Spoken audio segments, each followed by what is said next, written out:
All right, there we go.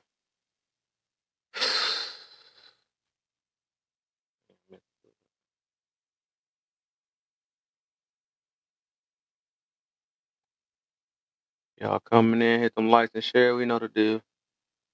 Hit them likes and share. Them shares and them likes and likes. I wanna follow. Shot. She be doing her thing though. Dang, why this thing ain't coming on? Oh, the battery. I think it does. Didn't it?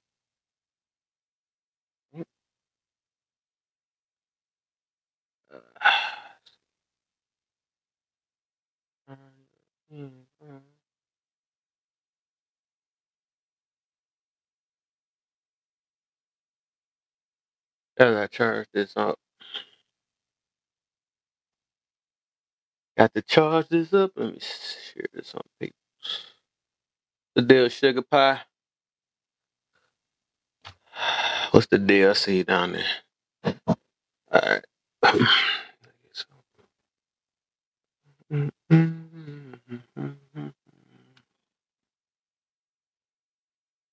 Probably ain't gonna be on tomorrow, so give me a session in today.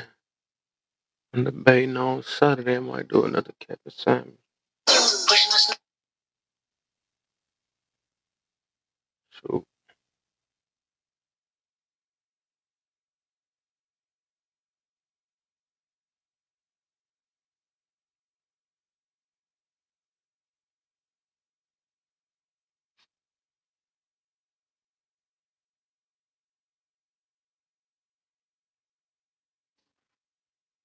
all right. Yeah, real quick, y'all, because that's what I'm doing right now. I'm sharing. I probably can't see the chat or nothing, but if y'all can share to some people, if y'all don't know how to share, just hold your finger on the background and you'll have a list of people you can share it to. It'll pop up for you. Just share to everybody. Let me see some.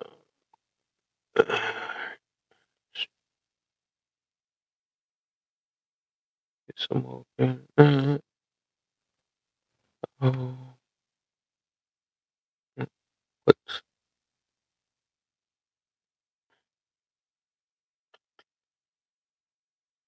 all right. Let's see. This one right here. Hmm.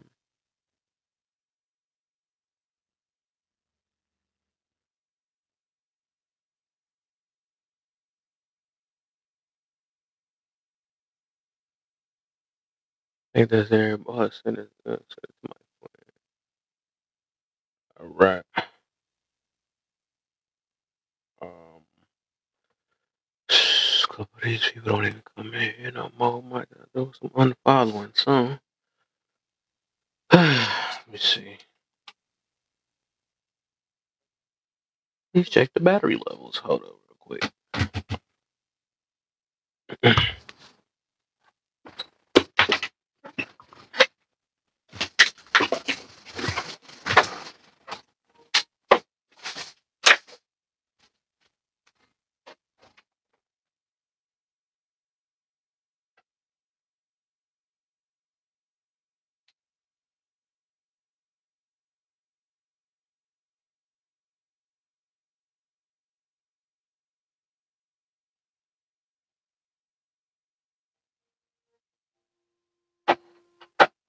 I got two controllers. These things be down fast for it to be costing so much. Crazy. Yeah, that makes sense.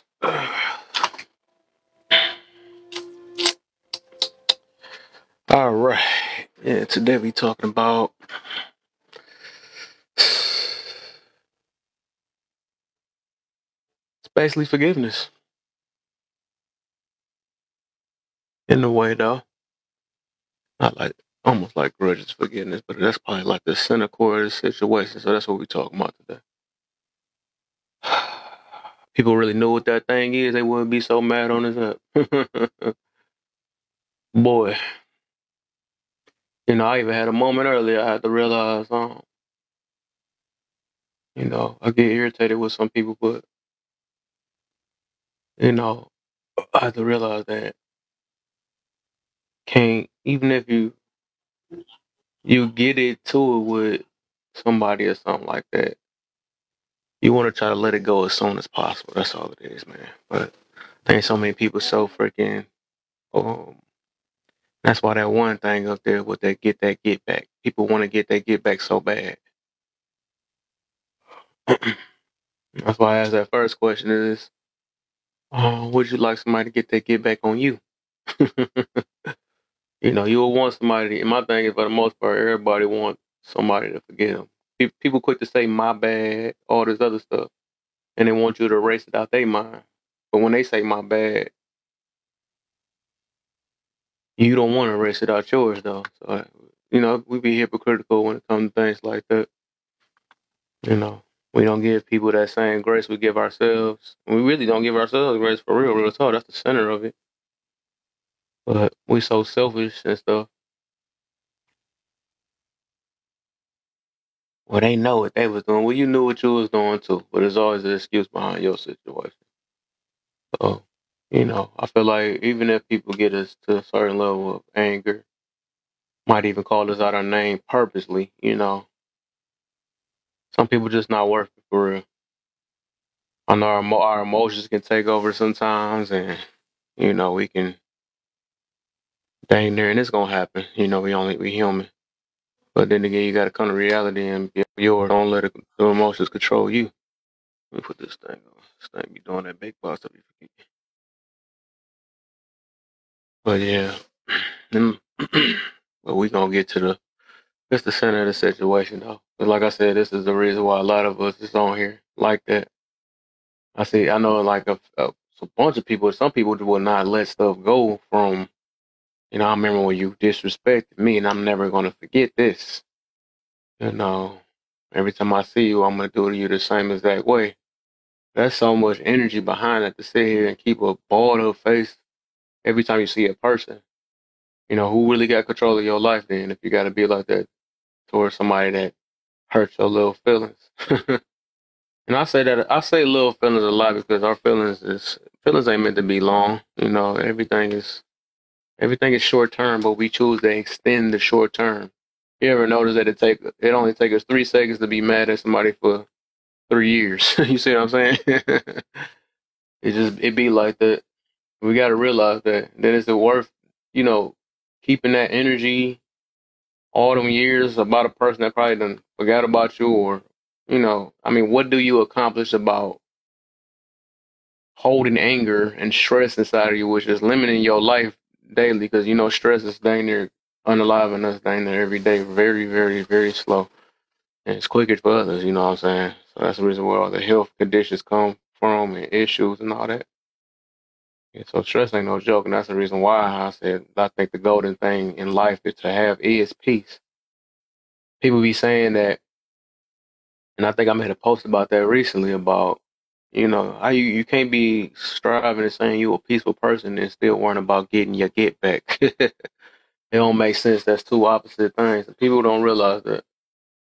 But this person made me do this, and you just don't know what they did and whatever. But if you want peace, you'll try to do anything to avoid that situation, and you'll get right back to it. You can't have peace with a person that got control of your mentality and stuff, and I mean, but we gonna get to it, man. People don't realize the importance of forgiveness and grace.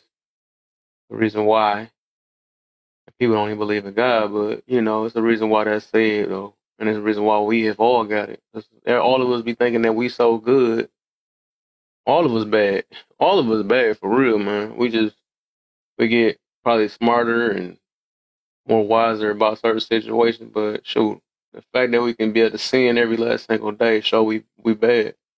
Trying to be good, trying to be good. We defy our own goodness. We be defining it though. But all of it is the thing that is all of it is the same. We just choose what we want to see is worse or not. All of it is evil. Regina, forgive nobody. Yeah. And then stay mad for the rest of your life, you feel me? What's up, Mirror and Sugar Pie? Y'all feeling? We What's good? back. What's good? I'm gonna take my break tomorrow. You know where we at tomorrow, boy. Oh yeah. That's why I took one today. Shoot, I ain't even Mm-hmm. really been on today. I Mm-hmm. was on Purdy's, but after that, sure, I called it a day. Purdy got me on there like it's a doggone job. Boy, hey, that's, I need you to know. start looking for a paycheck in a minute. But shoot, man, it's been good. Everything's been good. Mm-hmm. Man, yeah, I see. You making man. I thought I was making them think. Every time I think I go deep, you go deeper. That's what she said. He said every time I he go Yeah. low, I go lower. That's Hey, so we're funny. gonna bust. So funny. Hey, that's all right. We're gonna change some minds. We're gonna bust some Hey, brain that's cells, that's one the of the goal, two. man. That's the goal. And I ain't stopping, man. If it gotta be this app up I can do it on, or if it's gotta be outside real life, I'm gonna make it happen though, man. Be People honest, be man. people be breaking down so fast or quick too. I noticed that too. They give up. Well, people so Don't you quick with that let people be type situation though. But that has always been like that. But you can't don't you say feel let like it's people your be and you purpose? still complaining about how the society is. So that's just two different things. That don't make sense. People don't be Yeah. hearing what they say. Don't you kind of feel like it's your purpose? You said, do I feel? I really I gotta don't know. I switch my. thank God know my purpose. I feel like it's a passion There we behind go. me though. Something I got interested in doing. I can say But I feel like it, but I will never know my overall purpose though. yeah, but I think it's. I mean, why else would you be doing something that would be to help and move other people? Something that is Yeah, not for you. It's to yeah, I feel it's you. it's to yeah, because if it was about you, it'd be different. And I Yeah. think that's what some people be like. Well, this is my purpose, but it only serves you. Hmm. And a true purpose from God is a purpose that's gonna serve all. It's gonna serve Hmm. all who are open to listen, who are all open to hear. And Yeah. you constantly talk about him, so we constantly talk about him. So somebody gonna pick up something. Yeah. You know the reason why I say that too, because who's to say that a person that's not doing what I'm doing don't have a purpose? You see what I'm saying? And I had thought about this too, that I think every last person on earth and thing has a purpose. Because and we might not know it, because a lot of people be like, I don't think I got a purpose or something. I said, well, you don't know it. But I think every person has some type of impact in somebody's life. And even if we don't, even if it's people that not doing no messages, right? I think they Hmm. still helping somebody else out, or they might, someone might be hurting other people. But I think because even just like now, I could be looking at I'm helping somebody, but I could be hurting somebody else. So that's the reason Yeah, why I just be saying that I probably wouldn't know my overall but you, thing, but I do know my passion though. yeah, but you know what? I would love to continue this conversation because it's a good conversation. But we're gonna say this conversation for one of our mod breaks, and they're gonna have to come to one of our mod breaks and listen to it. Because All right. you see how we both have a similar opinion, but yet still different. Yeah. And like we try to tell people and let them know, we don't always agree on everything. Uh, They be coming up in here thinking, oh, it's an echo chamber. They gonna mute me. They gonna block me. Cause it ain't because of your opinion. It's because you acting a fool. So I had to do that to one of my followers that wanted to Gabrielle the other day. Gabriella, she wouldn't stop it. She wouldn't. I'm just like, look, I dropped her. She kept coming back up. I was like, okay. I was like, I'm done. I just went on and blocked her. I was like, I ain't never think I'd have to. That's the second person I had to block her. I went and looked at my block hmm. list. Actually, I was wrong though, because when I went and looked at my block list, they were the fourth people I had blocked. It was three other people. Hmm. But then my mods had a list. And I ain't even mad at them. I ain't touching none of them. Whoever they blocked them for a reason. Hmm. So they be, yo, I don't think I got nobody blocked on yours, cause man, AJ and Bunny and Alter, man, Jen, man, they don't play. They quick. You, It'd be taking a I lot for can, me to block somebody unless they just on here trolling or something. I yeah, might do that, but I'm quick to to mute you block though. somebody from I'm with you. disrespect, that's kind of rare for me because I be having different like tolerance bar depending, Yeah, just depends. yeah. Dang, I clicked the wrong one. But yeah, Sugar Pie, what you got for us? How you feeling? You mean how do I feel about the subject? How you feeling in life right now and the subject? Do both of them. Huh? Yeah, how you feeling about life and about the subject? You can do whatever you feeling right now. What you feel? Oh, I feel motivated. Okay, that's what I like to hear. Forward, like I like to move forward. Like I like to see what's in front of me. Like, not what's behind Mm-hmm. me, but it's what's in front. Okay, okay. Sound like you might have a hunch about the topic now. You saying moving forward, that's the whole goal of it. You feel me? I'm black people, I mute them all day long. But yeah, so I guess we can get it started, man. All right. So with the topic itself, there's only two right now. Why is it so hard to move on?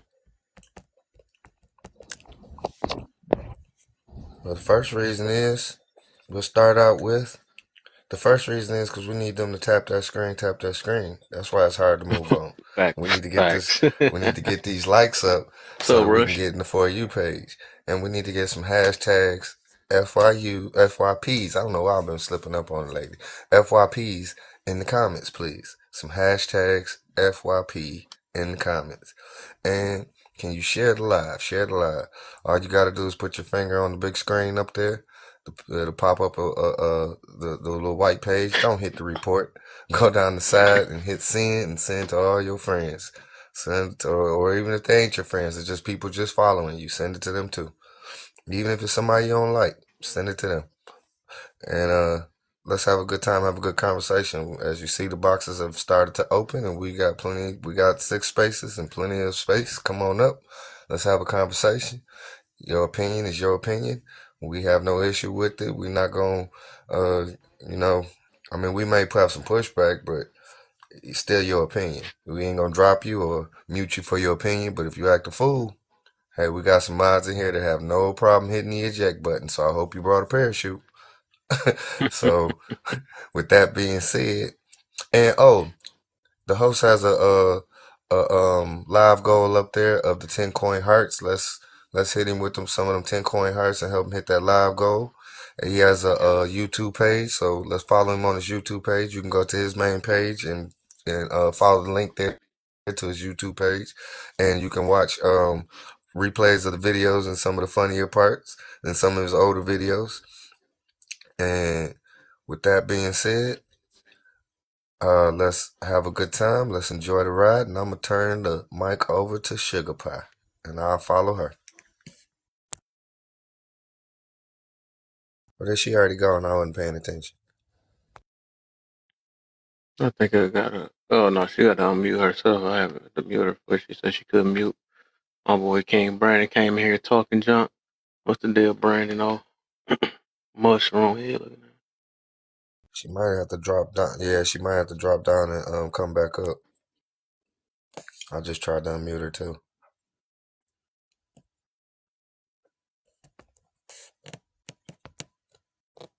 Do it. They both had to make that thing. See that? Shut up, Sean. That's that.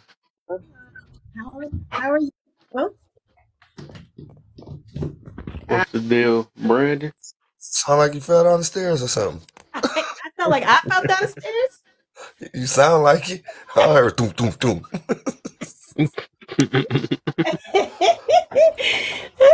That's so funny. Well, I don't know which are we hitting all of them or like one at a time. Like I don't know how to do it, or just picking one. I guess you could do it all. I mean, all of them, and then there's not that many people in here, right? That's only 26 people, so you can hit all of them. Then how you feel about it? I think we can add on or take away on it, whatever you want. Okay, I think it's hard to move on for some people because I think that when you hurt somebody, you kind of shatter their sense of reality. Like people, you know, when they go into relationships or whatever, friendships or whatever, they trust. And when they get hurt, that sense of trust is shattered. And so it's hard to move on because sometimes where you get broken at, you kind of stunt your growth at that stage. And you'll see people just repeating and repeating and repeating and never learn until they heal. So I think a healing process has to be done in order to move on. Like mostly it's getting help, but I think that when you get hurt, it's never about that moment that you got hurt. It's probably a deeper rooted issue that you don't know about. So the first time somebody do you wrong, it probably wasn't the first time. It probably was, you know, more than, you know, it happened before. So I think that's why it's hard to move on, because people start to think negative about why it keep happening to them. So it says, I know a lot of people that get their get back. How would they like if they get back was to self? I think when people get their get back, I think it's just them not knowing how to get their dignity back. You know, like their ego was broke or their dignity or whatever. So that's like probably their way of trying to get their dignity back. I'm not saying like it's a healthy way, but some people don't have the tools they need in order to heal. And I think that's the difference. You know, like I think they did a study. I watched this study where in a different country, this kid witnessed his whole family get killed. And then in America, a white corporate person, they lost their job, and there was trauma in the guy that lost his job, but there was no trauma in the kid that lost his whole family. And what studies show is that because that kid had resources, it's called like a blue zone area, and he felt safe and he had wisdom, he was able to get through it and move on. Sometimes in certain cultures, certain families, people don't have those tools available, but once you get them, you can move on. And as far as justification based on feelings or facts, justification is a cognitive dissonance. And what that means is that a cognitive dissonance is something that goes against your core value. And you know it goes against your core value, but you justify it. So if, like, for example, if I say smoking goes against my core value, but I smoke anyways, I'll justify it by saying, oh, I'm stressed out. Oh, these is light cigarettes. Oh, you know, I reduced my cigarettes down from 10 to 1.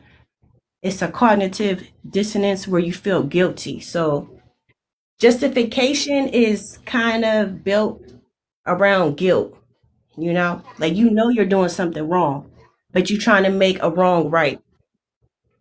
And the opposite of that will be cognitive consonance, where you go with your core values.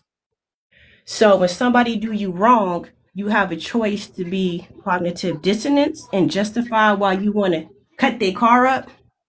Cut the tires up on their car, or you could go with cognitive consonance, where you're going with your core values and you know you got to heal and move on. So everybody is going to do it differently based on the tools that they was given in order to be a healthy individual. And can you truly be happy where you at in life now and still holding on to the past? I consider that like driving a car. You got, you know, when you're driving a car, you looking forward, but there's times where you got to look at your rear view mirror, and there's times that you got to look back. But if you drive constantly looking back or constantly looking what's around you, you're going to crash in front of you. So there is times where looking in your past is relevant in order to help you go forward in a safe, you know, in a safe way, in a safe manner. But I think it is all about if you're using it to benefit yourself or you're using it to your own detriment. And I land my plane. Okay. Nice.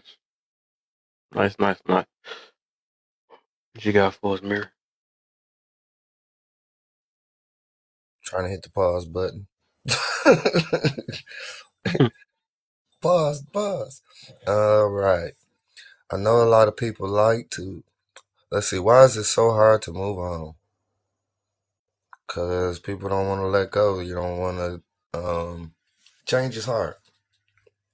For some people, change is hard. You get comfortable in whatever it is, even if it's mess. So change is hard. I know a lot of people like to get their get back.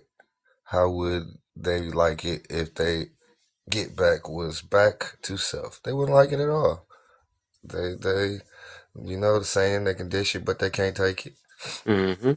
Usually how it go. They can dish it out but they can't take it. You know, they can this is just the way I am. You know, they can dish it too, but then when somebody get them an attitude back, it's a problem. So they you when they come back in reverse, but they don't try, like she said before, you know, they try to justify their mess, you know, but don't want to justify nobody else's. And who shouldn't be giving grace and why?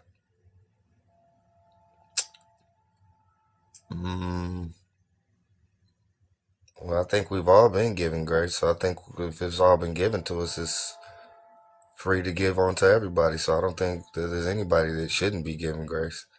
They need to learn how to move in grace. They need to learn how to appreciate the grace and operate in grace. How to be grateful. And then they could appreciate the grace.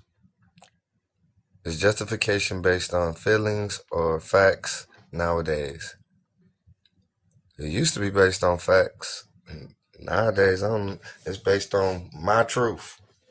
Mm-hmm. My truth. I don't feel like.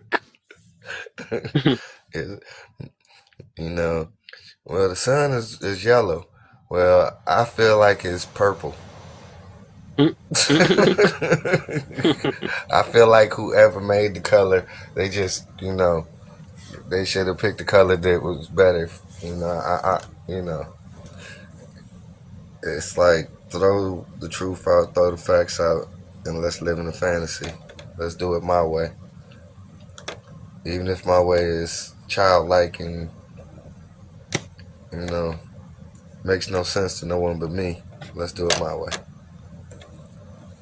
And last but not least, you can't be truly happy where you ain't or you at in life now and still holding on to the past. Agree or disagree, and why?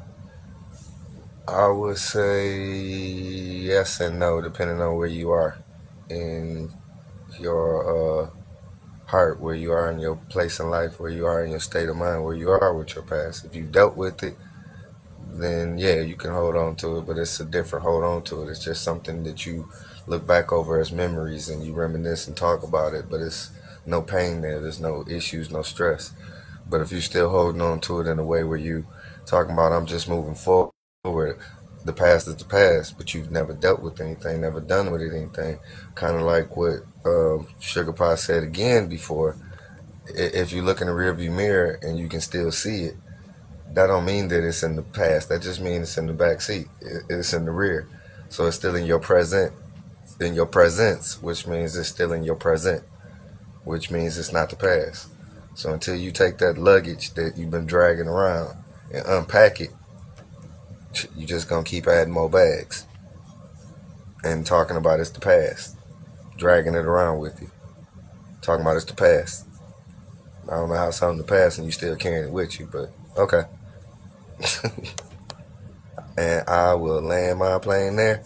But before I land, let's hit this 10K. Let's hit this 10K. Let's hit this 10K. Let's keep tapping. Let's keep tapping. Let's keep tapping. It's 18 of us in here. We can do this. Let's hit this 10K. I need you to get me some hashtag FYPs in the comments, please. Hashtag FYPs in the comments. What's up, Jen? And let's share this live. Let's share this live. And come on, let's get up here in the box. Let's hear what you have to say. What's your opinion? What's on your mind? But don't come in here with no Yeah. drama. All We y'all ain't that got got no a time hard for that. time forgiving, come on up. If y'all love getting y'all get back, come on up. Let's talk about it. All right, so I'm gonna go ahead. I guess I get a session in then. Put the game to the side.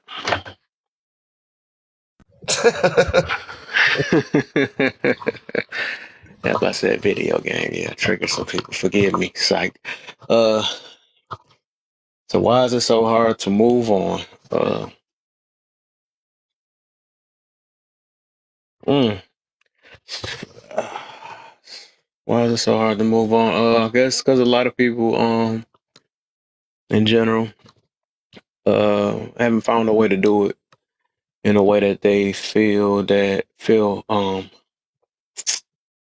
some of them it's not, they don't feel, and I think that's all, they're kind of tied to the other thing. They'll feel justification. They're not ready. Um, People want things to go their way. It's not going to make them happy because a lot of people are so based off happiness, and I understand though, because that's what we got taught. Do what make you happy. And what is that? That's one of the biggest lies that we ever got told too. But also, it's the truth behind it too. We should do that too, but it should be based off that. So it's not gonna make them happy though when they do it. But it ain't gonna. Hold up, hey, what the freak? But also, they, like I said, everything is kind of for every last problem, right? It's always pride and ego behind the situation stuff. So you don't want to feel like you took a L, which is one of the biggest things that counters pride and ego. That's a feeling that you just, that thing you feel disgust behind it. You feel defeated and nobody like it though. Like I said, especially when we all, most of us based off of pride and ego, because that's just, it's a lot about self, and all of us want to feel like that we are the best, or um we're great, whatever we want to feel. You know what I'm saying? Because we only want human. We only think about ourselves for the most part. So, like I said, we don't like that feeling of defeat. So we don't want to, get with something, and then all of a sudden, if it don't work, it fails, and it's gonna be kind of hard to kind of let it go, because sometimes it was hard to even get into it. But with certain situations, depend on it. Some stuff was easy, and you still don't want to let it go. Like addictions nowadays. You got addictions. Yeah, which shows we offer pleasures too. We get pleased by certain things. We can't get rid of that. We can't move on. Yeah, so it's so much behind it. It's pride, ego. We go for what we want more than what we need. And how we got brought up, right? Like I said, they taught us that do what makes us happy, and like I said, it's truth. It's truth behind it, but that's not all about life. Because if all we can do is what make us happy, we will not be happy, and that's just real talk. So it's gonna be times we're gonna feel sad. It's gonna be times we're gonna feel all the other emotions that we kind of take out. Imagine a life of straight pure happiness. I mean, there ain't no such thing as being bored. No such thing as joy. No such thing as peace, and none of that stuff, right? So it's just all that stuff it got to balance out though. So sometimes you're gonna be angry. Sometimes it is what it is. We can't just go based off of just one emotion all our life or one feeling. It don't work though. But I think once you learn the gratefulness and what that is, it'd be more easier to move on, and you can also see true joy. I say joy rather than happiness. So with the first one, I know a lot of people like to get back. How would they like if they get back was back to self? And I was mentioning earlier, for the most part, nobody like it though. The people that say they do, they already because they don't want to change things about themselves. Because they like, well, I still want to, and they really know they don't want it though. You know what I'm saying? But a lot of people think they're more superhuman than the regular human and stuff. So they feel like a lot of people got that untouchable feeling and stuff. Like, well, my get back ain't as bad as yours. Or you always see the competition though, and I think it even get inside of all of us to a certain extent, depending on how we got raised. Because sometimes that's something I had to grow out of, especially when I be seeing that one person that's sitting there talking about, man, I used to have people this and bragging about, man, I used to take on people and no, I'm that guy and I'm this, they say all this other stuff. And the first thing I want to do in my mind, I just smack my lips like, man, shut up. You know what I'm saying? But I think everybody kind of got that in them. But, I learned that, so I never liked the arrogant people and stuff. I still don't like that to this day though, because that's people that feel like they're better and everybody feel like they're better. They feel like they're more than just a human. Just because you make more money, just because you think, yeah, always got a typo. What I got a typo about? She just be over here just looking for typos. You always looking for typos. Dang. What I got a typo in? I got through her. But what was I getting to? I was saying about People being yeah, I'm bad horrible. I keep forgetting I'm than getting older and everybody stuff. I else. can't do that. Huh? People being bad and thinking they better than everybody else. And it's not a typo. It just looks like a typo. It's the way you read it. Who shouldn't be giving grace and why? She talking about get there. I did say that wrong. Man, now I gotta change that now. Which one? She didn't say that. Get there, get back. I Well, put there the wrong there up there. I did mess up. THEIR. Boy. Well, anyway. But I ain't gonna get my get back though. I'm gonna just say you right. Hey, And I'm gonna change most it. of the people that gonna be talking about that ain't gonna catch it anyway. It's the people that don't do it that gonna be the ones to catch it. I'm gonna find. Let me. But yeah. I shouldn't have said that. That's gonna come back and bite me. Say it again. Nope, I said I shouldn't have said that. I said they're gonna be recorded or come back and bite me. Boy. I know I'm on the I don't even know what watch lists I'm on. I don't know I'm on somebody watch lists. Mm-hmm. That's all right, they can watch. Keep on watching. Keep my ratings up. Keep it up. Make me famous. People never happy though, and that's what it all come behind that situation though. That's why they always looking for drama and all type of situation. But yeah, you talking about people getting their get backs and people thinking they the baddest and how your usual how somebody always better than you but that's all of us got that in us. You remember where you was at now? Yeah. So basically good looks. Yeah, and that's all of it for the most part. Yeah, because everybody think they're it's like I said, it's that pride and ego thing and stuff. So, people that's why I said I did have that feeling against arrogant people and stuff. That's why I said I never liked that either. Because, I really remember now. Because it's like, some people think they're more humanier, I made that up maybe, than another human and stuff. They think because I make a little bit of money, I'm a better human than you. They think because I went and got some degrees and went to school, I'm a better human than you. Who's the judge? Who's better than who? You know what I'm saying? Who's to say just because you had lived a little longer life that you're better? Like, I think we all the same though. We just got different purposes. That's just all it is. And that's what I had to kind of humble myself to overall though, because the fact when you think that you're better than another human, even if you feel like you did a lot of progressions and stuff. And I know it's some people that's just cold out, and I was hearing this too though. You're better than a essay or something like that. Okay, it's different actions though. Your actions, I look at it that what make it, some actions are bad actions, right? But otherwise, like human worth or being I think everybody's put on this life for some reason, even if we don't like it, but it doesn't make you,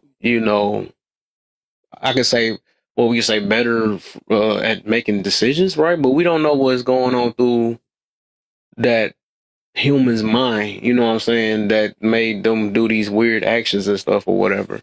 But I'm just overall what I'm getting to is just like I think all humans it's just humans, you know what I'm saying? We just make decisions, good decisions, bad decisions in life. None of us is perfect. But I just never like thinking that way though. I think a lot of us need to be a little bit more humble, which is the opposite of that. That's another reason why we can't forgive. That's why they want to get their get back so bad.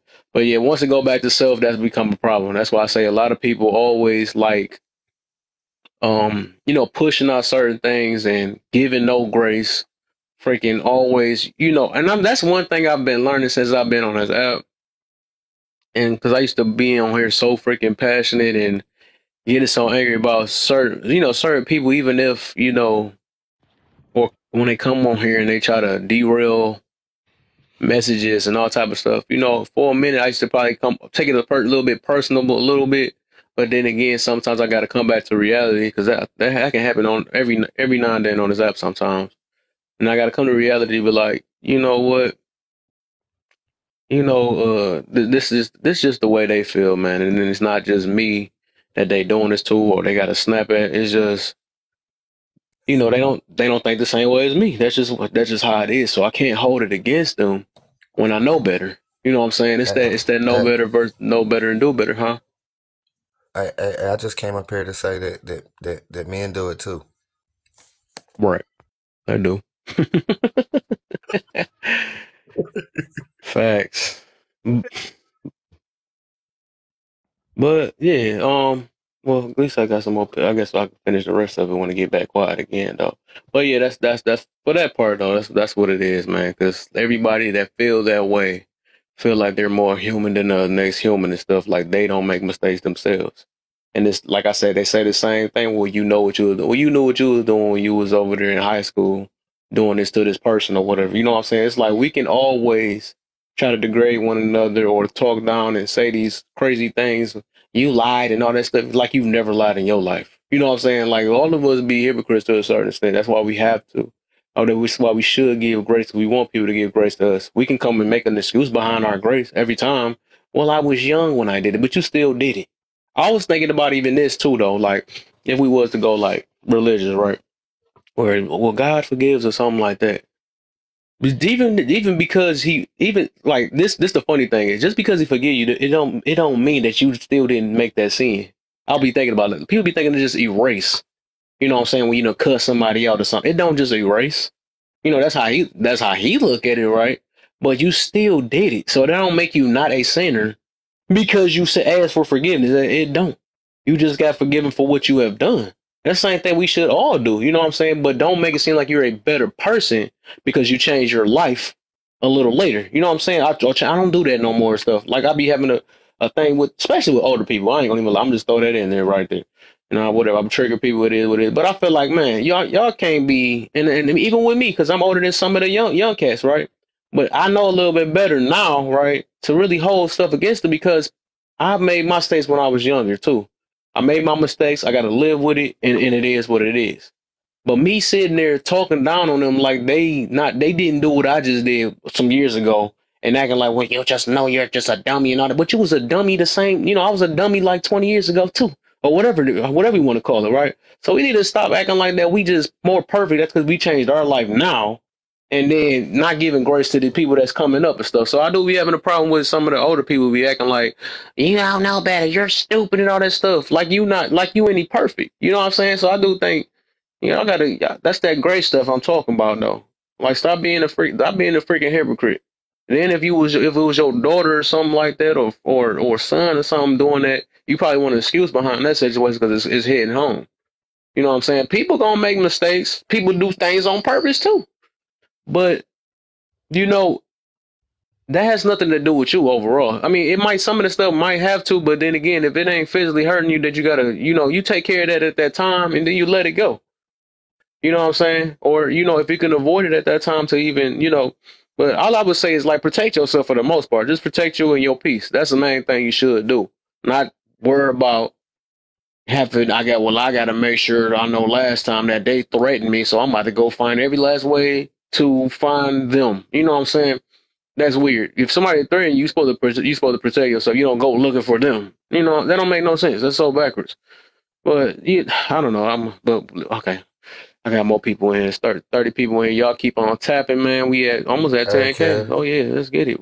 Get to 15K. I mean, say it again. You touched on something though. I didn't even know. Oh, y'all was hoping so. Yeah, that's what I be trying to do. And what it was what you said was about how they be coming up in here and basically bringing their issues and trying to get down on people. And you said, what if it was their kids?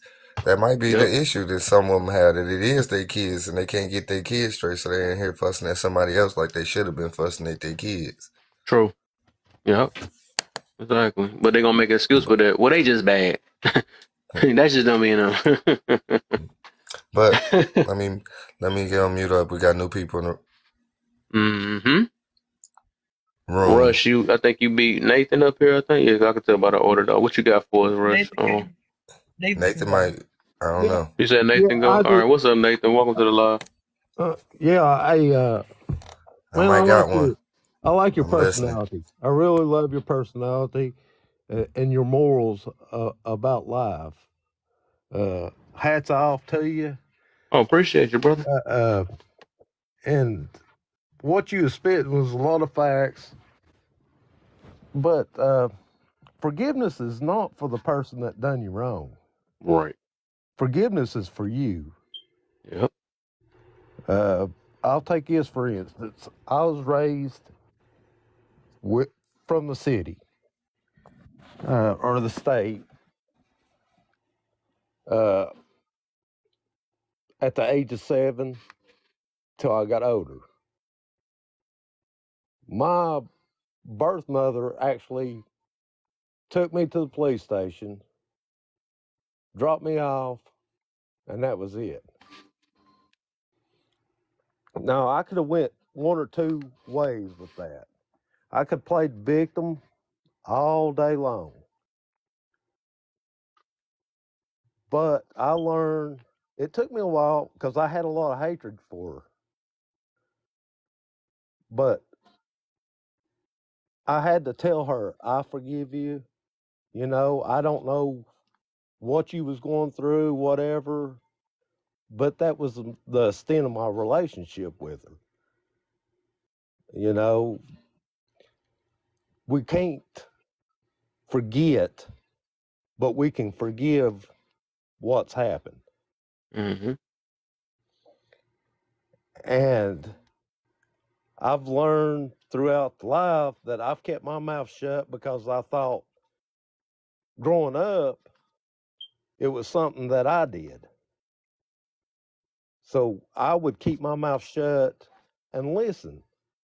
And you learn a lot by just listening to people talk and see where they're coming from instead of everybody throwing out their opinions or their feelings and saying you're dead set on this. So what you're spitting, I mean, I really enjoy the morals that you have. I'm an old man. I'm 48. So I mean, y'all might not think that's old, but that's old to me. But I appreciate somebody talking and having a real conversation. Did you say 48? Yes. That ain't old. That's what I was going to say. But you better be quiet. That ain't old. I ain't gonna let you get away with that. And can I get him, Kev? Can I get him, Kev, please? No, I'll wait till he's done. But I'll wait till he's done. Have meaningful conversations anymore. This world has. I mean, I am so sick of hearing about political stuff. It's like you can't get away from it. People don't have meaningful conversations. Say, hey, man, you know, it don't matter what color of skin. I'm in the union now, or what kind of beliefs you have. You're my brother. If something happens to you, it's going to affect me. Mm-hmm. And that's the way I feel the world should be. But, you know, you can't get two heads thinking the same, and that's what makes us individuals.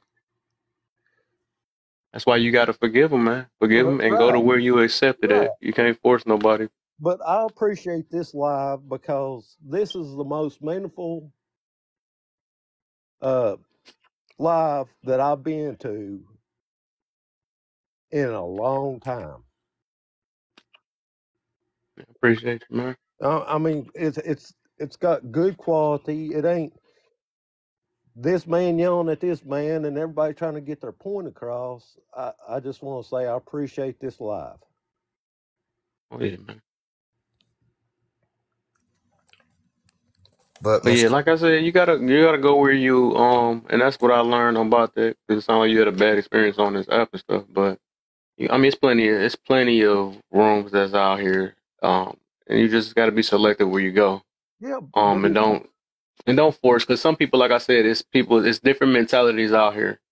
That whole different, they got their reason for why. Everybody got their reason why they certain ways and stuff. But you just gotta, let them be them. Forgive them, even if they want to call you out your name, whatever it is. Forgive them. Let them think how they think and stuff. And they gonna figure out whatever route they trying to go. And then you gotta go where you, like I said, overall, just go where you accept it.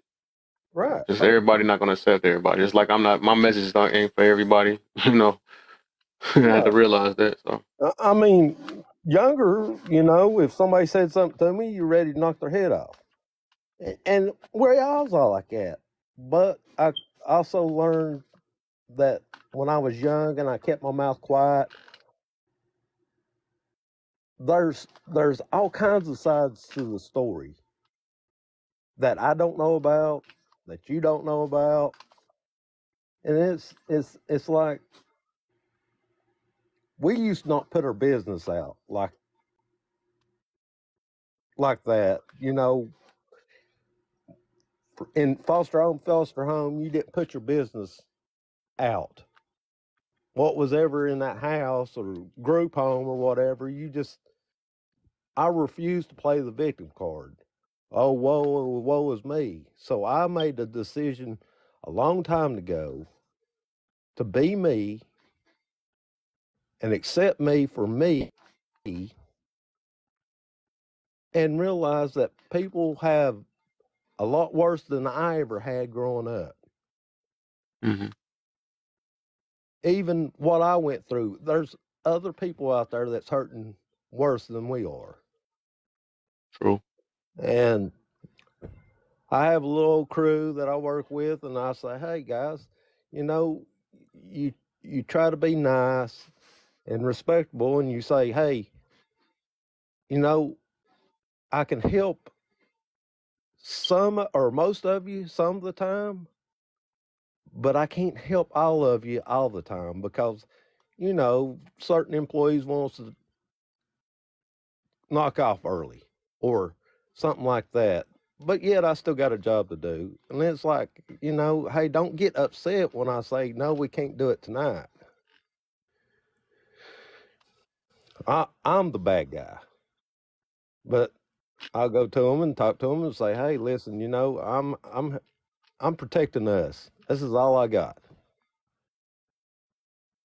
I don't think it's a wise decision. And if you want to be mad, you can be mad, but I respect where you're coming from. Because at the end of the day, it's all about you, right?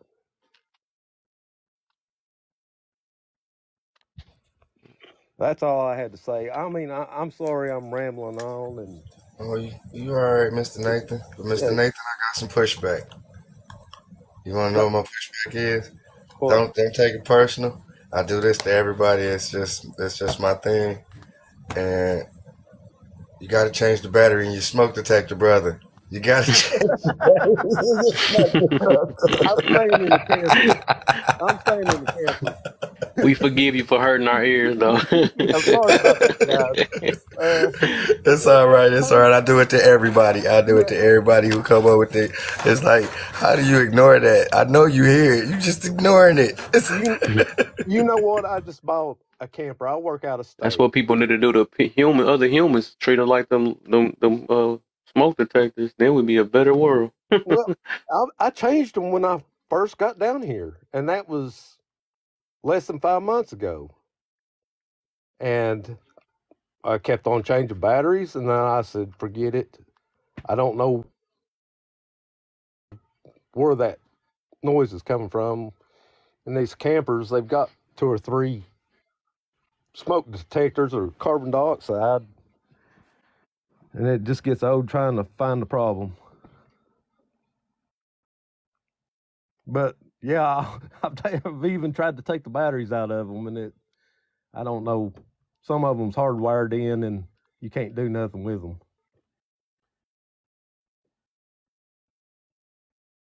It was nice meeting you too, Mira. Is it Mira? I told you I'm an old man. I can't see nothing. Yeah, it's mirror check. Yeah, Mira check. Yeah, I'm following you. You follow me too. But yeah, it's mirror check. And I got another one called behind the mirror. Yeah. There's one more called Black Mirror that's sneaking around here too. Now I'm not technology savvy, but do I just go to your profile, or were you in the box, or? You can just tap on my box, then you'll see my name up there. Tap on my name, and it'll bring up on, and you'll see it in red. That's what she said.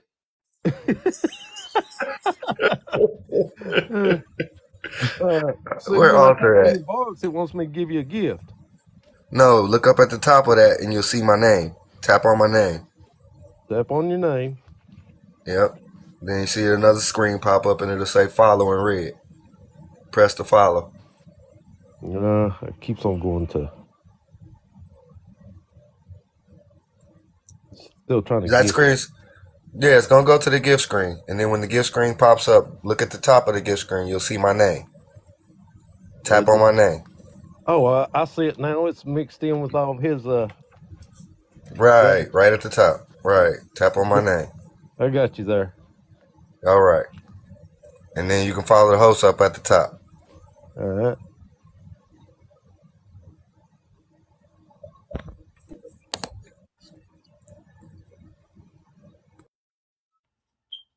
All right, well, let's continue to keep getting these likes up. Jen says she see 10, but I see 9.9 on mine. Yeah, 9.9. So let's keep tapping that screen. Let's continue to keep getting these likes up. Can I get some more hashtag FYPs in the comments? Hashtag FYPs in the comments. Can we share the live? Please share the live. If you hold on to the main screen up there, it'll open up a page. Do not hit the report. It'll say send, go down the side, and you can send up to 30 of your friends. Invite them to the live. Let's get this live going. And there are plenty of boxes open. Come on up. What do you got to say? Let's have a conversation. Just let's keep it respectful, because we got plenty of pilots in here, and we got plenty of flight attendants in here, and they have no problem pushing the eject button. So I hope you brought a parachute. But with that being said, I'm going to pass the mic back over to Kev, and let's enjoy the ride. I like how Nathan found out for him to not know about technology, he found out how to share quicker than a lot of people. That's crazy. Ain't that something? There you go, man. I like that. Go ahead and share to some of your friends. What you got for us? Main thing in the building? Before I go do another pre-session again, what you got for us? So was we why is it so hard to move on? I'm gonna say because a lot of people like to be stuck. They like to stay stuck. They like to stay glued to people and things that doesn't benefit them in a good way. And I think a lot of people spend their time trying to change people. So you can't move on because you're too busy trying to change somebody. You're too busy trying to calculate somebody's move. It's like you worried about a person more than you worry about your own self. And I think that be the problem. You sit up here and you stay stuck because, it's like, you ever seen somebody who is in a relationship and it's like they know this person messed up, right? And they be like, but he wasn't always like that, or she wasn't always that type of person.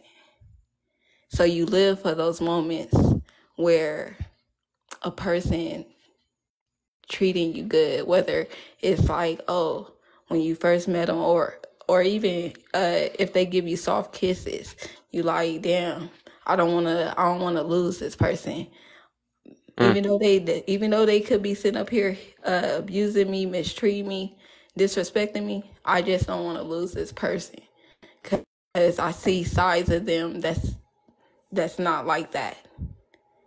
So, yeah, I just think people be glued to people because they just want to change somebody. They want to stay stuck in a negative space. And some people just don't want to start over. So,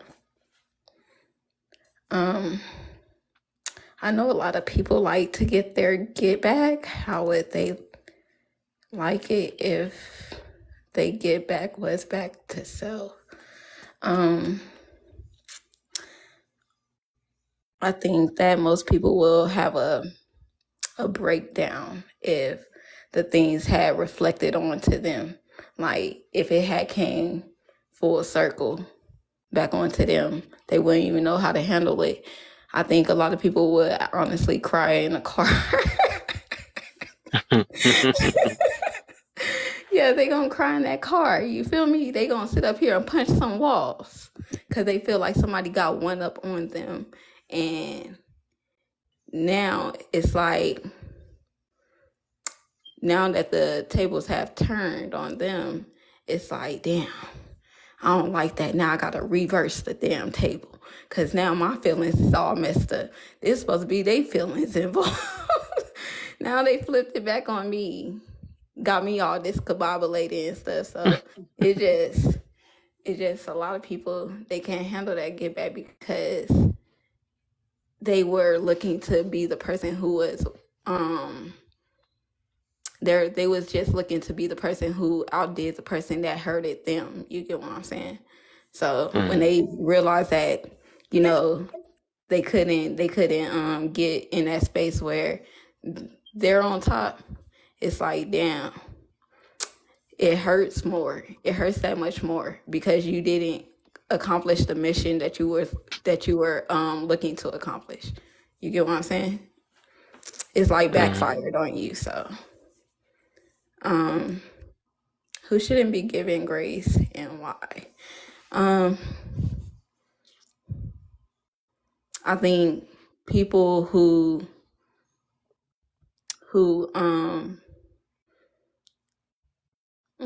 that's a good question. I just think the ones that don't deserve no grace is people who do wrong to people that they know that they should that they know that didn't deserve that wrongdoing. So yeah, I'm gonna say that because it's people out here hurting people who didn't even deserve to hurt. It's like you carrying all this bullshit and projecting on the other people, and it's like, why are you projecting on the people who didn't cut the wound, who didn't open that wound? So it's like, literally, you might want to check yourself. So it's justification based on feelings or facts nowadays. A lot of people try to justify what they do off of feelings because, especially nowadays, it's like so much sensitive. It's like people are way more sensitive nowadays than they were back then. And I think these were the ones that people were telling, cry baby, suck your mama, you know, the rest of the words. So those people that they who felt like, oh, I was crying those nights in my bed, and nobody knew I was hurting, those be the ones to let their feelings override facts. Because some people just stuck in their feelings so deep that they don't even see facts. They don't even hear facts. It's like, no, but it's what I feel. You're not hearing about what I feel. Are you feeling this feeling I'm feeling? Because apparently I'm expressing the feeling. You know, I'm not getting that you feeling this shit. Like, and that's the problem. They want you to look only at the emotionals behind it instead of being logical. So, yeah. You can be truly happy where you at in life now and still holding on to the past, agree or disagree. Yeah, I'm gonna agree with that because I think if you hold on to things in the past, then how truly happy are you? I think when you hold on to things in the past, it actually reminds you of all the things that just hurt you, that probably disappointed you in life. I think people, when they hold on to the past, it's because you regret something. You get what I'm saying? Like, you feel like you missed out, or you would have changed something that probably done happen. Instead of just having understanding, like, oh yeah, that happened to me. It is what it is. I peeped the lesson. I learned to never put myself in certain positions to ever get crossed again, or whatever case may be. Yeah, so I'm gonna just land there because I don't want to. I see I've been talking for a minute. Hey, doing your thought, Bizzle. And for the record, D, I wasn't trying to give you. I was trying to tase you. That's all they did was just give you coins. Not the famous tase. I guess since we got more people in the box, I guess we could spread out the questions now.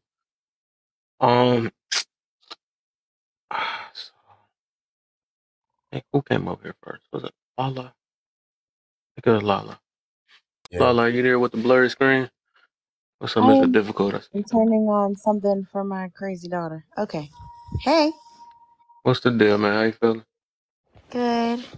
You guys okay? You see our other triplet is not here right now at the moment. I know, I keep looking for her. I did, when she went on my lady live last night, I had to send her like 12 invites. I'm like, get your butt over here. We don't care if you over there taking care of real life. Bring us with you. You know what I'm saying? You're not allowed. What you want me to do, the green and red one at the top? You can do the first two. First two, okay. Why is it so hard to move on? I think people have trouble moving on sometimes because they keep waiting for something to change. Or like for instance, I think some people who remix their relationships, I believe they go backwards repeatedly because they keep trying to redo it and think it's going to be different, and it's not. So it's the same thing in regular life stuff.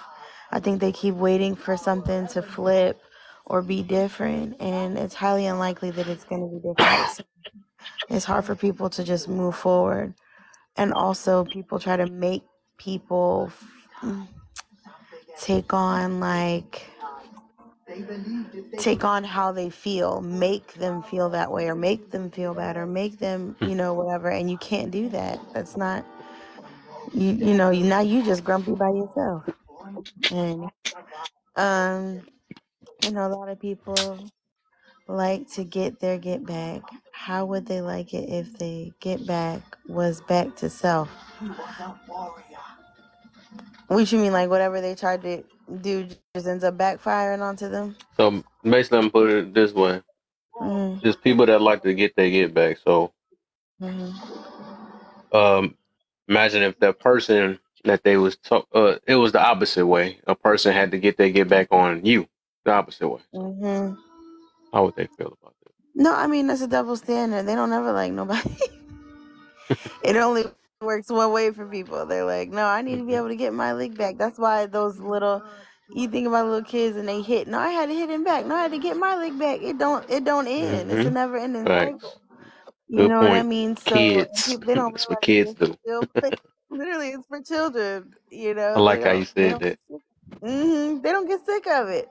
Eventually, that's the same thing. Like when we're talking about extreme violence in our neighborhoods, right? It's all that stuff don't end, or it goes in a cycle because the way people think. I know the way people think.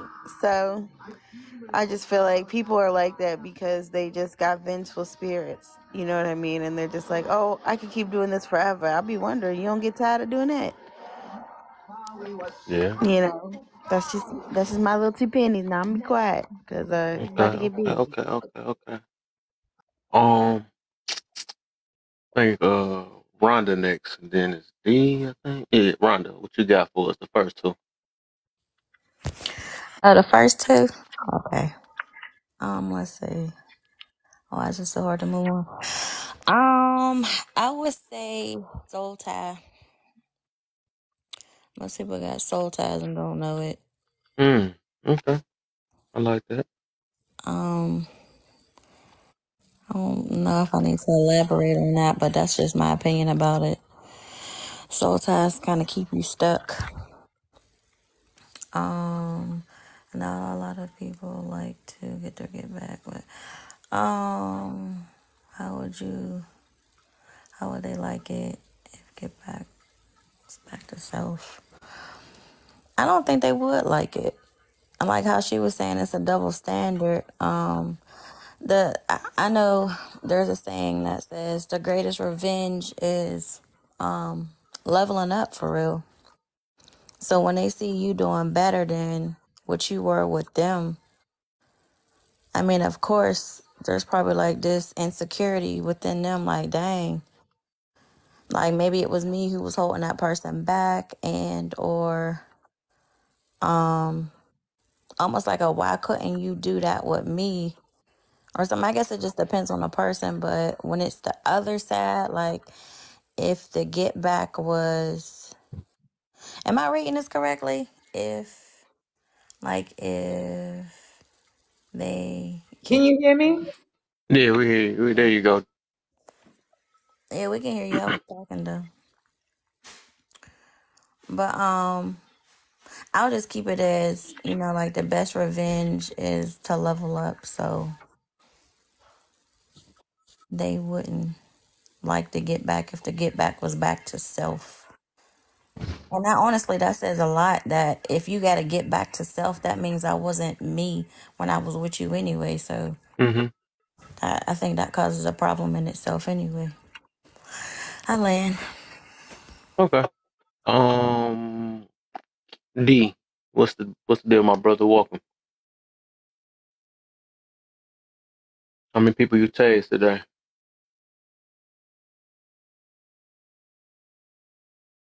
Did you get tased? That must have caught him when he walked away. Tansy, what's the deal? One of my favorites, Even though you don't like me sometimes, but what's up? It's okay. But can you read that for me? Because I don't know. I know it has something to do with, I know a lot of people like to, and then I don't know what the stuff in red says. Okay, it says, I know a lot of people like to get their get back. And then how would they like it if the get back was back to self? Like a karma type of thing?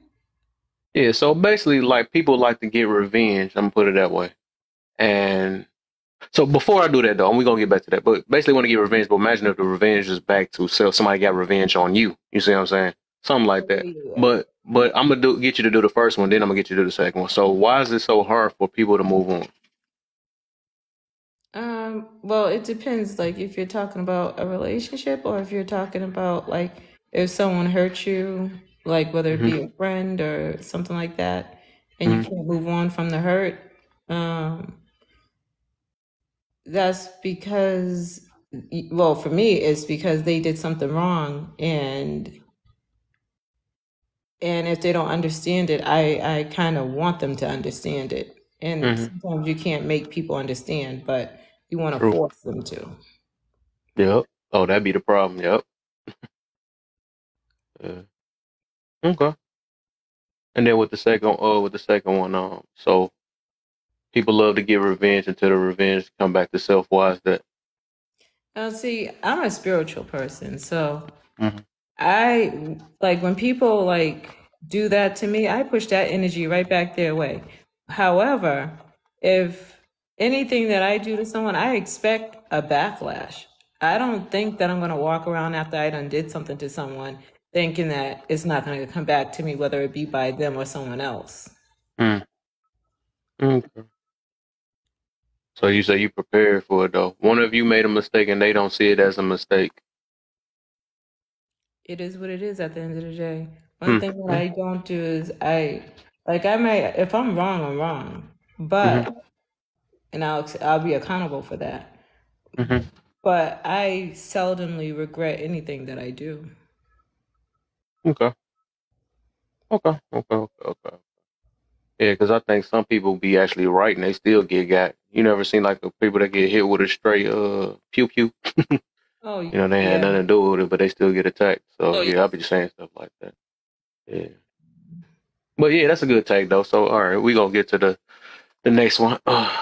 With the next person then. Oh dang! Every time I look up, it's some more of my people's in. Wow, cousin in the building too. I think. Matter of fact, no. Let me see first though. D, you there? Try him again. I don't know if he walked away. D not there again. All right, cousin, must have deal, my brother. Wait a minute. Let me just say one last thing. You know what I don't like is when people do shit to, let's just say me. If someone does something to me and they be all happy that they done did something, and then they don't expect me to fucking lash out at them, and then they want to haul a victim. I don't like that. Oh boy, yeah, I feel you on that. That happened a lot. Yeah, I understand that one. People love doing that though. Them the same ones that actually ties into that first one we were just talking about. People like to get their get back, but then all of a sudden, you know, then they want to play victim after that. And that be for the most part though. And most of the time it wasn't even a get back. It was just them starting some stuff because they felt like they were getting attacked or something like that. So yeah, that's how that be though. I feel you on that. I argument is two people fighting for the victim spot. And I thought for the right to play victim. Right. Ooh. So all right, on to real quick, y'all done slowed down, man. Even the people in the box, I want y'all to tap, man. Let's see if we can get to that 15K. I'm not trying to hurt y'all tonight, man. The fingers ain't gonna hurt that bad, man. We can take a little break. Tap every line then, you know what I'm saying? They don't call this free. I really want the taps actually more than the freaking gifts. I don't be caring about the gifts that much. I want the taps so we can stretch this page out a little bit more. So we can help more people, you know what I'm saying? Maybe we could teach them how to forgive or try to have the understanding of behind forgiveness and understanding and realizing that forgiveness is not what come out your mouth all the time. It's an action. That's what that is. You know what I'm saying? The way people treat you, the way you, you know, the way you adjust yourself by the person that's supposed to be your enemy. You know what I'm saying? You know, you don't no longer look at them as an enemy. You look at them as a human that's just as hurt as you. That's what it is, real talk. All right, so if y'all can real quick, just keep tapping. If y'all know how to share, we got 96 shares down there. Hold your finger on the side of my page. You're going to see a list of people you can share to. Share it to them. Get them up in here. So I'm pretty sure they need to know what forgiveness is too. That's why so many people mad on here on this app. I was even thinking about this topic yesterday because I was like, not even the topic, but I was thinking about situations like where we be trying to portray different things and people that don't be saying stuff. Because I think forgiveness is getting so bad that we treat people a certain way, like they part of people that hurt us. I think I'm getting somewhere with this though, and some people will be really innocent, and we don't give people chances for making slip ups. They could be like, oh, they might say the wrong word and didn't really mean it, but we'll tell people this is what you meant. You know what I'm saying? I feel like that's a problem too. Like who's to say? And that's like, so imagine somebody did that to you. You know what I'm saying? And that's what I be mean about this give back stuff and all that. That's the reason why grace is so freaking important in forgiveness, because we really don't know. We put ourselves in other people's situation because we be the miserable ones and we want everybody else to be miserable. Like, oh no, you meant that. Because if I was like that, I would have meant it. Well, that's you. You know what I'm saying? Until you change your mentality like that, stop thinking that you was like that, it's in everybody else. You know what I'm saying? Unless it's some positive stuff. You know what I'm saying? People just always got negative when it comes with that if I was like that. You need to, I mean, it's always two ways to different things though. You know, that's why I try to learn to look at the good and the bad, but that's a whole nother topic. So let me try D one more time. D, you there? Yeah. I'm gonna try one. Oh, there you go. Whoa, it worked. Third time's a charm, right? There we go, my brother. What you got for us? And welcome and thank you, my brother, for coming showing your face. I'm not gonna do that. Why is it so hard to move on? Man, There are so many dynamics to that question for people, bro. Shit. How are you? Let's sample size this real quick. You got those that have fell in love with convenience. You have those that haven't really found themselves to a certain degree. And that person has been somewhat of a validation for them. Then you have those that have met people who were just a genuinely good person, and that person was just real enough to say, this is not going to be the situation for me, and nothing could absolutely be wrong. So it's an emotional state that could be very understandable at times. And then sometimes, like I say, it could just be that people fell in love with the convenience of the situation. Okay. And then with the first one, we're just doing the first two for now. Let me get my brother some coins, and then the first one. If you can see it, or do you want me to read it for you? Yeah, I can see it, bro. Okay. I know a lot of people like to get their get back. How would they like to you got their get back? They really don't want that smoke. I'm gonna be honest with you. Let it go. Yeah, sometimes you gotta realize, and this is mainly, it's not really a man thing. You know what I mean? And I don't want to discriminate against y'all ladies, and I want y'all to think this is me picking on y'all. But sometimes, more than anything, men would be like, all right, you got over or whatever, and leave it be, especially with all the faculties are intact. Right? But when you make that point of trying to make that give back, make sure you understand who you dealing with. Because you can easily wake up the demon in somebody that you never seen be presented. And if that motherfucker comes to the forefront, may all hells be with you. Because heaven won't save you. You gonna need some guardianship from the dark side. Oh, let me say the famous line. And I land. Oh, I want to pick up. Don't exist. I really do want to pick up on that one. What you got for us? This is the funny thing. Like when people say stuff like that they're gonna unleash this unspeakable beast. And you know what? There's always someone that's going to outbeast you. True. There's always someone, even me. Like I think I'm a beast too. You wake up my dark side, we playing with the devil for real. But at the same time, there's always someone bigger and badder and more devious and conniving. And so you gotta be careful. Yeah. But what are you talking about? Hold up. Do I gotta check your temperature, Tansy? This ain't the Tansy I know. What? You saying this? Yes, you're saying it, but I'm trying to figure out to what correlations. What are you talking about exactly? I'm just saying, when you say don't wake up the beast because you really don't want that. But sometimes people really do want that because they don't. They don't, because you can't measure up somebody just from looking at them. You know, some people don't care. Yeah, that's true. I'm actually they might not care, but guess what? It be their last damn care. And that's what you think. See, that's what you think because you. No. That's not a thought. Check the world every day. Somebody's being taken out from that same type of objective to think that they have it so much better than the next person. You know what's so sad?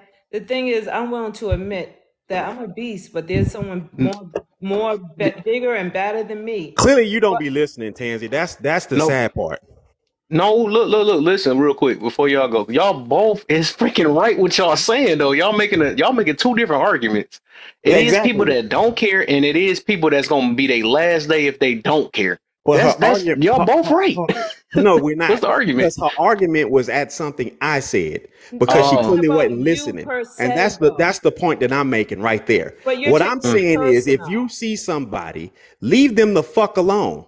That's all it is. Guess what? Some people like to play with the devil.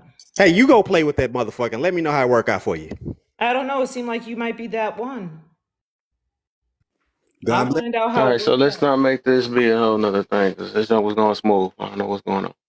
Well, I don't know. I wasn't talking about him personally. But I feel you. Like I said, I do understand. And I think you just took his point of that. And I get it too. I get you. I get what you're saying. And both of y'all most definitely on point. And that's crazy. I'm most definitely agreeing with you today, Tansy, and I'm agreeing with D too though. But I do feel why he's saying it, because it came from one of his pointers he just said. You know what I'm saying? So I can feel why he said that though. But to a certain extent, y'all both right. I mean, y'all most definitely both right. But cousin, it's on you, my brother. Welcome to the live, and appreciate you stopping through, man. What's happening? What's happening, Kev? How is everybody on the live? D, what's up, my brother? Tansy, what's happening? I see you. I can't really. I'm in motion. I can't even know if I can say the word because it's on TikTok, but I'm in motion. That's why you gotta bear with me. I can't read the prompts. Okay, I got you. What? Give me what you topic. Why is it so hard to move on? What's up, Naya? I see you down there. Are we talking about in general, or are we talking about relationships? Anything you can think of, everything. Why is it so hard to move on? Anything that come to your mind? I think try not to repeat anything that I heard already. I would add, because I think what D was saying was pretty correct. I heard what he was saying, and that's those are good points. Mm-hmm. I think maybe I would add on too that a lot of people, it's an ego thing, right? True. And we all have ego, and sometimes if we, let's say we did something and we didn't respond the right way, or we feel like we could have did better. It's like that one that keep on, and it's like, damn, I could have did that, and now we're regretting it. It'll be hard to let it go because we're beating ourselves up about it, right? Because we feel like something got the best of us, and we can't change it, and it just keep harping on it. You know what I mean? So that could be one reason. Another reason could be that we know we messed up, and it's like, every time we think about it, that's like the one that got away. That's that old saying, right? There's always that one that got away. And we keep thinking about it because we know it was probably something stupid that let it get away. And we weren't smart enough to see it at that time. And maybe it just, it haunts us. So that could be another reason. Those are just two that I haven't heard yet. So I'll just leave it at that. Okay. And then for the first question statement, what was the question? I know a lot of people like to get their get back, but how would they like it if that get back was back to self? Okay, that's interesting. Yeah, let's see. A lot of people don't like looking at self, right? That's a big issue. And I think that's a human thing. That's not necessarily one gender or another. It's just, people in general. Nobody likes looking at mirror, especially if the image that we see in the mirror ain't good, right? Well, nobody really wants to see that. So we will try to avoid it. And a lot of times, that get back is because of that. The easiest thing is to lash out. It's easy to let your emotions go and lash out at somebody, right? And get some get back. But it is hard. It is very, the true strength of, the true measure of strength is to do nothing when you know you can do something. And you know that somebody's looking at you like they got you.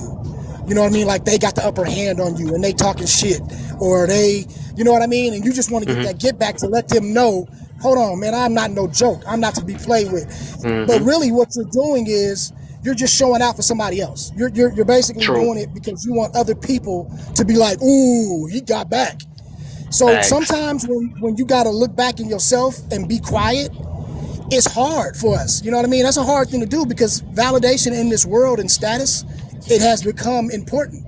And how people look at you, we put that on a pedestal. So if you are, have to bow down and other people are saying, yeah, you bow down or whatever, that's a hard pill to swallow for a lot of people.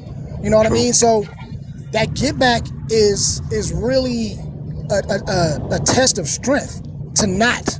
So, I think it's just one of those things where people don't really realize that until you get really, either you have a lot of wisdom, you live a lot of life, and you start seeing some things happen because of it, it'll start showing you like, you know, you need to, maybe you need that get back needs to come to yourself as opposed to putting it out on somebody else. You need to go and reflect.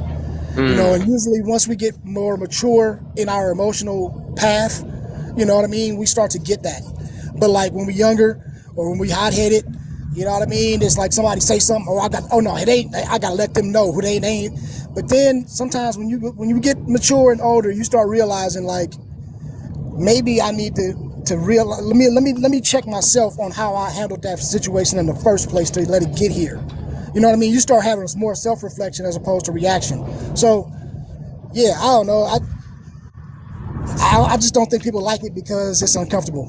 It's uncomfortable territory. So I'll land on that. Get on me, cousins.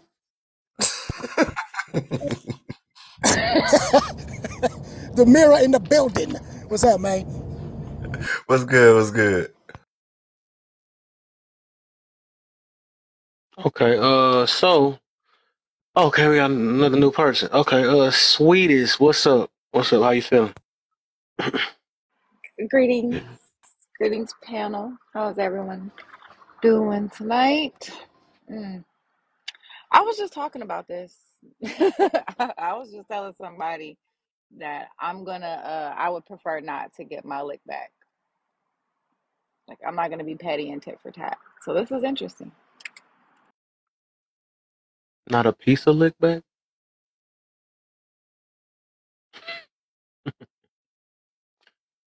So, why is it so hard because you know what? Because people be holding on to stuff. They have attachment issues. They have detachment issues. And even when they let stuff go, they still be like hoping karma's going to get you. And it's like, what if that was your karma?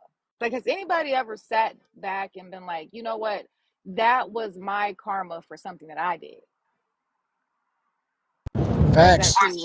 Is that too mature? Is that too much of an accountability? I don't know. But I think people, it's hard to move on because they can't let go. A lot of people like to get their get back because they can't let go. And they always want to be the victim versus saying that might have been something that I deserved. That might be a lesson for me to learn only for me. It goes back to wanting to blame somebody.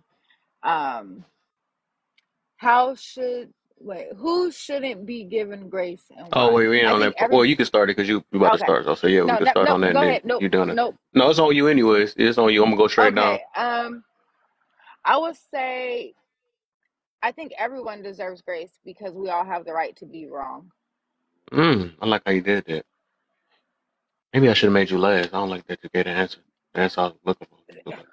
But somebody might be different though. So that was a good one. What you got for us? Hey, Ken, real quick before we move on to this new one, could I just clarify and say this though? When I was saying about the get backs, like there are some things that require get back. Okay, let's make sure that we get both sides of that, right? I was referring to more of the petty stuff, right? Like she was saying, like some of this petty stuff we gotta let go. You gotta learn how to get by and let stuff live, right? But some things do require, some get back, so to speak. You know what I mean? Sometimes your reaction is warranted. You know what I mean? When some people do you wrong in certain ways and you retaliate with these hands, for an example, you know what I mean? They might have needed that two-piece. You get what I'm saying? In that moment. Because you was defending yourself. That get back may have been required. And I'll just use that as an example. But I'm just saying get back or protection. But it still is get back. Because you know what I mean, you still getting it back. That's all I'm saying. It's like that's what I mean in this context too. You know what I mean? Like but I would say like the most of the things that we're talking about, I think are just they get petty. And I think those are the things that we need to work on letting go. But not major things where it might require some, or like, somebody does you wrong and you have to go and take legal action to get, to resolve it, right? That's getting get back, right? But that's also justice. You know what I mean? So I think it's a difference in what we talk about. So I just want to say that sometimes get back is necessary, but in the most times we talking about the petty stuff. Let it go. Okay. What you got for us, main thing? I wanted to say something before we move on to the next subject. What you got? So I was, like I used to work in this facility helping women and children. And one girl, she just had an attitude, and they just knew, like, she just got an attitude. Leave her alone. She liked being miserable. She liked being unhappy. And like one day, like she just came in my office and spoke to me, and I'm like, why do you keep sabotaging yourself? And she was honest with me.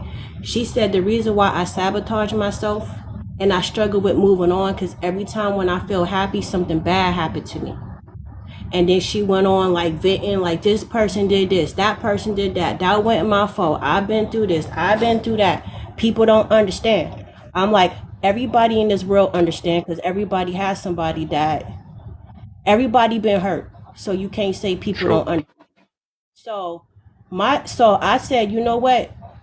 Sometimes you gotta love yourself more than you hate the other person. You gotta love yourself more than you gotta love yourself more than you hate that situation. Like, you need to sit down and write 6 goals that you can do to move forward. And you gotta be, only thing you can control is what's in your control. And she said, as a kid, I felt out of control. I didn't, this happened, that happened. I said, and that's why I like to be in control. That's why I like to dominate, because I don't want that to happen to me again. And I said, okay, but that's when you was a kid. Now as a grown woman, your job ain't to control other people. Your job is to control you. People gonna do what they gonna do. You can't control them. You could get back all you want to, but that person ain't gonna change. And the last time you get back, you went to jail. So who is you hurting? After that get back, you just feel guilty. You feel bad. So you really just messing up your own self-esteem, messing up your own confidence. And if you get back, tell me how that's gonna help you move forward in life. After you get back, and after that person felt how you felt, now what? What's the next step now? But you gotta move forward, and you gotta sit down and have these 6 goals to move forward, and then you could get together with people that's gonna put that vision together. And I also learned from that situation that sometimes it's not the fact that people don't want to be happy, they just don't know how to protect themselves from it happening again. But so that's just what I wanted to say about that. Man, that's what you was holding up all that time? Nice. That was perfect, though. Nice. What you got? Like Tansy about to say something. You about to say something, Tansy? I seen you on mute. You got something? Yeah, but then when she gave that ending, I didn't have nothing to say. Okay. All right. So you right at the main thing. Main thing, what you got for us? I don't even know where we at. Who shouldn't be given grace and why? Everybody and their mom. No, I'm playing.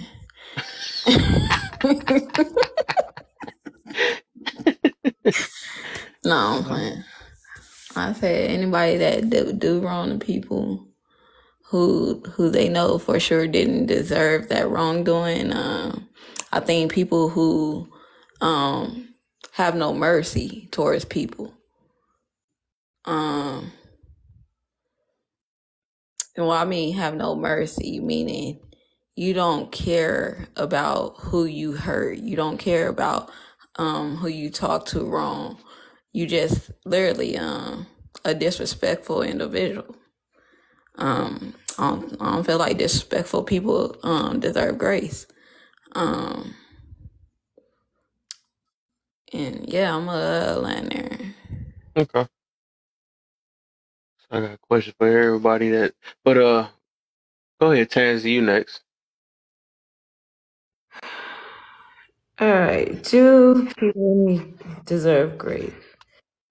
Man, today I think I learned the option of grace.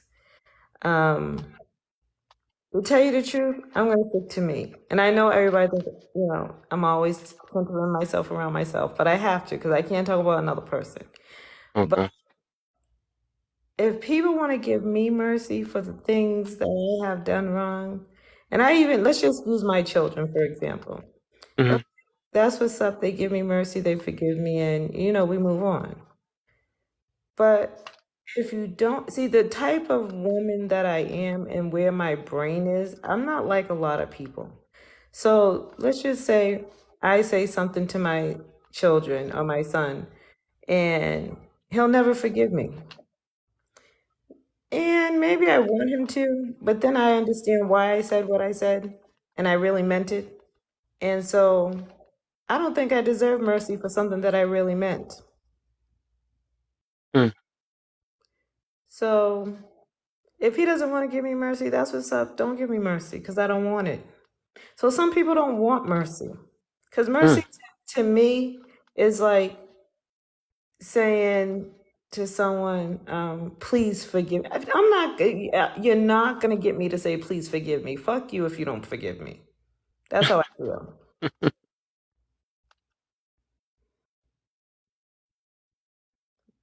That's all. You good now?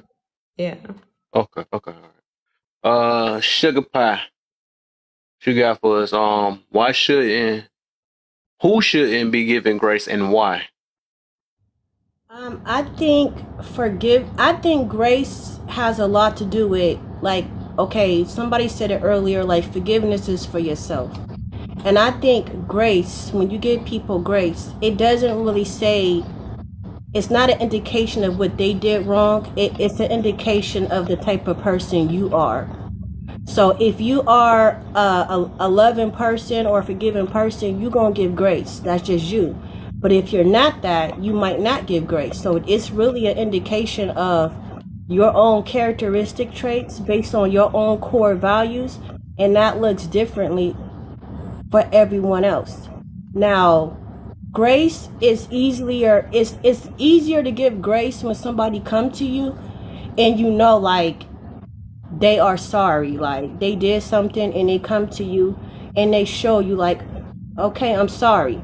And for you to be like, no, I ain't accepting that, sorry, no. They're trying to, right they wrong. That person deserves grace more than anybody. I'm not saying other people don't, but those is the people that really deserve it. The ones that's putting in that effort, that say, you know what, that hold themselves accountable. I know I did this and I apologize and this is what I'm going to do to make it right, and they make that effort. They deserve grace, because who are you not to give that to them when every single day there's probably somebody giving you grace regardless of not. I land my plane. She on fire tonight. I must have picked the right topic for her. I love it. Cousins, you next, my brother. The question is, who shouldn't be given grace and why? The short answer is, if you're graceless, you don't need to get grace, right? That's the short answer. But the reality is, I think we all fall short sometimes, right? So I think the humanity wise, like me personally, I give grace to everyone, but there's levels to it. There's degrees of grace, just like anything else, right? I can understand if there's a lot of people who don't, they don't know better, right? So if they knew better, they would do better. But I have a certain amount of grace for them because they don't know better, right? True. So I'm not going to hold them I'm not going to hold the fire or hold them to the same fire as I would somebody who knows damn sure what to do, but doing the opposite. You get a shorter fuse, right? Because you know better.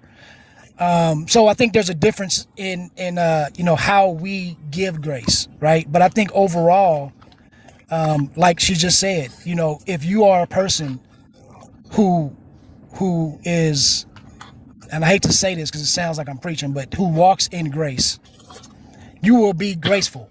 You get what I mean? Like you have that in you to where when you look at things, you're going to have a different What's up, Bunny? But if you don't, you're not. You know what I mean? You're going to be that opposite. So, I mean, I think, you know, it's just, it has levels to it. I think everyone should get grace because nobody's perfect. So there shouldn't be anybody who doesn't get any grace. But I do think that there is a degree or a level of it. You know what I mean? If that makes any sense. Okay, that makes sense. I get you. I like how you put it though. Yeah, and you overall you still give it, but okay, I like it though because I got a couple things for a couple people so far. D, what's up, my brother? You there? Yeah. Yeah. Number 3, who shouldn't be given grace and why? Well, Bunny meets Cam. She definitely don't deserve grace because she is holding that baby hostage and taking his energy and coming on this here platform called TikTok and performing with that baby's energy. Release that baby and let him have his energy.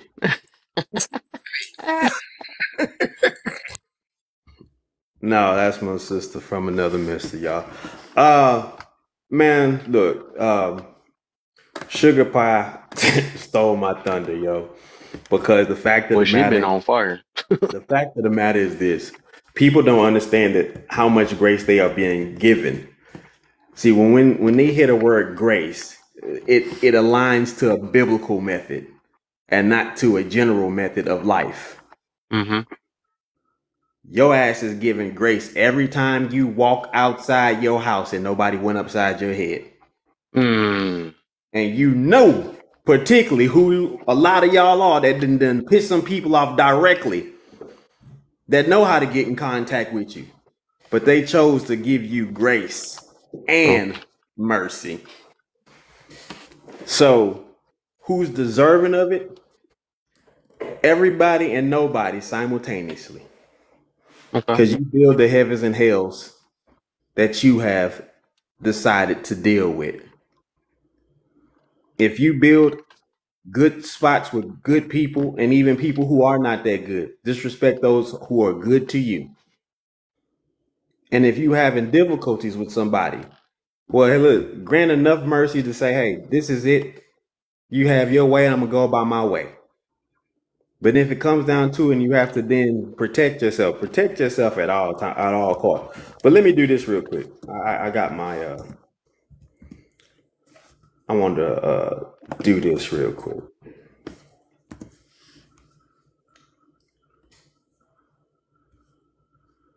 Hold on.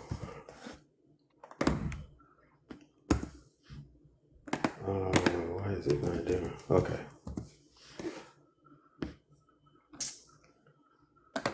Why do you get it together? Catch y'all later, man. No, you don't. No, you don't. You go nowhere. Whatever. I'm gonna be in the comments listening. I gotta go bed.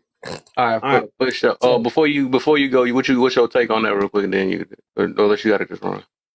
Which one? Who shouldn't be giving grace? I can wait till D done, and then I can go. I ain't gotta go right away. Okay. All right, I come across something that says this, just to go back biblical for a second. It says grace can only be experienced if we received it. That's powerful within itself. That would be in Ephesians 2:8-9. Make it clear that grace, we are saved through faith. You all know what faith is. Faith is the knowledge of something that isn't present for you. It's believing in it. God saved you by his grace when you believe. And you can't take credit for this. It's a gift from God. Salvation is not a reward for good things we have done. So none of us can boast about it. That's one of the realest shits ever. Because a lot of people are roaming this earth and not understanding, very much like Sugar Pie said, she stole my thunder. So y'all give her up real good. That your ass is being given grace often in this piece. Y'all remember New Jack City? Rockabye, baby. It's you only a step away from running into Akeisha and doing the broad daylight dance on you with G Money talking about broad daylight. You giving grace, and you cannot boast about that because it ain't yours to be given to yourself. It has to come from somewhere else. So I allow people and I applaud people that decide to give me grace. And I hope they applaud the fact that I'm giving them grace. Which goes back to my main point. Give people their space so they then in turn don't fuck you up on sight.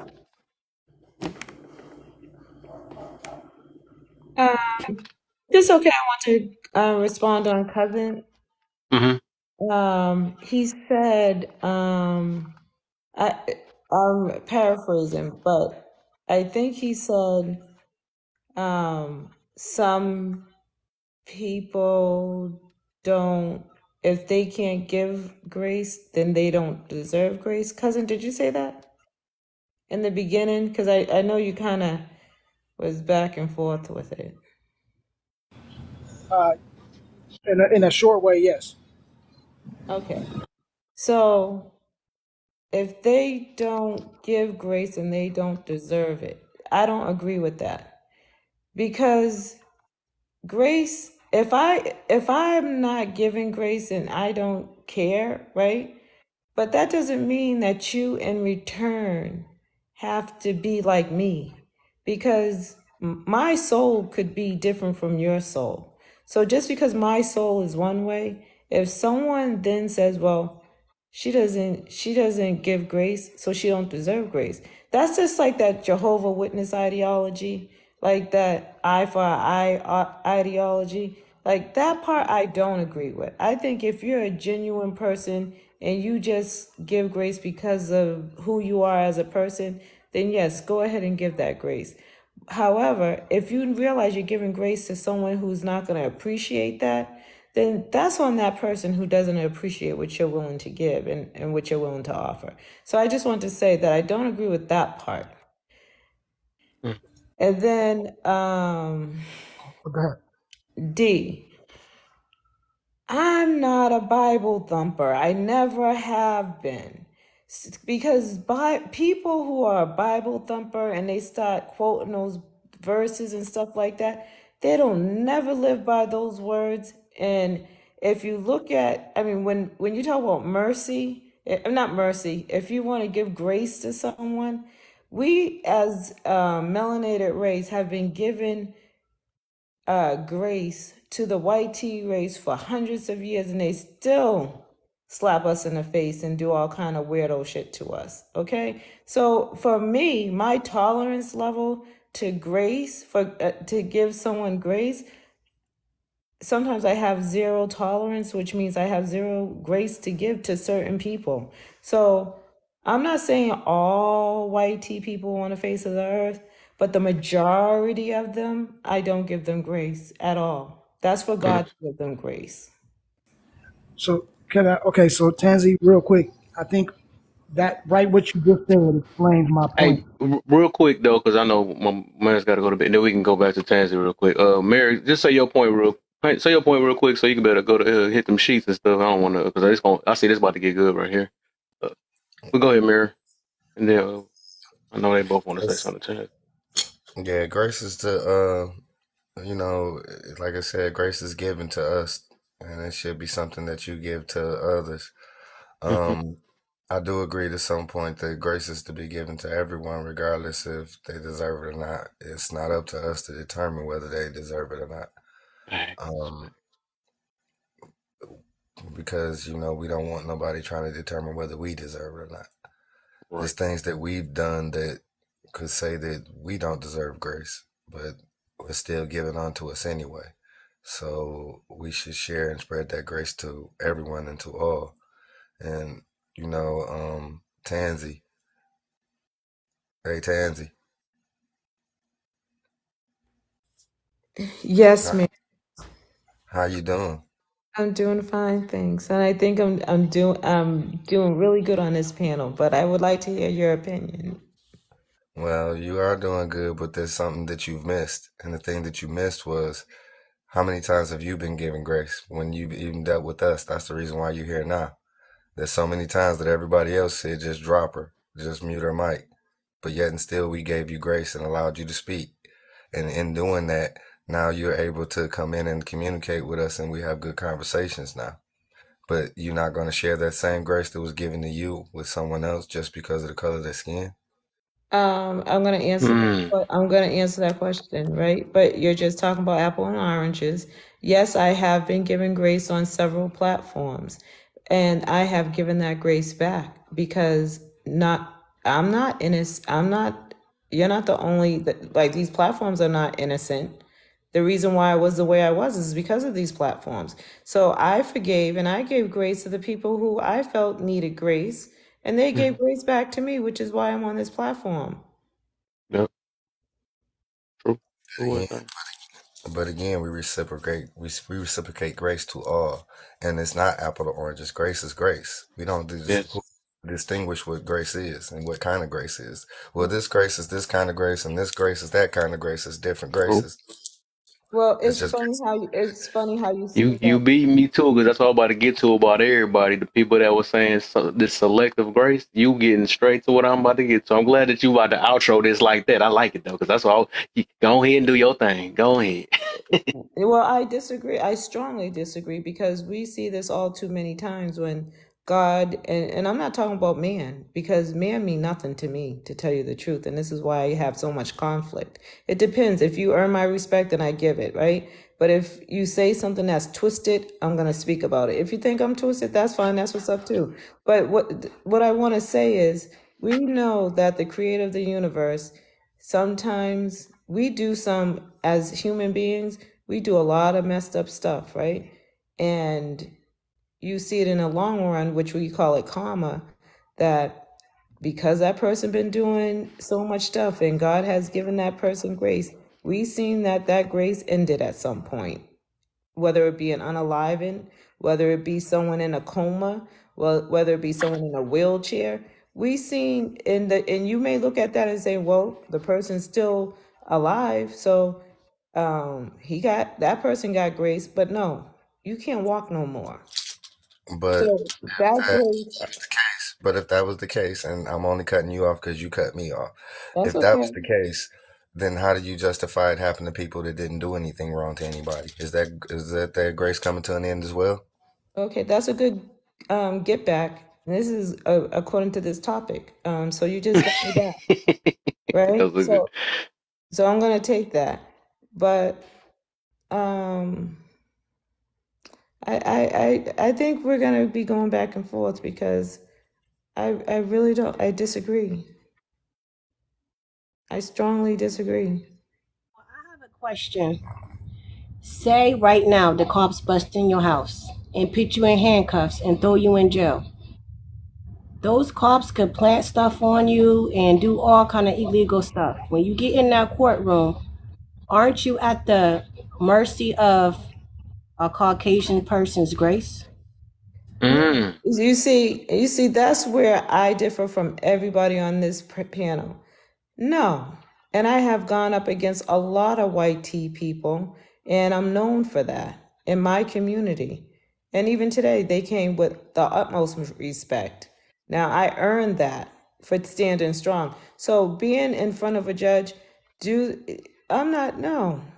you know what? I don't respect human beings. I respect the creator of the universe. The creator of the universe will, in positive energy, and I believe in positive energy. And do you respect yourself? Do I respect me? Yeah. Of course, I love me more. You're a human being, right? Huh? You were a human being, right? Of course, we're all human beings. So I'm getting somewhere with that. Okay. Because now, if you say you didn't respect yourself, then I'll be like, okay, I get why you say you don't respect human beings. But that doesn't mean that I respect others. And no, I do not believe that everybody needs mercy. And I don't. You could if you want to. But what happened to my ancestors, what happened to my father, what happened to George Floyd and Trayvon Martin and Tyree, whatever his name is. I forgot his name. But all the rest of the people that was unalived by YT people, Martin Luther King, Malcolm X, all that. No, I do not forgive, and I will never. That's not for me to forgive. That's so why? the creator. Can I ask this then? But Let me Tansy, ask this real quick then. you forgot the black lady who tried to burn down Dr. Martin Luther Yeah, I King's was about to house. get to that. I was just about right, exactly. That's why I said that. The thing is and that's why I'm trying to let people know overall. That's why people get so mad, and I understand because these things have got taught to us, and we got this thing against, I guess, color of skin. But even if we go off that logic, right, or that the way of thinking, right, it's I'm pretty sure it's our own kindness did, and actually off my experience, my own kind treat me way worse than a lot of these white people have ever treated me. But then the thing is, what we do all the time is, well, it's the area we're in and all that, but we're no saints. We're no different from them. For the most part, they just have money, or they, but all white people don't got money either. All white people don't have power either. Huh? They're not all smart either. And we're not all smart either. That's what I'm saying. It's literally a human thing that you said you don't like as humans, right? But the problem is, it's just messed up people out here. Okay, there are messed up people out here, right?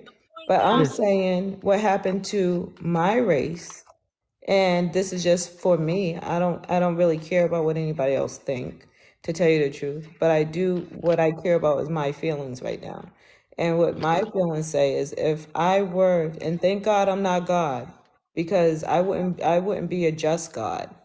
I would say, no, you did this. Thank God you're not. I'm thanking God I'm not.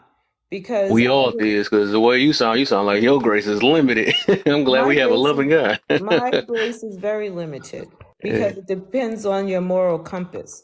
If you do something immoral, then I give it to the universe to resolve that. It's out of my power, it's out of my hands.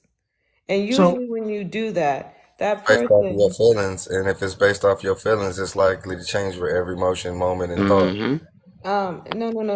That's why I don't really give grace unless like me that you could like me this second and give me grace this second, and then 2 seconds later that same grace is. Well, listen, you don't. And think about God, He don't do that. Wait a minute. And that's why I said I can't be God. Now listen to this. You guys gave me grace by allowing me to come up here, right? After all the buffoonery that I have done, right? And then you both done cut me off, and I'm giving you grace right now. So even though the hosts feel like this is his live, and Mara, you are more than likely the moderator because you feel you can cut me off. But this is what made me the monster that I became on TikTok, because of those type of attributes in men. But you know what? I have to humble myself and understand that I can't be going off 100 every time a man thinks that he's gonna restrict my voice.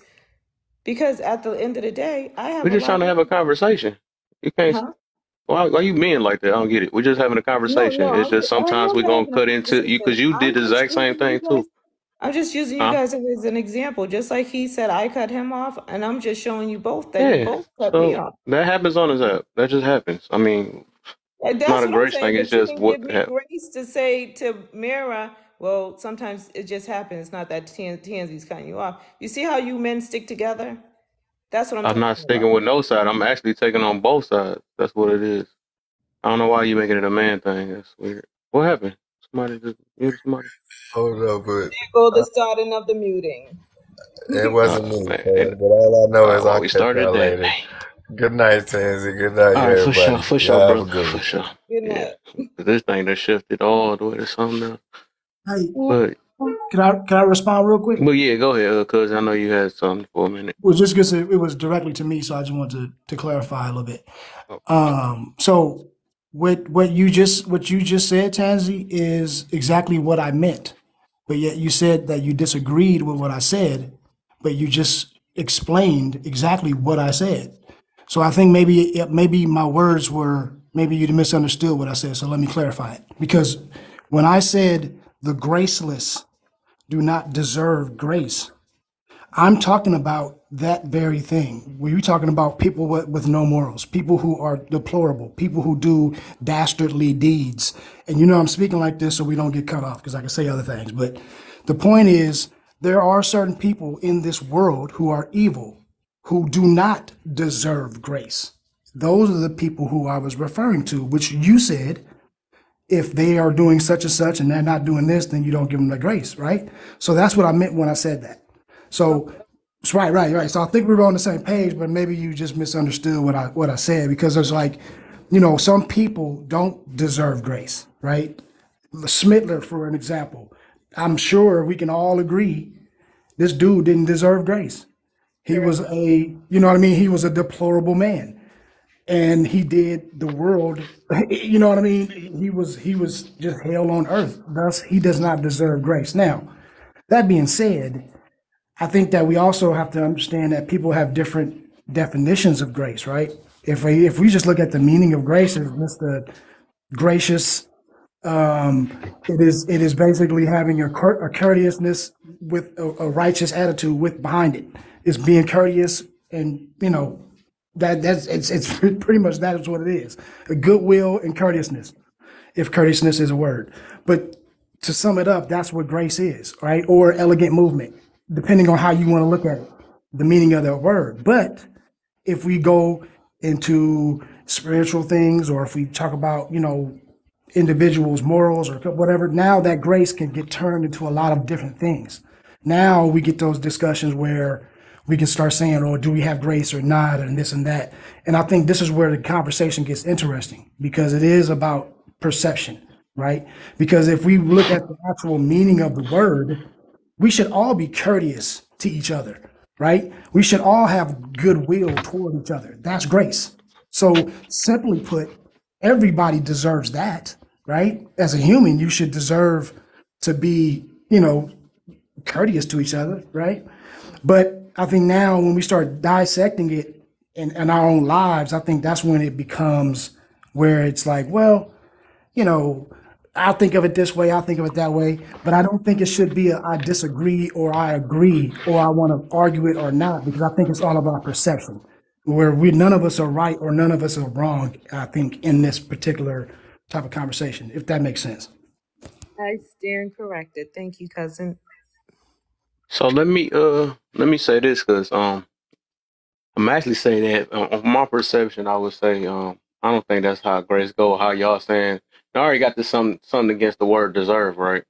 I think grace itself is just something that's given, and it should be something that we appreciate, but we don't. We feel, and that's why I'm saying it come with that entitlement thing, because grace itself is something that's not earned or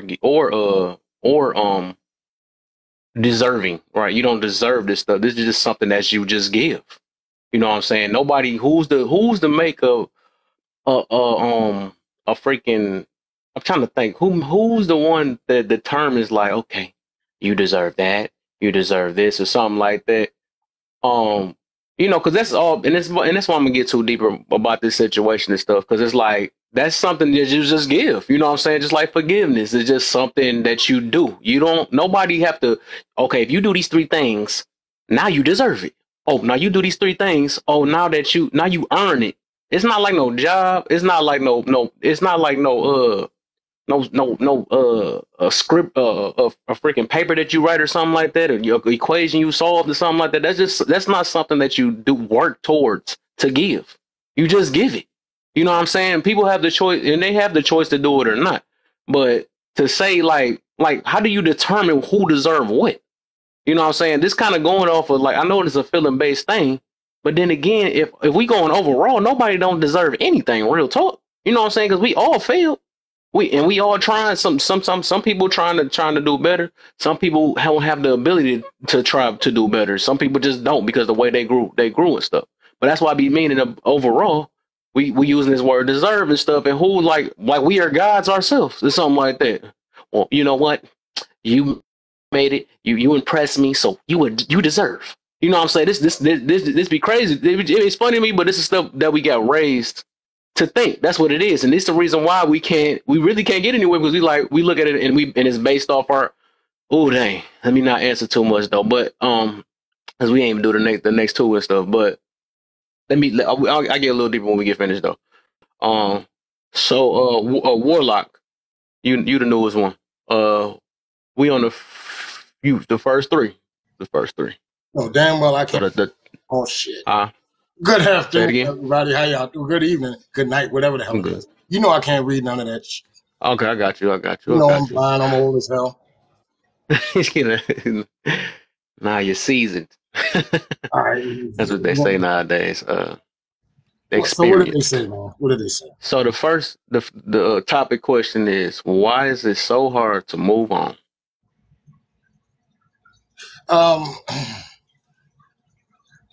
In reference to what? Just period? Because some people don't. Anything that come off your mind. That's why I love doing my. That's why I do my topics like this. Anything that come to your mind, I make it broad on purpose. Oh shoot! Some people don't move on because of the simple fact that they just want to hold something over people's head, right? That's one. Can you hear me? Shoot! Hold on. What the heck? I hear you. Yeah, okay. I hear you. I did something to my daggone screen, so I don't see anything. But some people don't move on because they just want a reason to hold something over somebody's head. Some people don't move on because they don't know how to. They don't have the tools in their toolbox. That's why they're talking like this. Sometimes. Possibly they could never have experienced anything like this. It's like me right now, and I'm going to use myself as an anecdotal example. I no longer have both of my parents. Yep. I'm finding it hard to move past that because I've never experienced it, and the way somebody else does it probably doesn't pertain to me. So I have to find my own way to move past both my parents being gone, right? So there's several different reasons why people can't move on, but I find that nowadays it's more or less because they want to have the ability to hold some shit over somebody's head. Cool. So I like how you said that too, though, because this is the reason why. This is why my standpoint. Oh dang, what happened? My man, what the? He must have reset it. But that's why my standpoint like that too, though. When we get a little bit, because I don't want to. But what I actually learned with me myself, right? I figured out that I can give grace to everybody. Because the fact that I choose peace over everything, and I realized how much holding a grudge do to you. You know what I'm saying? Me myself, I can't forgive anybody, right? No matter your skin tone, no matter if you were a family member, no matter if you probably even did something, you know, it's a hard thing, but it's not impossible. And then the key word is some people can't find a way to do it, so they feel like that is not possible.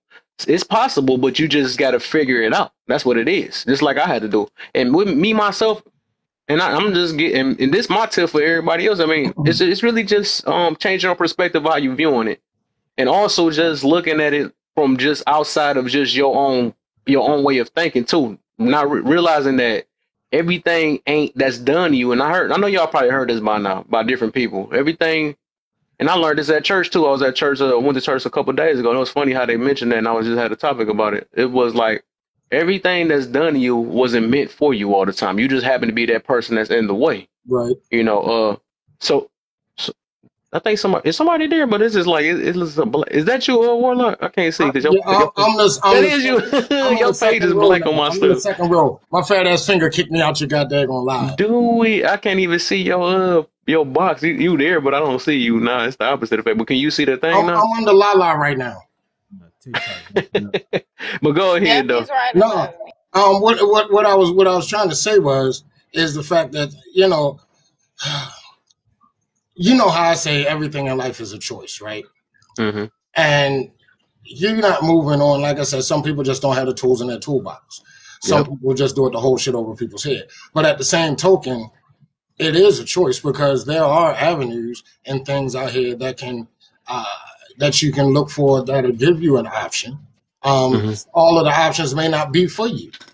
But at the same token, once you realize that holding on to certain things is causing you some kind of distress, which you might like wallowing in bullshit, that's your choice to stay in that mode. But I think a lot of us get to a point, some takes longer than others, whereas though we realize, you know what, this shit is not really working. So how do I get from one place to another? And sometimes the road that we have to travel, we don't want to go through the bullshit to get to the other side. So we, as I say, we always wallow in that fucked up choice.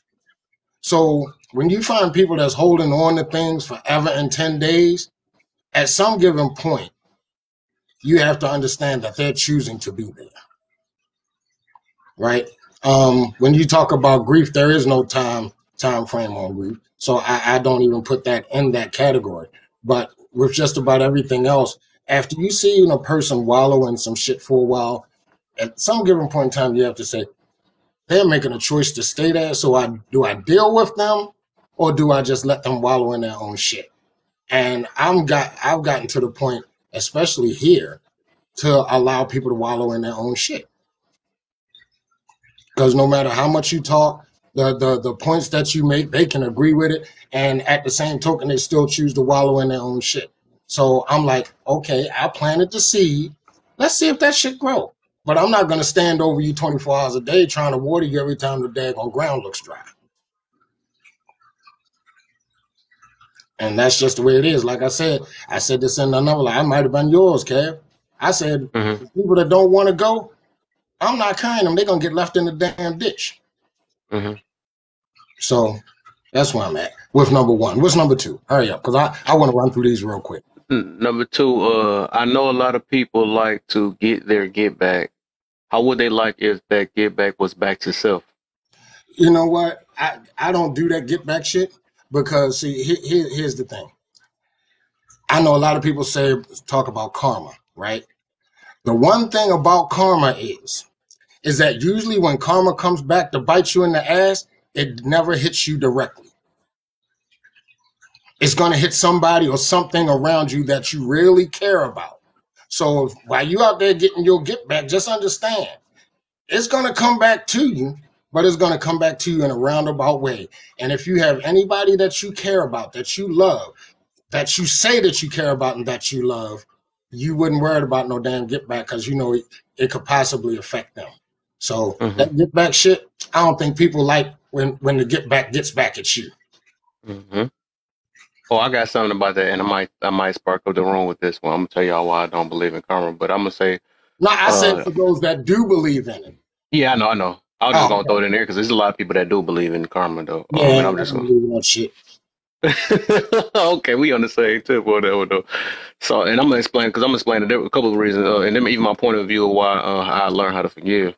Because even though I get into it with a lot of people on here, though, but I really don't have nothing against nobody, really, because nobody that got control of my life. I chose who I want to talk to.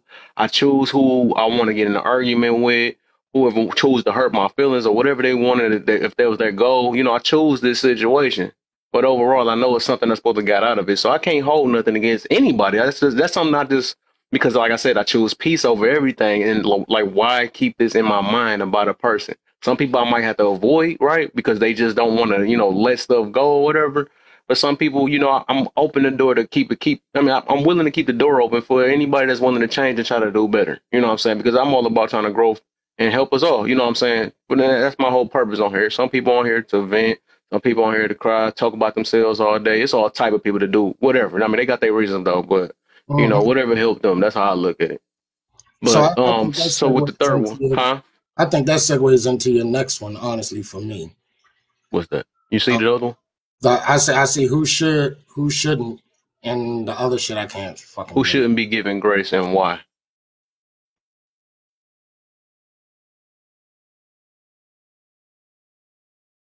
Let's see. Don't hurt yourself. First and foremost, the grace thing, I don't subscribe to. I will give a person the benefit of the doubt, or I will give a person a chance if in fact they are ignorant. And I do give people a chance to grow, because we all know as human beings that change is something really hard for our ass. When we get into a rut or something, it's hard for us to change. We can look the truth right in the fucking face and still say, that's not it. Right? So the grace thing, I don't subscribe to that. My whole thing is I understand that we are all ignorant in some way, shape, or form about something. That's why I always say that I don't have a problem with ignorance. I have a problem with a person that refuses to learn. Ignorance is just not knowing. And if somebody tells you, what it is, and you choose not to wallow in that ignorance or in that choice, then that's the type of people I just can't fuck with. Because you're happy and you're fine where you are does not mean I have to tolerate you or deal with you. And the same goes for me. People don't like my ass because I have a stance. And it's hard for me to change my stance, but when presented with the right information, yeah, I have no problems doing that. Because I understand that I'm not perfect. I don't know everything. But some people are just going to stand their stance no matter what. And those are the type of people that I can't give that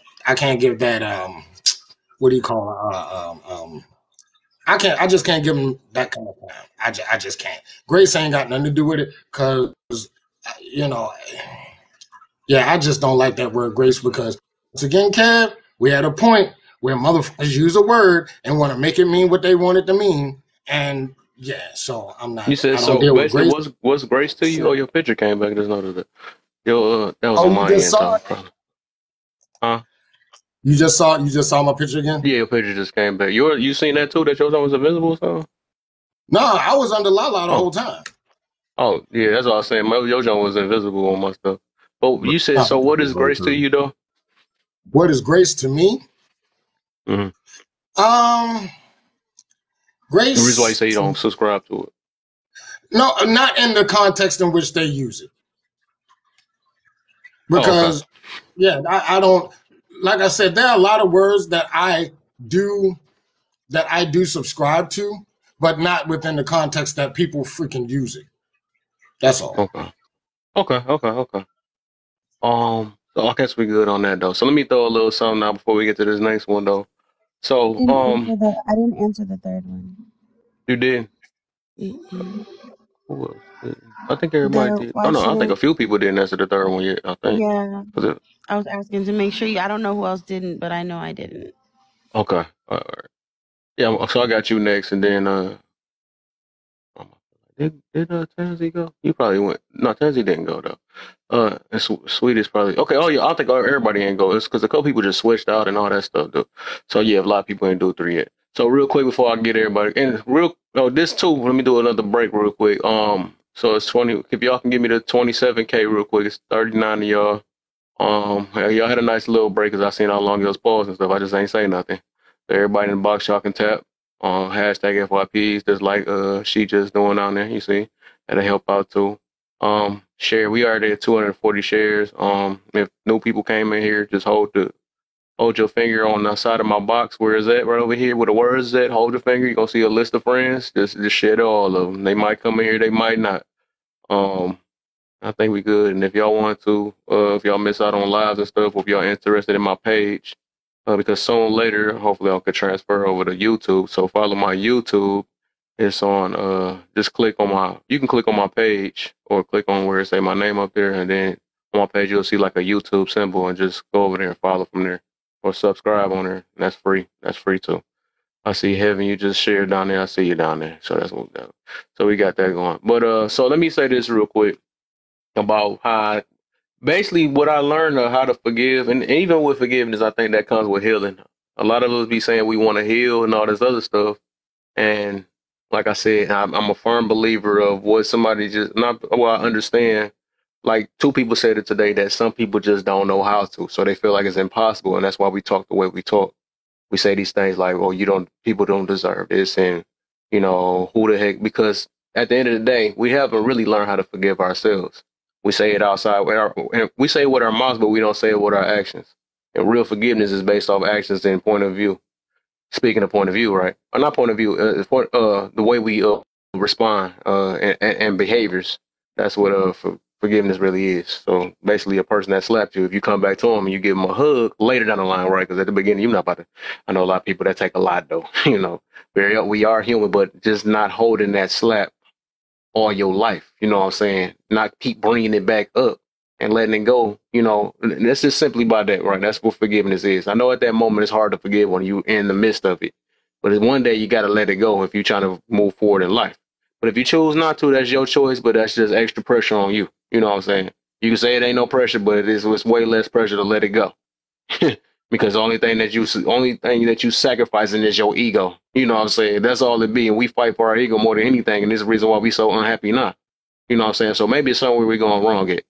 But like I said, how I learned how to let go and forgive, I realized, just like we was talking about the human thing earlier, I realized I am a human.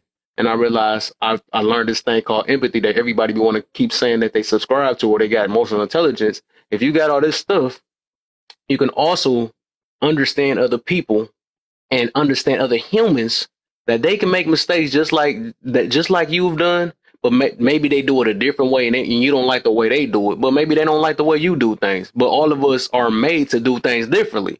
So how can we hold this against somebody that choose to do this with their life and stuff?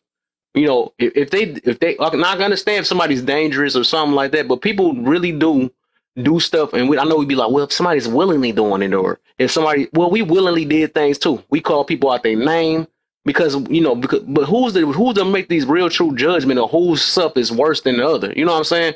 Because we could be just as harmful as the next person though. But like I said, with this empathy thing, I learned to put myself in other people's shoes, as if, just like we was talking about the Pitler dude, right?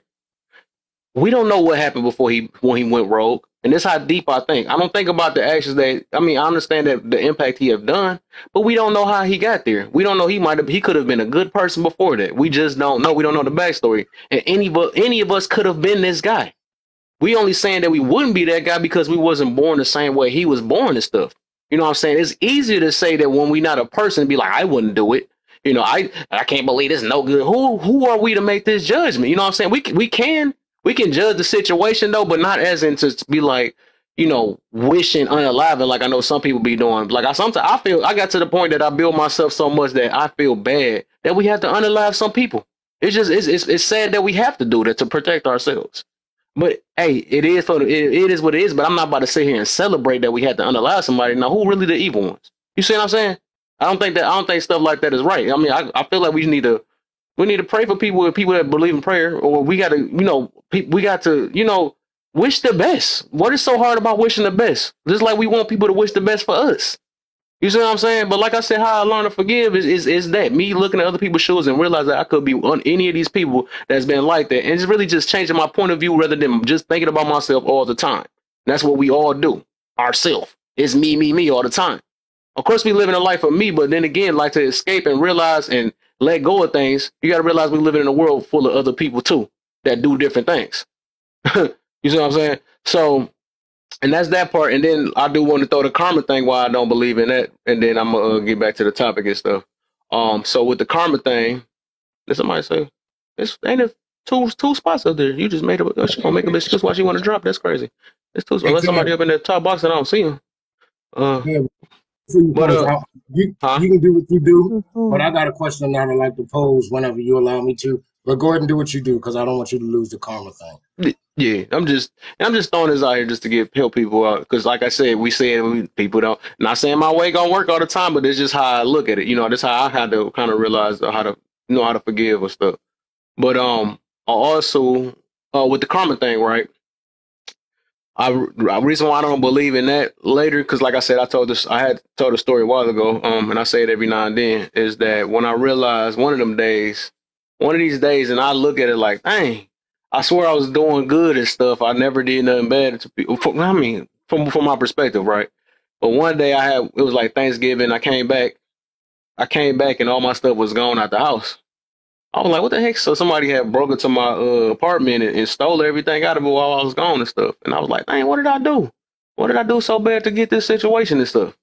And then I'm looking at it like, dang, what the freak? Like, I don't think I did anything to deserve this. That's when I'm back in my deserve days. But from that point, I'm looking at, that's what made me really not believe, because I'm like, I didn't do anything for this. So how did I get all this stuff or whatever? So after that, right, I realized that good things happen to so-called good people. I mean, bad things happen to good so-called good people, and good things happen to so-called bad people. When I think about the people that go in jail, that did probably crazy stuff, right, unaliving and all type of stuff, but still go out of jail and get to live a good, very good life, right? They get to have kids, change their life. Them probably read a couple Bibles and stuff. Like, man, I'm a whole new person, and that happened. You know what I'm saying? So this is what I realized about karma, though. And it's just a selfish thing though. And that's what we all do, because we always want to look for validation, or we want somebody to. And I'm glad that I did. I guess it's a good thing that I be going to church sometimes, because the pastor was like, we always look at, we just wait for people to get back right now. You know what I'm saying? Instead of later or whatever the situation. We always like wishing the worst because we got done bad. But I look at it that me, myself, I believe everything happened for a reason, even if I don't like it. Because like all the stuff that has damaged, we can say that damaged our lives and stuff, we are the character we is today because of it. So who's to say that wasn't meant to happen in our life? These things happen in our life for us to renew and restart and do things over and make a better thing or learn from it, right? That's how I look at it though. But I look at so with the karma thing, what it is no different like the horoscopes, right? I learned that whatever energy you focus yourself on, and good and bad is subjective, right? And that's another thing, right? Because you could think you a good person and you really bad in somebody else's eyes. You know what I'm saying? So that's the reason why I be like, I'm just a good person. Who says that, right? I'm just a bad person. Who says that? You see what I'm saying? So it is a subjective thing. But like I said, what I learned about karma itself is that whatever you focus on is what you gonna see. That's why I chose to be optimistic. I always look at the good, and that's also keep my peace, right? I look at the good even in the bad. You know what I'm saying? I got hope.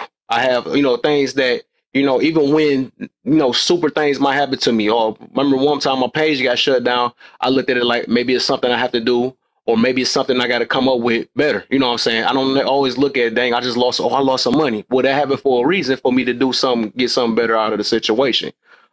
I'm no longer in a relationship. Okay, maybe I wasn't meant for that relationship. It's something better in my future for me to spend my time with. I realized that life ain't meant to go the way we want it to all the time. And that's where the disappointment be coming in, because we get so mad because we think that we deserve this word deserve, this entitlement mentality that a lot of us get. No, in real life, nobody don't deserve anything. And that's just real talk, no matter how people want to think about that, because nobody said that you deserve to wake up and see another day. Nobody said that. Nobody said that you deserve to came out your mama. You know what I'm saying? Like I said, I'll be trying to switch this word deserve around. Even your parents don't have to be a parent. I tell people that even that too. They don't have to. Who told you that a parent they their own human? Who the heck in law, or who the freak, what other human could tell you that you're supposed to do that? That's your kid. They don't have to do anything. No, they don't. You know what I'm saying? That's something they choose to do. But we need to switch this word deserve around and be more grateful. That's what it is. That's what I'm saying. We lack so much gratitude. We only gratitude when things happen our way. You got to be grateful that we survived the things that didn't happen our way either, too. And that's the reason why a lot of us so mad and angry on this thing. So like I said, with the karma thing, it's just whatever you focus on is what you're going to see. And I believe it's good and bad in this world. So if you focus on the bad, you're going to see bad. You focus on the good, you're going to see good. And that's just how karma works. That's something I had to realize and look at, because people will wait and hold their breath all day. I remember that time you tripped me. That's the reason why you lost your car the other time. You see what I'm saying? That's exactly how it worked. People want validation of what happened to them in the past, so they can say that, oh, this is why this happened. That's why you got 2 kids now with a deadbeat, because you didn't give me my dollar back. They come with the dumbest stuff, right? You know what I'm saying? So that is not how karma works. And if karma worked that way, we would be all done for, because we have all done somebody wrong.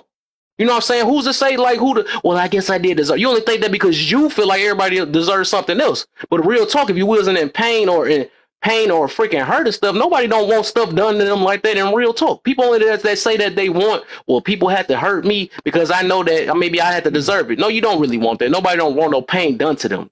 They just say that out of hurt. People say things out of hurt. Just like people that want to commit unaliving.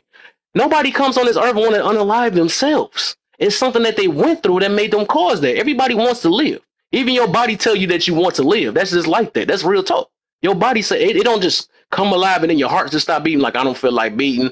I'm not feeling it off my feelings. Like the body just gonna say that. Everything gonna continue to work. Everything in your body wants to live. So to not want to live or something like that, it's just something that hurts you. The reason why you like that, or why we talking negative nowadays, is disappointing. Even as a kid or a baby, we just want to be happy. That's all it is. We want to be happy. We want to be fulfilled. We want that joy feeling. You know what I'm saying? And that's just all that is, man. But I got all that out. So we good. I just want to tell y'all where I'm coming from with that situation about the karma thing and all that stuff. Like, whatever you focus your energy on is valid. If you want to say that it's negative things, you are right. If you want to say it's positive things, you are right. Everybody is right when it comes to that stuff. But you make your choice. That's what I'm gonna say. You make your choice what you want to see. I want to look at the positive things. That I ain't got time to sit here and be looking for every oh dang, I can't. Oh, look at that. Look at the housewives and stuff. Look at that drama. And people want to focus on these things, and they wonder why their life is a catastrophe. I don't even use that word. Is that even? I don't even know if I use it right. But they wonder why their life is like that because that's all you focus your energy on. You see what I'm saying? So whatever you focus on, you can't be mad about, what energy you want to push it in. Except for you want to call yourself being peaceful and I'm a loving person, but you looking at everything that's hatred. Like, make this stuff make sense. But I'm done. I can go forever. But sure back to the topic. Huh? You done? You sure? Yeah, I'm done. I want you to get it all out, my guy. I want you to get it all out. I got it all out. It's your soul.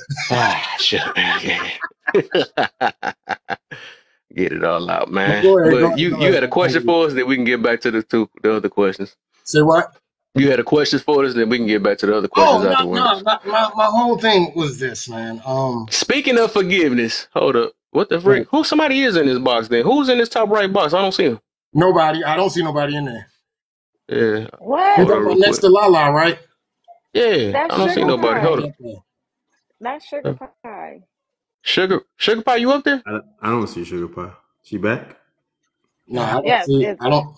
Lala. Okay. Next to Lala, Sugar Pie. Yeah, I don't see her up there. Then I just pulled her up. She ain't say nothing. She just dropped it down. Hey, Warlock. Yeah.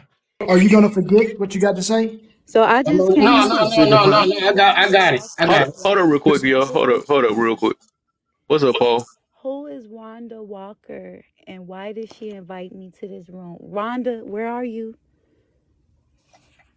Miss Walker? You came up. Still here, Miss Walker?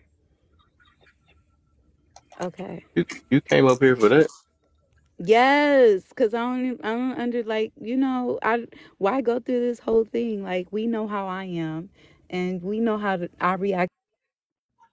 Yeah, I forgive her though, but I don't know what the heck. She came up here for that. It just interrupt my whole thing.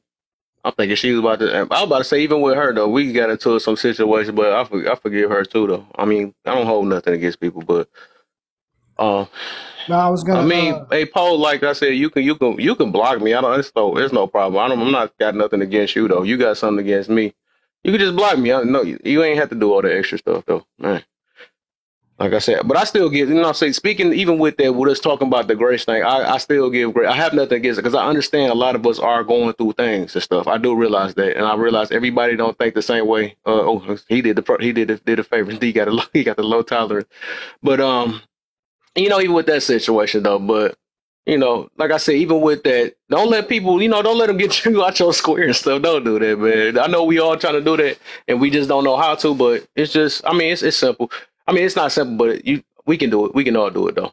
But go ahead, Warlock. I think you had something though before all this. No, cousin wanted me to hold my thought for a second. What do you have to say, man?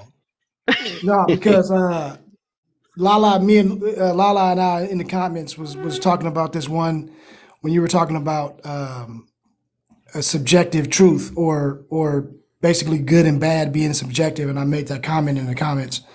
And then she said she disagrees. So we've been kind of talking in the comments, but it's easier to just, discuss on the panel real quick.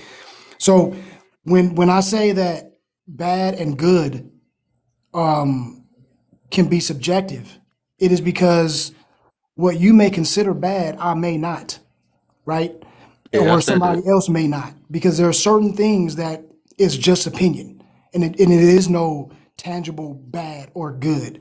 There could be certain things that, even if the mass of people say, hey, we think that this is bad, there's still going to be a great deal of people who will disagree, right? And they think that, hey, I don't think nothing wrong with it. So then in those cases, those would be subjective truth or subjective bad, quote unquote, or good. Now, I think there are some objective truths in life that we can't argue, right? We know those things, but most of the things that we deal with as humans in life are built on perception and what we've learned. It's not about, something that's universally true. It's like, these are the things that we grew up thinking, or, if you go into another part of the world, they think something totally different. You know what I mean? It wouldn't even make sense. So I just think that that's what I meant when I was saying that sometimes bad and good can be subjective. It's like, somebody said opposite. You understand what I'm saying? me. Oh, that's Lala. Okay, I got you. I was wondering to say that too. Yeah, he's talking to me. So, and I've said this to you before. I don't agree with the idea of subjective morality or subjective truth. However, I just think if you believe there is subjective morality, subjective truth, subjective good or bad, then it has to apply across the board. That is what I'm saying. Like it can't be two contradictory statements can't both be true. And so you can't say there's subjective morality and then there's also some objective morality, because that doesn't make sense. If it's subjective, then just believe that it's all subjective. Or if it's objective, then believe that it's all objective. Now, I believe I believe in objective morality. I don't believe there's subjective morality. And I don't use because of my belief system, I don't use my guideposts as to what's moral or what's not, right? Yeah. So I believe in objective. You know what I'm saying? So it's just like it has to be across the board. I was about to say, I do believe it's subjective too, though, but it depends. It might be some objectives, but I do believe it's for overall. They're just contradictory statements. That's all. And I'm not saying, man, I'm not trying to change nobody's mind. They're just contradictory statements. Oh no, I know a lot of people do that too, though, and I look at it as. But how? Okay, so let me so real quick. It depends on where you at. What would be an example of an objective good or bad? Like, what are we talking about? Like, what would you say? Yeah, I'm probably on your side with this. Before we get there, here's what I think that's tripping up every goddamn body, right? Because when we start talking about good or bad, now we're talking about either cultural, society, and or personal morals. True. Right. That's what makes it so subjective. What's good or bad. And as we always acknowledge whenever we speak, because there are very few things that we can say all to, right? Until everybody, all people agree on something, then it's going to be subjective. Right, because there's going to be an exception to the rule or an outlier that think what 100 million people think is good. You're going to have those two people that may not think it's good. So just with those two people, that one thing that everybody else thinks is good, that is bad. Now it is subjective because of those two. Good luck, April. So I think that's where we're getting tripped up, because we're saying that good and bad is not subjective, it's objective, but it can't be because of cultural, societal, and moral values. Mm-hmm. So let me say this though. I love this topic too. So this is what I got to, right? The reason why I say it's subjective overall, right? For the most part, right? Maybe some objective, but the reason why I'm gonna say this, right? Because this is what make it objective, right? Cause like basketball, and I like using this as an example. It's a right way and a wrong way to play basketball. If you got rules in it, right? What makes it objective that a foul is a foul, right? What makes it objective to score in the basket, that's how you make points. That's what makes it objective, right? But this is what makes it subjective, is that if I tackle somebody in basketball, is wrong, right? It become a foul. But if I tackle somebody in football, it's the right thing to do to win. You know what I'm saying? So that's what makes it subjective, because it's depending on what you're doing. Just like it's an objective way to live on certain, depending on what it is, right? It's objective right and wrongs in the way of living, right? If we can think of a few of them, I can't think of it right now fast enough. But then again, depending on who we talking about, it's subjective, right? Because some people, it's just really, because that's why that's the only reason why I'm gotta go overall that. Yeah, it's morality thing or right or wrong. It's very subjective. It depends on what you're talking about, who you talking about. You know what I'm saying? That's just what it is. Hey, they go twin down there, man. We miss you. We was talking about you earlier. Me and Lala was talking to. We was wondering where our third twin was at. Well, see, Kev, that's why there are rules put in place, right? So, like you said, with basketball and football, there's a rule saying that if you tackle this motherfucker, you wrong. That's not objective. I mean, that's not subjective. That's objective, because we know there's a rule in place for that, right? But a lot of times when we're trying to distinguish good and bad, even though we can say that deleting somebody is wrong, there's a law that makes it so. So, and in that instance, no, deleting someone is not wrong, unless now you got a law. Then you got another law that counteracts that. So now it's subjective, depending on the circumstance, and that's what makes a lot of things subjective because you have so many idiosyncrasies that can make it be one way or freaking another. It's all dependent on the circumstances. Yeah. So in the law, that looks like legal and lawful justification. You see what I'm saying? So yeah, it's illegal, but you can lawfully be in the right. But here was what I was thinking though, like just as a quick example, we could say that being incarcerated is bad.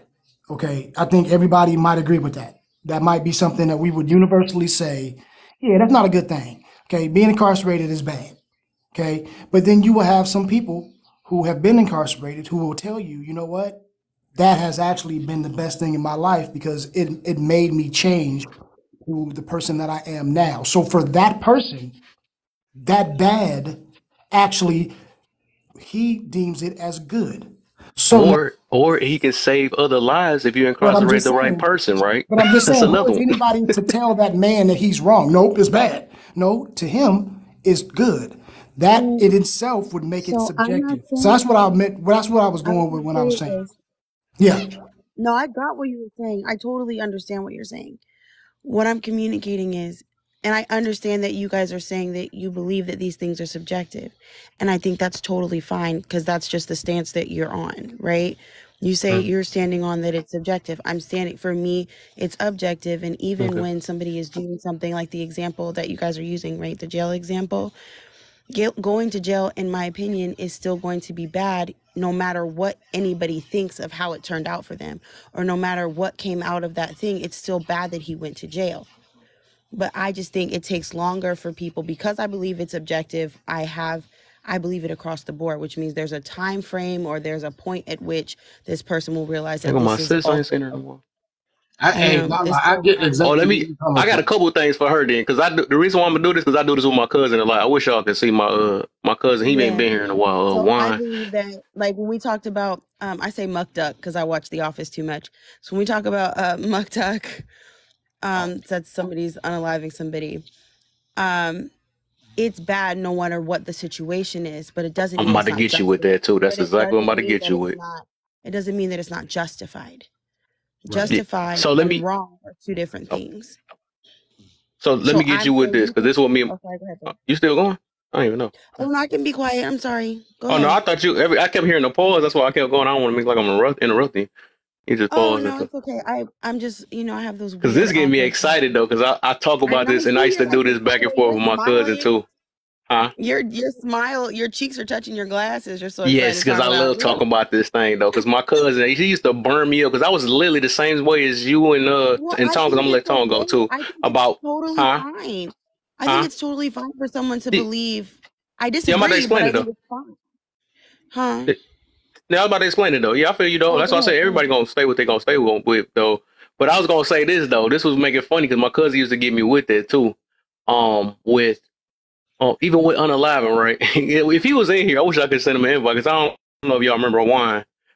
A couple of y'all might remember him because he came in here. Because he was one of the ones that used to. That's why I asked people these questions, because me and him used to go back and forth all the time. He used to open my mind up a little bit more on different things and stuff. But so even with that, I used to think even with Unaliving, right? The K word, right? I was like, that's a objective thing, right?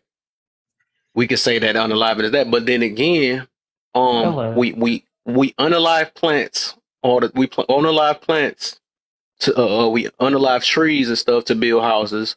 We unalive fish and stuff to eat, because that was also given to us for to eat. I don't think hunting is wrong. It's more stuff though, but the reason that's what made it. That's why I had to look at it like, dang, But then again, but we do wars too. We must fight wars sometimes, right? But we got to fight for what we stand on for the most part, right? We do a lot of unaliving in that, right? Right. So it's like, is it like, how can that be? I'm not saying it's not. I'm standing on it being wrong, but I am not saying it's not justified, and that's the difference in what I'm saying, right? It can be justified and still be wrong. Who said that is? No, what I'm saying is like, How is unaliving a tree? Huh? I think what Lala is saying is this, babe. You can answer me yes or no. Okay. The act itself is not a good thing, but the ends of that act could be a positive thing. I think she's just saying to unalive somebody, regardless, to take a life is a bad thing, but the reason why couldn't be justified. Exactly. That wasn't the point I was getting to about that though, but I know, I get where you're at, and I'm look, what I'm trying to communicate is just that, in my opinion, more than my opinion, but in my opinion, two contradictory statements cannot live together. They can't contradict each other and both be true. And so if I'm saying objective truth, I'm saying truth is objective, that means I believe it's objective across the board. If you're saying truth is subjective, and that's fine, and you're also saying it's subjective across the board, which is why I'm like, it's totally fine. Y'all think it's subjective, period, and that's fine. But I'm just saying you can't say it's some are subjective, some are objective, because those are contradictory statements. Yeah, I think that they're going with more the ends justify them. I think I explained what makes it objective and subjective though. Like I said, it's an objective way to win basketball. But what's in basketball? Like tackling is like tackling somebody objectively, that's a foul. But tackling itself it's not wrong when it comes to football. You see what I'm saying? But the action itself is not wrong. I get your analogy. Yeah, so that's what, but it's still objective depending on what you're doing. That's what I'm saying. It's objective of what you're doing, depending on what you're doing with it and where is it at. That's what make it objective. Okay, I'm gonna hold because I know Tone wants to respond. Hold on. I'm here. I'm with you. I ain't clocked out yet. Go ahead, Tone. Go ahead, Tone. How's everyone doing? What's up, T? What's up, Mike? How's it going? So I don't know if y'all want me to respond to what y'all were talking about or the topics. What you feeling, man? I guess I will address the topics. How's it going, Amir? I know you wanted to help. Go ahead and help Lala. I know you came up here, man. Go ahead and say it. What you feel? I mean, because I ain't trying to, I'm just giving a different point of view, but I ain't trying to change nobody's mind. I'm just giving a different point of view. If people want to stick with what they want to stick with, it is what it is. But I'm just saying because I understand. I do agree with Lala. Yeah, I do agree with Lala on that, because when it comes down to it, obviously our morality comes from a place, right? It's our belief system. That's where we build our morality, because, if we didn't have that, of course, then it would be subjective. Most of those things that we talk about would be subjective. To us, it is objective because of our beliefs. Our beliefs set us up to understand what is right and what is wrong, what is a vice and what is a virtue. And that's usually how we do that. And it's either through utilitarianism or some other methods. I think when it comes down to the act of what y'all were talking about, obviously that can be subjective, but I would say that's the intention behind that. Let's say, for instance, in that state of that scenario that you brought up, Kev, let's say a football player that only knows football got on a basketball court and tackled someone, right? Now, his belief and his intention is to stop the person from scoring, and he knows this, but the only way he knows is the way is tackling and he gets a foul because of that. Now, his intention was, I need to stop this, but the way he did it, in which he did it, obviously was not right. That would be where subjectivity is, I would say. But in the intention is where the real is where it actually lies at. And I would say that the Bible even also talks about that, because that's my belief, and that would be secret sin or iniquity would be how you would face that. I guess you could go into karma in a sense there too, but that's how I see that. I would say the initial intention of what you're doing would be your vice or your virtue, and that would decide the morality. Obviously, like we said, that depends on the person, but I would say either way, objectively, there is morality there, and I would say it is objective. That's just the way I think. But I'm gonna move on to the. Didn't you say you were going to cover the topic? You know what? I did, but Kev was like, you could go ahead and help us. So I was like, I guess I'll go ahead. No, I'm just messing with you guys. Go ahead, man. Go ahead.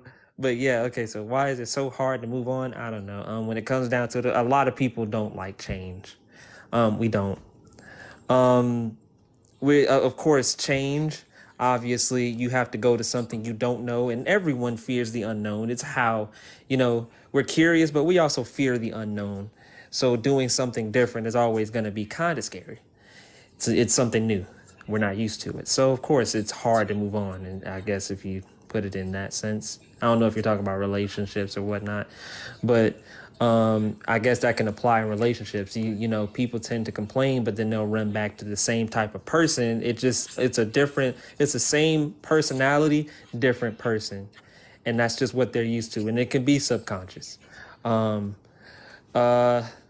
Let's see. I know a lot of people like to get back, but how they get back. Wait. My bad. I'm sorry. I just got off work. I'm tired. How would they like if they get back was to self? Okay. Kev, can you go ahead and read that for me? I'm kind of slow at the moment. You said you already got the first one then already? The first one. Yeah, he on the get back one right now. Yeah, I'm on that get back. Yeah. You get back, but then you get back to yourself. What I'm about to get back real quick is if we can get these likes to 35K real quick. It's 42 of y'all. We looking pretty active in the comments and stuff. If y'all can tap it up real quick, tap it on my face. I feel like y'all. I'm actually gonna give y'all 37 though, cause y'all can work. Y'all can work them fingers. Y'all give me the 37. Right. Don't let them bring it out. Give y'all a nightmare. Then share. Like I said, hold your finger on the side of where my page is at. There's gonna be a whole group of people you can share to. Just share to all of them. If you want to. Somebody's gonna come in this room. So we gotta get to the bottom. We're gonna get to the bottom of this forgiveness thing, man. We gotta because I understand a lot of people don't know how to. Some people don't want to because they haven't been forgiving themselves. That's also a thing. Okay, so I know a lot of people like to get their get back, but how would they like if they get back was back to self? Okay, so with that, I guess this would go into like kind of the revenge a little bit. And I did hear Warlock talking about this with the karma thing. And yeah, I would say when it comes down to it, a lot of that stuff don't come back to you. Of course, that shit can trickle down. It'll trickle down. It'll trickle down, across, or even up. Or sometimes it'll happen to you. I like to say, because I don't like revenge too much. Honestly, I let shit go. I don't. There's too much energy to hold on to stuff like this. But I have a saying. When you're going for revenge, dig 2 graves. Dig 2 graves, because you will not. You literally shoot yourself you pew yourself in the foot also when it comes down to that. So yeah, getting your get back, there's no winner. There is no winner at all. That other person will lose and you will ultimately lose too, because you gain nothing. It says, who shouldn't be giving grace and why? No one. No one deserves grace. No one deserves that. You shouldn't be given anything. Now, of course, it's up to that person. And it doesn't matter. Doesn't matter. I mean, you could do everything in your power to, help that person forgive you, but it's up to them if they give you grace. Actually, Kev, I heard you ask everyone what was the definition of grace. I'll say it's the leniency of transgression. That's how I would explain that. It would be the leniency of transgression in a sense. That's how I would say that. Let's see. Is justification based on facts? We ain't got that far yet. We haven't? Oh no, we haven't got that far. Nope. Oh my goodness! I look up and there's more people. See, I got one, Kev. You up there looking at something. I was about to tear that shit apart. You already know that. All right. So here's the thing, right? Here's my question, Kev, that I had, which leads into those two things, right? When we do something wrong to someone and we go and apologize to them for doing them wrong, how many people, this is going to sound real crazy, how many people care if in fact they say I forgive you or whether or not they forgive you? You're only fooling yourself if you don't forgive. If you pretend to say that you don't forgive, and you say forgive, and you can tell how the person's actions are. They're going to move different. Yep. Mistakes. But if they keep what I'm asking is, if you apologize to somebody, do you give a damn if they say I forgive you or not? Hell nah. If you let that go on your own, that's all you can do. If you let it go and you know that you're apologetic, you mean it with all your heart, I'm sorry, and they don't forgive, that they're holding themselves down. And then at that time, it causes grudges. It allows them to become envious towards the person. And then they start doing things in fear. And then, depending on the relationships, it start trickling down and affecting every person that's in line when it comes to those that are connected. I got you. Anybody else? Yes or no? Do you care if they say I forgive you or if they actually do or not? I wouldn't care. Not at all. Yeah, I'll let you know. All I care is that you heard it. That's it. Do I gotta turn the next cheek so you can do it again? See, that was adding to the, we didn't even get to that part yet. But no, the reason that I asked that is because I see a lot of people that if they do something wrong, they apologize to them, and then they get then it becomes a whole nother argument because they didn't say, you know what, I accept your apology. Right. And I try to tell people this, just what Paulette said, that once you apologize to somebody and you've done it sincerely, it is no longer your bag to carry. It's theirs. Let them carry that freaking bag of rocks. You move on and you do what you need to do. Too many people are dependent on other people's approval for things. And I think that's why some people, going back to your first question, why is it so hard for some people to move on? Because they're looking for the approval of other people to solidify what they've done or what they haven't done or things of that nature. So it basically ties into everything. But go ahead. Sorry, that was my question. No, it's cool. I mean, to me, a lot of people do need permission. They need permission to move on, and I think another reason why it's so hard for people to move on is because, for some, like in some strange way, a lot of people think that things serve them. They're convinced that whatever it is serving them, like it's helping them, it's building them, it's giving them something to grow on. But in reality, factually, that actually might be true. I know a lot of people that anger is a fuel for them. A lot of people use people trotting down on them as a fuel. They use a lot of stuff like that as fuel. So some people rely on negative reinforcement. They rely on somebody giving them a consequence to grow on or to go forward or a negative thing to make them move. That's why some people don't move on, because it gives them a story. A lot of people love being a victim. Being a victim comes with a badge. A lot of times it comes with a trophy.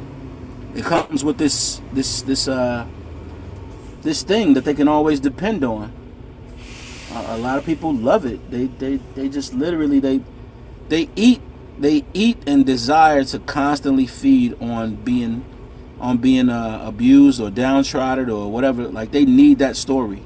If they don't have that story, they can't move. Yeah, like that's a coping mechanism for a lot of people, and that's true. Mm-hmm. And that back in a minute, my mom just texted me. Yeah, along with that coping mechanism comes that what Warlock was just asking, which is, when you go out and say I forgive you because you want that person to say it's okay. You know what I mean? To like validate you because you are using that as part of that cope, right? And then if they don't say, I forgive you, now it's not complete because maybe you really weren't sorry. Because if that was the case, you would have said it to them, they would have heard it, and cool. Now you can do with that what you want.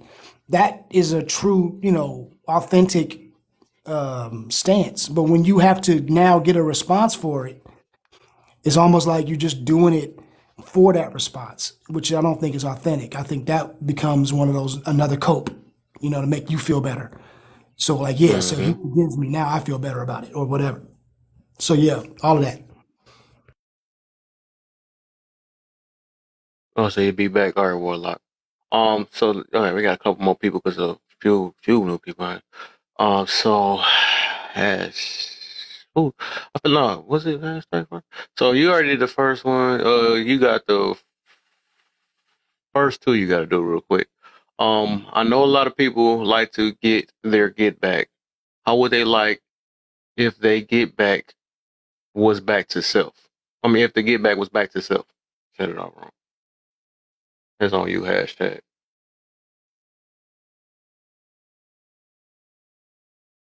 Get back for a lot of but both of them are dead, bro. Yeah, let's go inside and get batteries from the shack. To me, man, get back is like a lot of people can't get back to self because they never had self. They count on people to tell them who they are. They count on. Yeah, what I'm meaning about that is just basically one of somebody was to get that get back on you. You know what I'm saying? Because everybody love to get that get back. That's what I'm saying. Okay. I don't know I mean, a lot of people can't even see it that way. They can't even imagine people actually getting revenge on them or any of that stuff. The way they see it is that revenge is just supposed to go one way, or it's just supposed to stop whenever they say it stops. Get back causes a boomerang. I'm just saying, if I say sorry to you and I mean it with all my heart, mind, and soul, and you still want to get back at me, it's gonna quarreling against each other causes more of quarreling. If you respond with a soft answer and just forgive, then it helps you provide more of a blessing. And I think that's what's most important when it comes to relationships. You can determine and see how these people still be holding on to grudges. They be bitter and angry. And then if they still keep attacking you, what happens is the same thing that they're trying to do to you. That's the same pit they end up falling into. So it's hard sometimes, but when you get used to forgiving other people and they just be sour and they can't even stand and be in the same room with you, that's exactly how you can tell they're lacking unforgiveness. And you can't, it's not like it's going to hurt your feelings, make you sad. It just allows you to receive understanding. Like, let me just don't take it personal. Yeah. Can't take it personal. And you cannot mess with what's people. Hey, some people, they're not. No one is perfect. But we can learn. That's what's being a mature adult. Hold up real quick, Paulie. What'd you say, D? I'm about to get up out of here. Real quick. Amir, hashtag. Y'all follow y'all boy. Appreciate you. Cousins, follow me back. But on this get back shit, be mindful. Like I say, be mindful of what you enter into, man. People don't understand certain shit you just need to walk away from. You're gonna open up a threshold you may not be ready for.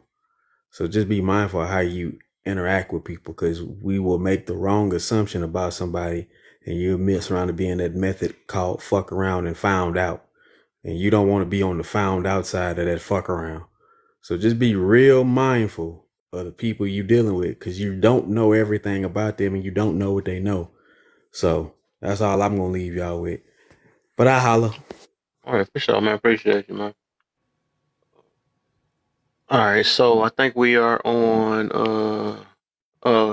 hashtag you on the last part now, and then because we're gonna try to run through these three real quick. There's like a few new people on here, so we can get to this fourth one. So hashtag why? Who shouldn't be given grace and why? I think I I think certain grace shouldn't exist for people who are willing to like people who are willing to take the benefit of whatever they got from something that they said is wrong shouldn't be given grace. So for example, if you stole something, right? And you know it was wrong, but you're still spending the money that you stole, you get no grace. If you hurt somebody and you're still benefiting off of hurting somebody, there should be no grace for people who are okay with taking the reward for what they have done and say that is wrong. You shouldn't get that. So like a lot of YT people, they have no grace from me because you can't still be spending the money when you know that the way you got it was wrong. Okay, somebody just let girl, let's look. Well, Meg Princess. Princess. Thanks. Everybody just calls me Princess. Okay, I got you. I wanted to. Can I answer the first two? Yeah, you on the first three. Yeah. Oh, the first three. Okay. Yeah. So the topic, and then the first two after that. I learned how to forgive the unforgivable, and I learned to do that. You gotta learn, preach. Yeah, I learned to do that for me, not for the other person, because for the longest time, I had this idea in my head that as long as if I decided to stop feeling about it, if I decided to not be mad anymore, that I was letting them off the hook. And all it was disrupting my peace. Facts. So yeah, so I really do forgive very easily, but also there was this woman who did something to me that was just bad, and I had a thermonuclear response that I could have done and completely like wrecked her situation, because I had information on her that nobody else had.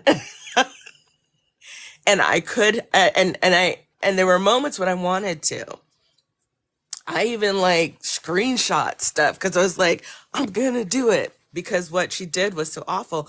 But here's the thing, then, because I don't like match energy, my energy is my energy. So that would not have been me. That would not have been, I would not have looked back on that moment, 2, 3, 4, 5 years from now and been like, oh, that was good. I would have felt like I allowed someone else to decide for me who I was in that moment, because that's not me. It's, for me, I would rather, I don't generally hold grudges because I just don't have the attention span for it. And you're not in my life anymore. That's bad enough. You no longer have my attention and my time and my love. That's enough for you. So that is like how I learned to do it. It's helpful. There are times and ways and reasons it's helpful to have parents who are like ridiculous in their behavior, because I stopped speaking to them like 4 or 5 times before I had to admit to myself I was never ever going to completely stop speaking to them, and to just stop saying that and just start setting appropriate boundaries. So I'm very boundaried with everybody, and I don't really feel the need to get back at people, because I just don't, part of it, I just don't want them to know, even if I feel like it, that they are taking that much time and that much energy in my thoughts and in my mind. So like, yeah, those are my thoughts. I'm done. Okay. Amir, what you got for us? We on the first three. Why is it so hard to move on? Kev, can you hear me? Yeah, I hear you. Okay. Appreciate you, bro. Mad respect, peace and love to everybody on the panel. Why is it so hard to move on? Sometimes, are we talking about like with a loss or with a relationship or anything, Kev, or anything that come on your mind? Yep. Okay, because I thought about try to have a little different angle with that, like as far as a loss. Sometimes, and it relates to other things too, if you guys follow me.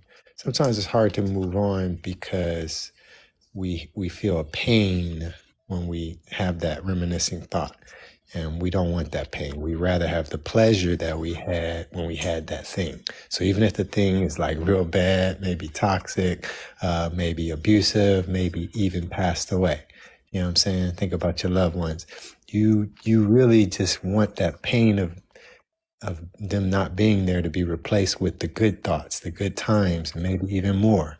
So what I think it is, when you can't move on, you're being selfish. You just gotta let go. You gotta let go because you gotta love yourself more than your happiness.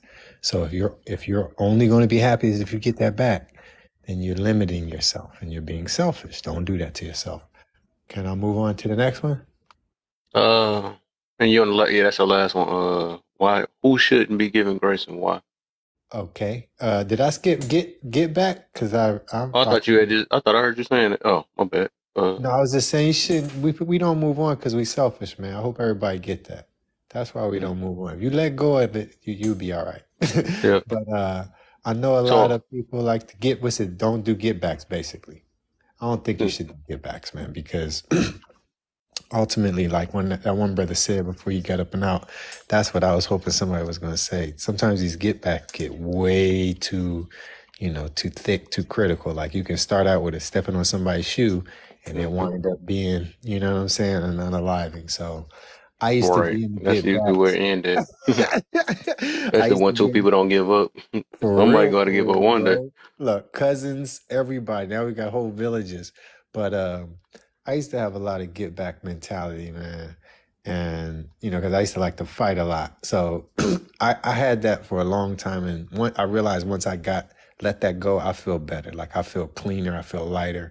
I don't have more as negative, thoughts, because you got to be able to control your mind to let that harm that they cause get past. You got to grow because you got to grow from it. Because if you stay there, you're stuck in your history. You can't stay in your history. You got to deal with your present and your future. So if it was worth it, you should have just handled it then. And if it's hurting you that bad, just go back and deal with it. You ain't got to necessarily have a get back mentality. You know what I'm saying? You can get back to that subject matter, but you ain't got to go back, with a harsh tone. You can get further with a soft word. But then the last one, right, Kev? Who should be given? And even with that, before you go to that one, that was just based off showing the hypocriticalness that a lot of us have.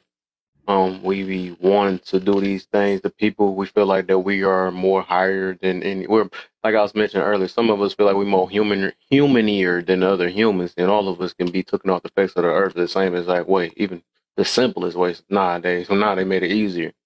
But I'll be saying that people always good, they down for the get back.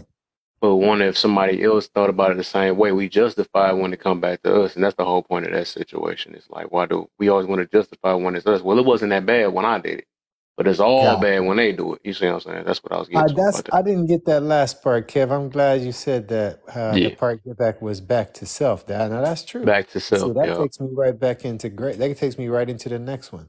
Because feeling it. Grace, seriously. No, I thought you did grace. No, I'm talking about what cousin just said in the comment. I was laughing. Okay. He said yeah, but see, grace is the thing that I think that kind of, can help you with the get back. Ain't no kind of.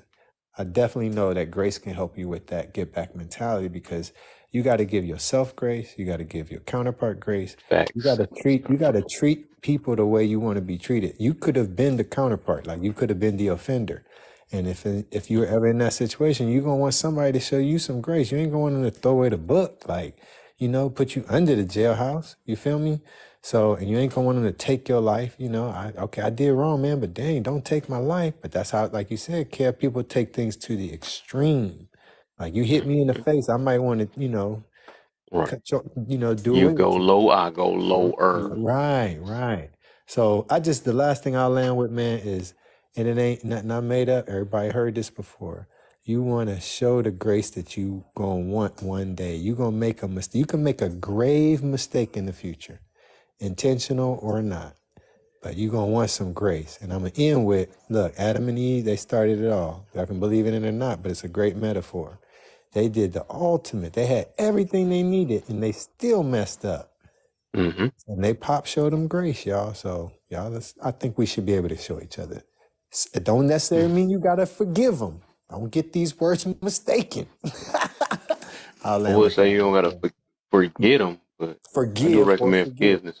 Yeah, but grace is something outside of you. Grace is when you disassociate. When you're talking about forgiving, now you're talking about what you did to me and how it related. But I think grace... Oh, I get what you're saying on that when it comes to that. Yeah, that's different, though. Yeah, because I might not forgive you, homie. You might do some real foul thing. I might not be able to forgive you for like a year or two, but I'm gonna have to show you some grace right then so I can move on. Because I get you saying there's different levels of grace. I get you. You feel me? If I don't show no grace, I'm gonna have that get back mentality. I can't move on. All of that stuff happens after you can't. You know what I'm saying? I gotta give you grace, bro. I hope people can run with that one. And I say that because I deserve a lot of grace. I know karma is real. All right, kid. You talk about 2 things I done talked about. Wow, boy, I wish you was here earlier. I got something against that too, though. But yeah, I feel you on it. I already said over a little later though about how I feel about karma and all that other stuff. Go ahead, Tansy. You been quiet for a minute. Go ahead. He brought up Adam and Eve. I think he said I'm sure he can correct me if I'm wrong, but he did bring up Adam and Eve. And if according to the story that, they did something that they weren't supposed to do, and we're still suffering for it today. So God didn't show any grace, did he? Well, we alive today, right? Yeah, but women. Right, there you go. That's all you need to. That's all you need to know. No, but no. See, he didn't listen. When this has nothing to do with are we alive today. It has everything to do with are we still being punished? Because if you believe in the Bible, we left free will, don't we? Wait a minute, Amir brought it up, so Amir have to explain what he meant by that because okay, gotcha. He brought up Adam and Eve. And I listened to him when he did that, and I was like, oop, because everybody thought God me and Cousin said that some people don't, they don't deserve grace. And I believe even God believed that some people don't deserve grace. And that was a good example what Amar said, because when he brought up Adam and Eve, and I was like, but wait a minute, according to that, we're still suffering to this day, which is why, according to the Bible, we have pain when we bear children, and we have our menstrual cycle, and men is always pointing the finger at us, so you made me do that, right? So to this day, we still suffer for that so-called Adam and Eve scenario. So in that reference, God did not give us grace. We have to learn from our mistakes, and therefore grace is not given. You said the whole opposite. That's all I know. You probably wasn't listening to what I was saying earlier. Did you say I actually believe. Earlier, I was sleeping. Yeah, I just woke up. You had to be. That's all I'm about to say, because I literally just had a whole pre-session about that. Let me answer. Go ahead. Let me answer. Go ahead. You can go ahead. I think Tansy just like to hear me talk because I show her grace because I don't go at it like everybody else do. She do planks. So if nothing else, I'm giving her props for that. So look, Tansy, I said, if you listen carefully, I said, if you believe. I didn't tell you I believed it. I just said if, and I said it was a good story. It's a good metaphor. That's why I love the Bible, because it has great metaphors. You see what I'm saying? So that God and that Adam and Eve could have been Bob and his son, Steve and his daughter, Sarah, and they made a bad choice, and he showed grace. Now, like the brother said, he let them live. That's the grace he showed. So if no other grace, I mean, you can argue if, God's still punishing or not. He let you live. So that, what I'm saying? That's some grace. But I don't get caught up in a religious thing because it starts religious arguments. I just like to use metaphorical references. I think you should show grace if someone makes a mistake, especially if it's a loved one. You know what I'm saying? Especially if it's a loved one. Okay, I got you. So let me say this real quick. I'm gonna say it over again because you said you fell asleep, right? So grace, to say that grace is earned and deserving, right?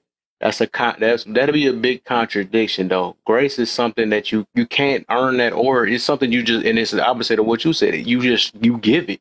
It's a choice you make in your life, or it's a choice, right? Or depending on who it is, right? Because there's nothing you can do to. It's like, oh, if you do this amount of this or whatever, then I'll give you grace. The point of grace is that nobody earned it. It's nothing. That's the thing. You can't earn it, and nobody deserve it. It's just something you give of what's not deserving of. That's what the whole point of grace is.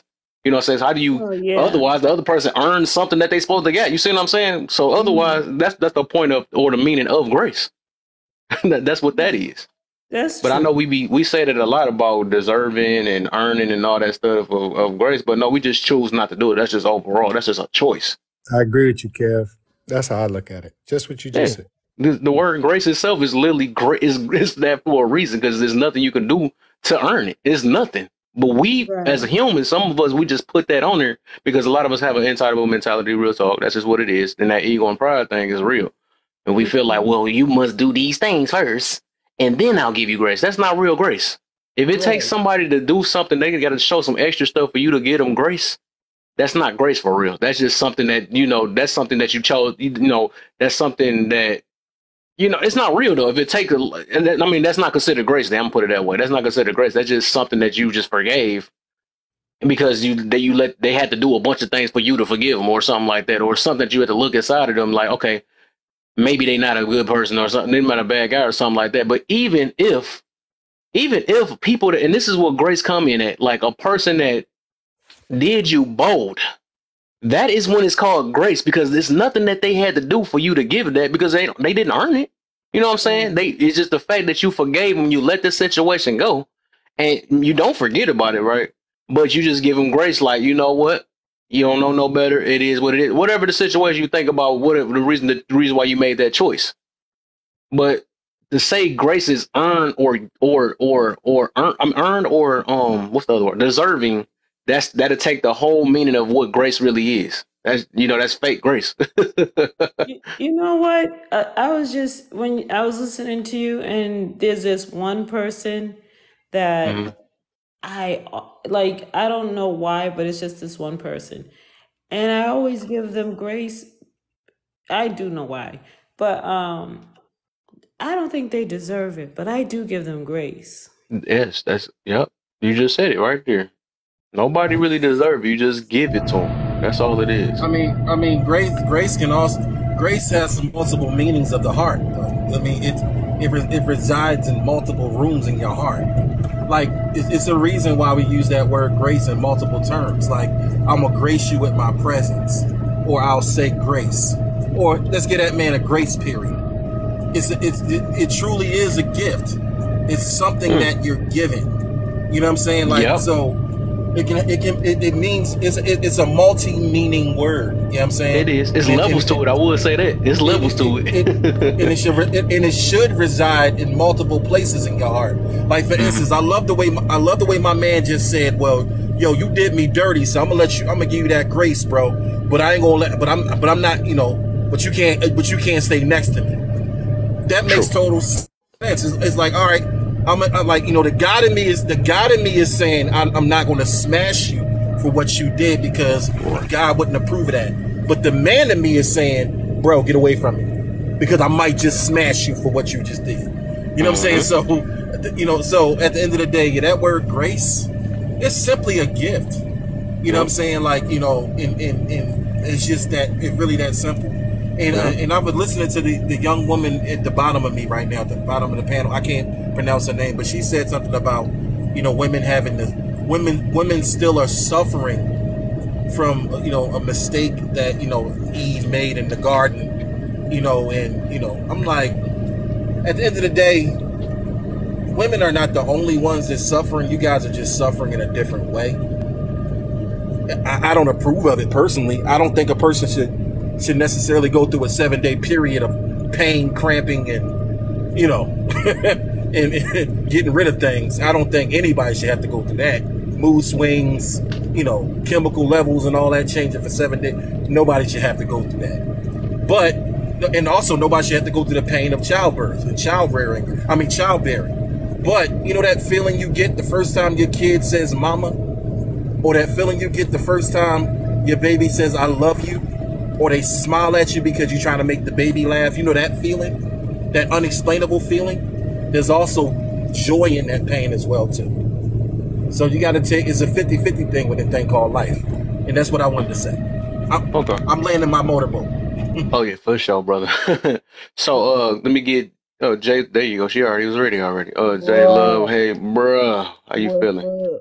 All right, to answer your questions, why is it so hard to move on? I think it depends on where you are in life at the moment of the move on, and it depends on your maturity level. So, it's hard to move on because some people suffer traumatic situations that cause them to not be able to move on. Some people don't want to acknowledge that there's something they need to move on from. Some people don't care. So some people just want to stay in victim mode. So it just depends on where you are in life and your maturity level. I can't read that first one, Kev. I know a lot of people. I know a lot of people like to get their get back. How would they like if they get back was back to self? I'm going to say the get back was back to self. I should have said I keep typing stuff. Again, I think it depends on the person, and I think it depends on the situation. A lot of people, it just depends on who you are and if you can stand in your get back. Mm-hmm. That's literally what it boils down to. But for most people, they don't like to get back. Most people don't like to get back. They don't want it back. So for most people, they can't handle it. But if you're a person who can stand in yours and that get back is coming to you, you own it and you move on from it and you keep on trucking, baby. That's just literally what it is. Who shouldn't be given grace and why? Who shouldn't be given grace? I think grace is determined upon the person. No one gets to dictate when you give somebody grace, and everybody is not entitled to grace, and everybody doesn't have to give grace. We've become a society where we feel like we can throw the rock and hide our hand, and then people are just supposed to go, oh, they didn't mean it. Oh, you know what? I'm gonna let you have it. Oh, blah, blah, blah. But the reality is that we're human. None of us are God. And none of us are the higher powers that any of us may or may not believe in. But at the end of the day, we are human. So this idea that we're just supposed to just go, oh, it's, you know what? I'm gonna give you some grace because you don't know. No, ain't nobody got time for all of that. Be real, tell your truth, and tell you what it is. If you do something to me and I feel like I'm going to pop back off, you've done it. Own what you did and you don't get to dictate to me how I respond to this. And to say that I don't have grace because I don't give, if you do something to me right now, Kev, and I pop back off on you, that doesn't mean that I don't know how to give people grace. It just means that at this moment in time, I'm reserving the right to either give it or not. And I think that people have a hard time. I think that people have a hard time with this idea because they want everybody to be the same. And it's okay for me to do something to you because you're supposed to have this grace. No, absolutely not. I am human. I have feelings. And if I decide to retaliate, it doesn't make me less of a graceful person. It just means that you don't get my grace in that moment. Everybody's not deserving of my grace. Everybody's not deserving of it. But when we talk about forgiveness is not about anybody else. Forgiveness is about self. I don't forgive people for them. I forgive people for me. I don't care what I don't, and the thing is, people have this idea that you have to go and go, Kev, I wronged you, and I just want you to forgive me. And I'm waiting for you to go, okay, J Love, you know what? I appreciate you saying that you wronged me. I forgive you. I don't need to do that. I don't have to come to you to get your forgiveness.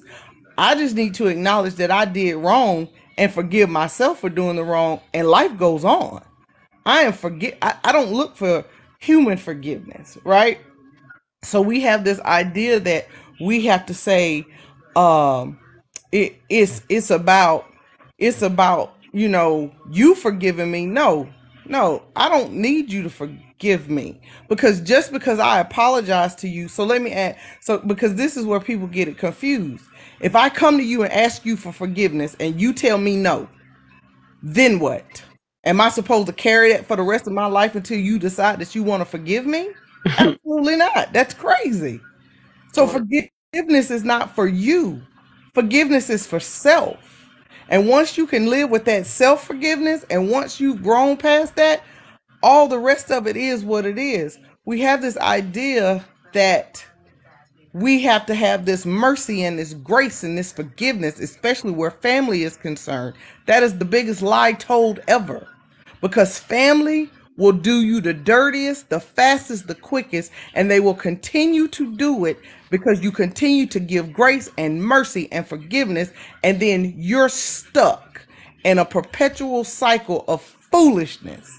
And at the end of the day, because you my mama, my brother, my sister, my cousin, my daddy, my grandmama, my uncle, my auntie, any of those things, just because you're those things to me does not give you carte blanche to continue to do things to me. And then I go, oh, okay, well, let me give you this grace. No, get away from me. Don't talk to me no more. I'm done with you. And I can live like that. And a lot of people, hold on, Amir. And a lot of people can't. Let me ask you a question, okay? Thank you. Okay, hold on one second. And a lot of people can't stand in that, because a lot of people don't love themselves enough to be able to stand in that.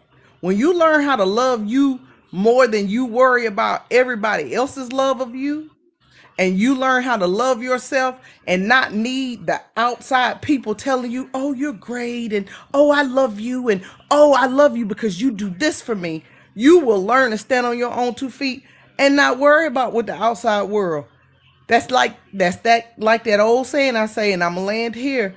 People will say, have you ever heard a woman say, I'd rather have a piece of man than no man at all? And they deal with that toxicity from a man just so they can say they got one in their bed and keeping it warm. That's exactly what it feels like when we keep toxic situations in our lives. It's better to have them in our lives than to be alone. That's a lie. And I land. Amir, you wanted to ask me something. What's up? Real quick, because you know I didn't got so much respect for you, because you remind me of somebody from my family. I'm an old school cat, so I appreciate your perspective and standing up for it. And I remember somebody that I also respect said sometimes they disagree with you, and it's cool. We can disagree and still be cool. Now, we might not be disagreeing, but I wanted to make sure if I heard you, I wanted to because I'm trying to interpretate what you said. So when I heard you say it, it seemed like you were coming from the perspective of a grown self. The way you ended it, like you got yourself now, so you ain't got to worry about all this other stuff. But when we talking about somebody young that's coming up, and we don't want them to develop these like hardened hearts and not being able to move on from petty stuff, like being able, people stepping on your toe and stuff. That's what we was talking about earlier. I don't know if you had heard me earlier, but I was trying to just tell me how you feel about this real quick, because I'm trying to ask you a question, but I don't know how to ask. If me and you differ in grace, just grace, because I was saying that people deserve grace regardless. Like now, when it come to me, I admitted that I was a get back type cat. I might not even be showing you the grace that I'm talking about right now. I didn't look past grace quickly. But I've grown because I changed my perspective, and now I think in terms of regardless of whom or what, they deserve grace. If it's not from me, if it's from me or not, you feel me? If it's from my creator, if it's from, whatever, just the sake that I don't want to get in trouble. Because if I really show out what I want to do to you, that's more of a get back, and it's going away from grace. I thought grace was being able to say, I'm going to leave that alone because I'm intelligent enough to move on. I ain't got to forgive you, and I damn sure ain't going to forget. But I'm going to leave it alone right now. And just by me leaving it alone, is that not grace? At least just me leaving it alone? Like, I ain't got to do much else other than just turn away. Is that not grace? I don't think it is. I don't consider that grace. I just consider that you leaving it alone. Okay. So what would be grace? Not forgiveness or, nothing. But how would you define grace? I'm just curious. I say different levels of grace. Yeah, I don't think that's great. Leaving something alone is not grace. But if I had to talk about grace, grace is for me is a bigger thing. It's almost it is forgiving, it's approval, it's mercy. It's a lot more than just leaving something alone. I don't think leaving it alone is grace. Me ignoring you isn't giving you grace. I was saying that was the least I could do to show right, the but least what I'm amount of saying grace is, I would give you. But the most the kind of grace I would give you would be like, oh, it's all right, brother. Like you said, forgive and all that stuff, hug and make up. But for me, because you said that, Jay. For me, leaving it alone is not grace. It's just leaving it alone. That's me personally. We cool with that one. Let me ask you, but the forgiveness part, because this is what I said, and then I'm really just going to be quiet because I want to hear somebody else. But when I think of where forgiveness comes in that's when it becomes personal, because now I get to decide if I'm going to forgive you or not. But grace is not personal to me. Now, when I look at grace, I think in terms of, okay, whatever you did, I'm not going to judge. I'm not going to be mad. I'm not going to react. I'm going to leave you alone, and I don't have to forgive you, but I'm just cool on you right now. So go ahead. You can be free. As opposed to no grace would be shame this guy. I'm going to come back with get backs. Tell everybody what he did and all that. How you feel about that, Jay? And I'm done. I think I'm with Kev on this one. I think there are levels to everything, but I don't think everything falls into a grace category. I think it's humbleness and humility. I don't think grace falls into all categories either. Like Kev said, it could be humbleness, it could be humility, it could be simply I don't care. But because I can leave something alone because I don't care about it. It's not me giving you grace. I just don't care enough. So what's grace, Jay? Tell me what's grace. I don't know. Grace is approval. Definition, all of us are right one, but what do you think? Grace is approval of something. Grace is giving mercy to something. Grace is something I have to think about. Grace is something that I have to decide that I want to do. I don't have to leave you alone is not something that I have to think about. Giving you grace is, it's an approval. It's a favor. It's a, hey, it's kind of like charity. Right? That's what grace is. Can y'all hear me? Can y'all hear me on this? I don't mean to interrupt. I'm just changing this mic. I just want to make sure that you can hear me. Yeah, I hear you. Can you hear me? Yeah, I hear you. I want to say this. Oh, was you going or something? Well, I just want to know, like, if we say grace, is that coming from a more of a spiritual base in which you're having the definitions? Or are we just talking about like what it means to us personally? You know what I mean? Because like grace simply means it's just courteous goodwill is the actual meaning of grace. That's what it is, goodwill, courteousness. And that's the reason why you could put that with people can walk gracefully, people can show grace, people can be, that's the reason why we can use that word and all these different things, because it just means having goodwill for someone or being courteous. And so that's the meaning of it. So yeah, exactly. So now we can show grace, and maybe I'm just being devil's advocate right now, but maybe to my man's point, if I leave you alone, that is me showing you the goodwill, because if I don't leave you alone, I'm about to whoop you, right? Or I'm about to do something to you, so I'm gonna leave you alone because I don't wish evil. Kev? I don't wish bad on you. So now I'm gonna show you grace and leave. Maybe that's what you meant on that, right? That's what I was kind of hearing, and I'm like, okay, maybe that's the angle. I don't know. I want to get this out, bro. So cousin, I hear what you're saying, But what I'm saying is that that's the way y'all view it, and I'm telling you that it's not that deep for me. Because just like Gotcha. we're saying that grace is respectfulness. I don't respect everybody. I don't think everybody's deserving of respect. I think everybody's deserving of civility. I think everybody's deserving of cordialness, but I don't respect everybody. I don't have respect for everybody. Right. Based on, by definition alone, I don't respect everybody. Can I ask you a Right. question? Right. Yeah. But wait, before you go, because y'all about to stack me up, I just want her to get this out real quick though, because this. So this, like she said, that's how she feels, and that's what she's. Just like she said, everybody's staying at different things and stuff or whatever. So I guess there's no concrete thing behind it. But from what I've observed about grace, that's the reason why I said it's a contradiction when we say somebody deserves grace or not, because grace itself is supposed to be giving somebody something that they don't deserve. That's what grace supposed to be. Even if we want to say spiritual, or even if we would want to look at it, even in the of how we apply to our everyday life, that's never a thing that's earned or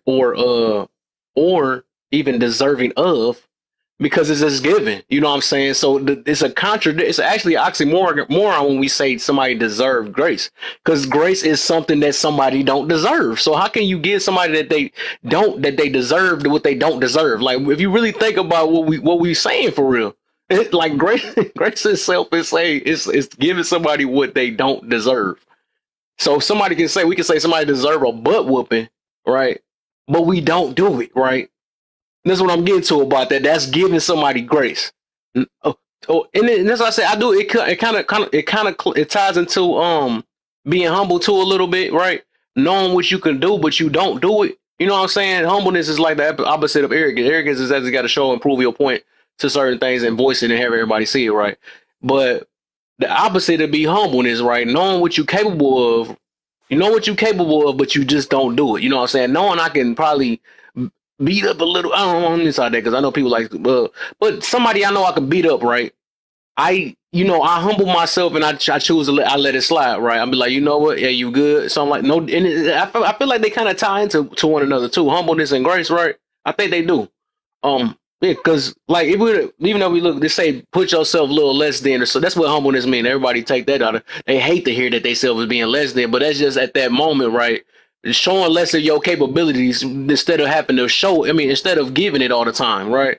I know that if I'm an MMA fighter or something like that, I'm gonna be humble and I'll whoop you up, right? So instead of being arrogant and you know what I'm saying, it's the opposite. It's two opposites though. It's always a counter to everything. You got right, wrong, left, right. Humbleness, what's the other thing? Greediness. Then you got what opposite of that? I can't think of it, but I'm just trying to think of it, different things or whatever. But we got to really think about really with grace, how we keep using it is really contradicting when we say the word deserve in there, because nobody deserves. Grace is not deserving. How do you give? That's why I said I'm gonna say this over a few times. I think it went over a lot of heads and stuff. It's like when you give grace, give, right? The key word is give. When you give grace, you're giving somebody what they don't deserve. That's overall what that is. No matter if we want to say spiritual or if we want to say not spiritual, that's what it is. Because how do you earn something? I mean, how do you earn it? You see what I'm saying? It's like that's the whole point of grace. That's what I don't know, but I don't know. Everybody might not get what I mean, but it's just funny to me. The more I keep looking at the meaning of it, even the spiritual meaning or the real meaning of how we even using it nowadays, it just be funny. Like, hold on, how do you? That's the opposite. It's an oxymoron. I deserve grace, so he earned it or something like that. That's the opposite. So let me just enlighten the people who want to tell me what grace means. There is no forgive is not a synonym for the word grace. Just a FYI. No. Google is free and reading is fundamental, but grace and forgiveness are not the same. I need for people to understand that they're not synonyms. Okay, all right, great, thank you. Yeah, I get you on that. That's two different things. Yeah, I can say it can play a part, but there are two different things though. I think and that's why I say, like, yeah, I do feel, and I get exactly what you're saying, because you can not forgive a situation and give somebody grace still. because some people still be mad at people that they still want to beat up, you know what I'm saying? But they give them grace, but then don't beat them up. That don't mean they forgive them, right? They might have just let it go. Remember, we was using that word earlier, right? They let the situation go, which is still a form of like kind of, you know, giving grace, because it's like, but you don't forgive them, you know, you don't forgive them, but you're like, you know what? Today ain't the day, so I'm gonna let you slide on that, you know what I'm saying? And I'm gone, you know what I'm saying? Because you could do it. Yeah, you could do it, but that don't mean you forgive them either. You see what I'm saying? So that's why forgiveness is not necessary all the time with grace. So I do get what you mean too. But I'm saying I literally just looked up the word grace, and anybody who looks up the word grace sees that there are two definitions for this word. One is simple elegance or refinement of movement, and the words that are synonyms to that definition. Forgiveness is not anywhere. It's stylishness, elegance, charm, decorum. Okay, the second definition is what Cousin B said. It is continuous goodwill. The synonyms are courtesy, courteousness, politeness, manners, good manners, civility, decorum, decency, propriety, breeding, respect, respectfulness, consideration, thoughtfulness, tactfulness, diplomacy, etiquette, and couth. Forgiveness is nowhere in the synonym for the word grace. So grace and forgiveness are not the same, and people who are saying that are incorrect. It's not the same. Host, could you put me on a big screen just for a brief second? Just for a brief second. Okay. Can I make something real quick? I just want to say something. Hold on 1 second, Tanzan. I promise I won't be long. Promise. Oh, that's why that's y'all two going back and forth. Makes sense. Go ahead. What you got for us? Who, me or him? No, you right. You right, Nate. I guess he just trying to put something. I didn't realize that was the two that was going back and forth. Okay. All right. All right. How do you give someone grace? If y'all read these 4 things up here, if you're talking about giving someone grace, this is the extension of giving someone grace. Basically, undeserved kindness, undeserved forgiveness. The third thing in that thing is the word forgive. So somebody may not, quote unquote, deserve your forgiveness. Like, for an example, if you do follow a religion or Christianity or whatever, it's prayed that we taught God giving us grace is his undeserved kindness, his forgivingness of our sins and all of that stuff. Prime example, if somebody's rude to you, you're just like, oh, whatever, I'm not going to dignify that. I'm not going to respond to that. You know, forgiveness is a part of grace. It's not just grace within itself, but that's what it is. I'm going to give you grace. I'm going to let you make it. All of that is a part of it. So here's are the 4 lists of examples of how you give someone grace. Just to put that on the big screen. Thank you, host. Yeah, so I think y'all having 2 different arguments, which I'm saying again. This is the second time this happened today.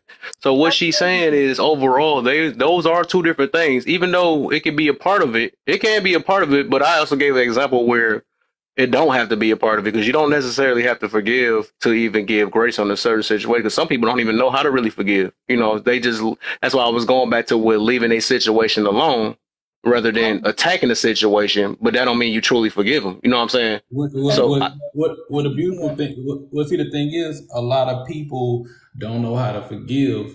They don't. They don't know how to forgive because they don't know how to grow. You know what I'm saying? They don't know how to, True. Like, I'm not going to say detach, but healing is actually a painful process. And the most painful process of healing is the beginning stages. And part of the healing process is not only, you know, going through the hurting stages of maybe detachment or anything, but also taking accountability of the parts you may have played in it, things you have allowed. So a big part of healing is taking accountability also. Man, that's why I talk about it so much. But I land. Oh yeah. So all right. But like I said, for the most part, y'all both y'all both come from two different angles. I both think y'all both right. So it's funny because I just literally had something like that earlier where two people was coming from two different angles and they both was right. It's so funny. So Tansy, you could say something real quick. Hopefully, it don't spark nothing because I know how you do sometimes. And I got like 4 other people I gotta let talk. Okay, I'll make it quick. I feel that what I'm listening to is that people can either weaponize it because it's all in the ego. Like, can I give this person grace, or should I give this person grace, and how I give this person grace? And I can hear in everybody a little bit of like using it as a weapon. Like, I don't have to give you grace if I don't want to. Or some people think it's humility, like I'm going to give you grace. But when you really think about the word grace, it's just like, it's not real. It's just something that people do. It's a word that people use when they think they're doing something good. And not everything that people think that they're doing good is done with good intentions. So just because you say, yeah, I'm going to give you grace, you can be saying that sarcastically and just walking away. Just like people say, I forgive you, and they do that sarcastically too. But yeah, I feel you. That's on both. Yeah, that's true. Yeah, so I just think that sometimes grace can be weaponized. And when I hear that tone and people tell me I'm giving you grace, I think I'll get fiery if someone said that to me. Yeah, people do that sometimes. He's gonna say they're gonna run to that a lot. Or some people be like, I'm gonna let God handle it. That's the way they try to, it'd be funny though. You pay attention. It's the tone and the way they do it and stuff. We know what they really mean by that and stuff. But I feel you on that. So yeah, I'll get you on that section too. So let me I gotta get everybody in here. So I think it was, so I'm gonna get everybody to do the first because I'm trying to get everybody to go through the list and stuff, but I gotta get everybody spread it. So God, I don't want to say that. Justice, why is it so hard to move on? It's so hard to move on because sometimes we've stayed in our toxicity too long where we identify with it. And like I said in the beginning, the healing process, the painful stage is the beginning stage. That's the most painful stage. It's like the knife that's going in your back is just as painful coming out of it. So instead of taking the time to heal, we rather stay in it. And matter of fact, the beginning stage of the healing process is so painful. I'd rather distract myself with fighting you than work on myself. It's a lot more easier than fighting and pointing the fingers. And another thing is, like I said, we don't take accountability for the part that we played in our hurt. I'll give you an example. Let's just say you got out of a bad relationship. One of the good things of letting go, as they say, is realizing that no matter what you did to me, I got to take accountability that I have control of who I let in my life. So I'm going to hold myself accountable for even trusting you. I'm going to hold myself accountable for even, ignoring the red flags. At the end of the day, I chose who I wanted to date. I chose who I wanted to be with. So a big part of not moving on is actually taking accountability. People don't want to move on though, because a lot of people identify with their toxicity, So that's one of the big parts. Okay. So I think, oh my bad, I think I skipped over because Lola was in here before. So Lola, why is it so hard to move on? Hi. So I believe that it is very hard to move on because, well, there are different type of relationships and things, but in just like a romantic setting, you're with someone and you planning out your life with them, your future with them, and you kind of are essentially becoming like one in a sense, and they're becoming like family and someone that that like your other half. So when you guys are splitting off, whoever's fault it was, your fault, their fault, you are now grieving them as if they're dead, they're gone. So it's like, even though your brain is saying, okay, well, we're not a good fit, we can't make it work and stuff like that, your heart and like your nervous system is connected to them and you just want to be with them. So it's hard to get out of that transition, to kind of release yourself from that. And it's going to be painful. It's going to be painful emotionally, letting go in that sense. As far as like when somebody's doing you wrong, like a physical wrong, or like someone is disrespecting you and things like that, I think letting go in that aspect is hard because personally, it makes me feel like it's not fair. Like, who are you to come into my life and make me feel a way and make me feel less than who I am? And I guess it does ego and pride that is making me feel like less than whatever you've done.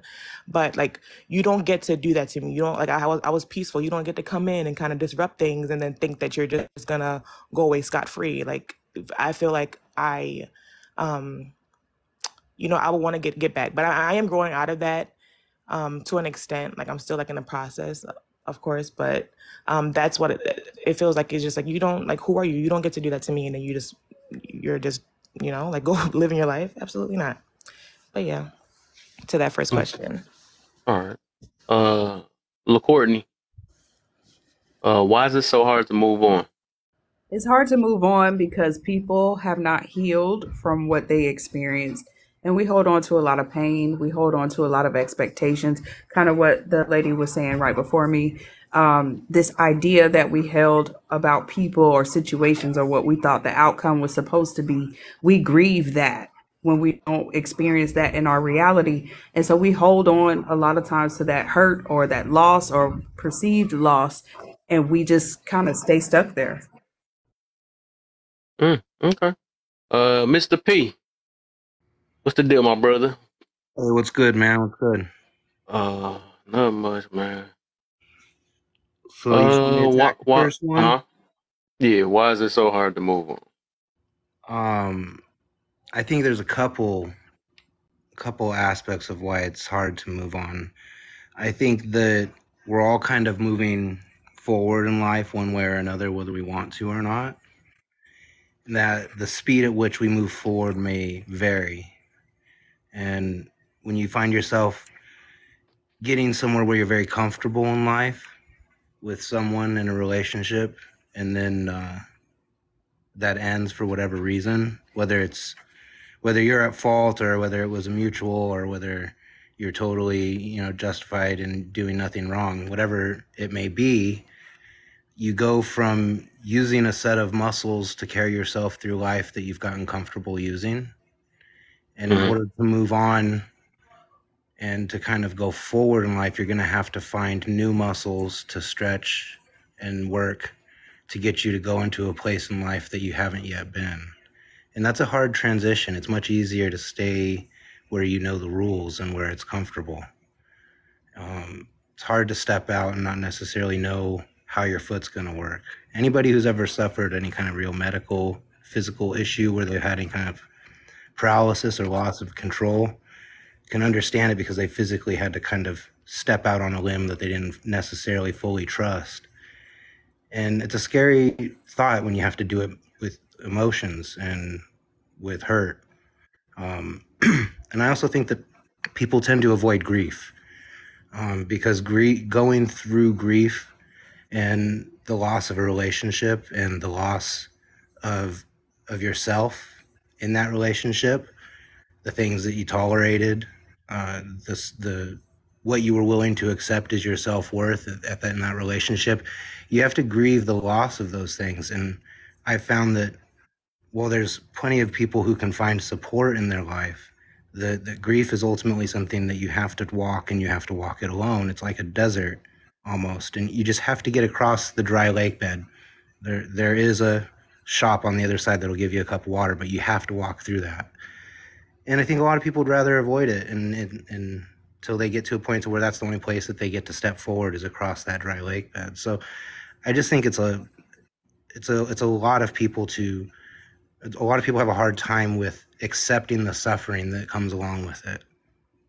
I think that it's uncomfortable, and we have a society that fears discomfort more than anything. So that's kind of my take. Okay. All right. So before we go back to the thing, before we go to the, because I'm gonna do probably another open panel just to get everybody talking, just in case everybody got something they have to say, and then we get, because I still got to get the other 4 people caught up though. But real quick, earlier we was talking about objective and objective versus subjective and stuff, and I was asked by my brother down there, my brother Bert. He said look it up and stuff, so I'm glad I'm looking this stuff up. So So I'm looking up at different things and stuff, and I think maybe might be using it wrong lately about what subjective is. Because I know to say subjective is very based off of, and let me look at it. So I have to look at the difference between subjective and objective, right? So objective means verifiable information based on facts and evidence. Subjective means information or perspectives based on feelings, opinions, or emotions. So I think, and it goes back to kind of what I was talking about, depending on, and I did say things are objective depending on what is it, what we talking about. Just like I was talking about a basketball game, things it's objective to score to make it or whatever. I mean to win or whatever. You got to score the most points. That's what make it objective. But I was saying also, if you tackle somebody, that's called a foul in basketball. But if you tackle somebody in football, so all right. Now, overall, right? So this is what I looked up, and I think this is what we get it because I think we all having this problem about the difference between morality being objective and subjective, which they said morality overall itself is an objective thing. I also looked up what is objectively wrong or right. I guess what I got so far is say in this view, the way a person acts or the actions they take are deemed right or wrong, regardless of personal beliefs or social context. An example of objective morality is prohibited. What the heck? Prohibition? What the freak? Prohibited. Dang, I guess I don't use this word anymore. Prohibit. Dang. Oh my gosh. I need to go to college. Give me a degree for this one. Against causing internal harm to innocent individuals. So that would be an example of objective thing. So I guess, yeah. So that's why I be meaning it is some object. So now when we say, okay, let me look up this. Let's see.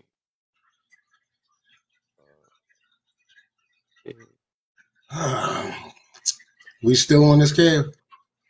Yeah, I'm just trying to clear the air because I know I like to look up things just like, well, that's what I was requested to do and stuff, so I can make sure I'm saying the right things and stuff, man. Even though, like, I'm still learning just as much as I be preaching, I'll still be learning. Real quick, Kev. What? I think What's up? the one part that we are not really considering is that we, and I say we as far as people, we are coming from different lenses, right? So if we're talking about, like, when I sit up here and I talk about it and I say things are subjective, right? I'm talking about just overall perspective of what it is. But if someone is coming from, let's say they are religious, let's say they have a certain belief, they come from that belief, and that is their lens that they're coming from. So to them, in those rules of that belief or that religion, it is objective. There is no subjective, because in their belief, this is right, that's wrong. So when I say the whole religion itself is subjective to me, right? Because depending on where you are in the world, you have a different lens. So that means it's subjective. That's where I'm thinking about. So I can't argue now with someone who is talking from a religious standpoint, because that's their belief, right? So what we have, though, is when we have these panels, you have some people talking about it's subjective because they're saying it from a religious standpoint. Okay, cool. Can't argue that. You're right. For you, it is objective because you're going by this doctrine. But if we're just talking about, like, from science, it would be all subjective. You get what I'm saying? Or there's very few things that are objective. So I'm just saying it just depends on what lens we're talking about. Yes. And I think if we clarify that before we start talking, then we won't have these discrepancies. Yeah, and that's what I said. It did say no matter what the religion, it is some object. But I said it's case by case or whatever. So this is another thing I just looked up too, right? Because this is what I get what you were trying to get to about this. So I looked up, is unaliving objectively wrong? I guess what I got so far is say no sort of unaliving is objectively wrong, but unaliving is objectively unaliving. Literally nothing is objectively wrong. What did it say? Literally nothing is objectively wrong. Wrong, bad, and immoral is not objective. A fact is a fact. It is subjective. An opinion.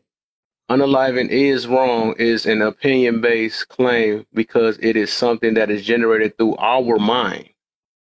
Because we did create the morals, right? We did create it. We created morality even through it's like what they call a trial and error type situation, right? Oh dang, if this happened or whatever. I just gotta say, Kev, that line of thought is making a lot of assumptions. Hang on. In nature, if a I didn't even finish. What happened? What just happened? Sorry. I didn't even finish my whole thing. Y'all must not be listening to me or something. I guess whatever. I must have said something wrong or something. But no, I'm just reading. I'm trying to get us all on the same page of where I think that we both are right. You know what I'm saying? So, and that's why I be saying that's why I say it's some objectives and it's some subjectives and stuff about certain situations depending on what it is. So I'm gonna reread this again just in case it didn't get heard though. And it's just something I looked up, right? Because it say no sort of unaliving is, because that's something we would probably all say that's objectively wrong. You know, unaliving, which is the K word. No sort of unaliving is objectively wrong, but unaliving is objectively unaliving, which is the K word. Literally nothing is objectively wrong. Wrong, bad, and immoral is not objective. A fact. It is subjective. An opinion. Unaliving is wrong. People say that a lot. Unaliving is wrong. Is an opinion-based claim because it is something that is generated through our mind. So that's why I'm saying I could get where both sides are coming from, where the people that feel like it's objective and the ones that feel like it's subjective. But I think that when we use this thing universal, right?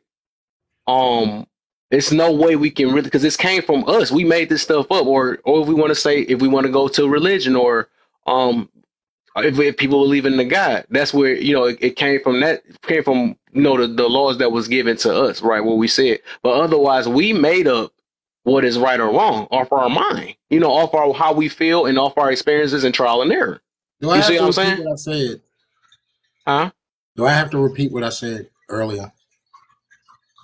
Go ahead. I said that I think this is where we all get twisted.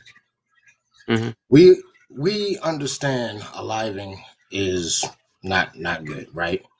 Yes. But then we're gonna start adding things onto it in reference to the reasons why. Mm-hmm. Right? That can be justified or not justified. But I think a whole lot of things are based on cultural, society, and morality. Yep. That's where we start getting into the good, the bad, or what have you. Unaliving somebody is not good, but the reason that you did it can justify it. So when you take what it actually is, then you can basically somewhat put a lot of things in the good or bad category. But the circumstances upon which it happened, that's why you got the K word, you got the M word, then you got the self-defense thing and all of that. All of those things, somebody was deleted, right? But because of the circumstance, now we get to base, deleting someone is bad, but the circumstance upon which it happened is understandable. It's not saying that it's good or bad. It's just accepted and or not accepted at that particular juncture. I think that's where we're getting the whole thing twisted, is that we're taking something and then adding circumstances and situations to it, which then makes it good and or bad. I mean, it speaks to the difference between unaliving and schmurdering. I mean, schmurder is objectively always wrong. It's never right. But unaliving can be right. But don't you schmurder in a war? No, you unalive in a war. You don't schmurder in a war. You unalive. Murder is not objectively wrong. It's actually subjectively wrong. No, it's objectively wrong. Schmurdering is doing it with malicious intent for selfish gain. Yes. Unaliving is subjectively right. Any way you look at it, somebody's been deleted. The issue is there's a difference between the two. Okay. I'm gonna do it. There are levels, and when we're talking about unaliving, let's say it's manslaughter. That's subjective. That's objective. Meaning you can, define the crime, the objective of it and all that, right? There's an awareness of it. But when we're talking about murder, that's subjective because there are different things that go with that. So it's not objectively wrong. It's subjective. Absolutely incorrect. Look, free. Look it up too, man. Because that's what I said. That's what we doing. We got to look these things. We going off our feelings and stuff. Oh no, I'm going off the Bible. Hold on, Kev. Let me read this to you. Is murder subjective or objective? It's subjective. Murder is not based on what a reasonable person should have done at the time. However, manslaughter is an objective means or crime which requires an accused to have an objective awareness that his actions will cause bodily harm. In murder, the accused must be subjectively aware that his actions will cause unaliving. But here's the issue. Why are we talking about manslaughter? We're talking about unaliving, and the distinction between unaliving with KILLING and murder. We're talking about the distinction between those two things. Is manslaughter. Manslaughter is not unaliving. Manslaughter is not unaliving. Look, I look both of those literally up. That's what I'm saying. I'm confused because is manslaughter not unaliving? It's no, it's not. Absolutely not. No. So manslaughter is not unaliving somebody. Okay, are you first serious? Of all, hi everybody. Hi. No, because you can What's the deal, Kevin? You can. It depends on where, like, how you're saying manslaughter. Hold on. So, are you saying that manslaughter is not unaliving? If it's not unaliving, then what is it? Up on the semantics here, like you guys are trying to talk about these topics when we can't use the actual words to define what we're saying. Like it's going nowhere. Man, what I'm saying is, okay. I just needed somebody to tell me that manslaughter is not unaliving. Ma'am, my apologies. So what I'm saying is manslaughter is not objectively wrong. I'm saying murder is objectively wrong. Neither one is. That's what I'm saying. I'm literally got this in my hand right now. Please, literally read it. Just say what you have in your head because right now they're gonna. Yeah, because right. That's what I'm trying to say. Like before he even came in this box, I just said that. Look, I looked it up. I said, and even with this Google or something like, but otherwise it's gonna be what other you look up something that showed that it is. So I'm looking this up. Right. I said is murder objectively wrong? It gave me the same thing it said about unaliving, which I just looked that up. It say literally. Nothing is objectively wrong. Right, but what are you reading, brother? What are you reading? So here's the thing. Y'all finish what I'm saying. That's what I'm saying, though. You stopping me in the middle of the thing. No, I'm asking what's your source, brother? That's okay. It's on Google. It's on Google, right? It's on Google because what is your source, right? So literally, look, I'm about to finish the whole thing real quick because I know you just listening to respond real quick. We just talked about this though, but just give me a second. Proactively to you, I just want to know the source before I listen to this. Okay, it's on Google. It's on Google. I'm gonna say it 3 times. All right, it's on Google. No, I'm saying what is the source on Google? What are you reading? It's okay. It say okay, the first thing came up was on Quora.com, I guess. Whatever. All right. So it says literally nothing is objectively wrong. Wrong, bad, and immoral is not objective. A fact is subjective. An opinion, unaliving is wrong, is an opinion-based claim because it is something that is guaranteed generated through our mind. So that's something it's something that we basically came up with because it's like I said, it's a trial and error thing. You know, we see that eating poisons that they unalive people, so it's a fact that it unalive people. So that's what makes it wrong. You know what I'm saying? But but some people might survive it, right? Yeah, put me on the big screen for a minute. Is that a Bible? Or is it a dictionary? Okay. 1961. I'm like, you already know people don't believe in that, so you can't put that up there. 1961.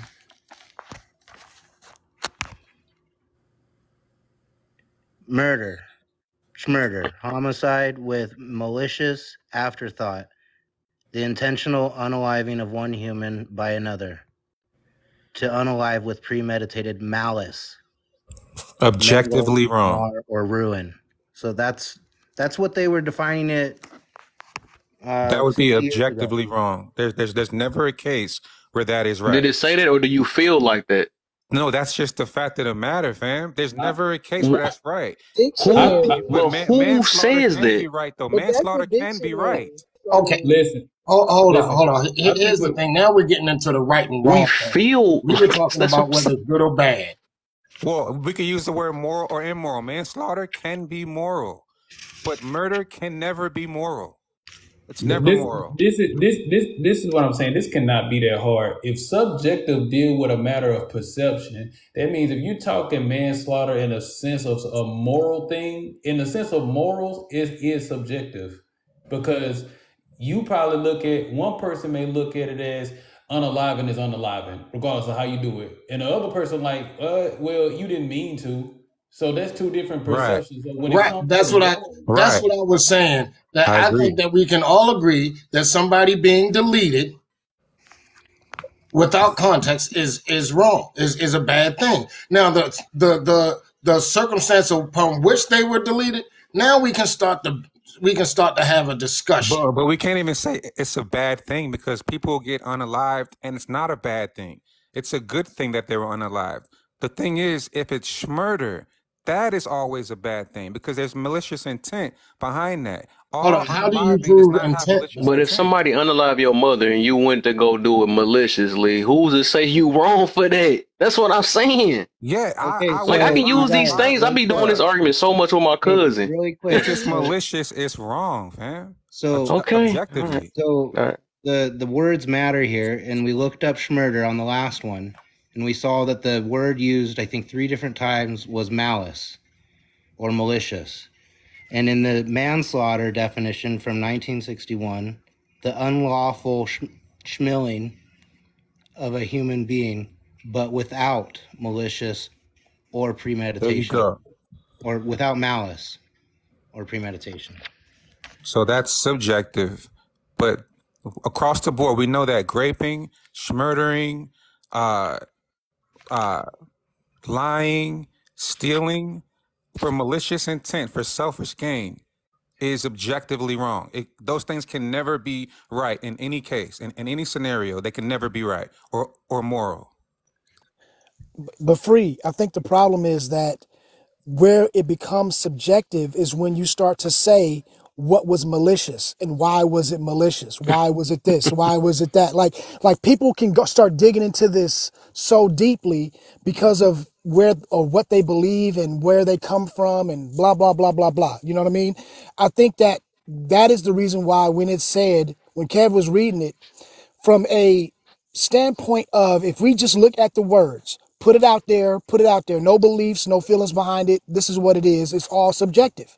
Because depending on what you believe and where you came from, where you were raised, what, you know what I mean, all of that, you are developing your views. Now, once you get to a point where you view something, and we can say that the majority of people agree. I agree with you, Free.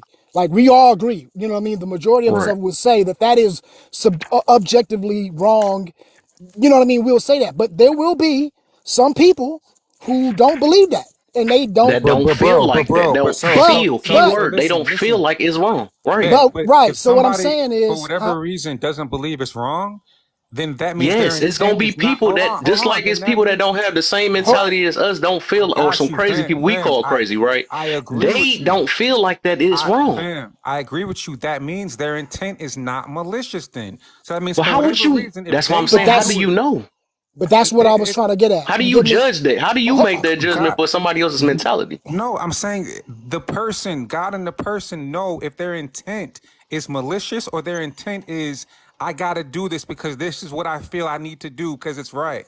Right. That is we'll never know. The person and but that's what I was saying is that's where that is. We're not arguing. We're arguing what you morally believe, because one of y'all is arguing the moral side of the argument, and somebody else is arguing what it is lawfully, what it's written as. These are morals, and your morals aren't. I mean, you can say they're objective. Up in court. Exactly. Your morals don't stand up in the court of law. Yes, they do, though. They do. And every time, listen, I'm glad y'all just said it. Let me say this real quick, yes, too. they do. It's about intent in court. Hold on real quick. Hold on. Yeah, hold on real quick. I'm about to say this. I'm glad y'all mentioned the court thing. They got to first find that intent.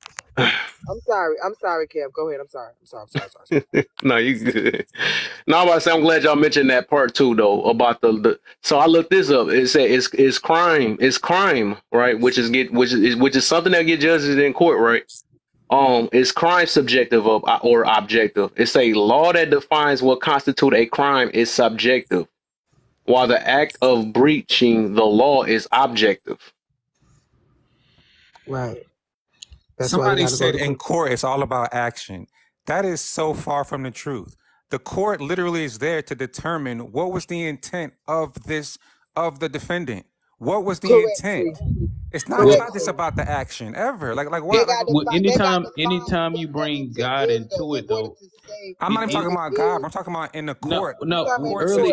Earlier you said that according to God, you said something about God earlier, and I wanted to put that in it. Anytime you bring God into the mix, it's going to become subjective because everybody's beliefs in gods are different.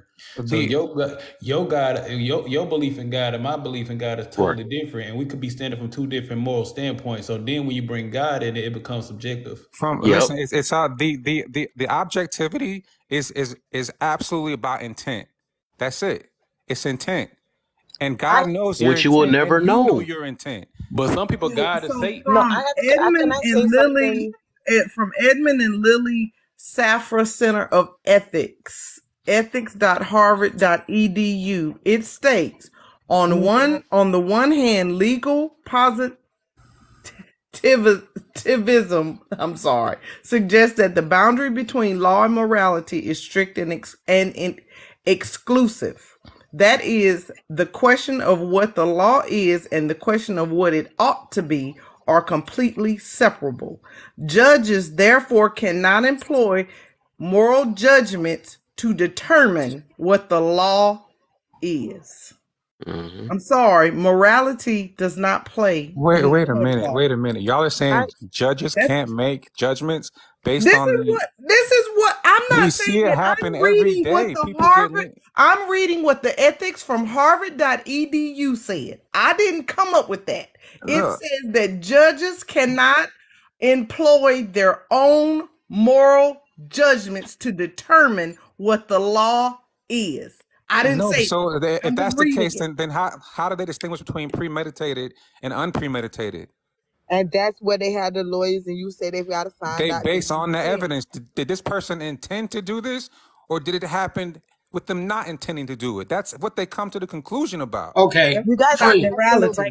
Let me give you a quick scenario, right? All right, and I want you to make your judgment on this. Somebody did something to my sister. I went to see them. I carried a metal projectile apparatus. My intent was to go there just to protect myself, but something happened and I wound up having to delete this person. I go to court. Now, is my intent in question, or do they just know that something happened? I went there with a metal projectile apparatus and I wound up deleting this person. My intent is not even an issue. No, the testimony will absolutely bring out the intent. And if the evidence can't go against your testimony, that's self-defense, then it's self-defense, bro. If they can't prove it's what I'm saying to you is that's the evidence. But what I'm saying is if they took my intent into consideration, it wouldn't even be a freaking case. No, it's a case because they have to investigate the evidence. Now you're not standing on what you said because you said intent was a part of it. My intent is I'm definitely standing on that. The evidence may show that that was not the case, but my intent has no bearing on anything. If the evidence show that that was my intent, but I know that wasn't my intent means nothing. Bro, if they don't have the evidence to prove that it's not, that it was not. Okay, so if they don't have the evidence, my intent meant nothing. Yeah, Can I say they're something not really there to Then that quickly? prove means that Like, they're I there's just not want to never there bring to anyone another against prove you were perspective. self-defense then. innocent with your There's intent. Go never on. self-defense I'm concluded, I'm ever. not arguing this point no more. Go ahead. I want Warlock, to put into they're another perspective they're in this really quickly. Like, and what I think that you're trying to say, I'm free, is the fact that court is here as a sign that there is objective morality. Because they're not gonna you say hi to your neighbor on the street. They're not gonna send you to court for that. Like, there won't even be a case for that because everybody knows that it's not a problem. It is a problem when you do commit murder, and then that is objectively wrong. But now we come bring it to the court to see actually was this premeditated, or was this like, or did you have a reason and things like that. But the court shows that there are things that are absolutely wrong and that should be sent to trial, and then there's things that are not. I agree. yeah, and And to that's where the Warlock, objective morality comes into play. I agree 100%, sis. and like Warlock, like you said it yourself, like if the evidence shows your intent, they're gonna hit you.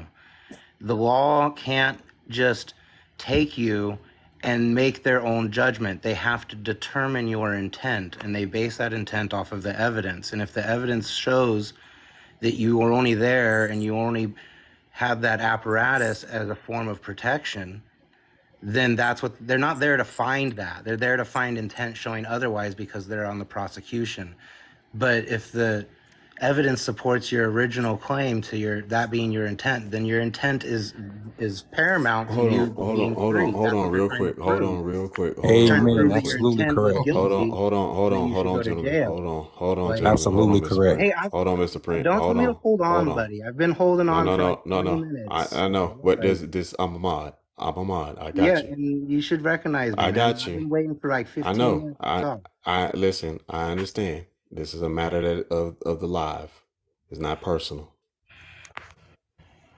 So it's funny we talk about intent, and it seems like motherfuckers are intently not tapping the screen. It was 60-something people in here, and now it's 50. I left this live well over 45 minutes ago. It's at 37.4.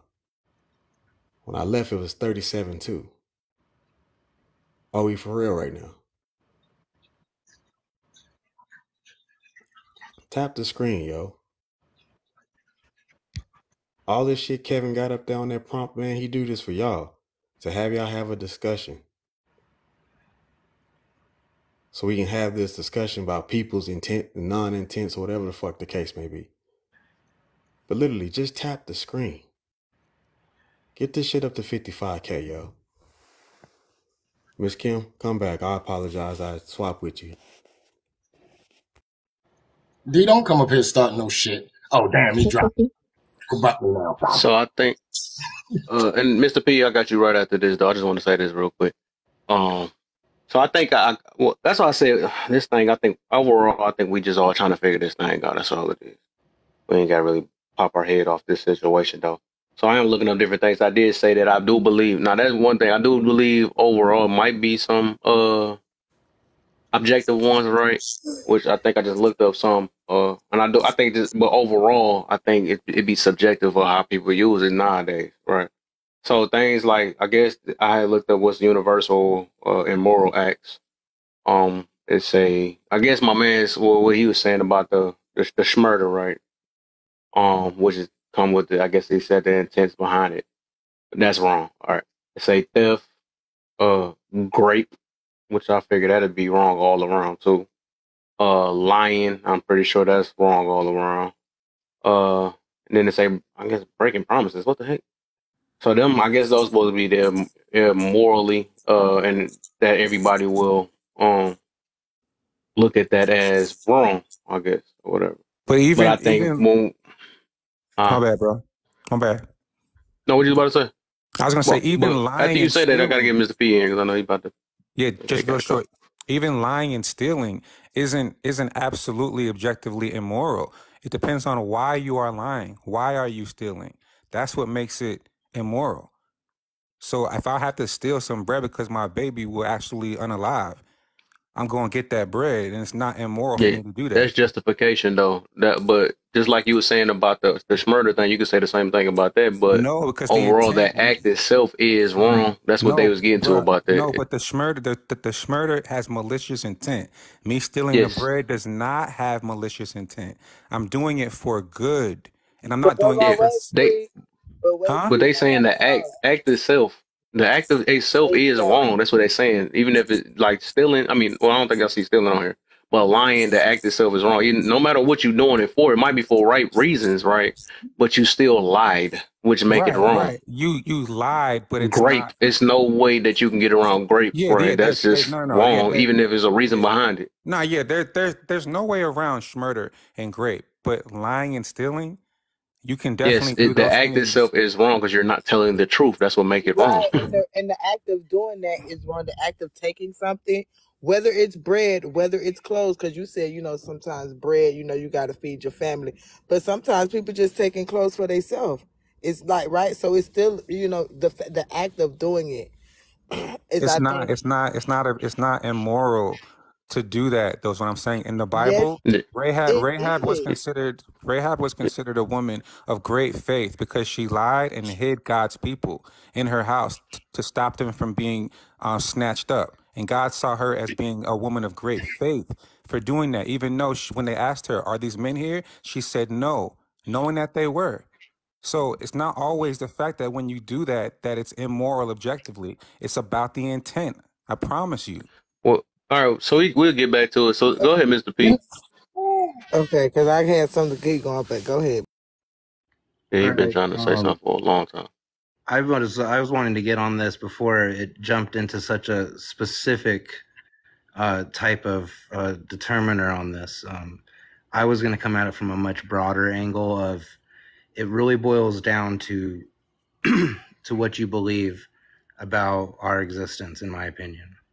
Now, if we're going to say that morality is strictly subjective, in my opinion, that's a very secular view that makes a lot of claims that are hard to really back up. And the reason on my simple argument is that if we have a secular view, which means that we don't believe in any sort of religion, and that humanity is a cosmic accident, ultimately, that we just happen to be here, then how can we realistically judge our own thoughts and ideas as being genuine when we don't really have any basis for our thoughts to be telling us what we're perceiving to be true? So right, that's true. If we have a secular view of our existence, then we can have the argument over the semantics of what doesn't matter versus what does matter, because people have different views and different ideas. And if you have a theistic view of our existence, then you understand that morality is something that was gifted to us from our Creator. And maybe I'm wrong in painting a broad brush with religion in that sense, but that's just my own personal perspective. That is funny. I like how you said that. Said that. The way that I structure morality is that it comes from a point of authority in my own belief system. And my belief system, it tells me certain things are true and certain things are false. So it uses very specifically the word "thou shalt not," shmil, we'll call it. It uses that word very specifically because that word has a particular meaning. And then we're arguing over the semantics of manslaughter versus unaliving. That's why the commandment uses that specific word. It's not that the people of that time didn't have more words to describe it in other ways. They were being specific with that type of language, and it has a meaning. So that's how we can determine whether something is objectively good. And then with the intent purpose, in my perspective, coming from a creationist perspective to our existence, lying is still objectively wrong. True. We are told not to. Now, when we go and receive judgment from the one person that it matters, they will have seen into our heart and understand our intent, and they will be the one in control of the scale. So I agree that intent does matter, but objectively, lying is still wrong. Stealing from my baby, in my right, in my intent, is correct.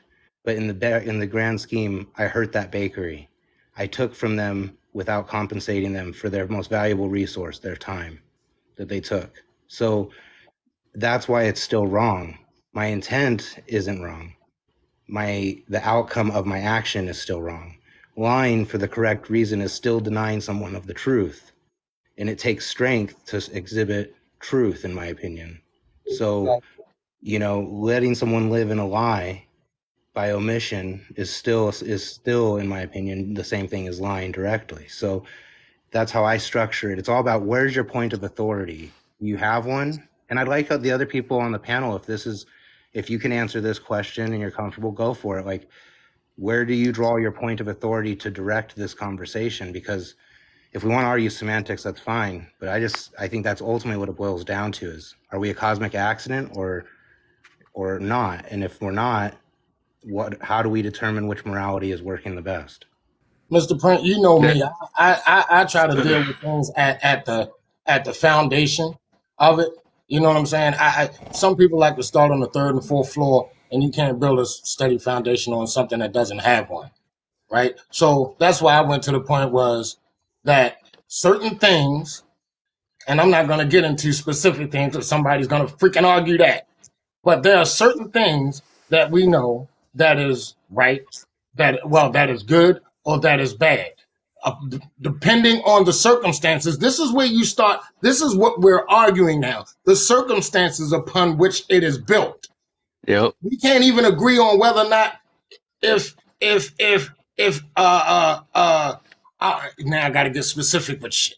We can't even agree on whether deleting someone, lying. We can't even agree at the basis of it whether it's good or bad. We can't agree on that. We got to go to, well, what if this happens or what if that happens? No, now you're adding shit to the right. Exactly. No, I don't think that's what I'm not done yet. I'm not done yet. Damn it! Y'all know I don't go off often, but this is fucking ridiculous.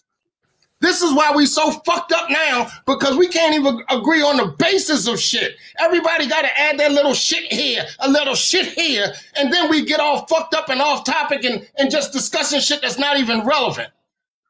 Mm-hmm. This is why we can't have fucking conversations, because motherfuckers can't even agree on the fucking foundation of shit. I'm done, yo. I can't talk no more. I'm pissed. Yeah, I feel it too, though. So I wanted to say this real quick. Yeah. Hey, real quick. The goal was 55K. And boy, them fingers is going slow. Yeah, so shut the comments off, my guy. All right. He asked you, and y'all always want to be doing that too. That y'all be crazy. Why we have to do this? Why do we have to do this just for everybody to tap the free screen? That junk crazy. We just asked for freedom. Now y'all got the comments about the what? I was hoping for the song, Kev. I was hoping for the song. Right. Tap away, my guys. It don't matter if you're wrong or right. Just tap away, my guys. So until y'all get to tapping, man, I might give y'all a little grace if we make it a little bit before 55, but that's up to me. I might give you grace if that's what we're talking about, the topic about. But I'm going to go back to, and this is exactly what Mr. P was saying earlier. And kind of what Warlock was saying, though. I always said this, though. I do believe it's some objectives, right? Even though I just looked up I do believe it's some objectives, though. But overall, I think everything is subjective for the most part because it goes based off how we feel and where we at and stuff. And so it's like an opinion because it is I think everything kind of started off with an opinion, right? It was a bunch of opinions that made some facts. That's what I used to look at it too. Everybody, let's call this green. Let's call this green. Let's call this green. So that's green now, stuff like that, right? I think this, even the colors, all this stuff is human construct. We came up with this stuff. We the one made all this stuff up, and we made it a fact too. A fact is what basically something that we wrote down, we stamped it and said this is what these take, and we're gonna name it this, and this is what it is type situation. And I also seen facts change too. You know what I'm saying? Because it was a fact that Pluto was a planet. Now it's a fact that Pluto's a moon now. You see what I'm saying? So facts can change too. So that's why things like that show you that things can be as much as we want to be saying that things are objective, things can be subjective too. You know what I'm saying? But like I said, I do believe it's some objective right or wrongs. And it's some, but look at this too, right here. Can we say, is love objectively right? I can't say it's objectively right. Yes. That could be subjective, but some people feel love is might be objectively right. That's subjective. But then that can be, it's another case by case situation. You see what I'm saying? Because you can love something that's harming you or something like that. But then again, that'll go back into the added on situation itself. So overall, love itself will probably be, and I think that's what we're arguing is the word. The word is, the word in the action behind it. Love itself is objectively right. It is. Yes. But when we add the cases to it, what we loving, that's what make it wrong. And that's like we was doing about the, I guess with the cocoa is wrong. Huh? Being in love with the cocoa. I'm in love with the cocoa. That's wrong. I'm sorry. Not the cocoa. Loving people is objectively right. Huh? Objectively right. Those things working now, y'all, huh? Yeah, get to that 50K. I might do it, but no, 55K until then. And y'all in the box, if y'all wanted, y'all can help them tap too. Y'all can help them tap too. The goal is 50 of y'all, 51 of y'all, and we can get to 55K and turn these comments back on. But yeah, so I don't know. I think this gonna be a full. We gonna be arguing this forever. I think this always been getting argued and stuff. I can see the many different perspectives. I seen all the different definitions and stuff. Me myself, if you ask me, because I'm so freaking open minded, I literally think everything just because it's the way I think, right? I think everything is subjective, right? Because I don't even believe in the truth. This thing called the truth, because I don't know. I really don't know. Everybody be saying that I know. But I wasn't here since the beginning of time. I know what I got taught. I know my experiences. I know that's things I know is that. But I can't tell somebody what they didn't experience, though. And I don't have to believe them either. You know what I'm saying? I think it comes to a belief to a certain extent. That's where the faith and all that stuff come in at. And we always go by our own personal experiences and be like, well, this is objective or this is facts. Well, this is facts to you. You know what I'm saying? Are you saying that right and wrong is subjective? Right and wrong? Yeah. Well, I would say overall, that's right, subjective. Yeah, I would say that. Yeah. Okay. I was just asking. Yeah. I would say that. Yeah. I would just say that. But depending on where you at, though, because like I said, there's a right way to play basketball and there's a wrong way to play the basketball. I just want to know the justification. If you're coming from a secular perspective, how do you describe what's good and what's bad in a truly objective sense? Because it's hard for me to grasp with if we're just here because things just worked out perfect. Like, how do we? No, say it before. I wouldn't say that though. To be true. Listen, if you're putting harm to someone, that's bad. In my opinion, if you say from a secular point, right, with nothing else involved. Let's say no, nothing else, but just. If you say, well, let's argue it, or if you say, what's a secular argument, how can you decide if you don't have any religions or whatever basis, right? The fact of, if it harms somebody, it's probably bad. If it doesn't, it's good. So even if you just break it down to something minute, like, and stupid and simple like that, that could be a basis for a moral compass without having any spiritual. But even with that, that would still have subjective parts to it. There may be some objective truths or some objective things that everybody can agree on, but there's always going to be some subjectivity to it, because even where it starts is subjective. So what I'm saying is, we have the intellect and we have minds that go so vast and so deep. We don't even know half of what our fucking brain can do and why we think the way we do and all these things. So to sit up here and say that it's just, oh, this is objectively wrong, when we know that every time we get some more information, we learn new shit. It's like, oh, well, damn, you know what? That wasn't even the right way. That was something else. Now we learn something new. So just to say, in hindsight, that things are subjective, I don't understand why that is a big, like we know that it's subjective because we sit here arguing about it, and everybody got a different perspective, and that different perspective just proves that it's subjective. I don't understand why we just can't say that, you know what? There are subjective things, and there are, a few that are objective. I think that's a fair assessment to say that two things can't exist. You know what I'm saying? Yeah, I'm open-minded to that though. That's what I'm saying. I don't stand strong on anything for real, because like I said, I wasn't here at the beginning of time, and I'm not God, so I can't really say that. We just only going off what we believe in and what we got taught. I was also going to say that, just like you said, harm, right? Who, we can say, harming somebody is objectively wrong, but the reason why it's still subjective, because sometimes you might have to harm. How do you know if, like, okay, some people get hurt off feelings, their feelings get hurt. That's a form of harming, right? I think, or maybe I'm using it wrong. Some people, like, and you could be trying to tell a good message that trying to help them, but they get hurt out of it. You see what I'm saying? So who to say that was wrong when your intentions was to to help them? It's about the intent to harm. That's my question. Yeah, I think to Free's point, to Free's point, it's the intention of it. If I'm purposely trying to harm you, or I'm purposely doing something knowing that it's going to harm you, I would say that would be something that would be wrong. Yeah. You know what I mean? Like that whatever that is. So now we don't have to put stealing, lying, like it doesn't matter what it is. If it is your intention was to harm this person, right?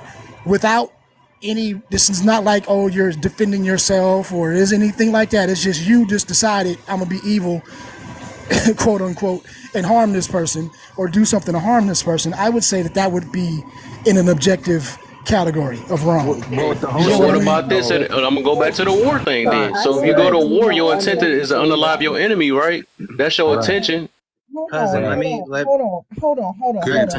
I want to respond to cousin. Intent to harm, intent or not to intent. If you do something that harms somebody, intentionally or not, it doesn't change the harm. It doesn't change the wrong of the harm. No, it's not. It's not wrong. No, somebody hurts your feelings. Oh my Lord, have mercy, Father. It is intention. It doesn't matter if you intended to hurt the person or not. You're still in a form of wrong. You're still wrong for harming that person, whether you intended to harm them or not. I just want to. Okay, look. This the part. I like how you said that though. Let me say this real quick, because I know man's been trying to. He been saying this same thing. I got one question, and then I'm gonna land, Kev. I got one question. Yep. So if I bust the block and I hit the child that's crossing the street, but I didn't intend to hit that child, am I wrong? Absolutely. What are we talking about? No, but if I tell you the truth, I think the part. No, look, I think the part is. I'm harming your feelings. I know it's gonna hurt your feelings, but the ultimate good. Oh my God, bro! I can't do it though. He don't. So if you lose your lifetime partner, that does you emotional pain. Like emotional pain isn't a thing that doesn't hurt. Like it's still real and exists. I don't know why he's like squishing it. Like feelings don't matter at all. Love is a feeling and it matters. If you lose someone you love, that hurts. You're right. I just want to say that's natural. That's something that happens though. But who's to say what's now? That's what I'm saying. This is the part that we give. Who is to determine what's right or wrong, even if so? Like I said, I get what you just said about the hurt. Okay, hurt is hurt overall. Just like love is love. When people be trying to add, like even people be doing this thing where unconditional love or something like that. But love is love. I mean, it don't matter what it is. It's like you can have hate is hate. I never hear unconditional hate. I never hear unconditional jealousy or nothing like that, right? But it is what it is. That's just what that is. So I do get harm, right? But who's to say what? I mean, we can't say that harming is because we don't know, because people get harmed. But who's to say the harm, the act? I mean, because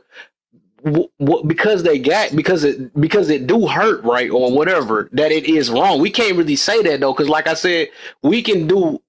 I was about to think about it like a surgery or something like that. I know it hurts to have a surgery, but who's to say that's wrong to have a surgery to fix something. You know what I'm saying? The reason behind it though. That's so what I don't know if we can add wrong or right to the something that actually hurts. So that's what I don't know if we can do that like a migraine hurt. Who's to say that's wrong? That's just something that happens. You see what I'm saying? So I think that's what we kind of mix in, like we mixing that in. We throwing our own feeling into it when it comes to because this is how we feel, right? I'm trying to see if I can get us on the same board though. When we add the wrong or right to the action of harm, and that's why I get why they throw the intents in there behind it though. That's what kind of switches what the wrong or right is, because like we hurt ourselves, right, to being angry at one another. Even this lack of forgiveness though. But who's to say like what's right or wrong about that? Even though it could be helping a person, it could be what had to happen in their life for it. I don't know, man. I'm trying to see if I can get, because it's like I'm thinking about it a whole different way too. Also, though, I'm thinking about a whole nother type of way too, though. Like, cause when we add that word wrong or right, even with that action, that's what it become like a judgment behind it, and we don't really know what the real reason why it happened, though. I don't know, man. Because I think even sometimes, like, you hurt your muscles before you got to build it up, right? You hurting yourself. You harm yourself before you have to get stronger. But that's a form of harm. But look, Kev, this is the thing. What I say to you, I may not intend to hurt you, right, but it doesn't change the fact that I did. True. And so because I did hurt you, even if what I'm telling you, even if I say, Kev, your hairline is pushed back 12 inches. Mm-hmm. For you may feel like your haircut is the best thing ever. Mm-hmm. And so with what I said, it harmed you. It hurt your feelings, whatever word you want to use, right? Yes. My intent wasn't to do it, but I did it. So at that point, I now have to accept that responsibility for harming you in some way. I am still wrong. It's not what if you helped me though? That's what I'm saying. My words helped you, but what I did to you was harmful to you. That's what I'm saying. What if I didn't get harmed though? That's what I'm saying. That's you feeling that I got harmed though. No. Some people actually get motivated. You see what I'm saying? I would only know you're harmed if you told me you were harmed. Yeah, true. You see what I'm saying? So if I said it to you and your feelings weren't hurt, then you're not going to say I hurt your feelings. But if I said it to you and I hurt you and I harmed you, now I'm wrong because I could have said it differently. You see what I'm saying? Yeah, I got you on that. Y'all have a good one. Oh yeah, for sure. Oh yeah, boy, this young boy, this young getting deep. We can't even get to. I just want to say this, and I can get off your stage. I just want to say what is considered right or wrong can vary from person to person and culture to culture. Which we noticed.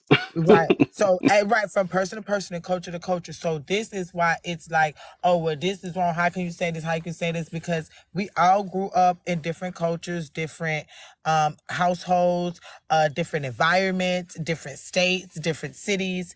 You get what I'm saying? And also we're person to person. So this is why this is a huge debacle tonight. But it's a very good conversation to have. So that's all I want to say. I just want to say is we're not going to get to a bullying point right now tonight on this situation.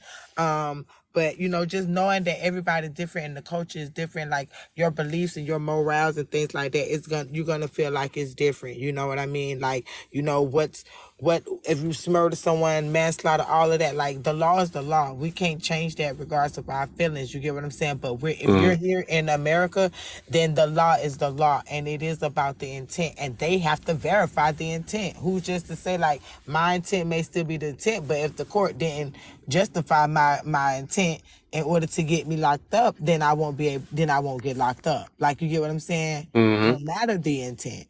So, but that's some people get locked up for no reason. So that's why I be saying this. Exactly right. So let me go. That's all I want to say. Thank you so much. Yeah, I think Lion is next. All right, D. Thank you, D. Have a good one, D. Good night. After Lion, I want to respond to Cousin. I got you, but I don't understand how we got to 53-6 and just stopped tapping. They horrible, bro. Make that make sense. Give them grace. Give them grace to let them do it a little earlier, and then you see what I'm saying. See how people take grace. But that was the point. The grace period was when I left the first time. 37.2. I said get it to 40. I come back 45 minutes later. It's at 37.4, and I'm like, the hell. We turned the comments off. Said 55 is the goal. We only had to push for that much because y'all sat there for a whole hour and didn't do anything. Long as you stay active, the count don't get that high. Get to 55, take the 2-minute break, then you get to 60. Increment, moderation. Come on, y'all. The discussion has been really good. And you want to keep being a part of it. You want the comments on. You are part of the discussion. But at the same time, you're very much part of the live. Keep the live alive. True. Show activity. Because what y'all don't understand is what hosts see is certain activity doesn't happen. They have to verify that the live is still active. But you can bypass that just by tapping the screen. Y'all rather link y'all cards to this damn app than anything by putting all your personal information. That's much more harder than tapping the screen. God damn.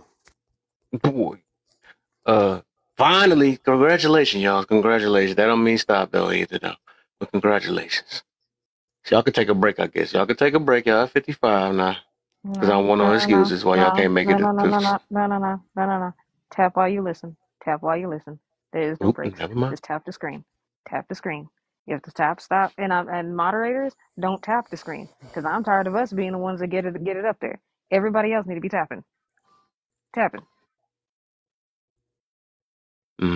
All right, go ahead, Lion. And then after this, we gotta get, because this junk can get deep. We can literally argue this, and this junk showing why. So we all got our own way of how we look at it and stuff. It's crazy though. Yeah. Go ahead, Lion. Okay. So I was just gonna piggyback Cousins and answer your question at the same time if I can. So I'm with him on the if it does harm, don't do it. Of any degree, like emotional, physical, spiritual, whatever. If it hurts somebody, don't do it.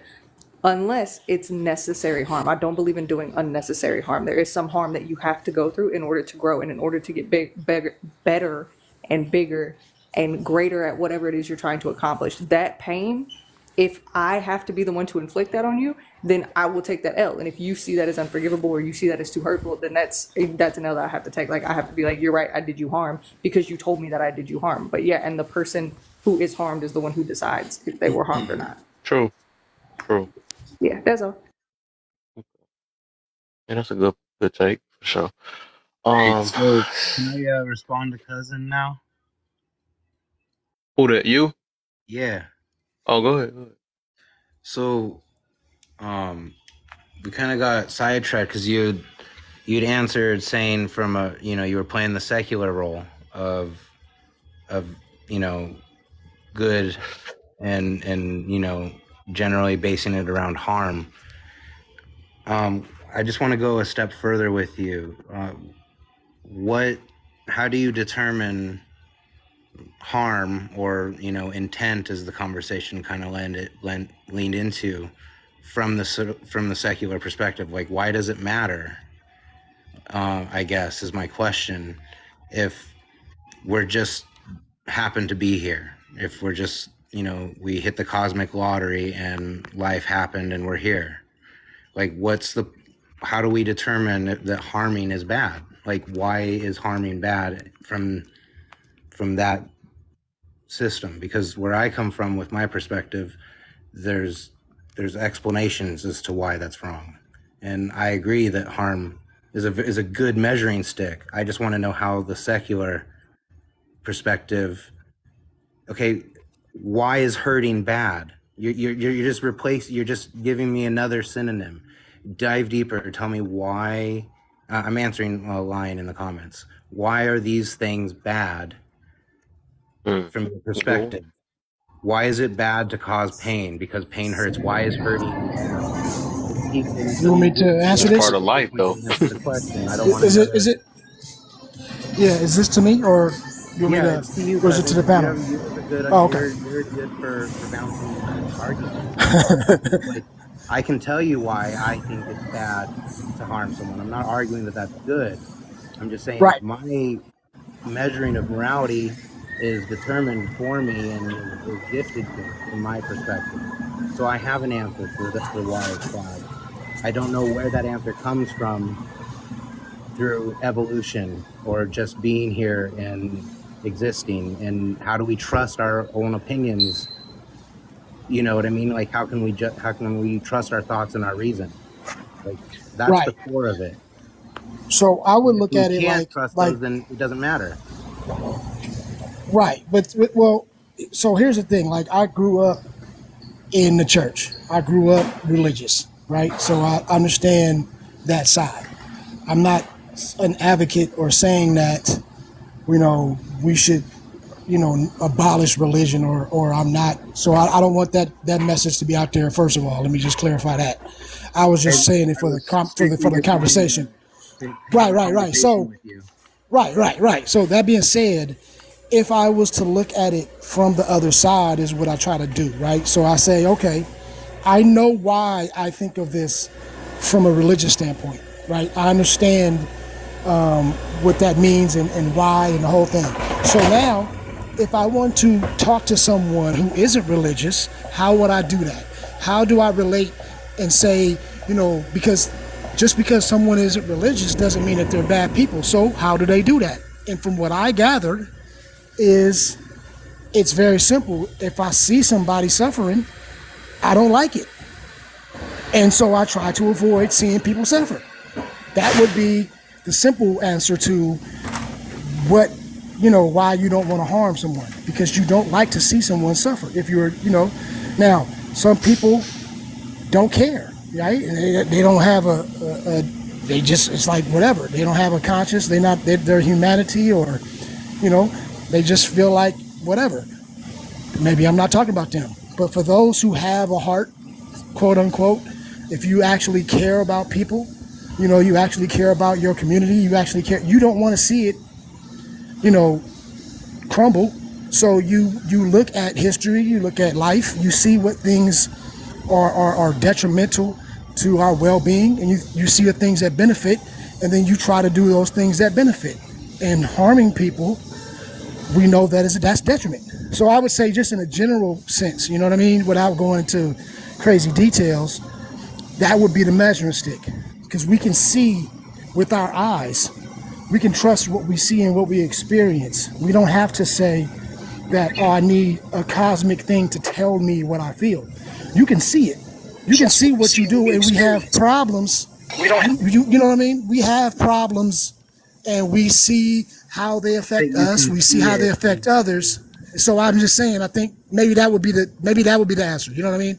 Like I can't speak for everyone. Is saying that it's objective because it's something that we can all recognize by seeing it. But see is different than what you see. We all recognize it. True. That's why I said we're gonna be forever with this one though, because I get what you mean. You cousin thinking from multiple mindsets, not just one. Right. So I can get why he's saying that. Yeah, I see. My reality of what I see might be objective to me, and I wouldn't argue that. But it's not objective to somebody in China. They might have a whole different, you know what I'm saying? Or it might not even just be to you in print, and you was just in another state. You might have a different. So what I'm saying is that reality right there tells me that it's subjective. Because if that was the case, no matter who we talk to, we would all have the same answer every time. And we know that that's not the case. Yeah, what's law over here is not what's law over there. Yeah, and that's the only reason that I say it's that a fact over here, but not a fact over there. You see what the objectiveness is? It's objective here, but it's subjective. You know what I'm saying? So that's what make it. And I get exactly. That's why I say I get exactly what he's talking about, though. That's the crazy part. I get it. What he's saying too. It's just it's in my opinion, it's not an answer though. Because it becomes subjective, because subjective goes with feeling though. So for us to feel about somebody else's fact, that's what make it subjective, because we feel that it's wrong off of our objective. You see what I'm saying? because to them it's not objective to them. You know what I'm saying? If they have different rules over there, or different facts over here, or different laws that's over there from our laws, you know, that's us going from our feelings, or we using our objective what the freak is the word? Objective facts, right? We use our objective facts or whatever, or morals, and we put it on another country's objective facts and morals. You know what I'm saying? That's what makes it subjective. You see what I'm saying? On that overall. Because they don't have the same rules as us. So who is us to say that, oh, you know, what y'all doing, you can't eat rice, you know, that's wrong or something. You know, I don't know, some weird stuff. I try to think of some weird stuff though. But over here is like, so I can get why he's saying that. But I don't know. We would be stuck on this jump forever though. I don't know. We would be stuck on this one. I just don't know how you Can I share something with y'all that'll help? Good or bad if we're just you know, I hate using the term a cosmic accident, but if that's how we're here, how can we? What does it really even matter? Yeah, even with that though, the cosmic, even if we want to say cosmic accident, right? What do that, like, how do that determine what is right or wrong though on that situation though? Even if you're saying that though. Because it's just we're a working set of chemicals and molecules and atoms that just happen to be occupying these meat mech suits that are on a ball with a little bit of water at the perfect space. And so, like, what does it really matter if someone lies or not? What does it matter if someone unalives or not? Where do you draw the authority to say one culture is exhibiting bad behavior and one culture is exhibiting good behavior? What does it really ultimately matter? I can tell you why it matters. I have answers for why, because I've come to those answers through religion, and I spent a lot of time on the other side trying to answer this question. So I'm asking from a point of genuine curiosity, like, how do you justify morality from that perspective? Because you know, there's things that we all agree that are wrong, generally speaking, on this board, and just because there's a percentage of people that don't think it is wrong doesn't change the fact that it is. You know, how about this then? Let me say this then. We all agree it's wrong, but there's cultures that are literally comfortable with unaliving other people, and yet those cultures aren't allowed to be called out as being bad. But yet we can all understand it, and it has to be accepted. So I don't understand how we justify it. So please elaborate. I got one more. And then I'm gonna let you go. So and then I think it's Hobo after that, right? So because I seen y'all hands first. So I'm gonna say this then, right? Because this what I'm trying to get you to try to kind of understand where cousin coming from with that. Even though, like I said, I'm kind of like from that angle too. So what if they say, us not fighting? Oh, I don't even want to say fighting, or us not protecting some of their peoples over there. Or I mean, say it's because I'm just trying to show you about the worldly thing, because everything is different from different sections of the world. So I wonder if somebody's across the sea saying that, you know, we're not going over there feeding the homeless or something like that. How can they, you know, if it's out of care, if it's based off of caring, right, and protect or make it, you know, they can say that we're wrong for not coming over there to help them, you know, feed the hungry or fight wars with them or something, you know, stuff like that. They can say that we wrong. You see what I'm saying? Because you can't say it's wrong to not help somebody. Can you say that, Mr. B? I agree that it's wrong to not help somebody. That's what I'm meaning by that. But who's to really say? Because like we can't go across the whole world and sit there and save somebody that's, you know what I'm saying? But we can still be considered wrong. I think that that's wrong, and I can explain why. I want to know why other people who don't share the same perspective as me think it's wrong, and saying because it hurts someone or because it's greedy, that's not really an answer. Like, what holds up those principles and gives them authority in your life? So we gotta I'm gonna let AJ go after this. I'm sorry. Okay, go ahead. I'll go after y'all. I'm sorry. Go ahead. Yeah, because this is. But I think after this, and then your cousins, I'm about to leave because we literally gonna be talking about this all night. I gotta make this a topic. So I'm gonna make it simple, right? If we're going based off of individual, right, when it comes to society,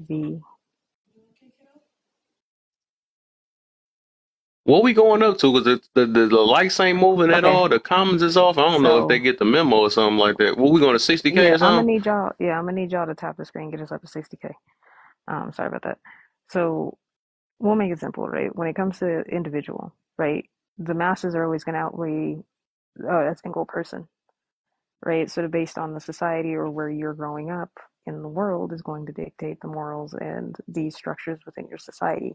Those will heavily guide your morals, right? Whether it's via law, whether it's via culture, whether it's any of those things are going to verify and dictate how people are going to see things, right? So it's always going to be subjective. There's never going to be a right or wrong answer to this. It's all going to be dependent on where somebody's at, right? That's So what I with said. that being said, right, I see where everybody's coming from. I don't understand why there's an argument, I guess, if I can ask that. Like, I don't understand the argument. If we already have established that it is subjective, depending on where you're at, on what's morally right and what's morally wrong, No, some it's people say only it's going to be universal. that That's the based off of problem. where you're at. Some I people feel it's mean, a universal. So that's where the I argument is at. mean, you could feel that it's universal, but again, Feel it right. also Keyword. depends.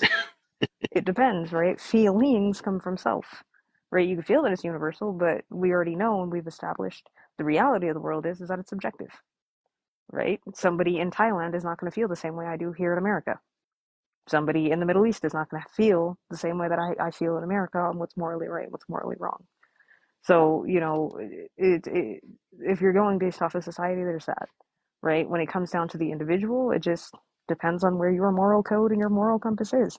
You have people who grow up in these societies that may be seen as having great morals, and they don't exhibit those same things. They don't. So it's completely subjective, not just down to the society, but also down to the individual as well.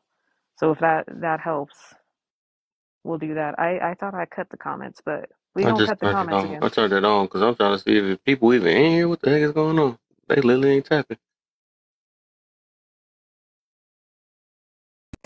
And I wanted to see who was tapping too. I was looking at that bottom screen. Hold on, y'all. Hold on, cousin. Hold on, cousin. Go ahead, Hobo. Because Hobo wanted to speak to. Yeah. So AJ did the whole disclaimer thing, so I'm not going to. But for me personally, right? I know that harm is bad because harm hurts. I know that hurting is bad because it causes pain, and I don't like to feel pain. And everyone else that I know also doesn't like to feel pain. So it's probably safe to say that most human beings, if not all, don't enjoy hurting. And so I'm gonna try not to do that to other people. Also, the reason why, even though if you want to use the whole cosmic accident, is because I'm not the only cosmic accident, right? If I look around me, there are other people. And when I cease to be here, other people will still be here. And I want them to have a better experience on this floating rock than I did. I want the next generation to experience less pain than I have. And personal conviction, I feel like that's my job. My job is to try to make things a little lighter for the people who have to carry the load I leave behind, right? Because an obligation comes with this meat suit. It's my job to try to take as much of that with me as I can.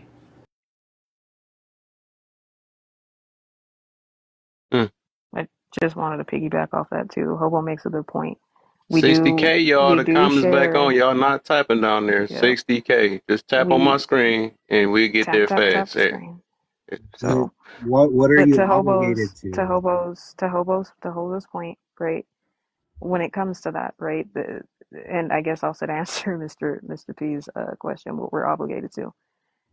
If you think about it, right, most of us, right, are always trying to do stuff for for the next generation, right? We want things to be better. That's part of the evolution process.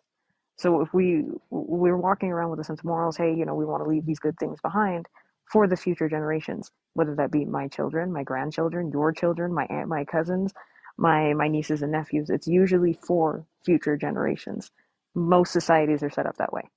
Actually, I would say all, but there could be one or two that's not. Majority of them are set up that way. They're set up to make sure that the next generation is better set up than the one previous, and it continues. When we stop and start throwing morals out the window and start playing the I'm the main character, fuck everybody else, I'm the only thing that's important, is when you start to see society fail. That's what we're seeing now. This is the reason why people don't seem to care about young people, they don't care about older people, they just care about themselves, and yet you see a lot of people that are lonely. You see a lot of people who are unaliving themselves at an exponential rate. You see young people doing this. It's because we weren't designed to be like that. We're designed to keep passing it on and being better for the next generation, whether you have children or not. It's just a sense of community. And I'll land my plane there. Go ahead, mister. After he go, I want to talk on that harm thing. Oh, yeah. You mind if I respond to it real quick and then we can let it go? Oh yeah, go ahead, cuz, and then I guess Mr. P. Yeah, because I was just going to say, I think, what we're talking about, what it sounds like, is for the same reasons that someone who is religious, and I'm talking about whatever religion that may be, right? The same reasons that they will try to do good is probably the same reasons that someone who is maybe just into science or whatever is they want to do good, right? But I think it's the end game. So this idea that if you don't do this, is going to be certain consequences. Well, those consequences change depending on what religion you're in. And I can say personally, it's not about a religious belief or not having a religious belief. It's certain details in certain religions that I just don't ascribe to. I think there's a lot of filler. I think there's basic principles that if you look at any religion, those are pretty much there, right? And those basic principles that are in pretty much every religion are the same basic principles that even atheists have. So I fuck with those principles. That's pretty much universal. I'll say, okay, cool. But now when we start talking about the little, well, if you don't do this, you're going to hell, or if you don't do this, you're not going to do this, or if you're not, now that's when I'm saying, I'm like, all right, I'm good. It's not for me. And if anybody else believes it, that's cool. But when we talk about like secular, I'm just talking in the fact of, because like when I like to speak, I don't want to single anybody out just because they don't believe in a certain religion. All of a sudden now they can't participate in the conversation because that whole conversation is based on the Bible. I'm not saying that that's wrong, but I'm just saying when we are talking on these panels in a big, broad spectrum, I would prefer to keep it broad, right? That's just my way. And so when you ask me from a secular perspective, I don't know. I can't speak for everybody that is a secular person. You know what I mean? Like I do have, roots and beliefs in all of that. So I can only, imagine, or I can only just assume certain things, which is why I was given the answer in the way I did. I would assume that they have the same reasoning that anybody else has, the same reasoning for being, justified or being right or being righteous. They just don't want to do harm. And I think at the end of the day, that's the goal of all of these religions, is just not to do harm. Try not to do harm. Try to do better. Like that's like the end game. Now we talk about the details. Okay, all of that changes. But I think at the end of the day, if we are saying that we just don't want to do harm, depending on where you grow up, depending on where you live, whatever, that's going to change. And the rules may change. The little details and idiosyncrasies and all that stuff may change.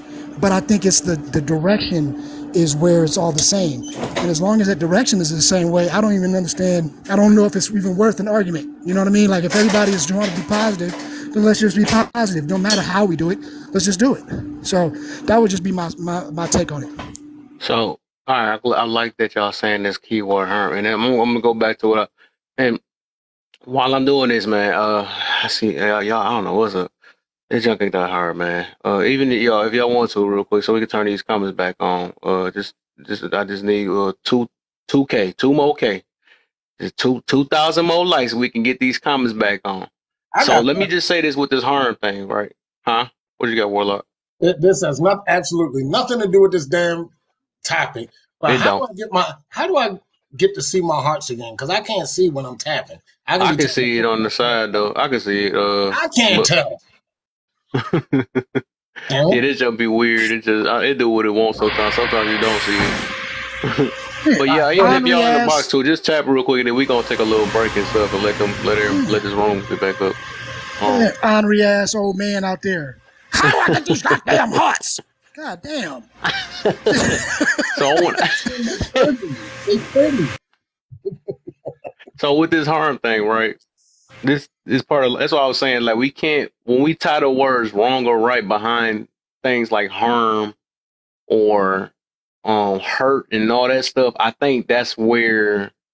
That's why I say it's a subjective thing, though, because even intent or not, back to I think what J-Lo was saying, intent or not, they might have got harmed, but who's to say what's right or wrong? What I mean by that is that some things have to hurt for us to even progress in life, for the right things to happen in life. Sometimes that's just what it is. I know hurt is hurt. It's going to hurt. Things going to hurt in our life. Like it's never going to be a time we're not going to be hurt. Or harmed. You know what I'm saying? We're going to get injured. I think when I look at the definition, it say a physical injury, right? That's going to happen sometime. We're going to trip, fall, hurt ourselves. Who to say that's wrong, though? That's part of life. I got a question real quick. In what context are y'all using the word harm? Because harm and hurt are not, like in the way, I guess, the context that I'm thinking, they're two different things. All right. I looked up harm. Harm means physical injury, especially that which is deliberately inflicted. Let's see. Consciously, intentionally, on purpose. Okay, I guess. Purposely. Right. Okay. So, and I think so I like that. So that's another thing. So with the harm thing, right? Let me see. What it say? Deliberately. All right. Consciously, intentionally, on purpose. Right. So even when things are on purpose, right? Let's see. I'm trying to see what I'm gonna get to though, because I think some things are on purpose, just like we purposely, like when we whoop our children, right? That's another one, right? They get harmed in the process. They might get hurt or whatever, but then the overall outcome is that we want them to become better. The intention is to inflict pain on them or hurt them, whatever you want to say, because through pain that you actually get, I guess it just depends, I guess, whatever. But I'm just saying, like, even with that, I think when we throw the words, let me make sure, I got to make sure, I don't want to be just saying anything. Consciously, okay, deliberately. Deliberately means consciously and intentionally or on purpose, right? So basically, what is harm? Physical injury, especially that which is deliberately inflicted. It is fine as long as no one is inflicted harm on any process. Injury, hurt, pain. And then like who's to like this would, I guess this the part then, right? Who's to determine like who like intentionally harm people though? Because just because a person got harmed in the process, or who said that got hurt. Let me say a person got hurt. Who's to say that it was harm? Because I guess the difference between hurt and harm, right, is one of them is actually purposeful. The intention was basically purpose to hurt you. I guess that's what make that what harm is. So some people get hurt and think that it is harm. I hate that there's so much worse. That it's like a whole different thing. That's what happens when you try to look up things. But we call things harm because we got hurt, but we don't know the intentions behind it was to really help us. And I think that we call things, or we say things, and I feel weird because I never used it in this context before. We say things harm us because we got hurt, and we telling somebody else that was their intentions is to do it, and really that it wasn't. And I think that's where we get things wrong, by telling somebody that you harmed us because we got hurt. You see what I'm saying? Because I think harm means that the intention is to hurt. Okay. When intention is not to hurt. Let me help. in the football aspect, right? Huh? Okay. I want to put this in a football aspect when we start talking about hurting and harm and all of that crap. We almost there. 200, y'all. Right. When we are practicing and we are going through our warm ups and we're putting them through the paces or whatever, they're gonna hurt. They're gonna hurt, especially if they're not in shape. Right? Mm-hmm. But is the intent to harm them? Is that what it is? Or do we intend to hurt them? No. So I always go back to this intent thing. Who can really, truly, honestly prove intent? Facts. It's a judgment. Right. That's what I be saying. Parents will come to me talking about, why are you hurting my child? This, that, and the other, yada, yada, yada. Baby, he's just out of shape. There's gonna be some type of pain for him to get in shape. If he's never stretched a day in his damn life, and we out here telling him to do freaking mountain climbers, or we telling him to run 2 laps, he's gonna hurt. Is it intentional that we do that? No, the intent is to get him better at what he does. Right. Is he gonna be hurt? Yes, he's gonna be hurting like shit. Are we harming him? Well, that's something that's gonna have to be seen in the long run. Mm-hmm. Or they have to come out their mouth. That's what they have to say. And we can give so many different scenarios to fit whatever the hell we want something to fit. And I think this is why this conversation has went on so long, is because I can use that scenario. Somebody can come back with a different scenario to make things seem this way, this, that, and the other way. I'm not going to get upset again because the person we got a Warlock, man. We making sure, man. We all gonna fail sometimes. All I'm saying to y'all is like I said when I started yelling, and everybody that know me know I don't usually tell people be quiet or shut up. I'm speaking, but it was just irritating. We got our days, man. That's just part of it. The bottom line to it is this: me and cousin and the people I roll with have discussed this. We can't even. How are we supposed to make things better, have a conversation on how to fix things when we can't even agree on the foundation of words? Mm-hmm. How are we supposed to actually have a conversation if everybody wants to use a word to fit their narrative if it's different than yours? So that's exactly why I asked. That's why I ask, in what context are we using the word? Right? Because the way you describe it is the same way that I would describe harm. If somebody was like, hey, AJ, how do you know somebody's harming you? That's how I would describe that. Right? If you went out of your way to purposely hurt me and there's no benefit to the reason that you're hurting me, then at that point you're harming me. There's no reason, there's no lesson, there's nothing to be learned. Now, if I have to go through pain, right, in a form of hurt to grow, right, because there's a reason, there's a method behind the madness to make me better, then that's different. Right? That's a totally different thing. So that's why I have to ask, right? So forgive me if I'm not on here trying to sound dumb. I just have to ask the context of what the hell y'all are talking about sometimes. And we all learning because of the way people move and the way people misuse words. I just looked up a lot of stuff tonight, so I'm gonna say this and I'm gonna shut up for a minute. I guarantee you nobody probably gives a damn, but why I got so pissed off. The reason that I got pissed off, and it wasn't nothing that somebody said here in the panel. It was something that was written it was something that was said on the panel and something that was written in the comments. Somebody was up here arguing from a biblical sense, and they were talking about that deleting people or what have you was not. They was talking about somebody to unalive somebody in the Bible, right? Mm-hmm. And then I brought up, well, there's a commandment that says thou shalt not unalive people. Mm-hmm. And then they said, well, that all depends on who gets it. And I'm like, if you're going to use the biblical sense of this, and you're telling me that the commandments are interpretational, that makes biblically speaking, then the Bible doesn't mean crap. Because the 10 Commandments are something that everybody was supposed to abide by. Mm-hmm. So you can't make a biblical argument, then dismiss a biblical something that was supposed to hold a basis upon which the Bible was written. You can't do that. That's why I got ticked off because and it just didn't make no damn sense to me. So I'm sorry if I took us back, but let's move on, please. That makes sense, though. I get you, though, because I do believe in it, and that's why I say I can say based off because I do believe in the Bible, but it's like I said, I believe in the Bible, right? So I can say off that, based off if we go on off Bible terms, what is objective? I can say that, right? But I always think on the outside, just like our cousin's saying, right?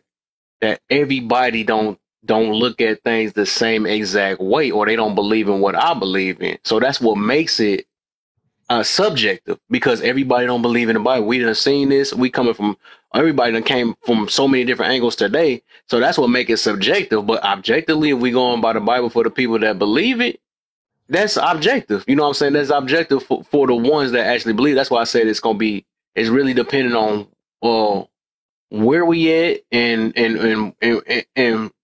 you know, where we at in the areas, you know, all that, basically where we at, right? That's all it is, or what we talking about.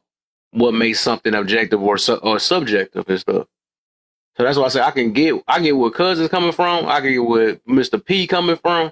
But that's why I always go to the overall thing.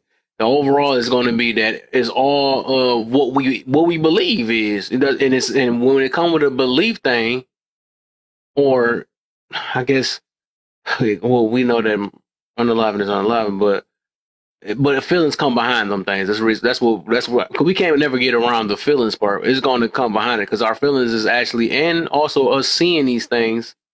Just like we can say unaliving is unaliving. That's why they say that's the objective part about it. Unaliving is unaliving. But to determine if it's wrong or right, that's where it becomes a problem. It's wrong or right depending on where it's going to become it subjective based off of how people can rationalize it. Yeah. Right? What you use to justify it is what becomes subjective. Yep. Exactly. Yeah. I feel, and that exactly though. Right. Exactly though. And all this all those things have to happen, and all it's reasons behind it. You know what I'm saying? So it's just like, man, it's so much. We can get so deep on that. That's why I gotta leave that alone. And that's two people on this panel that haven't said anything yet. But boy, we got to get deeper on that. Though. That is fun. It's fun though. But the fact that it's not on topic, I know it's just we can. That's why I show we could talk about that forever, because I can bring a bunch of examples on both ends for real. Biggie don't get the Biggie Mr. Print made me the spokesperson for Atheists of America, but I'm not an atheist. Just put that out there, just for everybody, just so y'all know. That was just for entertainment purposes. That's what that was, just so y'all know. Yeah. For a non-atheist, you took the conversation a lot further than most atheists do. So, dang. Usually it turns into an argument. I just want to know what the foundation that you're making your decisions on. That's the root of open-mindedness. That's where it comes from. And I can understand your belief in that hurt, pain is bad and suffering is bad, and you know, how do you justify saying that's universal? Like, I have my reasoning and I know that, but I want to know other people's reasonings that don't have the same perspective. It was never like trying to disprove. We got taught these things or argue my perspective over someone else's. Yeah. It's just, I want to know, you know, if we're going to talk about good and bad, we need to know who the people we're talking to, how these people form that foundation. That's important. And that's what I was trying to get at. Yeah. But that's fun though. I actually learned like two, 3 things tonight, and I had to look up some stuff to see. We getting somewhere though. So Ms. Wise, you there? I know there's 2 people that haven't got to say anything yet. Mm-hmm. I was What's actually just up? listening in. We don't get to talk. But go ahead.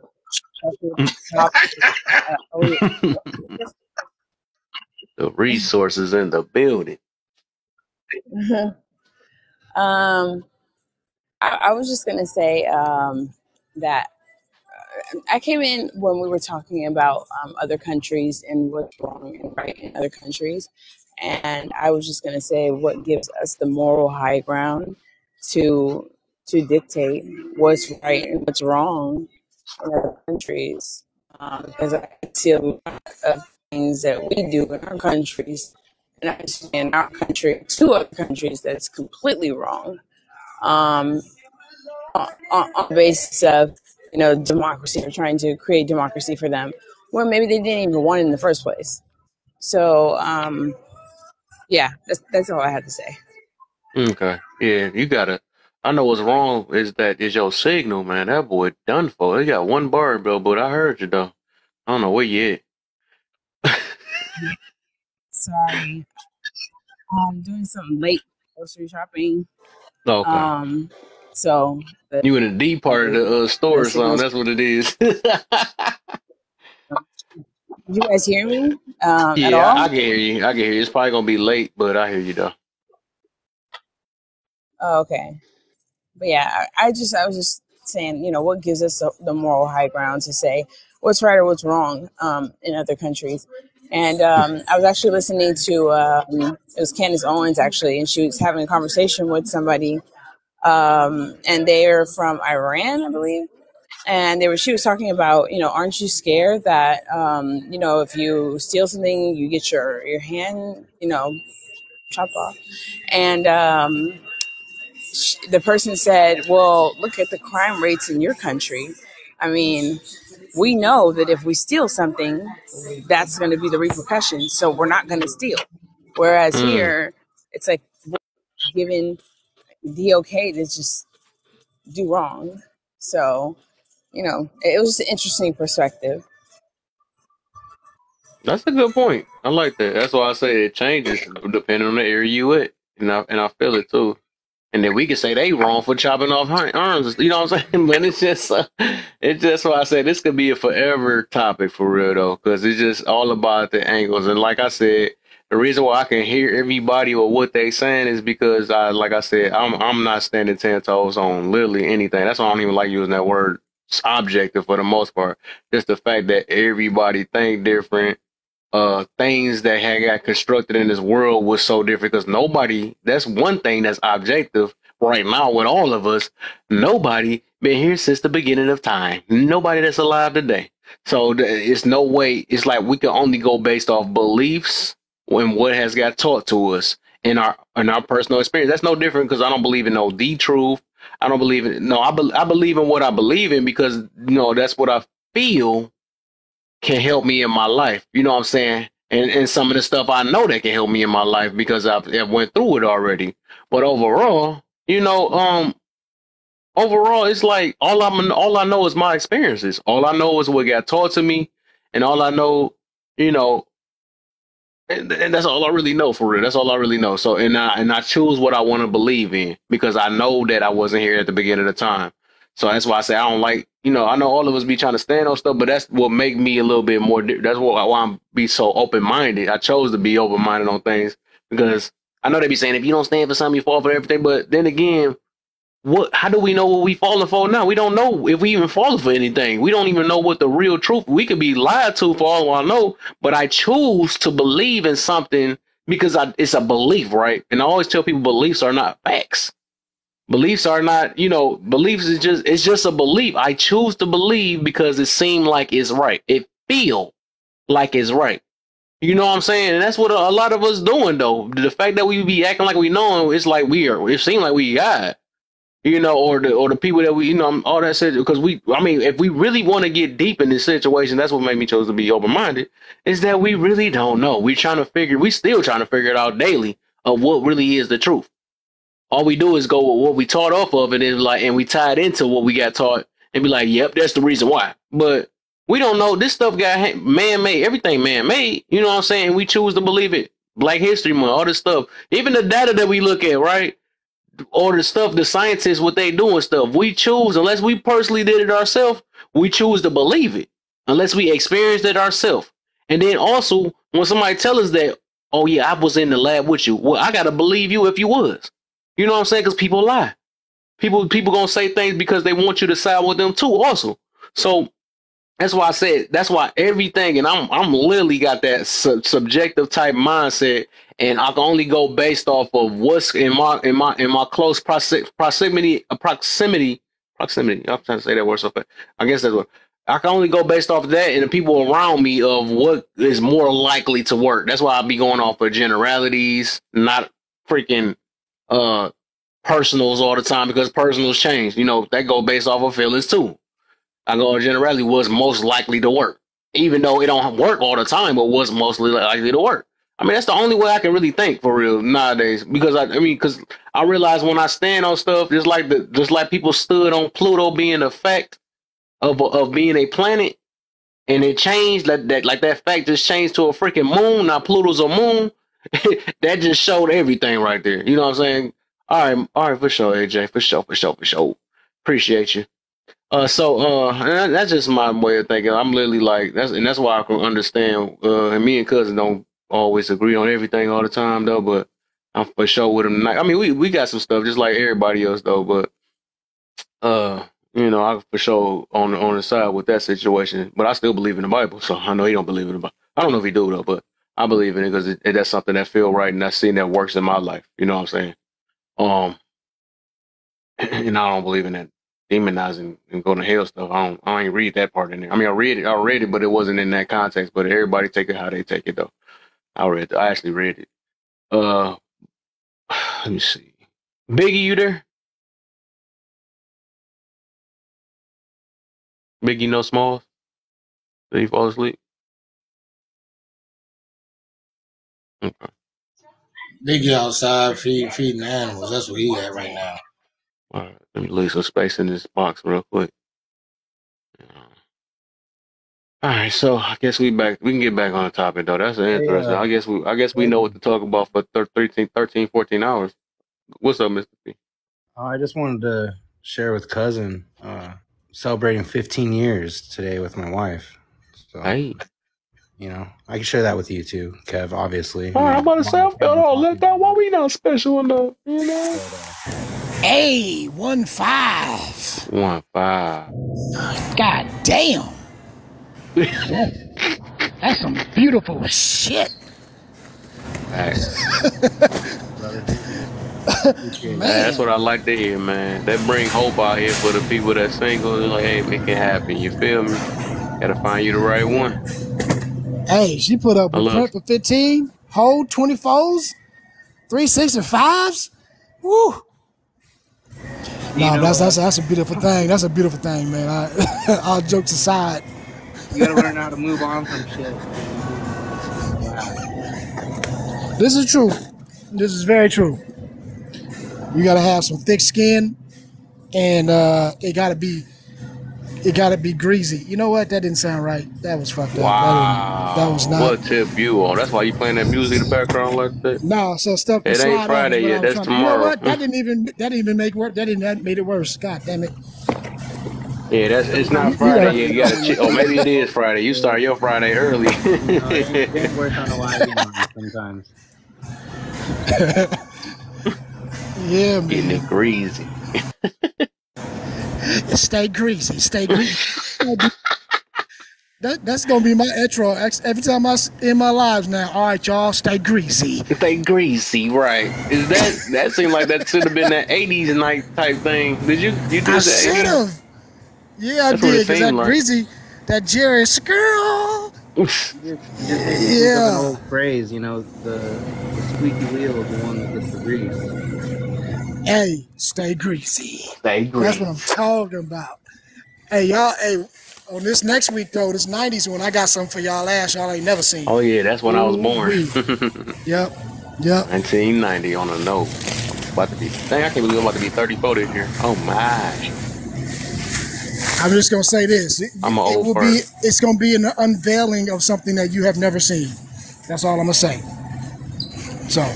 Gonna be a picture of me. Hey, that's when Kev was born. Kev. Yeah. Let's jump into that second question and scoot around the board. What you got? I mean, maybe it's not the second one. I think it's the first one. I know a lot of people like to get their get back. How would they like it? How would they like if they get back was back to self? I mean, you just want me to comment on that idea? Yeah, how you feel about that when people be and do you see it a lot? People love giving that energy of I'm gonna get mine, and I like going lower and lower. But when somebody go lower than them, man, how would they feel? Basically. I like the fake shock that they usually have that it happened. Oh, the victim. Yeah, I like the fake shock. Like, how could my bad decisions have put me in a bad destination? I'm a believer in the old phrase, man. If you seek revenge in any form, be prepared to dig 2 graves. and because you'll need one for yourself. So, my get back is knowledge. So if I loan someone like $500 and I don't see it, and like I ain't gonna try to get nothing out of them. Like they just showed me their character for $500, and that's how I'll spin it for myself. And I know now more about that person than probably some of their closest friends or family does. So I take what people give me, what kind of information they put in. So I'm not worried about getting back. I just want to do right by me. That's what and make sure I do right by those around me. That's my concern. Hey, $500 will cost you a pinky. That's how I do it. A pinky, not a pinky. A stinky pinky. My boy Charles Brooks. But there are limits. You know what I'm saying? There are limits. Everybody has a limit, but generally, one of my second favorite guys on the app is here. What's up, Charles, man? We talk about forgiveness today.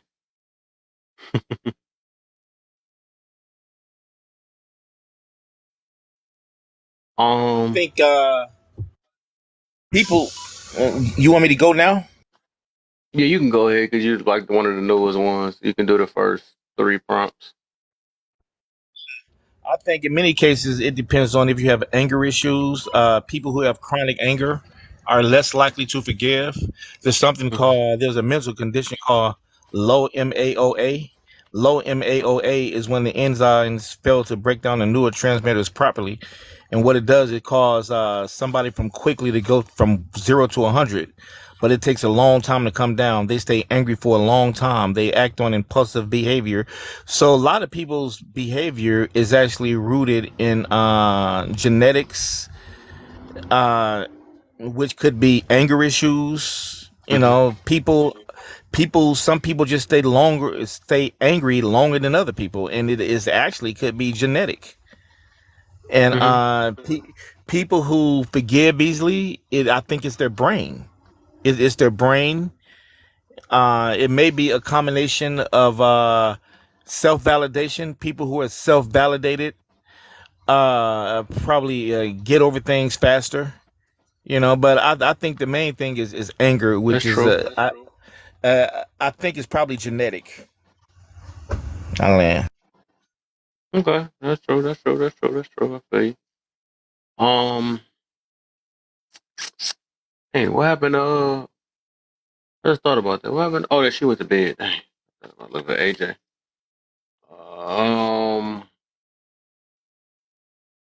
What was it? Who should have been next? Who should have been next? I think I'm scared to ask this question. So, never mind. So Charles is on you again. You got them 2 bars, bro. It's gonna be a delay. So with the second prompt. Oh man, if we can skip to that, you kind of answered that though. So who shouldn't be given grace and why? I'm scared. That's on you, Charles. People who deliberately do bad things, people who deliberately lie, who just mean people. Some people just mean, some people are sadistic. Being sadistic is basically they have an appetite to just they enjoy seeing people suffer. And some people are just evil. They like to see people in pain. So those type of people. Oh, I have to work, so I'll come back.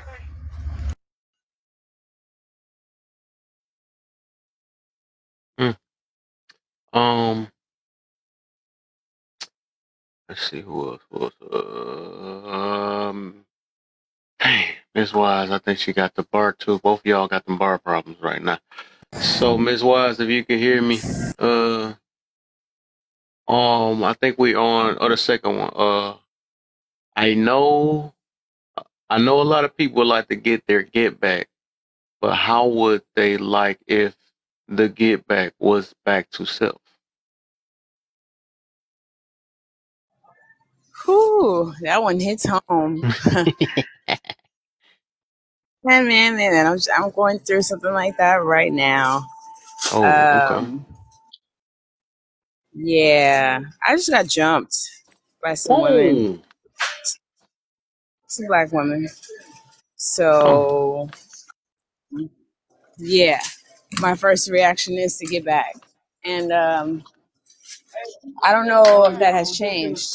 So maybe you guys can convince me as to why I shouldn't, because Oh man, dang, you right. I see why you say to hit home. That dude, and that's hectic too. I would say you said to convince you. I'm good on that because I care about people. I guess now that you have the time, 'cause from this point it'd be premeditated. I would say try to go the law way, right? Try to go the law way. So you don't have to be one that personally have to teach them a lesson because sometimes things cannot go the way that you wanted to go all the time, and it might make the situation worse. I think you have kids and all that stuff, right? So just in case things don't play out the way you wanted to, just for the protection of the family, I think you should go the law way, and you probably can even get money out of the situation too, huh? Yeah, I don't have any kids yet. Sorry, I'm at the check stand. They're really ghetto on here, but I don't. But still, for yourself, I just try to give you that extra motivation. But dang, I guess you can't use that one. For yourself though.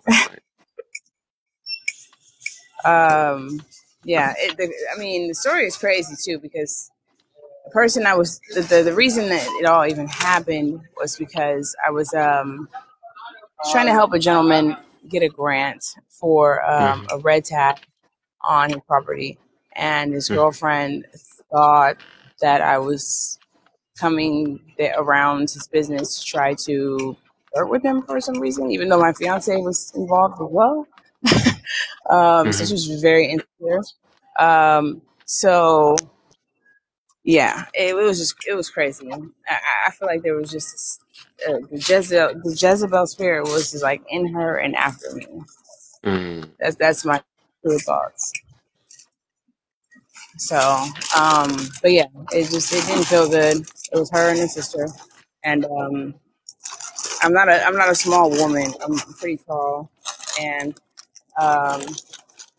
yeah, I'm pretty sure it was intimidating to. Thank you. It was intimidating to think that they could go one on one with me. So, yeah, that was me. Hey, can I ask? That was since you started it, could I just ask one question? Sure. If retaliation was your answer, I would just want to know to what end. I know. Is the end worth it? Just think it through, and then weigh it. You know what I mean? Weigh the outcomes. How far are you gonna go, and where and to what end? That would be my only question. Yeah. And clearly, I have a lot more to lose than they do. True. Yeah. So you thought about that yourself. See, I already know Ms. Wise. You feel me? I know Miss Wise to get real Miss Ignorant at times. But I was gonna ask too, if you don't mind, like, what would be the reasoning for the get back? Like, what would it prove? Like, what would happen? Prince said, like, to what end? But I mean, even if you, like, would they learn a lesson? Would it just feel better for you? Like, what do you think would be the purpose for the get back? The purpose of the get back is the act of violence, and for a person to violate. I'm sorry, I couldn't understand what you just said. I think the signal was bad. If you could repeat that, I would. I felt violated, and I feel like if a person violates someone, they should be punished. And I want to catch her on her own, just being her. And there will be no, I wouldn't retaliate the way that she did me, but yeah, I would just teach her a lesson, not to do that again to anyone else. Right. Well, all I would say is I feel you. There's nothing wrong with that feeling. But I would also say that the mark of true strength is sometimes doing nothing. Sometimes it is harder and it requires more strength to sit back than it does to actually act out. So this could be an exercise of strength. You know what I'm saying? Because restraint is one of the things that most people cannot do. So if you can, that might be a test for yourself. Just another aspect of it. You know what I mean? Another way of thinking, of looking at it. And it might protect. That's how a lot of times in my past I've had to, because I knew that I could dispatch this person. I knew what I could do to them, right? It would not be anything proven to me because I know what I'm capable of. But it would be just like you said, to teach them a lesson. But what's the lesson really gonna do? But maybe behind bars. You know what I mean? So it was like I had to practice that restraint, and that is the toughest thing to do, especially when you know that you can put hands on them and you want it. You know what I mean? Like that. So if you can practice that restraint when it's over with, you will feel a lot better. That would just be my input on that. Okay. And I would say it's a blessing, and I don't like saying the word hate. I strongly dislike that happened to you though, and thank goodness. I don't know if you believe it because I know I talked to you a while ago about I don't know if you relate or if you what you believe in, but I would say be thankful. I was gonna say thank God, but I'm gonna say be thankful that that you survived that situation. Some people don't survive, with different things and stuff. So I look at I think certain things just happen in our life, basically just for us to move a little bit. I'm not saying that because I don't like that word deserve. Who said that? Who deserve what? But I'm saying it really is not a personal thing. It's like a wake up call on how things operate in our life. It might be for us to tighten our defense game up, or don't be or I mean it's something though. But I can't even say pray. I don't know if you know about pray. I don't know. Well, I'm trying to keep it where human. But I would just say different. I get what you're saying, like literally move differently. Because the way that I look at it is, there are people that are, they have a light that is about them, or has a light within them that shines, and there are people that are walking around with darkness in them because they haven't resolved their issues. And sometimes when a person like me, and I'm not trying to be conceited or anything, but I come into a room, I might light up a room that will cause the enemy that's within them to mug, or to have sly comments, or even to try to engage. So being aware of those surroundings, and or being aware of my surroundings, and learning how to exit stage left a little quicker is probably otherwise it's going to probably continue more and more, because I think there are going to be people who are going to shine brighter, and there are going to be people who are going to get darker as we progress throughout. See, that's Miss Wise right there. So, see, you got it. I think you even know yourself, man. You know it yourself. It's in you. This ain't like you do. I'm pretty sure you ain't just a reckless type person. So even the fact that you threw this in the air, and it's crazy how we talk about the topic, it showed that you still trying to think it through. You know what I'm saying? You want to make sure you make the right decisions and stuff. So the simple fact that some people just already like, but the fact that you even brought it up or even saying it, it's like, in a way, you still trying to get us to find a way to also help assist that you shouldn't do it, right? Or think of a better way to approach that situation and stuff. So I think you know the real deal, man. What you got to do, and then just really focus on what was what is I guess the reasoning behind the situation, and how can I do something to avoid going through this again. Something like that, right? So that's all. So I think you got it though for sure. And I think Lion, she got something for us. What you got? I forgot. Y'all got there eventually, so it's fine. All right. Well, I don't even want to ask this question. Oh man, so I'm gonna give you a chance to breathe on this one, Ms. Wise, and I was gonna ask the next one. Who should be giving grace? I'm gonna let you breathe a little bit before we get to that one. So, Charles, so who shouldn't be giving grace and why? Yeah, hold on for a second. Yeah, right. I think people who, again, I think sadistic. I think people. Oh, never mind. You didn't answer it. I just thought about that. My bad. Because I forgot about something else, some important information that people might want to know. You mind if I throw it in there? Go ahead. Yep. All right.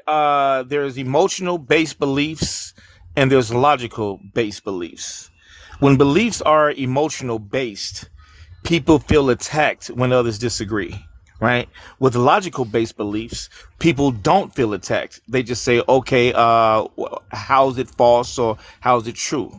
But if it's emotional based beliefs, they don't care about logic. They're in their feelings, right? And in most cases, people raised by a strict parenting style, they're more likely, it's called authoritarian parenting. People who are raised by really strict parents, you do as I say, don't ask any questions. Those are the people, their beliefs are more likely to be emotional based because their parents didn't tell them why things are wrong and why things are right. They just said, this is right and you better do it. Don't ask any questions. Don't ask me why. Right. So they're raised to not reason. As far as, so their beliefs are emotional based, and that's why they so easily feel attacked. Versus someone raised with authoritative parenting, in which is I might have it backwards, but the authoritative parenting is when you tell your child something is wrong, you explain why it's wrong using logic. All right, so you grow up thinking logically. And when you think logically, if someone disagrees, you're not going to go off the bat and feel like you're being attacked. This is why you hear people on TikTok saying, you attack me, you attack me, you attack me. That's because their beliefs are based on emotions. If your beliefs is based on logic, there's no reason to feel attacked. Either you agree or you disagree. If you disagree, do you think it's false? Why is it false? Explain your point. It's no need to get all emotional and feeling attacked if someone just disagrees. So yeah, I land. Okay. I feel you. Boy, people been on point today, man. I almost got the blessing of a room. Everybody actually keeping on contact and talking some stuff. Shoot. Versus Tansy, now it's Charles, man. Y'all making me proud, man. Y'all making me proud. I appreciate y'all. The moment that I knew that I was a logical person, I was 5 years old, and my parents, we lived about away from my school, and I would get to school late. And if you got to school late, you had to spend recess or like lunch after lunch. There will be recess, and you'd have to spend it in the principal's office. So I called a meeting to the principal, and I asked her to come.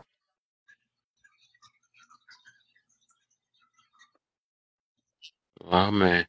Come to her office, and so I summoned the principal, and I said, "Now listen, I don't think that it's fair that my parents are the responsible for getting me to school, but get me to school." Story. Is it me or is she breaking up? She is. I was gonna piece it together what she said though. I was gonna piece it a little bit. Big pieces now. I'm pulling back up to my house. Just like okay. Yeah. Cause it sounded like you was doing your thing though, but that thing had did a big old gap. I was like, dang, come back. She walked too far away from that dial-up modem, boy. She said she almost near the crib now. But I think as soon as you get close by, just let us know. Cause your stuff. I don't know if we gonna get to you late either too. I don't know. Can you guys hear me okay now? Huh? Seems like she might be back now. Are you back now? There you go. Yeah. I can sum it up real quick. Okay, so real quick. So my parents lived about an hour away from my school, and the rule was school, if you were late to school, that you had to spend recess in the principal's office. So I scheduled a meeting with the principal, had the principal come to her office on her lunch break, and sat down with her, and I said, listen, I don't think that it's fair that my parents get me to school late and I have to spend my recess time in the office when they're the ones who are responsible for getting me to school on time. So they should be the ones who spend recess in detention with you, not me. And the whole office cracked up. And I think that's when I realized I was a little bit more logical than the average woman, I guess. I do believe some of that stuff be happening as a kid. Yeah, you right about that. I was a questionable kid too. Well, not like that. Ooh, my bad. That ain't sound right. But I meant to say, I used to always ask questions all the time. I was that one and always trying to figure stuff out. So I feel you on that. I wasn't really feeling based, but I think Lion, you said did you forget again? Did it take too long? Look, see, it be happening sometimes, but I'm gonna try my best. I was gonna say that okay, so people do things like what happened, right? Usually it comes from this weird place of jealousy, which is like, she ain't better than me. I'm right, whatever. So they do what they do to bring you down to their level, to prove to themselves and others that you are in fact no better than them. Personally, I think that the best way to get back at a person like that is to not let it affect you at all. Is to continue to shine and continue to do the same thing that you was doing yesterday, because it don't matter. That what they did can't put you in that place, because you don't live in that place. You up here. You know what I mean? You doing you. And just continue to do that. That's all. Nice. What is going on today, man? Everybody on preach mode today, bro? What the frick? I'm a fuck. Nice. All up. I'm liking today. I think this is my favorite live today. I'm about to mess it all up. Since cousin couldn't do it, I guess it's up to me to do it now. What are we talking about? The justification based on facts or feelings? Oh, we on that now, I think. Yeah, we on that now. Yeah, you go ahead and start it on up. Well, the key thing is when you say nowadays. Yep. And you ain't supposed to be reading that good. Stop looking at it too good. I want somebody to skip over that part. Oh, no, Kev, I'm not doing that. You ain't catch me in a trick bag. But no, the justification nowadays is based off of feelings. Just like, oh God, I don't believe I'm about to say this shit. Just like Charles said. The boy, I mean, that's all I say. We agree with today. I know last time. I don't agree with Charles. I don't agree with Tansy today. Yeah, this is a wonderful world today. I had to agree with his ass twice in one live. I was like, I need to take a 30-day hiatus from TikTok. If you don't believe in God, God is good. We can believe today. But no, too many people base shit off their damn feelings. Now, don't get me wrong. When we start talking about logic and all of that shit, and I hear motherfuckers say, men don't work off their feelings, they work off of logic, right? Mm-hmm. The basic thing about that is, and it irritates me because we all have feelings, right? Yes. That's what causes us to react. Logic is something, it's a cognitive reaction on how we deal with it, right? So we all base things off of feelings. But the fact that we can apply logic takes a cognitive effort to do. Mm-hmm. And from that point, yeah, we can sift through however you want to do it, the details of a situation and base it off of, as you said, Kevin, the most likely outcome that gives us the best results. And nowadays, as you said, motherfuckers don't take that time. They just want to base things off of feelings and want everybody to bow down and kowtow to their damn feelings, and most of the times their feelings is personal. That's your personal shit. It's just like motherfuckers say, well, that's a red flag. No, that's your red flag. That's your personal shit. Don't try to put that shit on us. Well, that's how I feel about it. It's the same thing, and I'm going to do this to myself, and I'm going to make this short. That's just like when motherfuckers talking about my truth, right?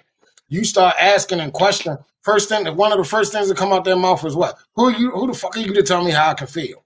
Oh, now it's your feeling. It's no longer true. Okay, if you said that, we wouldn't be having this fucking discussion. Right. So I'm gonna land there because I could go on a rant about that my truth shit. I'm glad Mirror Check ain't here and Anasi not here because them motherfuckers and Petty Peacock they rolled me on that one for about 2 hours. Facts. I was about to say I already know what you mean by that one for sure. Charles is on you now. With this one, is justification based off feelings or facts nowadays?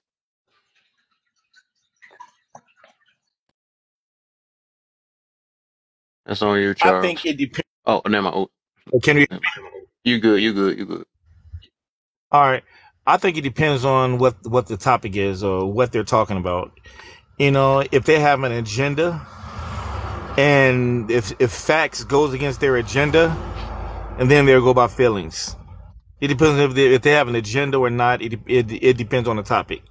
Like if somebody have strong. Let me see. Give an example. Let's say the women empowerment movement, right? Now don't get in your feelings, please. It's just an example. If I was to say women empowerment decreases birth rates, right, and it breaks families, right?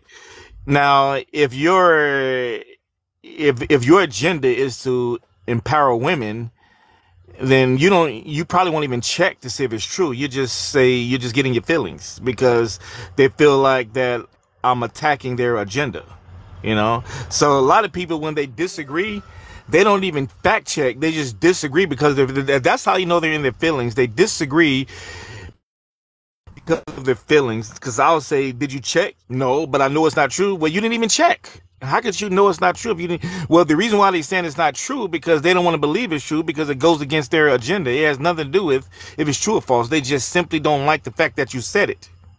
As a matter of fact, they don't care if it's true. All they care about is you're hurting my agenda. It could be, that's just an example, but I think that if it affects their agenda, if they're more, it depends on their value system. If they're more concerned about image than truth, the question is how important is truth to them? Some people believe the truth should be swept under the rug. They really do. I heard people don't say that. Don't make black people look bad. I'm just stating statistics, but you need to shut up. So so they don't even care if it's true. They're saying that you need to shut up because we don't want the truth to get out. Basically, they're in their feelings. I tell the truth about YT people too. Everybody just tell the truth. I don't care about feelings or image. If it's true, it's true. But a lot of people don't care if it's true. They care about their image, how it makes them look, how it makes them feel. Is it affecting their agenda and all those type things? So the bottom line is, truth is not high on their value system. Just because it's true, you'll be surprised how many people don't care about the truth. They don't give a damn if it's true. Yeah, I land. Okay. Let's see. I know D be falling. D, you there? Let's see if he fell asleep. Let's see. It'd be a miracle if it did. D, we in your dreams. Hold on, what the? Truth speakers, I hate it. Yeah, most definitely though. But that prompt, who shouldn't be giving? Is it giving grace or given grace? What the third one?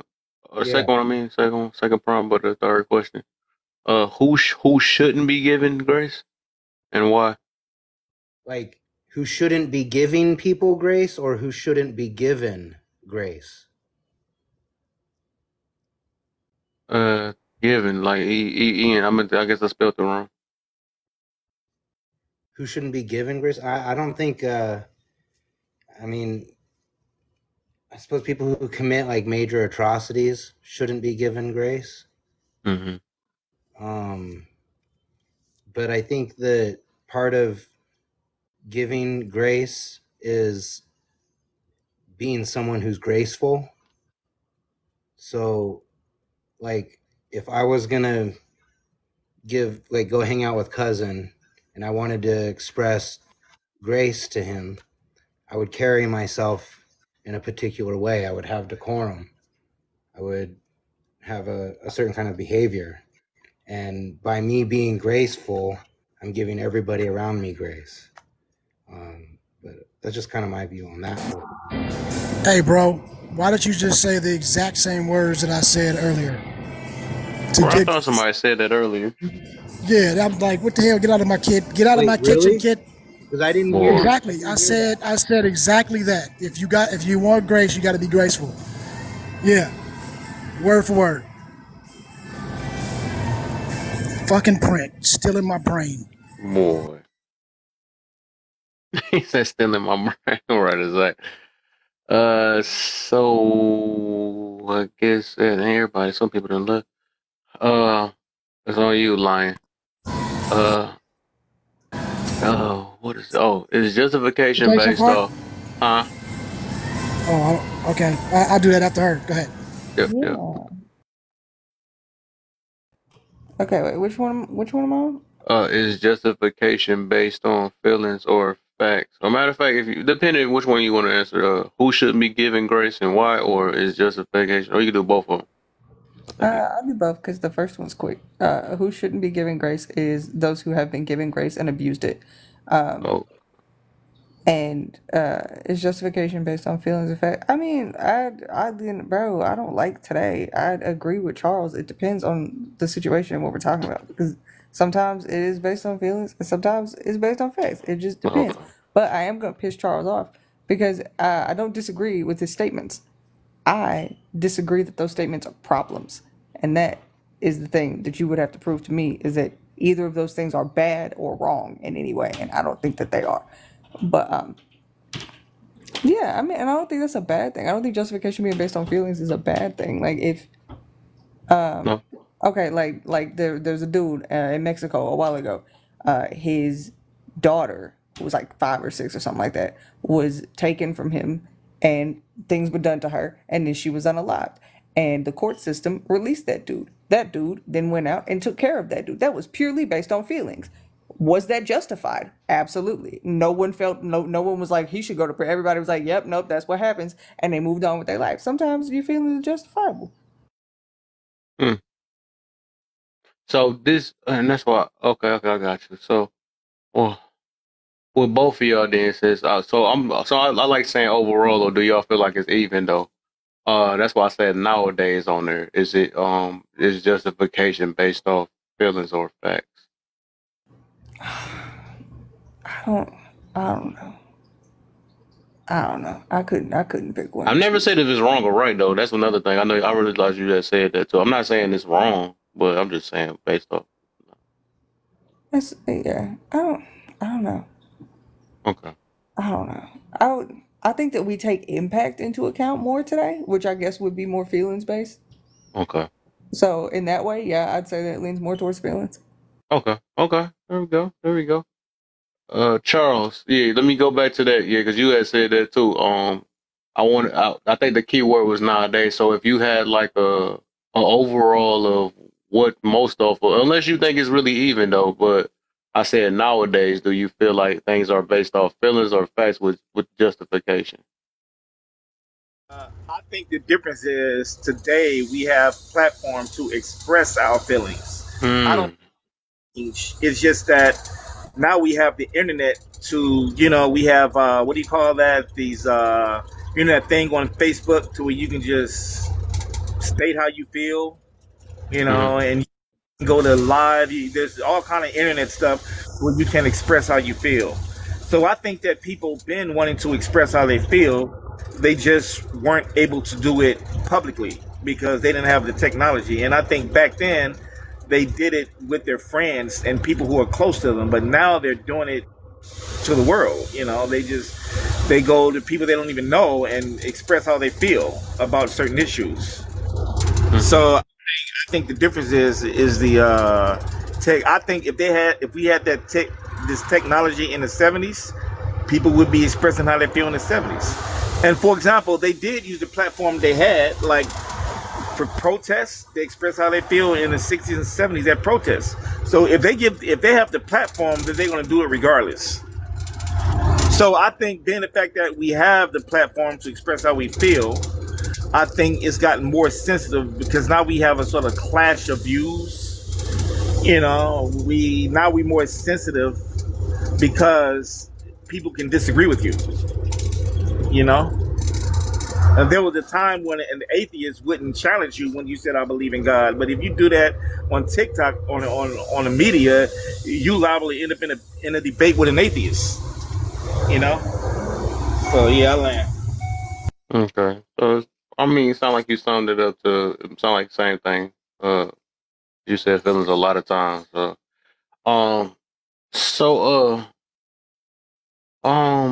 Cousins, it's on you, my brother.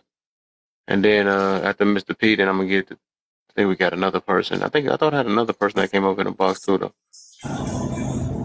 Yeah, it's Drew just came in. But so is justification based on feelings or facts nowadays?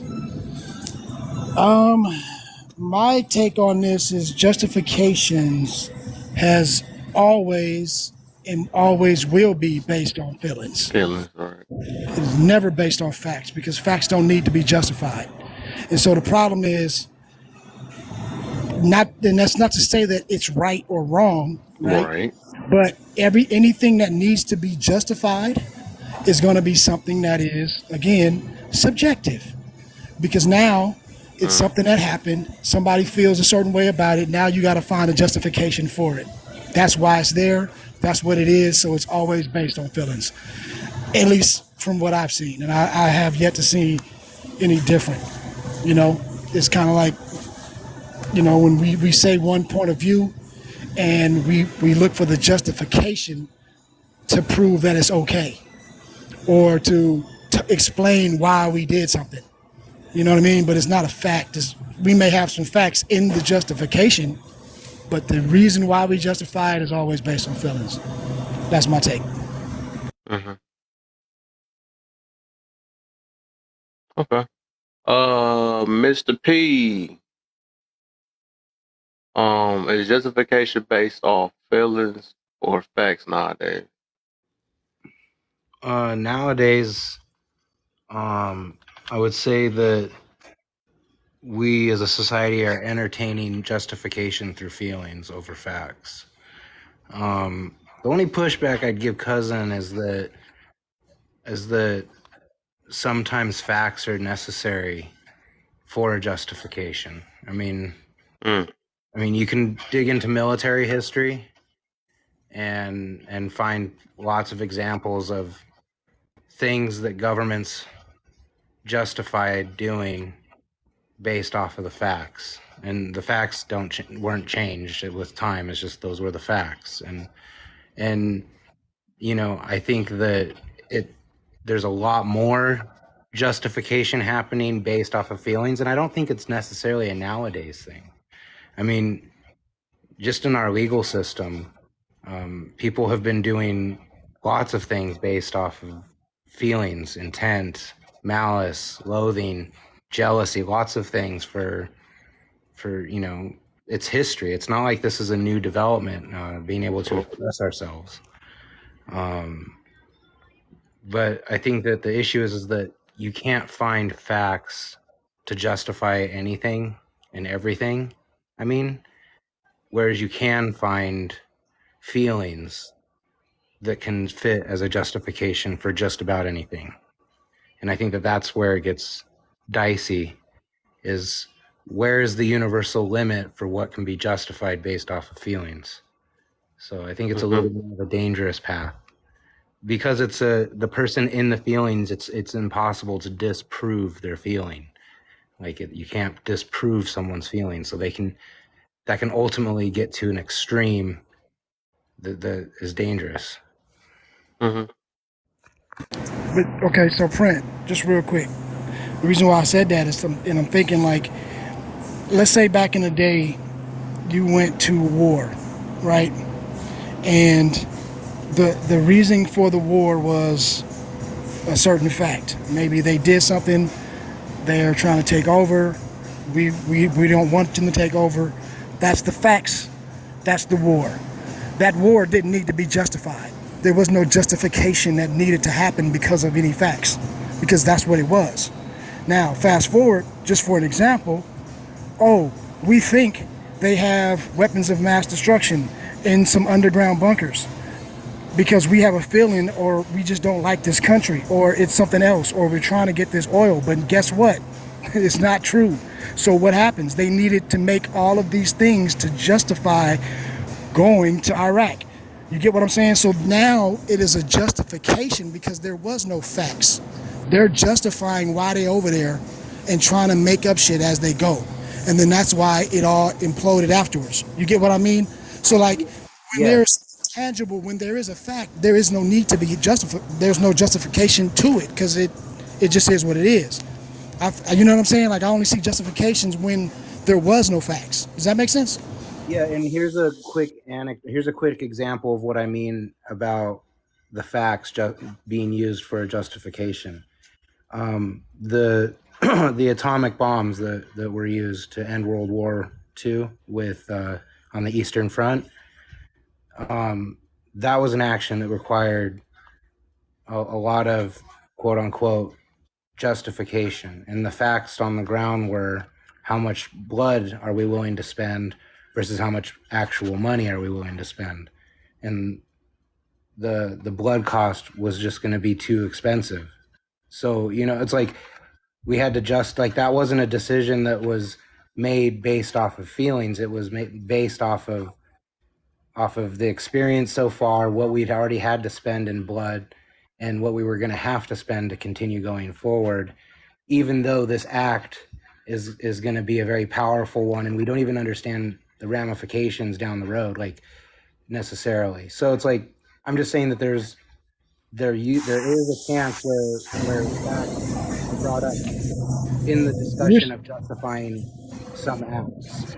But I would agree with what you're saying is that there is a plethora of examples that prove what you're saying about feelings being used as the justification in that scenario that you brought up and various others. Like I totally agree with what you were saying. I was just saying there is right. No, you're saying for the justification. They're using the facts for the... Okay, I got you. I got what you're saying. Yeah, no, I got what you're saying. Yeah. And, we have to... we have to keep in mind that a lot of our perspectives on today's society is based on what we see and hear on social media. But one thing about social media, the people with mental conditions, the people with mental illness, they're mixed in with everybody else, right? And so some of these people are all in their feelings, but they actually have mental conditions, right? And the problem with social media, their feelings take priority, even if they need therapy, even if they need serious therapy, and they're like way overly sensitive about everything. People want to just protect their feelings when they really need therapy. So today they expect people to tiptoe around people's mental conditions. If they bipolar, we supposed to tiptoe around that. If they have PTSD, we got to watch what we say because they're in a state of depression. We have to watch what we say because somebody just unalived her aunt and she hates all men and she's calling everybody misogynist. We don't know the mental conditions of these people, right? So I think that's an issue. I think that should we get them grace though? Speaking of the topic, no, because what are you gonna do? Tiptoe?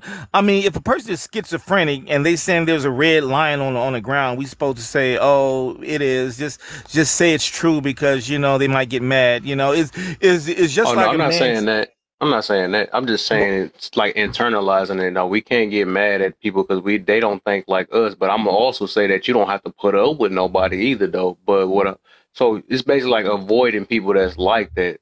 But instead of just shaming them and stuff, because we already know. We know that they have, just like you said, some people have mental things, but what it look like me sitting here laughing at everybody that's on a short bus, you know what I'm saying, or talking down on them because they're on the short bus. Yeah, but you know they got problems. You see what I'm saying? Right, but they're the ones that are throwing the insults.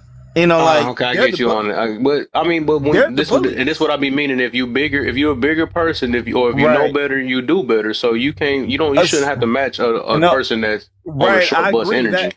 That's why I say if somebody goes off on me, I just say, you know what, I think you need to seek therapy. I don't return insults.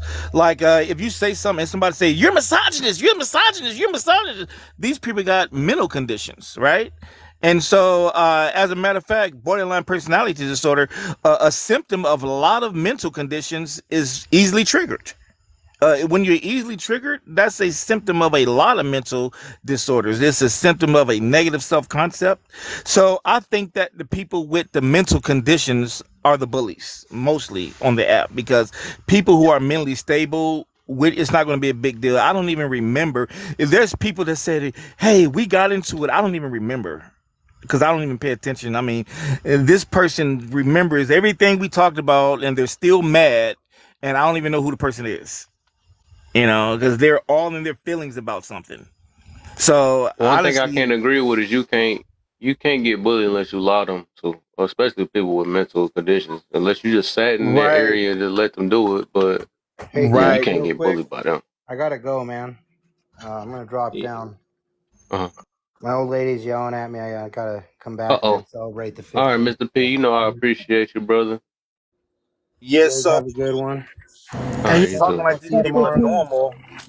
We talking like these people are normal, and many of them need to be like on medication. You know, you just never know. True, and that's why you give them grace. Back to the topic, right? That's why you give them people like that grace.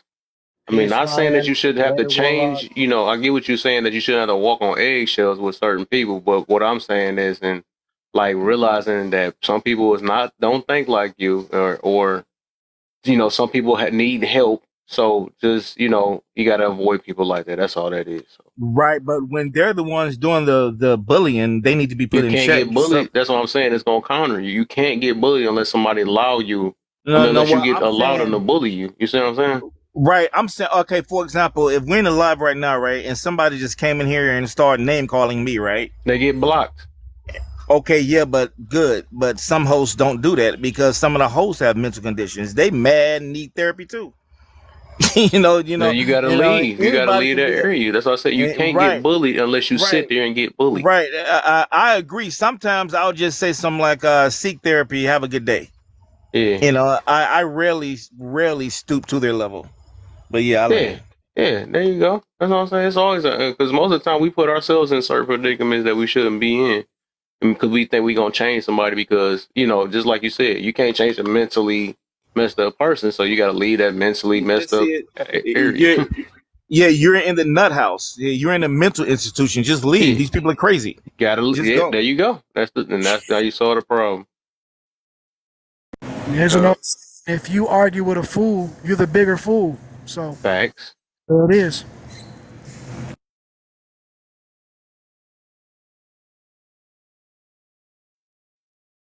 Oh shoot. Oh man. Oh, all right. So hold on. My bad. Sorry, playing a game. I think it's on you, cousin. What was it? Is it?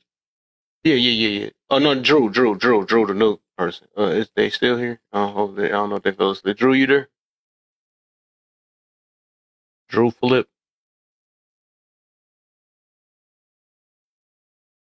Dude, everybody just come up in my room and fall asleep. All right, let me drop all the sleepy heads. The Kev Hotel. What the fuck? The Kev Hotel, right? Exactly. The Red Roof Inn. I can only let people I can only let people that be in here, you know what I'm saying, get that. I could have let D stayed up here and fall asleep. My bad. Oops. I pulled the two people just in case. But they'll be back. They'll be back. So what's that last one, man? Let's get on it. What's that last one? Let's get it. And Warlock, you better be up. All right. You can't be truly happy You can't be truly happy where you at in life now and still holding on to the past. Agree or disagree?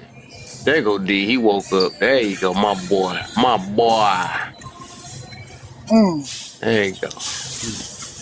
I will say that I would agree if it's what you're stuck on is being negative. So, like, if you're stuck on negative things that have pigeonholed you, then obviously you're not going to be happy in your life now, right? Mm-hmm. But, like, if you are, because most happy people are nostalgic. You get what I'm saying? So they have a healthy idea of the past, and they still, balance the two. That's part of being happy, is understanding the kid in yourself. You know what I mean? Okay. That's Is that learning from the past or holding on to the past? But it's both. You get what I'm saying? Because you can't let it go because you're still holding it, right? The memories. But it's a healthy. I think what happens is if you hold on to crutches of your past, I think that's when it's a problem. Yeah. You get me? Because like they always say, if you don't know your past, you don't know where you're going. So holding on to the past has a definite effect on your future, right? But it's just the way that we hold on to it, or what parts of your past you hold on to, is what's important. If that makes, you know what I mean? So like, if you hold on to all of your morals and all of your ideals that you learned from your grandfather, that's holding on to your past, but that's also making you a better man. See? But if you hold on to all of the trauma or all of the drama, well, now you holding on to those crutches. Now you holding on to the things that's going to pinhold you. So then I think it's different. But I think both ways is holding on to the past. It just depends on how you maneuver it, if that makes sense. I'm trying to see. Let me see. You got me there. But before we get a little bit more deeper on that one, though, I'm gonna get so since D back up here, there, yeah. I want you to do this, the third one. We was on the third one. Then I'm gonna tell y'all my angle I was coming from with the third one too, because I think I came from a different angle from what everybody thought. Even though what y'all said was legit. Is justification based on feelings or facts nowadays? Shit, justification based on everything these days, bro. Mm-hmm. We're not even gonna play that role. People have their own synopsis of some scientific method that never existed. Hold on. What? You on your Barry White? What you doing? He on there just woke up. That's what it is. Oh, is that what it is? Okay. I bell here. Yeah, let me tell you something. Let me talk to you. I'm just checking. I was like, wait a minute. I know y'all get the likes up, boy. No. It's just the fact that people will try to justify anything. Origins of positions of things the way it is. People argue the fact that you could drop them from 20 feet with no safety harness and nothing. They think they gonna bounce midair. Like, yeah, your ass gonna bounce off the ground and probably be back up to midair. But you ain't gonna bounce midair off the air. Like, no, sir. Mm-hmm. So people justify anything that don't have any really basis to anything. And the fact of the matter is the facts really don't need justification.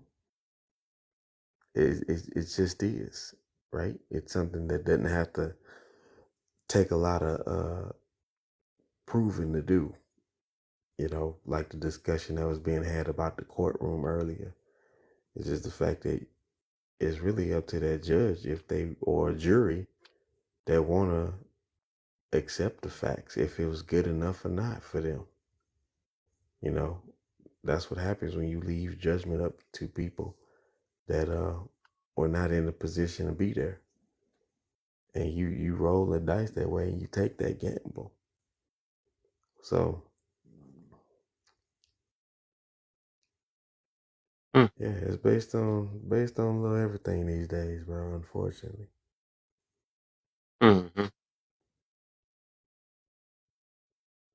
People will justify why they slapping people for no reason. But hey, fuck around and find out. That's all I'm gonna tell you. He kind of got the and that's what I but I think so I'm gonna tell you because basically he kind of said the angle I'm coming from a little bit what I meant by about that question. So I would say me myself, I do feel like it's based off feelings overall, right? Nowadays, especially nowadays, because people and just like kind of we can use for example of how what we was talking to Wise about earlier, right?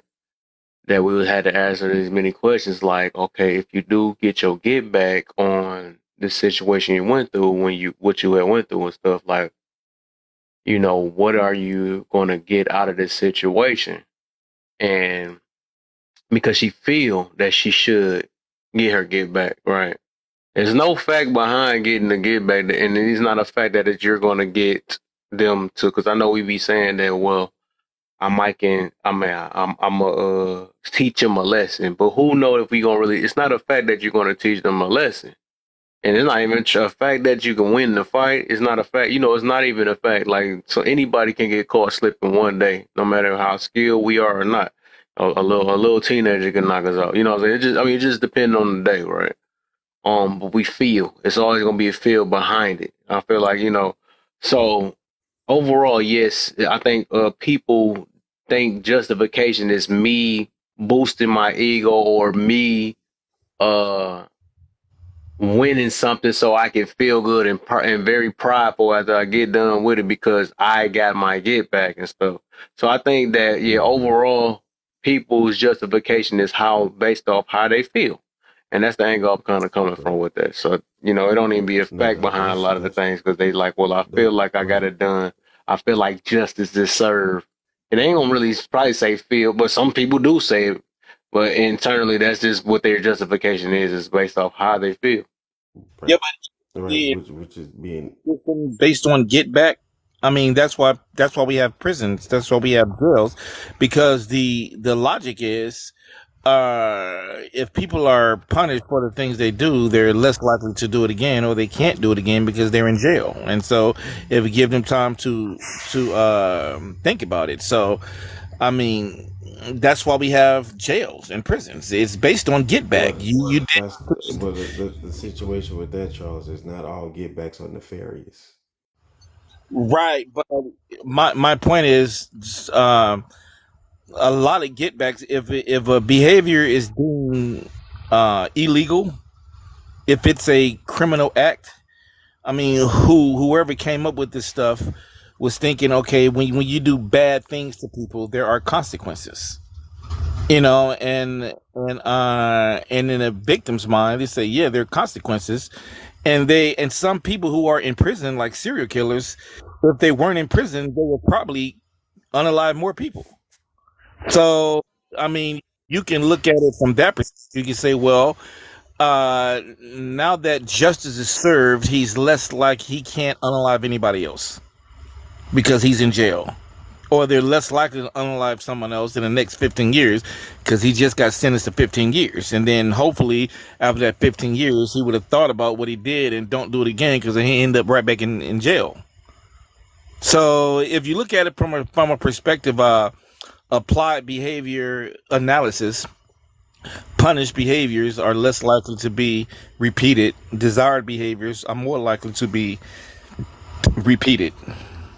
And after that 3 strikes law, the unaliving rate did decrease by like 50%. So, there was some good that came out of it. When they put all those people in jail, the crime rate dropped drastically. And it probably because a lot of those people couldn't commit crimes because they were in jail. Yeah, I land. All right. I think so all of us done knock that part out now. And y'all got my standpoint on what I meant on that. Yeah, I got exactly what you're saying. But that's the point that you were making is a lot of times the get back is empty calories. Mm-hmm. it served no purpose. And so therefore people are chasing some high that they never really get to feel validated in their own right, which don't serve them. So how could it serve anything else? If it reduces the crime rate, how does it serve no purpose? I mean, if you're in jail, you can't rob anybody else. Well, wait, hold on. What exactly are you responding to? I'm sorry? What exactly are you responding to?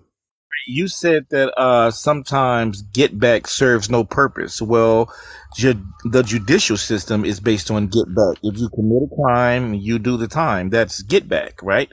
And so I don't think you were following. No, that's just that's literally justification. It can't be get back. I think get back is a feeling based thing. We can't tie those two together.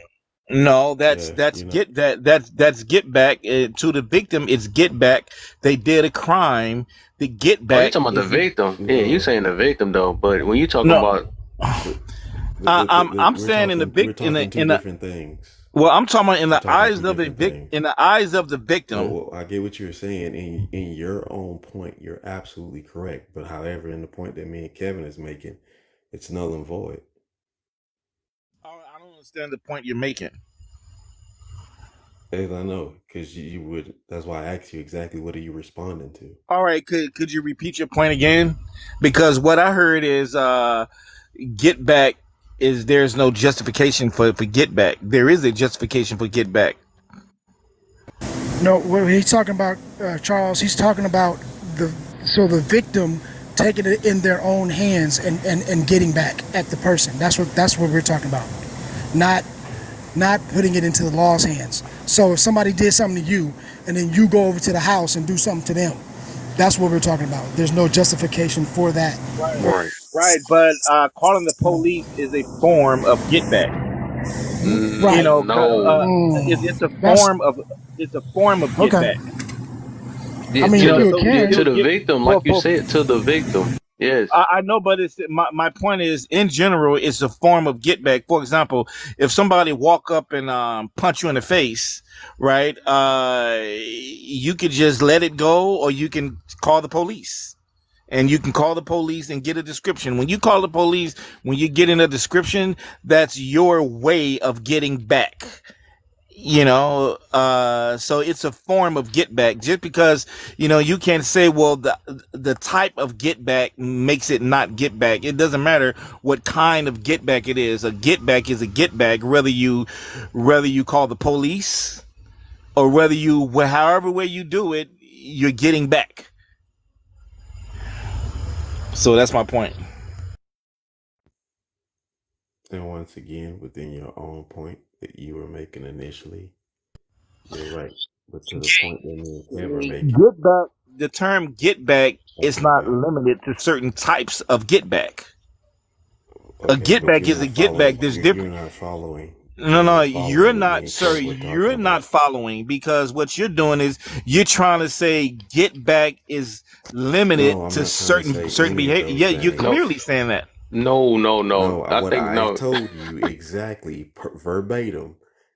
What I said was you were right within your own point, but to the point that me and Kev are talking about, which is completely opposite of what you are presenting, is not the discussion that we're having. All right. I have a question. Are there several forms of get back?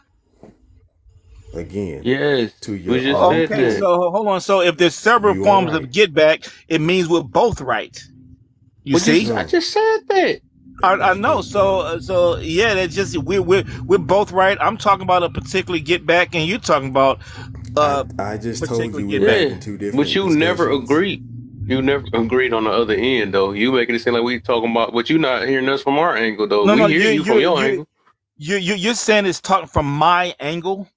No, what I'm saying, because we wasn't talking about what you was talking about. That's the thing. Right. You're not. Okay, I said it more clearer. You weren't. We were talking about different types of comeback of I get literally backs. said that to you earlier. I said Okay.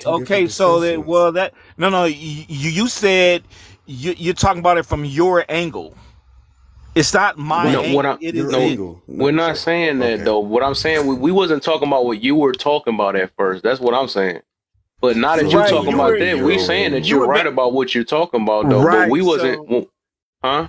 I get it. What you were doing, you were specifying a specific type of get back, and you didn't think you didn't even think that there was other types of get backs. You weren't there yet. No. So I was actually ahead. I'm thinking about all types of get back. Yeah, no, but I wasn't talking You're about toward the limiting victim. your I was just talking about justification. yeah. But you forgot about you weren't smart enough to think about all the other types of get backs. I was. Okay. You right. But You got it, brother. but anyway, y'all have a good day. You got it, man. You got it. But you simple motherfucker, man. I ain't about to. Nah. Yeah, that's why I say you gotta give grace and time. That's what I do. That's what I just did. But again, like you were saying, bro. I still give him his credit, man. He did a wonderful job until the end. You gotta have to find something. Like I guess. say, he failed to realize we gave him this credit, but he wanted to. He just want to win. We get point that he was trying to make about something like nobody's competing against you. Anything, just bro, keep up. Hey, that kid was prairie dogging on him, bro. My bad. he was brewing. He had to let it go. I mean, this is nothing new, man. We know him by now, so he like to win, so whatever. And my ego ain't all in the way for all that junk. It is what it is. He want to feel like he won, so that's his dopamine a day. All right. But anyway, like I was saying, like we were both saying, it's basically empty calories. So it doesn't serve a purpose to do it in most situations, because most situations don't end up in violent situations. It's always on some very petty, catty kind of shit. So,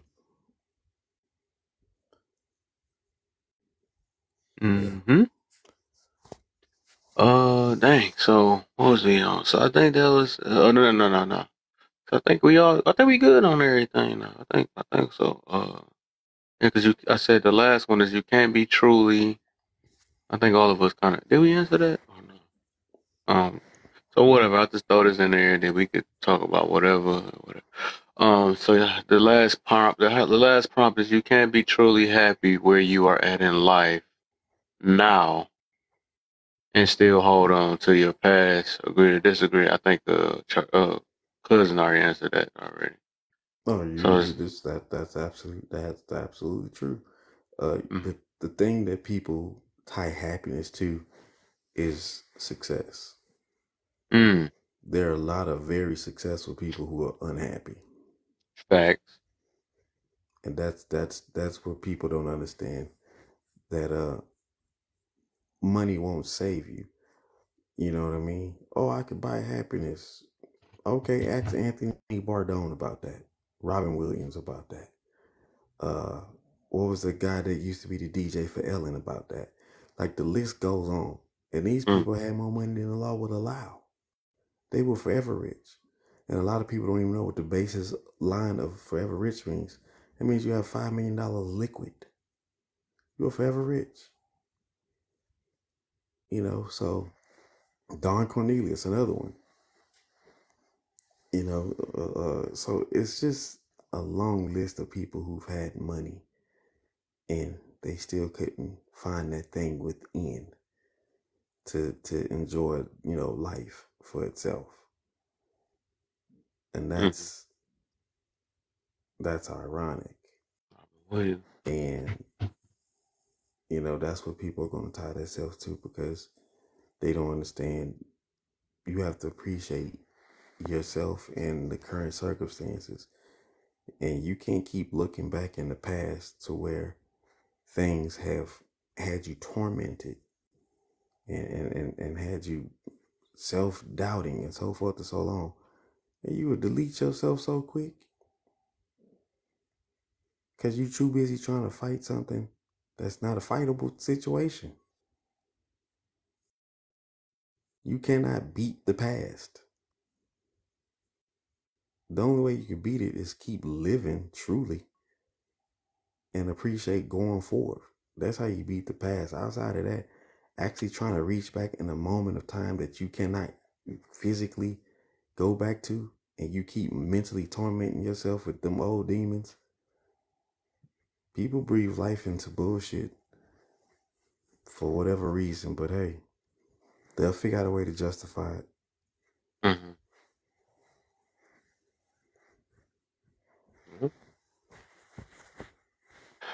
I think, Lion, you got something. How you feel about that last prompt? You remember the question, or you want me to say it? No, I got you. I agree with Cousins mostly on that. Where I think that there's a lot of good things that live in the past, and they shouldn't be thrown away, and you should hold on to them. I think that the best way to do shit is to hold on to the good, right? Plan for the future, and to appreciate the present moment all at the same time. Mm-hmm. This show that I think I was thinking about it wrong. I think, and I get what y'all mean though. I will say hold on to the good and let go of the bad. So I should have said, for the most part, when we hear people hold on to the past, it be a negative thing. But good thing that y'all thinking about it a different way. So that made me think I should have rewrote it a different way too. That's what it is. So I'm basically what I mean, and I should have been a little bit more specific with it. I should have said, but according to everything y'all said is right. But I should have said, holding on to the negative parts of the past, you can't be happy. Because the thing is, a lot of people be swearing that they're happy. So okay, let's see if this changed y'all answer then. Just because I want to see where everybody at. So let's talk about the negative, because a lot of people when they hold on to the past, they hold on to the negative parts about it, or they keep bringing it back up, or or it could be an ex, it can be that, or whatever. But I feel that you can't truly be happy still talking about your ex, or you still can't be truly happy if you're not over. You can't find a way to get over different things about your past, and it's okay. It's okay though, but I'm just saying, I think true happiness is when you finally find a way to let go or look at things from a different perspective about your past and look at the greater parts of it instead of still complaining about it. So how y'all feel about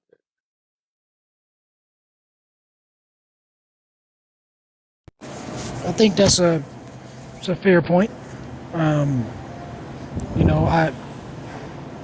think that when you stagnation, I don't think is a good thing. I don't think that stagnation is going to breed happiness in any way, right? So with that example that you just gave, that would be willful stagnation. So I'm trying to stay and put myself planted in this time period, and I'm always going to keep going. Yeah, you're never going to have true. I mean, you may, to that person, they may say that they're happy, and they may be, to them, or so they say. But they probably is because they don't realize what real happiness is.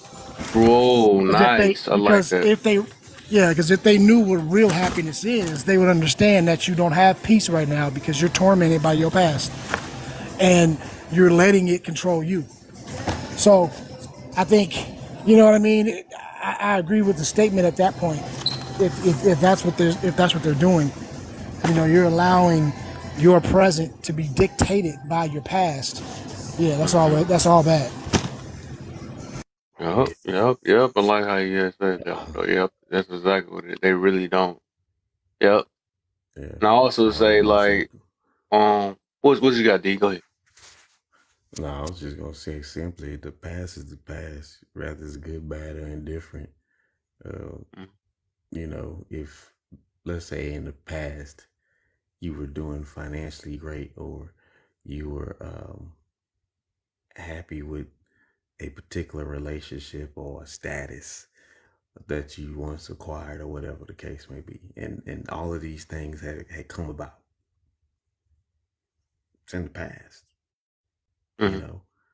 So if that moment in time came and changed everything, you would have to then ask yourself, truly, were you even truly happy then? Yep.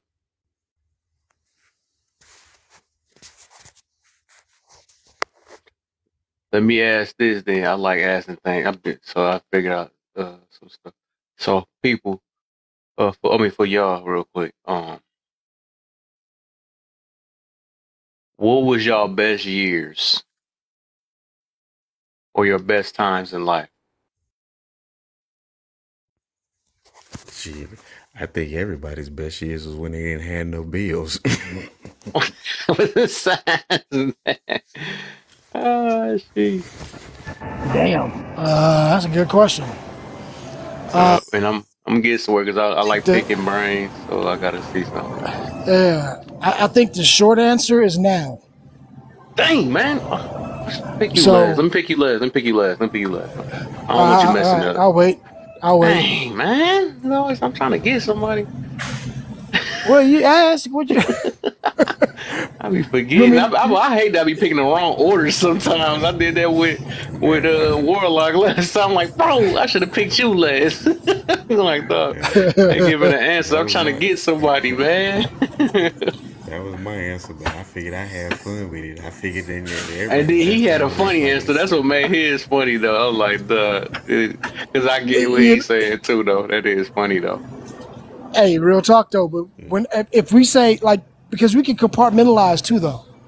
You know what I mean? Like, my best times as far as like the reason why I say now is because I know myself, right? Mm-hmm. When I look in the mirror.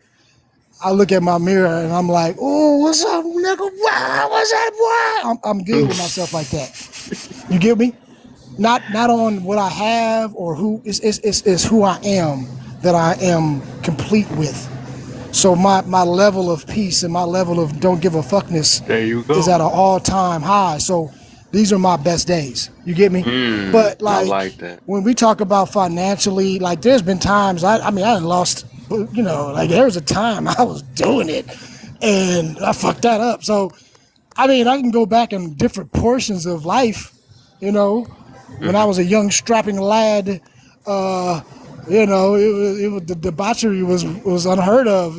That was another thing, if that's what you want to rate it. So I guess we could go into the memory lane and talk about great times, but I think as far as best days, best times, it gotta be now because I'm my best myself, if that makes any sense. Okay. Right. What you got, Lion? I got to see this now. I'm glad. Let's see. Because I want to hear everybody's perspective now. Yeah, see what you got. Okay, so partially agree with D, right? So the age of 4 was like the best age ever, period. It was dope. Literally, I got to take a nap in the middle of the day. And everybody made me food. So it was a great time. And 21 and 22 were the best years that I've ever had because of what Cousins is talking about. I think I was the best version of myself, and I was so that was the closest glad to you said that word. I authenticity was that I've waiting for had. somebody. And I've just kind of been trying to get back to that. Like things happened and that fell, and then I just couldn't quite pick it back up, and then I had babies, and it just made more of myself be like, who the fuck are you? And so it was a lot. Go to bed. 22 and 23 suck. Or 21 and 22 were amazing, is what I'll say. I'm glad you said that. I'm glad now. Yes. I thought she was gonna try to change that, and she didn't. And this is why I'm glad. And it's a lot of people. It's a lot of people that do that too. Not do that. I'm not trying to say that, but it's something I had to realize, right? So I had to kind of take that out my vocab a little bit about that, right? But I guess I understand that everybody's stance is different in life. So I'm gonna ask you this question: since you said your best years was 20 something, what's stopping you from having better years now or better time? Oh, nothing. I fully intend to. I fully intend to get better than that. But it's just, trying to figure out how to do that with the new variables added into the equation. Let me ask you this: do you feel that the situation was more effortless because you had less responsibilities? Yeah, that, and I had the people that I had in my life at that time their role in my life was helping push me into the best version of myself. And there's just not a lot of people like that anymore, is all I'm gonna say. You know what I mean? Like, a lot of people in this world like to see you at your worst and not at your best, because your best might be better than theirs, and they don't want to see that today. And if they still think like that, right, that mean that they even with that comparison, then that show that I don't like, man, I can't say that. But I guess they don't know themselves enough. That's what it is. They're not truly happy then. Anybody that think like that, oh man, I can't think you're gonna be better than me. You can only be better than yourself, for real. Ain't nobody better than one another though. And when we still think that somebody's better than us, or you have a better life, that means we're not happy with the life that we have now. That's just reality. Because to make a comparison and say, well, you're better than me or something like that, you know, that means it's something you might have to do in life, or even just a mentality thing, right? Because I feel like struggle itself, right? I think that's a mindset, because it's like it's just the way you view it. It's just the way you view things. So I heard this thing called struggle love and all this other stuff. Like, who's to say what's struggling though? Some people is billionaires and still considered struggling, depending on how they look. To us, we're not going to say that. You know what I'm saying? We ain't going to be able to say that. So if you feel like you're struggling, you're going to be struggling. That's just what that is, though. I like to say this thing called, like, I got to maybe do better, or we going to make it through type life or something like that. Or, you know, something motivating, right? Because if you feel like you're struggling, you're going to probably continue to struggle until you change the way you think. You see what I'm saying? So it's like, and that's why I be meaning about that, the truly happiness. And it's still kind of tied to this topic itself too, though. Because if with this best year, this is my best year thing, like it can't get better. That means it can only either get worse. No, and that's why I don't like saying best. And that's why I had to change my word, and even with that, my best years. When you say best, that means it can't get no better. You know what I'm saying? So I can say that I tried my best, right? I can say that, you know, I tried my best but you could try your best and get better, which you know, get better at at trying to be your best.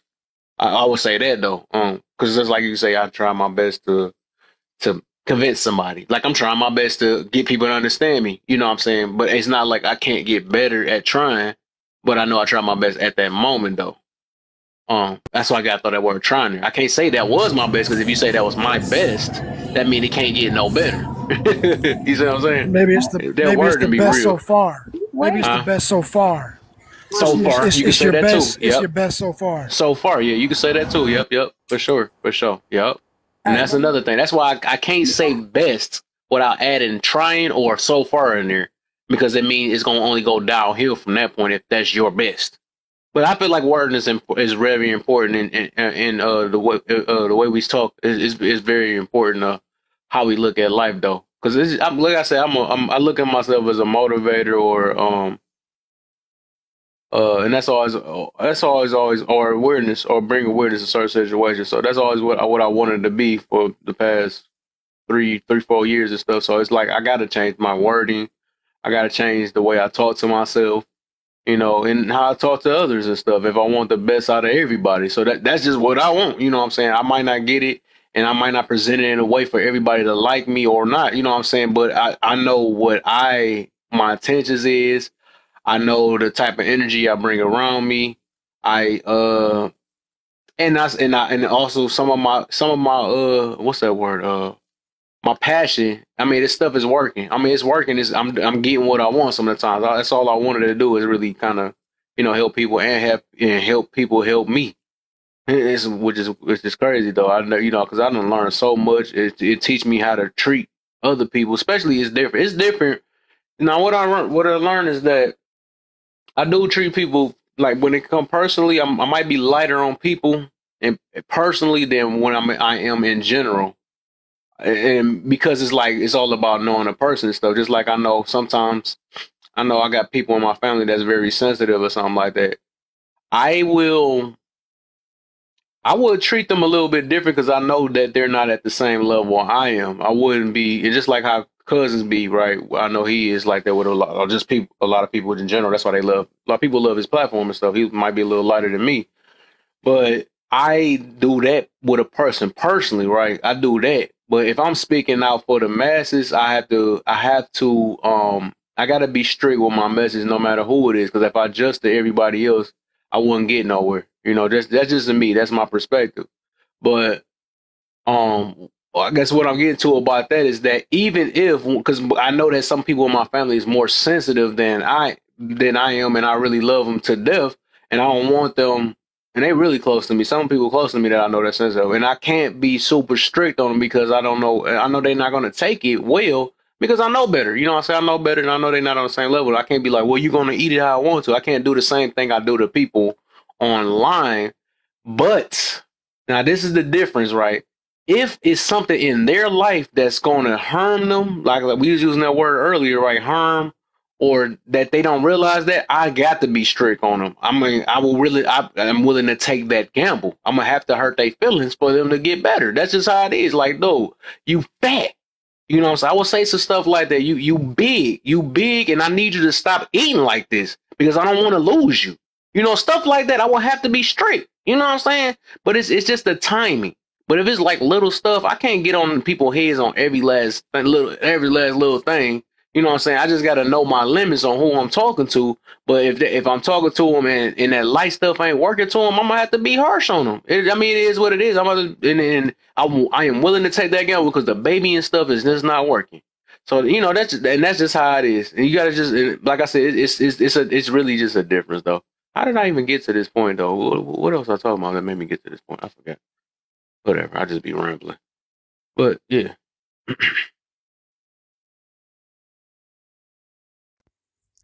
Lion, go ahead, get in there. Huh? Said let me jump back in before we move on. Oh, what you had, Lion? I was gonna say because somebody in the comments was like, "Oh, I never had like cool people like that." The key to getting people like that in your life is to get people around you who are on their purpose. Because if you are on your purpose and they're on their purpose, literally everybody just wants to see everybody become. Like I'm not worried about you. I'm too worried about getting the right steps for me that I can't be worried about you and making things hard for you. So yeah, that's the key there. That's all. Oh, you just made me think about, we was talking about that best thing, right? Yeah, so that just made me think about that too. Yeah, so that's why I said that wording thing. I went down a whole nother thing. That's how I be sometimes. I be ever so turn into an old man quick. But yeah, that best thing, that's why I say I kind of took that out of my vocab. I don't like saying my best, you know what I'm saying? Or like I said, I can't say my best without putting, what was it? I don't like, unless I put trying behind it, or what was the one, cousin, you just said it earlier? Or putting, for now, right? Something like that, for now. Yeah, I'd rather put, I can't, so that's why, I'll be trying to even get on people that say that this is my best years. So far. So far. The best so far. Dang, I guess I thought of a third one. What the heck? I thought about three. No, that's three of them. So far, 4 now, and trying. It might be some more then. But I think we gotta throw stuff behind it so we know that we can always become better. Because like I said, we use the word best. This is my best. It's downhill from there, and that's just reality. Because we'll keep that mentality that we gonna keep sticking with it. Well, that was my best. That was my best. Always look at it. We can always get better, no matter how older we get. It's all about perspective of how we view things too. Because just like I'm coming from the same angle as what cousin was saying about, my best is every day I wake up. You know what I'm saying? Every day I get the opportunity to become better. You know what I'm saying? So, and I can, and as long as I know I can be better in life, because I don't like the settling thing, or just like people shouldn't what they call it, being contempt or something like that, right? You know, and I don't think we want to get with people that's like that. That's just, you know, that just want to settle with just McDonald's or something like that or whatever. Or, you know, I think all of us want to strive to be better. Are you talking about complacent? Complacent, yeah, that's probably what the word. Yeah. Yep. But yeah, and that's, you know, I think all of us, if we want to use this word deserve, all of us deserve to be better. You know what I'm saying? We should try to. Every day we live in it, if we have another day to try again, why not? I don't like using that word. I don't like using that word deserve, but I think, you know, I think we should, you know, that's something we do every day we wake up. We should try to do that. So, because we not promised tomorrow. And people gonna realize that the reason why I be talking like this, we literally not promised tomorrow, man. Things can happen. We can get in a car accident. We can do, you know, all different type of stuff. I know y'all remember, even with, I mean, that should have been a wake up call. Like, well, even with Vada, if y'all remember Vada, right? She done passed away and stuff. Yeah. You know, like, you know, that should have woke people up. Like, this stuff we be talking about, this trash stuff about, you know, and we get back to mad and hatred again. Like, dog, we ain't gonna be here every day to freaking yell our brains out about how bad women is and how bad men is and all that stuff. We ain't gonna, I mean, shoot, all we can, that should be just crazy, though. And did all that yelling just to be in the grave tomorrow. That was one of the things that prompted me, like, to stop going to certain people's lives, especially after that unnecessary ass bullshit stint that was, like, you couldn't even go into certain lives. People just like, I don't like him. Like, but I'm cool with both of y'all. And then they don't like the same person. I'm like, what the hell? How is that even possible? So I was like, you know what, bro? Let me just get into my corner and be content with the 10, 15 people. Like, every now and then, it would spike up to 90 or 300. And I'd be like, you know, y'all come in here, y'all got to be cool. If not, this shit is shut down. Yeah. So people do move like they have this, like I said, this reserve of time they could just pull from. Like, okay, man, let me borrow about 10,000 more hours of life. I get it back to you. Like, we don't have that. We really don't. And people don't understand how closer they are to exit and or the dream life that they want. It really is a fine line one way or other. So, but people take a lot of stuff for granted, bro. Yep. You know, the reason why I even balance like some of the controversies, even though I'm gonna go back controversial probably Saturday, there'll probably be some more Kevin Samuels again. But the reason why I do that, and I'm learning, and I even learned it from and what you call it, put this in my mind. I don't know if y'all remember that T. Chantel lady that came in here. She actually I'm sorry. I thought you was running toxic. My bad. I'm sorry. Oh, here we go. You got me on my toxic. I was trying to be with you. I'm sorry. My fault. Continue. But yeah, the reason why I do like some of them the controversial lives and stuff, because I realized that even with, and I know I'm not saying this based off the numbers though, but I believe that, and this is what I learned, my little I guess we can call it a tactic in a way. Some of that stuff is still part of my beliefs, but the angles that I come from it's still out of love though, not off of hurt all the time. And whatever how people want to perceive it, it is what it is though. But I know what I'm doing it for. Because I'm not asking for no money or nothing like that.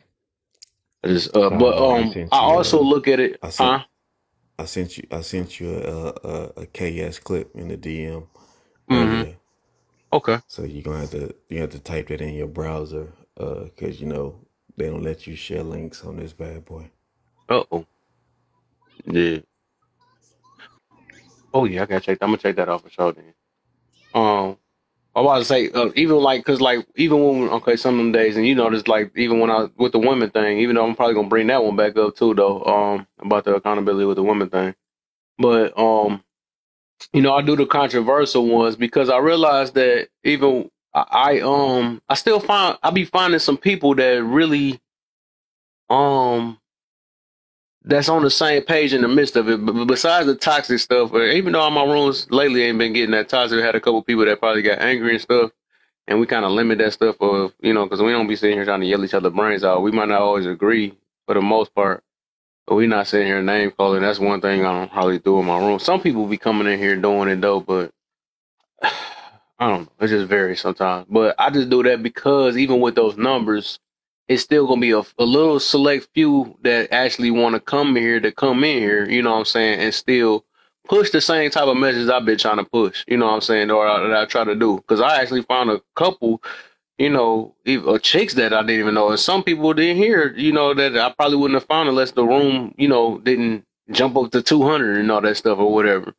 You know what I'm saying? And they still in here to this day, you know, still pushing my messages that's not controversial, even if the room, like I said, it's 40 now, right? Some people sleep in here though, but it's probably really like maybe 10 people that's like up in here right now. But I'm just saying, like, you know, with that, I think it is like depending on how I let it run, because it's not like I ever change my message. I don't, you know, I don't change what I stand on for the most part, unless it's for the better. So it's not like, because some people do the fake stuff and then turn a whole entire persona off. Or what I'm using, let me stop using all these words I don't hardly use, but changing their whole freaking attitude, their whole characteristics, soon as they get in. You know what I'm saying? But you know, with me, I talk about the same thing all the time. Literally, it's just it comes from different angles. You know, it might come in sometimes in a way that people don't like it, but I still never change. I don't change my stuff or what I stand on though. Persona You know, is because right. I know what I'm on here for. So yeah, that's why every now and then I got to give myself a break from those type of topics and stuff. That's why I'm back on. You know, that's why it's a chill day today, talking about forgiveness. But you know, every now and then, and that's how I'm gonna push that until I go back to work and stuff. 'Cause I ain't been working and stuff, so I'm gonna push that. Take advantage of the time. Do my controversial ones so I can get this stuff going and find my people that we gonna connect so we can make some stuff happen. Yeah, for sure. But you use persona in the right way, because people will switch up. Ooh, sweet! I got lucky. I took a little gamble with that. Ooh. No, that's why sometimes it's interesting. Like as you grow in your first instinct, you like it's like where'd that come from? Like I don't even know.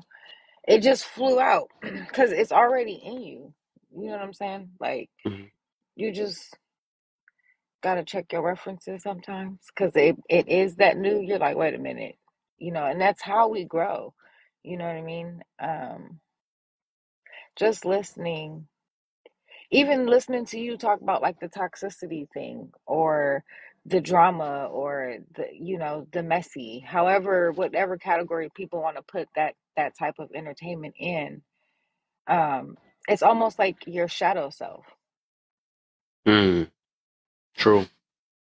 Like why deny that part? Like if you are this elevated being, why deny that part?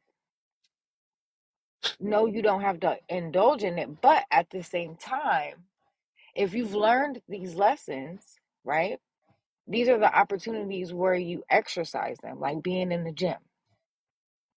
And then you're going to find problem solvers and people that are like the people that diffuse situations. They're always going to be in crowds where there's situations. Because you can't have conflict management if you're avoidant personality. How are you going to be solving conflict and managing conflicts if you're literally never near a conflict? So wherever there's conflict, there's usually going to be like people that are in that, so you're going to constantly find your crowd. And even biblically, they say Jesus was amongst, some of the rowdy.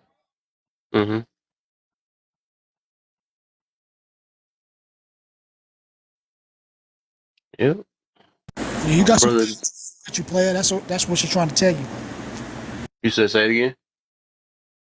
So you got some thugs riding with you, bro. That's all. That's what she's trying to tell you. Hey, But she's speaking facts though.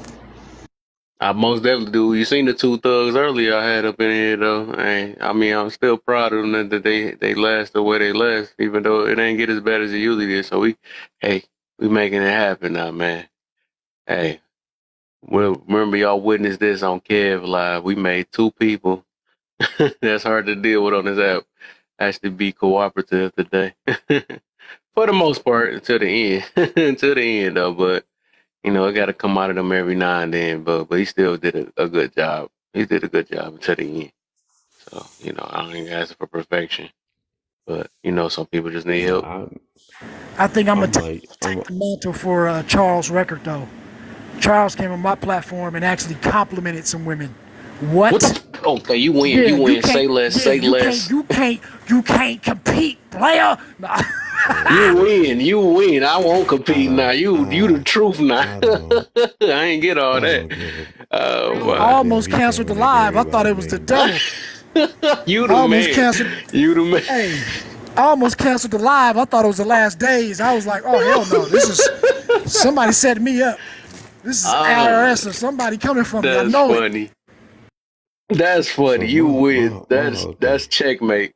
What you got, D? What you say? Thing with that type of person and the tansies and so forth, so on, like, yeah, you can come in. I don't have no problem with that.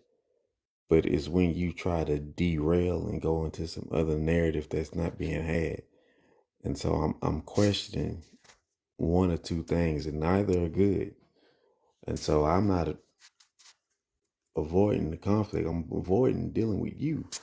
Because it's like you have this whole different situation that you want to go about. And that's not what you do when you go into people's houses or discussions or anything.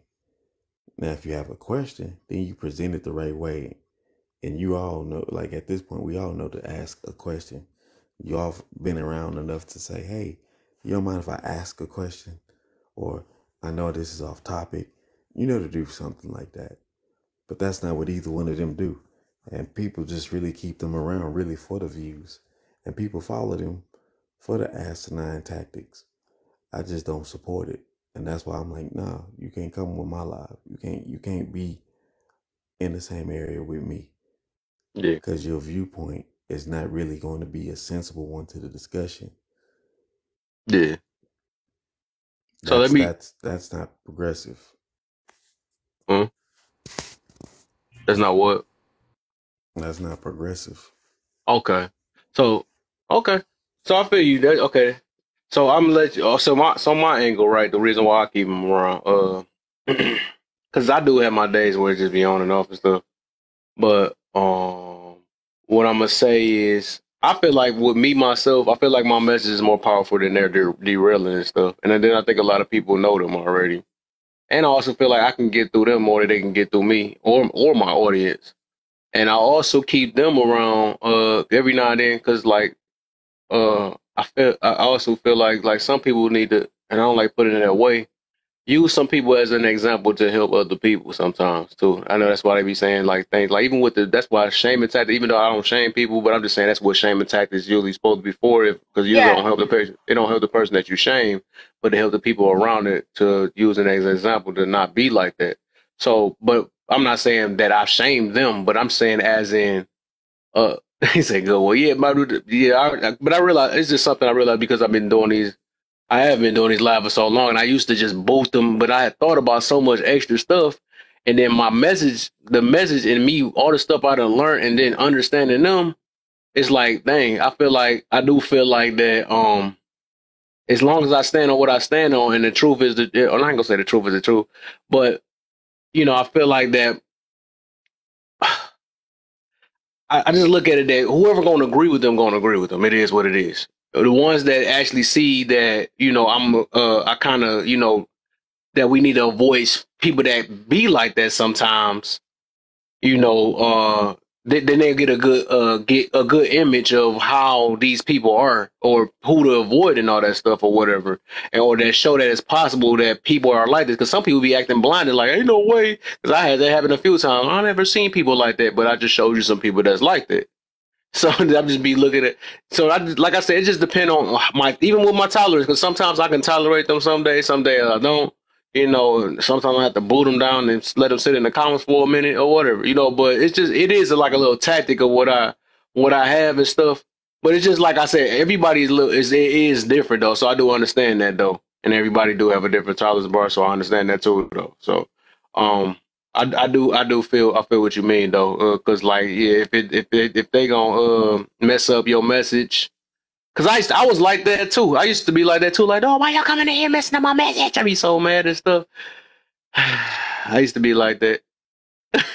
I feel weird saying this though, cause I know somebody right now. You gotta, but I mean, and somebody probably can assist to that, but we're not gonna say it right now. But somebody right now, I know what I'm talking about though. And I used to be like that towards them too. But my thing is, my position is this: everybody can't go. Like, true. I really hold tight to that. Everybody can't go. And I say it all the time. I ain't mean to laugh. Somebody made me laugh. It literally comes down to a point where I've said there's nothing in life that I have not went to or been around that wasn't with the capacity level. Mm. And hell, even biblically, the Bible tell you everybody ain't getting into heaven. True. So there's a cutoff, even with God. True. So how am I supposed to, keep extending this extra amount of grace when the great one himself ain't finna give you that extra amount of infinite grace that he has? Let the church say amen on that, sweetest. No, I can't because no, D, how are we supposed to have any type of change? It's not for these idiots. It's for the babies, and it's standing strong to being an example and just giving someone an opportunity to Come on, show Boggles. that they can grow. Okay? It's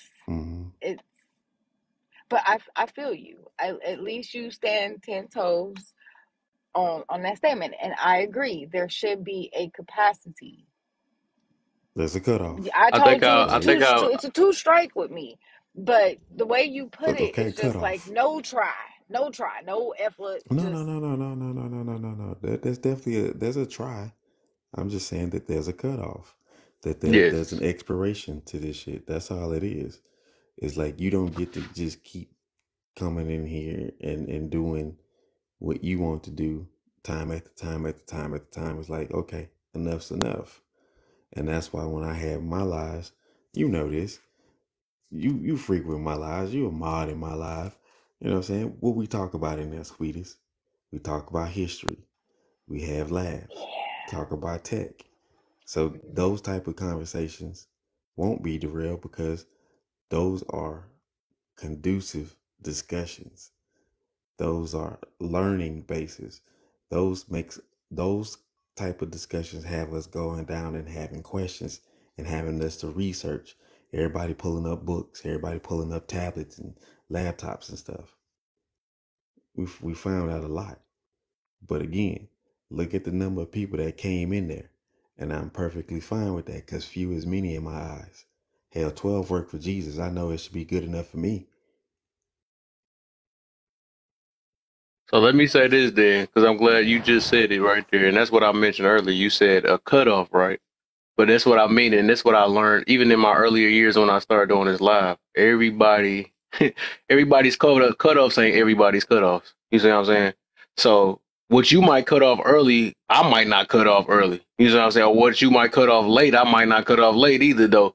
So it's like everybody do, and that's one thing I'm a firm believer on. Everybody got their own tolerance bar, and it just depends on where everybody is at life. Because some people just can't take a little bit of, something, they gonna snap. You know what I'm saying? Or some people. So it's just like I think everybody is kind of built different, and everybody got. And everybody has their reasons behind it. And I don't think it's really not a wrong or right in that situation. It's not a wrong or right. It's just depending on where you stand at. But that's one thing I most definitely agree with is that it is a cutoff and everybody has different cutoffs. So that's I can agree with that part. Yeah, that is for certain. I mean, it's just that when it becomes apparent that they're not even going to attempt. Because, people are more than welcome to come in over and over again. I've been around both of them. But then it's like, okay, here's the discussion. And why are you having this discussion? That has nothing to do with the actual discussion at hand. Mm-hmm. And if it's a way of posing a question, then actually pose a question. Don't make a statement and then call it a question. Right. Because how many times the women from the West gonna be to blame for everything? Bro, I feel you. I said, I thank God that he ain't do it. He did a good job. That he almost did. He did try to slip it in a couple times. He right, and he started. He said he mentioned the West. He just didn't follow with women. And then on top of that, how many times is your 5 degrees go keep being mentioned? That has nothing to do with the discussion. Yeah. You know, but like I said, so that's let's back to the topic, man. Grace. That's what it is, man. I know everybody don't want to give it and stuff, and it's just a choice though. But with people like that, and I even at one point I was bored, but I feel like they need help just as much as we do. That's how I look at it though. So I mean, it just depends on the day, how I'm feeling, just like how you feeling, right? Then maybe they might can get poked their eyeball in there for a second without you blocking them or something. But I don't know. But like I said, I think some people need more help than others sometimes. But sometimes, man, like how you run your ship is how people how they're gonna come on it, right? And what you allow is what they're gonna keep doing, and they're gonna keep trying to push the envelope. So I feel him. It's like on some topics, I'm stopping them at the door. Nope, not today, not here, not tonight, player. Because I already know what you about to do, and not tonight. Then there are some other topics where you could be like, you know what? He really can't fuck this topic up, because if he gonna be so out of pocket that I can check that. Okay, come on, bro. And I'm gonna use this as a time to see if you got some sense. And as bad as he is, like I said, he's only really said some crazy stuff like once on my panel, because you know what I mean? It was like, bro, you tripping. And I don't know, and then I think Mooney got on him some so terrible one time on my panel. I was like, I had to let it go because he needed that. And after that, he just didn't, he'd been on a couple times and he'd been all right. But I still monitor if I'm even going to put him up, depending on what we're talking about, because I already know how he going to try to derail some shit. So everybody can't go like D was saying. And, we have to have the keyword discernment on who we bring up, because, I like to bring up some people with differences because I want to get that out. But at the same time, there's a fine line, and sometimes those people, they will keep pushing that line for you. So, just don't let them get out of control. I think it's a me thing though, man. I love challenges. That's what it is, man. And that's the reason why I be saying I be recruit. That's why I be being funny, but then again, it's like I also be trying to see if I can, how built I am, because I try to build myself to, just like when I talk about emotional intelligence or emotional control and all this stuff, but then I never test it out. That's why I used to go in rooms that I know that's going to be probably trying to tear me out the frame or something like that highly don't agree with, or just look for, I remember when I went in one room, they like fresh meat or something like that. It's a guy in here, let's get on his head or something like that. But I'm like, whatever. I mean, if I practice on trying not to get people to get me out my square, I gotta test it, because it's all talk until you really put it into action. So some people I do put in here, and because like I said, I do believe when it comes to that, I do believe that, even if they was like to trigger me and I do feel like, and I still stand on that, I feel like my message is stronger than their derailing, because I've done did this for so many years, and I have probably ran into people that's way worse than them. I mean, and I do believe I can get through them more than they can get through me. So that's just me. That's how I feel about it, right? But like I said, everybody is really different. We all different. So like I said, I got faith in the situation. I have and I also like the challenge too at the same time too. So and that's just the angle I'm coming from though. Just like you said, that if you feel like he's gonna derail you, I mean it is what it is. So you rather cut him off at the door, and I understand that tactic too though. But like I said, I myself, I want to help as many people as I can, even if I feel like they a big old challenge though. I mean, I'll actually kick it with some people that not kick it like that, but I also, you know, I let people in here that just really that be on South. But I feel like everybody deserve a voice. You know what I'm saying? Everybody should get a little chance and stuff, you know, to let out whatever they gotta let out. And if I gotta cut it, if I gotta shut it down, I'll shut it down early or something like that. I mean, that's one thing about being a host. You get to have the power to shut some stuff down early enough or kick somebody out your situation that don't really, you know, that's not really playing nothing major to it or something like that. But one thing I'm gonna give tonight, the credit tonight, is both of them did better than they ever did in my room today. And I guess I got lucky today that they both was on point today with me. Because I actually agree with both of them on certain things, and also, besides with the agreeing part, they wasn't out of as much as out of hands they usually be on this, especially around this whole app like else. So that's just my experience. Yeah. Still need to go take their meds. And also, look, I look at it, I'm the better person. You know what I'm saying? I'm not as bad as them. They going through some things. I've fixed myself. I've learned how to heal. I learned how to do a lot of stuff. So it's like I can take a lot more than a lot of people. Not to say that, you know, that, but I just say I know me. I'm going to say I know me, though. Just like everybody know them. So I know how much I can take, and I know once I get there, I know how to, you know, shut it down. You know, I'm aware of this stuff, that I've been doing this stuff for like the last 2 years now, being on doing these lives. So, it's all about knowing yourself. Just say that. That's what we can say then. If you know yourself, you know where you stand at, you got to deal with what you got to deal with. That's just what it is. I mean, trust me, even when we doing the educational shit in my life, I still get a straggler. Like a girl gonna come here one day and say, "Can you say free Palestine?" I'm like, absolutely not. She say, "Why wouldn't you?" I say, "Why would I?" And so she came up and she's like, "Yeah, so many people been unalived." And I heard, I was like, "Yeah, but I live in America. Like, I have people around me that are being unalived every day as well." I say, I feel for them, but I can't go correct the situation that I ain't fixed in my own area. Like I said, and I told her, I said, another thing too. And I'm like, "Are you over there in Palestine?" She said, "No, I'm here in the States." And I'm like, "And you're from the States?" She says, "Yeah." I said, and that's another thing too. I'm not going to have a discussion with people who don't even know the rules of their own HOA, but they have more information about what's going on across the world. Be more concerned with the things that impact you directly.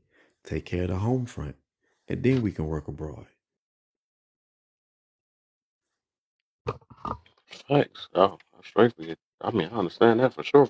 You got to take care of home first. Everybody be wanting to point them fingers rather than take care of themselves. Be having the biggest problems right next to them. That'd be funny to me. That's facts. But it's like 3 people in here now. I gotta get y'all on. I guess we on the topic then with it, unless y'all heard something else. But I guess we can start with Mooney and then go up.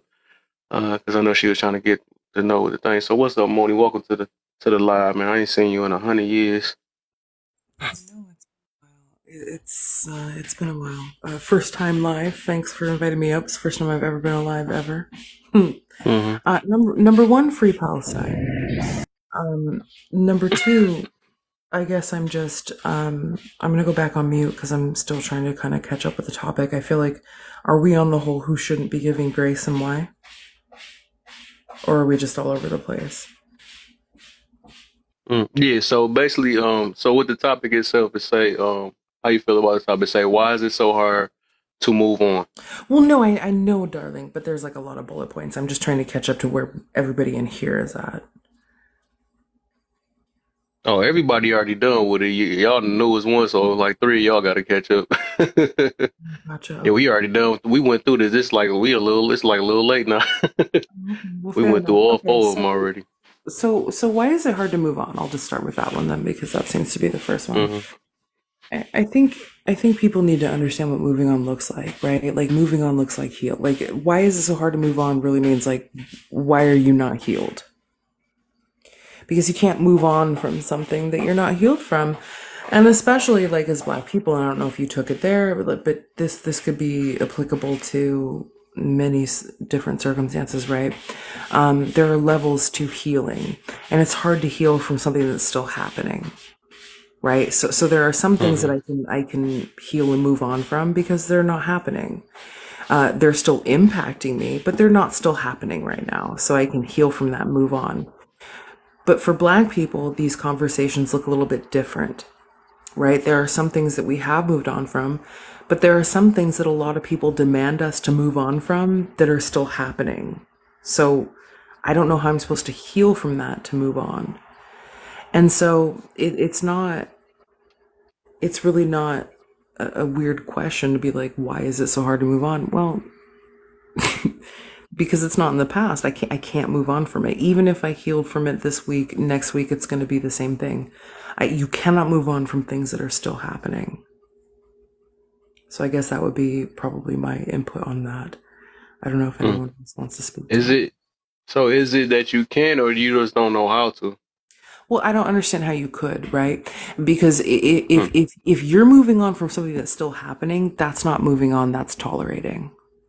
Right? And I think anyone, and if you want to take it away from race and you want to take it from that, we've all dealt with that with family members or even relationships, right?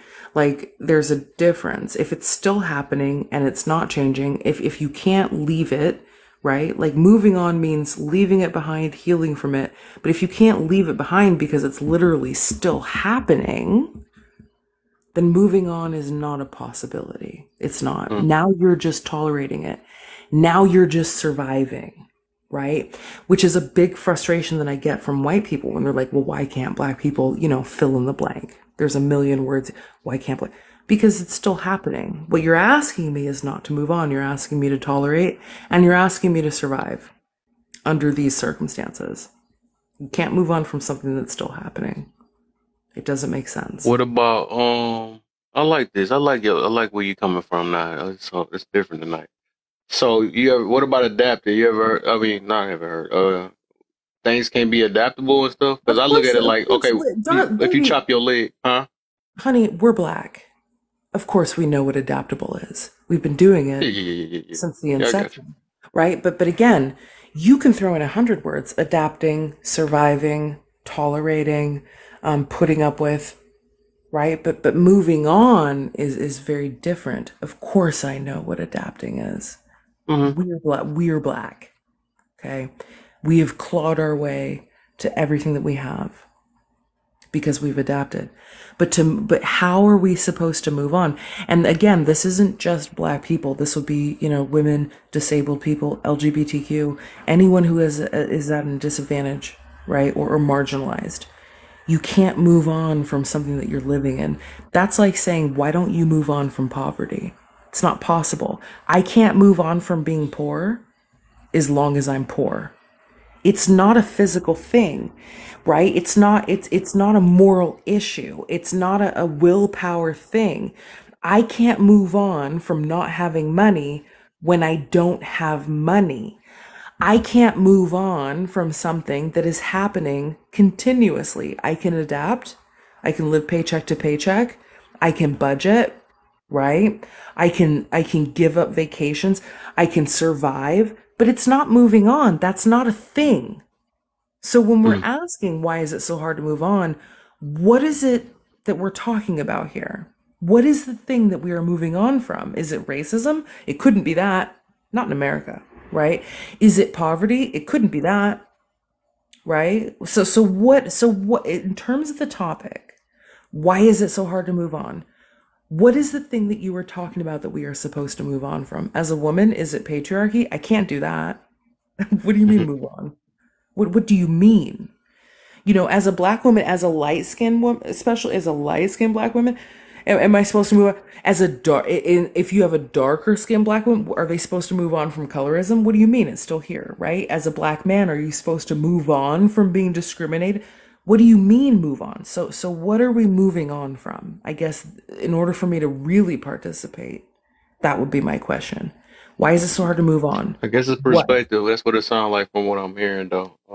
And I guess that's the way you view it, right? Because it's not that. Otherwise, on. that sounds. It's surviving.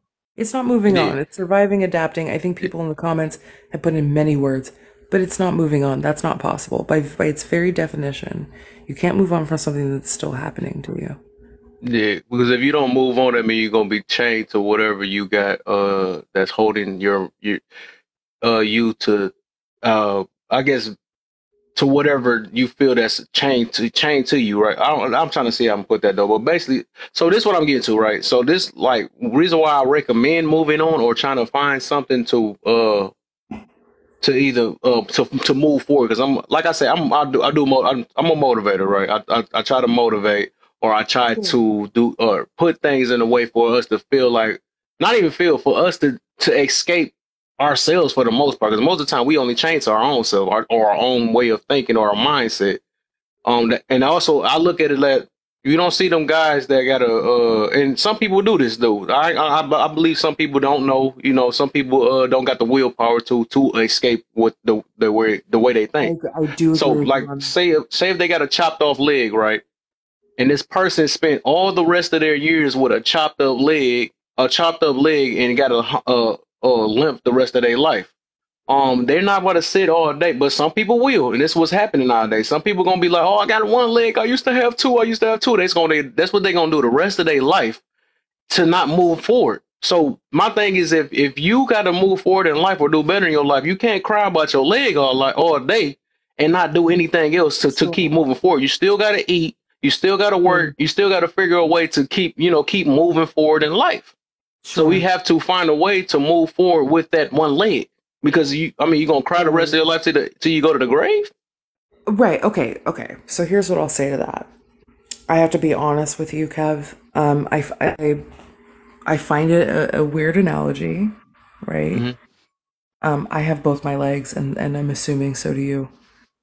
And so I feel like it would be a false equivalent, right? Because that would be a disability and a handicap. I can't speak to what that's like, but let's say for hypothetical purposes, let's both try, both of us with both legs. Okay, let's both try and think about what it would feel like if we didn't have one leg. There is a difference, right? And here's why I say it's a false equivalent. There is a difference between every couple of weeks somebody chops off an extra inch of your leg, okay, versus just one chop and moving on. I hope that makes sense. When there is an adaptation, and listen, I'm an amputee. I feel so weird having this conversation because it really doesn't have anything to, but we'll go with it. There is a difference between having your only one leg and the society that you live in makes it more difficult for you with one leg. Now, moving on would be, yeah, you've only got one leg, but you're going to find accommodations. You're going to find, even things like, since we're talking about handicaps and disabilities, even like wheelchair friendly ramps, right? Like when you go on an airplane, things like that. Like, yes, you only have one leg, but we are going to accommodate and make things better for people that only have one leg. That would be, if you still choose to say things aren't fair, that's not moving on. But if the world is going to accommodate, right, or fix and say you only have one leg, so we are going to make it so that you can still operate with one leg and you choose not to move on, that's not moving on. But let's say you lose that leg and the world says, not only have you lost a leg, I'm not going to accommodate it. And not only am I not going to accommodate it, every single day of your existence, I'm going to shove in your face of why you can't do these things with your one leg. From wheelchair access to health insurance to getting a job, right? And I'm not talking about jobs that require two legs. There's 100 billion jobs that, the discrimination against people that you are going to be verified and treated as if you are not enough. And then people are going to discriminate against you because you don't have that. You can't move on from that, right? So using your same example, you can't move on from a world that you live in that makes sure that you can't move on because you have one leg. Does that make sense? I get your perspective. Yeah, I get you. Yeah. I mean, and it's a deep discussion. This is a discussion that is way more than just, TikTok, because, and again, if you're going to use that analogy, that opens the door for many other discussions, right? Of what we're moving on from. But again, I don't understand, or I'm not grasping how you're supposed to move on from something that is built around you not moving on. And not only is it built around you not moving on, it's very effective at stopping you from moving on, even if you wanted to, even if you did all the right things, even if you had the best attitude, even if you went to the best doctors, had the best medicine, went to therapy, got the best wheelchair, got the best crutches, got the best, prosthetic leg. The world is built to where that's never going to be enough. How do you move on from that? So what are we moving on from? What does moving on mean? And I don't understand the question of why would it be so hard? Are you kidding me? Of course it's hard. Why wouldn't it I be? believe things are hard if you make it be hard, though. But I Yeah, mean, everybody different, though. So there are some things, friend. But there are some things. There are some things that even if you, this idea, like mentality of sometimes things are as hard as you make them. I think you and I both know. Okay, we might not I used to agree think like that. on right, but I think you and I, we might not agree on a lot of things. But I think we can agree on this, that sometimes the idea of this mindset, if you just put your mind to it, I think we know that isn't always enough. That doesn't always matter. That doesn't always make a difference, right? You can do all of the right things. You are dipping, and this is me to you as two smart people. You are crossing a fine line to respectability politics, right? Where if everything you do is right, if you have the right mind frame, if you wear the right clothes, if you talk the certain type of way, if you do all the right things, that the world is going to pay you back. And that's not true, especially as Black people. Even if we talk the right way, even if we have Black Wall Street, they tear it apart. Even when we are perfect, right? The world is going to say that we're not fucking with it, right? So there is a fine line between bootstraps and respectability politics, right? If you just do this, you will get this. When we as Black people in America know full well and firsthand, and our indigenous brothers and sisters do too, we know full well firsthand that even if we are perfect, and as a matter of fact, I would argue that the more perfect we are, the more that they work to make it not work for us. So why is it so hard to move on? That kind of answers itself. But how do you move on from something that is still happening? Does that make sense, friend? Got you. I got you. And Rayab in the comments, this isn't a victimhood mentality. It's not. I don't know where you got that. Comprehension is key. I don't think anyone on this panel thinks the way that you do. You sound stupid. And I feel like you're not caught up with this conversation. I don't think you have the range for it. There's nobody up here being a victim. These are intelligent conversations. Shut the fuck up. Anyways, I hope that makes sense for you, host. I got you. I get what you're coming from. I actually got you before you had came up here. I mean, not up here, but before you had explained it though. But I understand where you're coming from. Sweetest, what you got for us?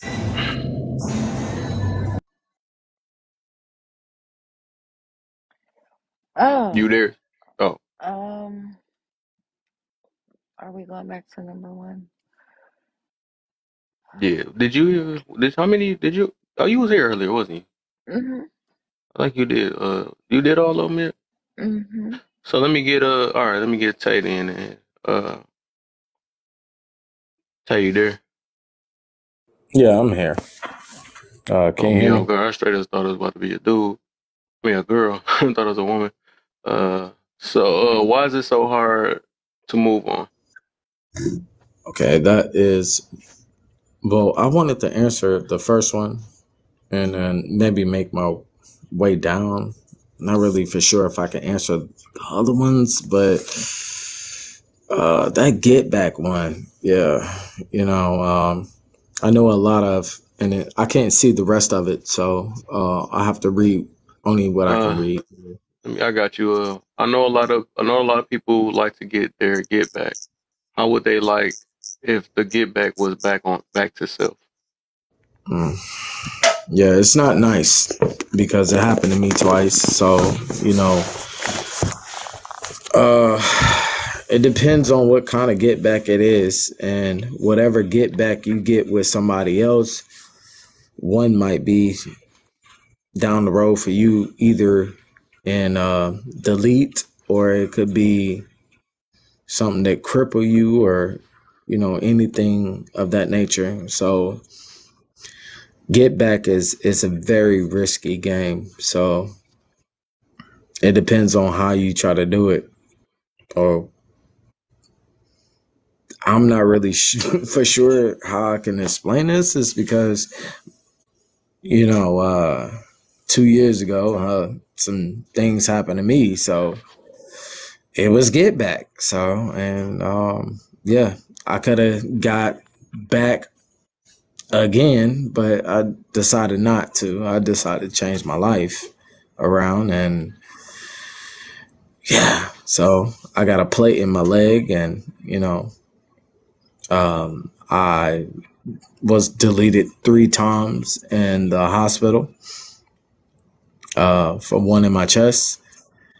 I've been stabbed a bunch of times. I got stab wounds down my face. I got one down my nose that everybody see, like one down my nose, one across my eye.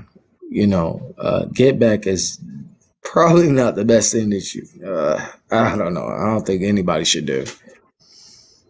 Get back always come back with a prize in the end, and it's not lovely. Depends on if you're gonna live through it or not. So let me go with these other questions here. Let's see. You can't be truly happy where you are at in life now and still holding on to the past. Agree or disagree? I agree with that. Holding on to the past will actually continuously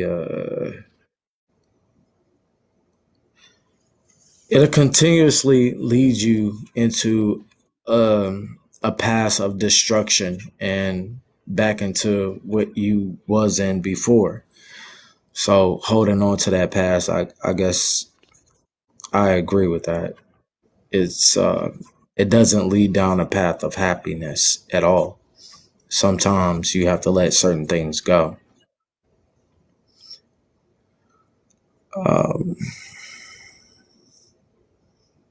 Is justification based on feelings or facts? Oh, that's definitely facts.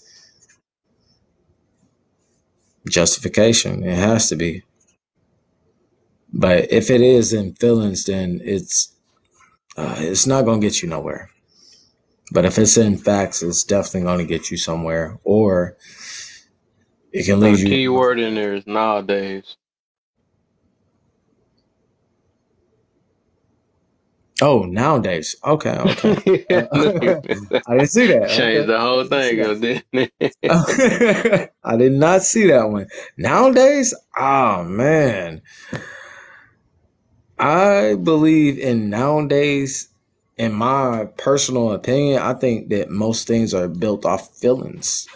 Facts. It's not facts. Facts that is done. Yeah, it's not facts anymore. It's not like, yo, you did this, so we coming to see you. Facts. Mm-hmm. It's that will be justification. You got your neighborhood pedo or your neighborhood SA, or he walks down the street in shame and we throw rocks at him or beat his A.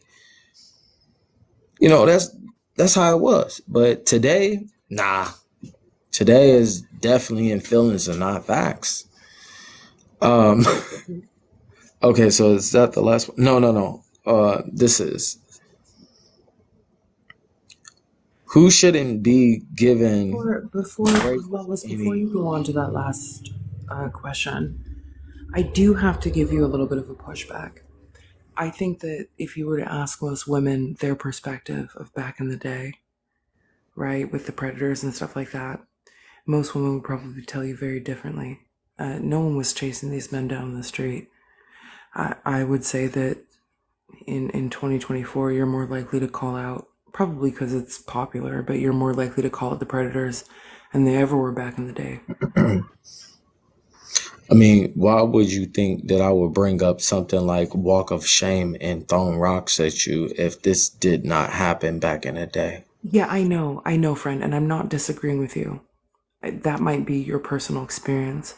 It's not a personal experience. It happened. So it's not even your personal experience. Okay, but I'm just telling you, as a woman, I think most women would sit here and say that this accountability that you're talking about in the old days, according to women, never. It wasn't like that. It wasn't as righteous as you're making it paint out to be. You know, it actually happened more often than what you think, and you know, that's the thing about a lot of things that a lot of people today actually discredit from what happened back in the day. If you had a bad grade and you came home from school, they'll walk you down the street and you get whooped by all of your neighbors. But it was the same way with the man who was in the house. That's why we called them white beaters for a reason. White beaters was actually called wife beaters initially.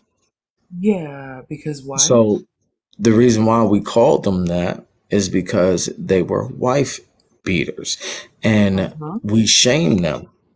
And when we shame them, they actually have to take a walk of shame,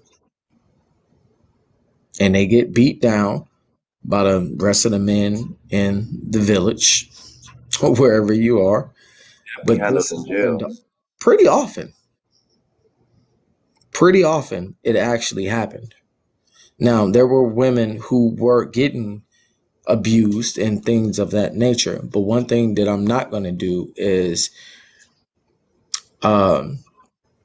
discredit what happened in our community to protect those women in our communities and try to allow somebody to say that this did not happen or it wasn't often that this happened. It happened often. Okay. Trust me. Okay. Right, because you're speaking to communities that affected women.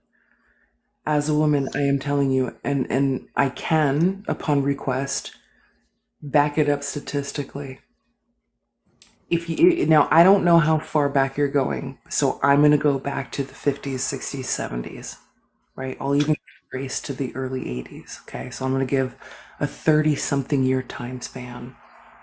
Okay, this justice that you are talking about did not happen. I didn't even get to that question. Hang on, friend.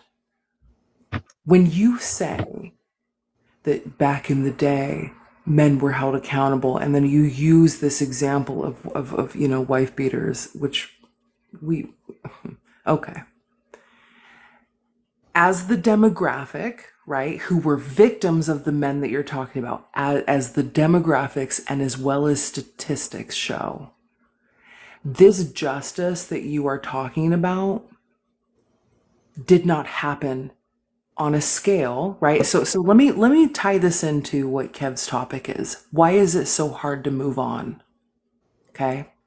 I mean, I think that you're taking. Hang on, Fred. No, I don't. It doesn't. I'm taking it how it is. Ma'am, you already spoke. Here's the thing: is that what you're doing right now is not okay.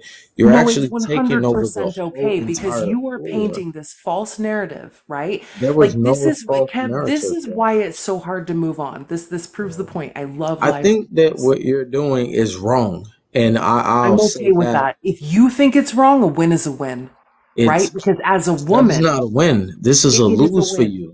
If you think I'm wrong, that's a win to me, because this is why it's hard to move on, because you have people that come up here. You cannot overtalk people and think that everybody's going to take your side on that. Okay, Ty, keep telling us about how men about how men were brought to justice back in the day. Keep telling us.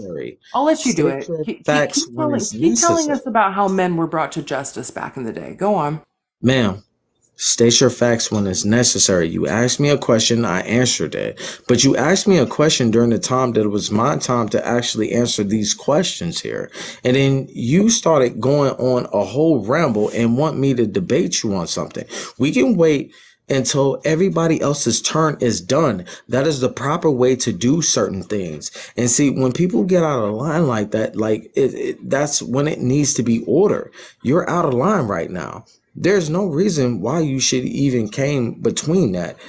I mean, I literally answered the question that was stated to me. It was my turn. I waited my turn. I didn't interrupt you when you were talking or anything. You had a long trial. I didn't even have a long trial. I just literally want to answer the question and be done with it. But if you want to debate, that is perfectly fine. I have no problem with you, sister. You're passionate about your stuff. I'm passionate about my stuff.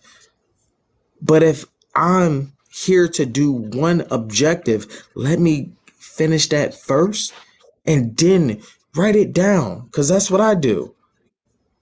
Write it down and get back to me. And then we could talk about it. And we could talk about it on the panel. I'm almost for certain that the host will allow us to make this debate. But you cannot do that. Because y'all done went to a whole nother thing. And y'all going to be debating about that forever.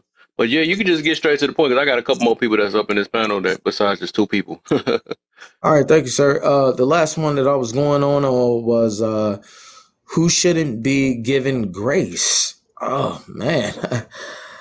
I would definitely say Grapus with a G. No grace, no mercy or anything. Death penalty, delete penalty automatically. Even if it was a family member? Absolutely. I don't Okay. Really? Yeah, them too. So if your mama was a Grapus, you can allow There's no her. mercy for anybody who would do something like that. Okay, I got you. I'm just trying to make sure. Okay, I see something real quick. So, all right, I got you then. Stand on what you stand on. I have to catch something real quick. I'm saying 10 times strong on that one. Cool. All right. I'm a mute. So, I guess we had, Purdy, you said you had a question. Yeah, it was just a question. What's the difference, right? Because it's probably a thin line. What's the difference in like getting back at someone and getting justice? Because there's a difference, I think, with payback and Would you want me to answer that, or somebody else? anybody can. You can. Anybody can. Okay. It's a fun line, and I'm trying to. So just thinking. one of them is a fact, and one of them is a feeling. I think one of them is a personal feeling, right? Which is getting back. Justice is more of a factual thing. Something that everybody basically can agree on, that this is need to be done. I can't say that though, because a lot of people put feelings behind. So I would say that it's more of a factual thing. I think getting back is like, oh, you did this to me, so I got to get it back to you, or something like that. The other one is, you did this to me, I called the police, and they had to do what they had to do, what they felt was right. I guess that sounds like a feeling though, but I can't say if it was right, but what was law. So that's what justice is. Anybody else got something different y'all can throw that in? I think also justice equates to change, right? Like get back can be also petty, right? Like sometimes we want to be petty, and that's fine. Like sometimes be petty. But I think true justice is really bigger than something that happens just to you, right? Like I can say free Palestine and that would be justice because that's a bigger picture. My get back would be somebody that sassed me 2 days ago and doesn't really matter, right? Like a get back would be me mad at people in this live and like talking shit. That would be a get back, or like whatever. Justice is more of a movement that incites or starts a difference, right? And I think that Purdy is right. There is a fine line. And even myself, sometimes I blur the lines between like a get back and justice, or like petty injustice, if that makes sense. Okay. What was okay? He went through all of them. Like Xavier is the newest person. Then, Yeah, what's up? unless you wanted to go on the next one, Mooney. On well, you alright? Did you do? You basically kind of got on that get back thing. So with the who shouldn't be given grace, then you can do that one then, Mooney, and then I'm gonna get on Xavier next. Well, I mean, I'm kind of with that, right? Like rapists and things like that. I think we all can agree. We can disagree on a million things, but I think everybody in here would unify on who shouldn't be given grace, right? Like child harmers, raping, senseless unaliving. But I think theoretically or philosophically, like there comes in, opinions that come into play. If this happens to me, you shouldn't get grace, but someone else might say, well, you've got to give grace because we were there too, right? Okay, I'll say that. At 40 years old, I'm like, oh, I don't have time for what this 25-year-old says, but someone said, we'll give them grace, they're 25, we were there too. And so I think it does come down to like maturity and discretion and wisdom and healing. Like,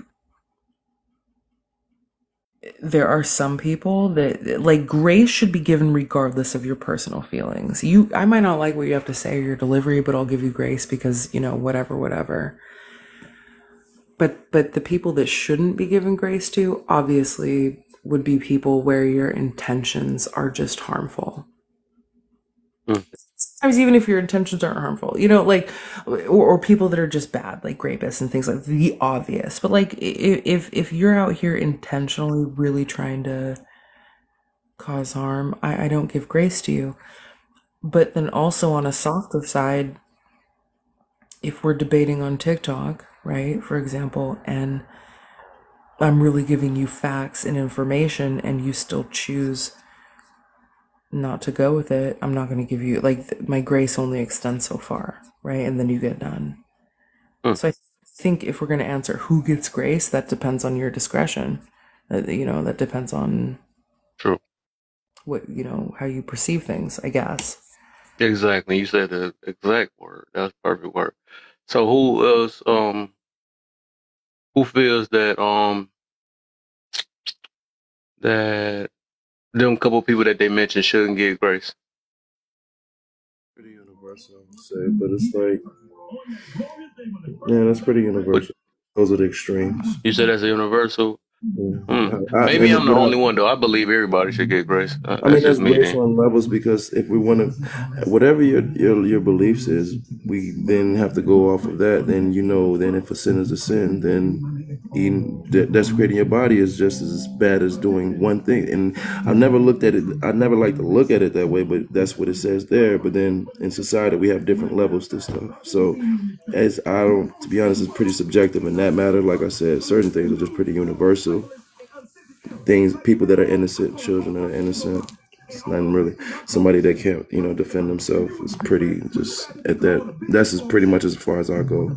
People that are innocent, children that are innocent, someone that can't defend themselves. If it's not met on equal grounds or nothing of like that, I just leave it at that. I do have a quick question. Wouldn't that be mercy instead of grace? That's what grace and mercy are. Don't they go together hand in hand? They dang near tied together, right? They dang near. But do you want me to answer the questions Yeah, I just wanted to. I got you. Now. I just want to make sure if everybody on the same boat because I'm trying to just see where everybody at though. But I don't know because Kev, you said you think everybody deserves grace. No, I said I give everybody grace. I ain't gonna say everybody. I don't think nobody deserves because grace itself is something that's undeserving. I had mentioned that earlier. Grace is something that you don't earn or deserve. It's just grace is something that's, So then what is grace to you? Grace is something you give that somebody don't deserve. That's what that is. That's literally what that is. Do you think that everybody at the same time deserves that, or? I'm sorry. do you think everybody at some point deserves it? Like at some point, right? Deserves grace? No. Okay. Nope. Okay. I didn't. Okay. Nope. They don't deserve it. I just give it. That's what I do. I give it to everybody because that's where I stand at. If I may I built myself up to do that though. I know everybody ain't like me though, but I can tell you all the reason why I give everybody grace and I forgive everybody. And it had nothing to do with religion, even though, I got brought up in a religion. But the reason why, because I had to literally recently built myself up to be like that. That's why I be saying, that's why I asked earlier about, is it that that we don't know how to do it or we just can't do it? But I think for the most part, when we tell ourselves we can't, then we limit ourselves. But I think it's always a way to get out of different things. It's like with the topic of why it's so hard to move on. But I think, like I said, I think the key word is hard, but it's not impossible. It's all about, I think it's this perspective, right? It's back to the perspective. That's why I told Mooney that, yeah, I understand her perspective. I do understand her perspective, most definitely though. But her perspective is not everybody else's perspective. And my perspective is not everybody else's perspective either though. Because I know everybody think different. We all think different. That's what's been happening all today. So the reason why I'm going to tell you the angle I'm coming from, the reason why I give grace to everyone, because that also comes with my healing, right? Because everybody don't know how to heal. Or everybody can't find a way to heal because, it's different for each person too. I realized that we are all humans. I realized that we're more than just skin.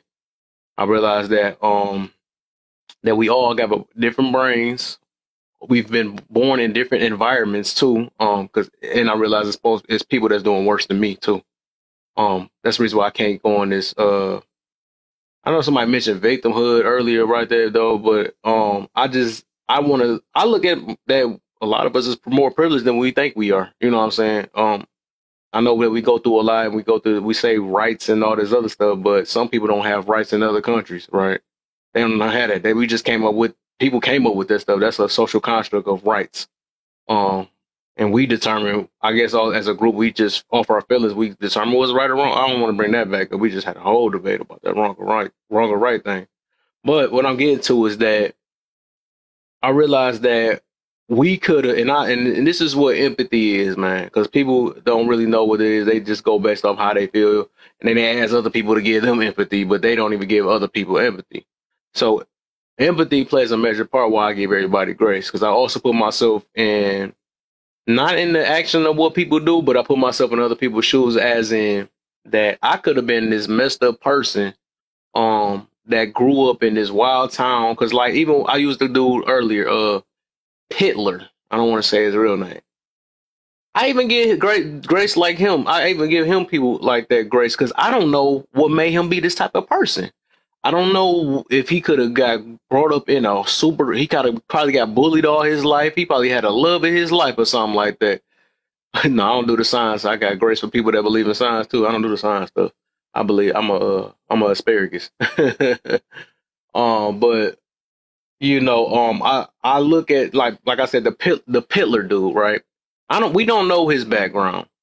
We don't know what he been through, why he had this mindset of that he did what he did and all that stuff. We don't even know if he going to hell. We the one that's saying on the outside. We think that, right? But according to if we people that believe in hell or not, you know what I'm saying? We all supposed to, if we want to say this word deserve, we all deserve it, because we are bad people trying to do good. We all think we good. We all think we better but we all emotional beings and stuff. And we will literally snap on a person if they treat us the wrong way. And if we didn't get taught that unaliving was wrong, we would probably unalive somebody too. That's just how it is. But it took good things, people that's in our life that told us not to do it. You know what I'm saying? So that's how we know what right or wrong in that instance. But can I capitalize on something that you said? Right after I get done. Yep, right after I get done. Yep. Okay, my bad. I'm sorry. So because I don't want to lose my train of thought. But what I'm getting to is that I have this thing called empathy that people swear that they have, right? But I realize I can put myself in another human's shoes. I even realized that our war is deeper than freaking religions, deeper than cultures, deeper than skin and gender. Our war is way deeper than that. It's just flat out hurt people. I don't like to call them evil all the time. I just think a lot of people just hurt and they do some extreme things. Or, you know, in the wars between people and all of us, like, I look at it, even if we got some money, some people just naturally greedy. Some people are naturally just lustful. I mean, all of us, we got all type of stuff that we can work on, but we always want to waver our behaviors, or if you want to call them sins or whatever we want to call it, right? We waver that and feel like that our stuff or the way we treat people is any less than the other. We don't want to determine that, though. But we don't know how we impact other people's lives either.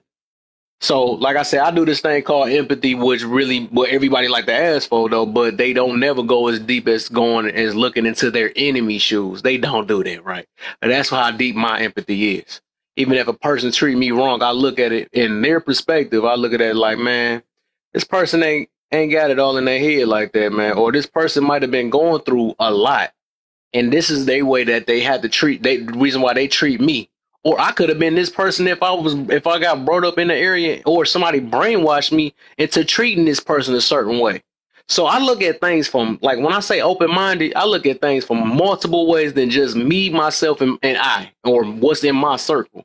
And this is how I learn how to forget. It's basically by changing your point of view on things too, of how, and that's how I heal. You know what I'm saying? I don't have, like, people want to cuss me out and stuff. I don't really hold that against me, because that means that person controlling my life.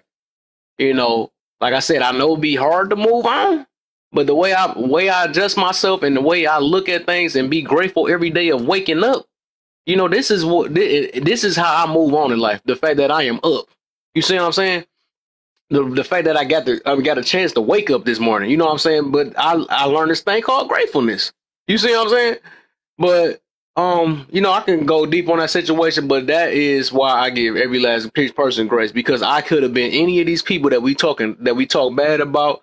I even go as far as I don't wish no unaliving on nobody. I wish we couldn't unalive somebody to save other people. But it's a sad thing that sometimes we have to do what we got to do. But I'm not going to celebrate, and this is how I built myself up. I don't celebrate people being unalive, even if I feel bad for them. Even if it's my enemy or somebody that did me wrong, I still wish the best for them, because I happen to be that person that they had to unleash on or something like that, because they didn't know any other way to escape that situation. And by me knowing that I'm the bigger person, I don't have to stoop to their level, because I know better. I know better for myself. I hate that I had to be that person, but you know, things happen, and I know it's the better. I know it's the better of my life. You know what I'm saying? I can't be mad at my ex that it ain't work out. It wasn't meant for us to work out. I'm gonna think about that all day. You know what I'm saying? So yeah, even that, right? But that's just me. But that's how myself, I can literally say out loud that, you know, I got grace for every last person on this earth, and I build myself up to it because I learned how to heal. You know what I'm saying? Once you learn to heal and you understand yourself, then you better talk a little bit how I'm talking, though. You know what I'm saying? But I know everybody ain't like that, and I'm not trying to say I'm any better than anybody, but this is how I built myself up to. And that's why I said it's perspective or perception. And that's a true thing, and that's how I view things, and that's how I keep an optimistic mentality. So yeah. But I think Xavier, you wanted to go. Go ahead, my brother. Shoot, I didn't know what I think was it? I think Tay had a rebuttal or something like that first, and then I go to Xavier. Let him get his. I think he had something he wanted to get up. So I was looking at two things from who shouldn't be giving grace, and then is justification based on feelings or facts. And I think that based off the first part of what you said was pretty much based off of facts. And if anybody wanted to make you feel any sort of way about feeling any different way about facts, I could say the word, but I'm not going to say it. But yeah, they can screw. Pretty much is because the question actually really asks not about everybody. It says who. So I think that people need to take their feelings out of the first question and look at who instead of everybody. Everybody does not deserve grace, and we all know that. That man asked me that question. He said, even if it was your family member, there is no grace there. You do something like what I said before, there is no grace there. I will watch you be deleted, literally. But we need things like this in this world. It's because we need criminals like that to be taken out. So they'll know better to do something like that once again. But if we give everybody grace, everybody don't deserve grace.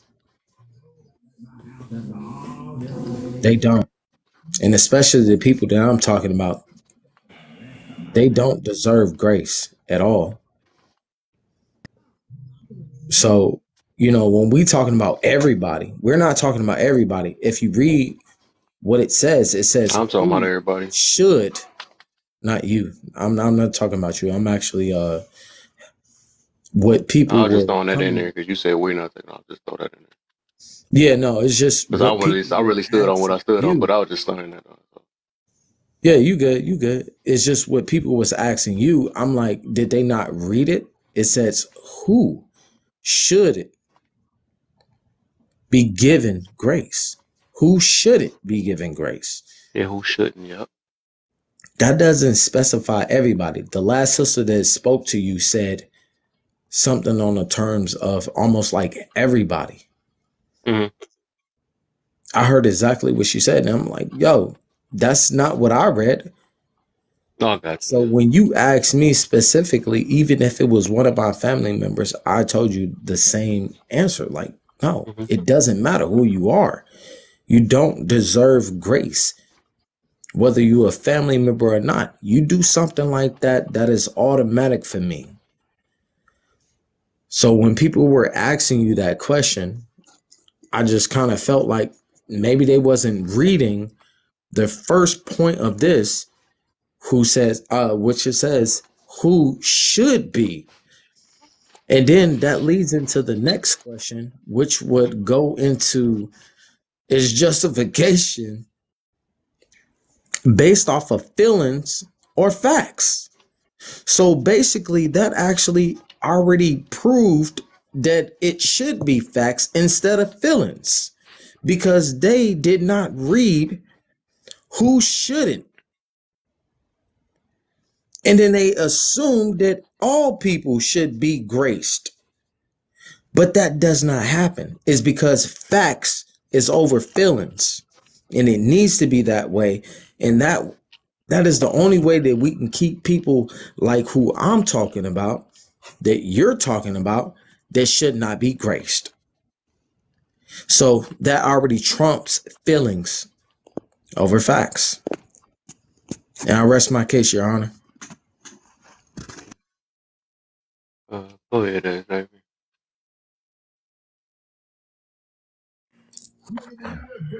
All right. Where do I start? Just start with the questions. Ooh. All right. Man, to be honest, people do not. Today, they don't put facts over feelings. There's always feelings over facts because when people get feelings involved, then it changes what people even look at as facts. You can literally have Jonathan Major's situation. You have the facts right there that he was not the assaulter on video, I'm trying to bring up too much of an opinion, but you can even still have something of video proof, and it's still not enough for somebody's feeling. They'll say it's inadmissible. So there's plenty of cases where feelings have overridden, but doesn't make it right. So I do feel like this fact should be over feelings, because then it would make it just. But it was a lot. Kind of got a little fried. I didn't know where I was. To be honest, y'all can go ahead. I needed a little. I was ready to answer, but then I was like, I don't know. Like I said, it was pretty simple. Those extreme, no grace. Mm-hmm. the only person I ever met more miserable than my dad.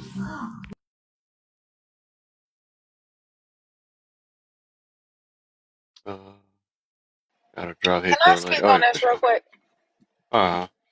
Because, like, I was reading in the comments, somebody was saying that. So I was like, when you are speaking on that particular thing, that particular situation, that would be mercy. And then somebody, I put in the comments, and they were like, mercy is pity. Pity is related to or associated with an emotion. So when you look up the definition of mercy, it's withholding deserved punishment. So they probably, what you're talking about, those people were probably already given grace. And we're talking about a whole nother level, because now we're talking about withholding deserved punishment. Oh, I like that. So we learning some stuff though. I like that. So that's why everybody keeps saying deserve. So you can't. That's why I was saying it don't make sense when people be saying, well, a person don't deserve grace, or they don't or earn, or they need to earn grace or something like that, right? And that's why I kept saying, like, grace is something that you don't deserve. You know what I'm saying? That's the point of grace. Grace is something you give grace to people that don't deserve it. Freely given, exactly. Right. So mercy is, what they say, mercy is. Say that again. What's that again? Say the definition. Mercy is withholding deserved punishment. Okay, right. So yeah, so that's a different angle. Okay, I get it though. Yeah, so withholding deserved punishment. So that's basically not doing what. Dang, that almost sound like giving grace. Let me hold up. Give me a second real quick. I gotta compare these two. Because grace is something you don't deserve, and mercy is withholding something that they deserve. Let me see. Mercy. But the deserved is pertaining to punishment. So I'm assuming that's after, logically speaking, facts over feelings. Mercy is the act of bearing deserve, while grace is the act of A lot of times down.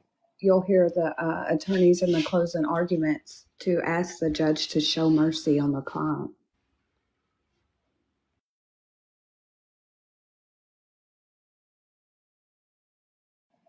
I'm just saying, since people want to go into semantics, there's levels to everything. Grace is given without reciprocation, unconditionally. Mercy is doing a compensate act for someone in need.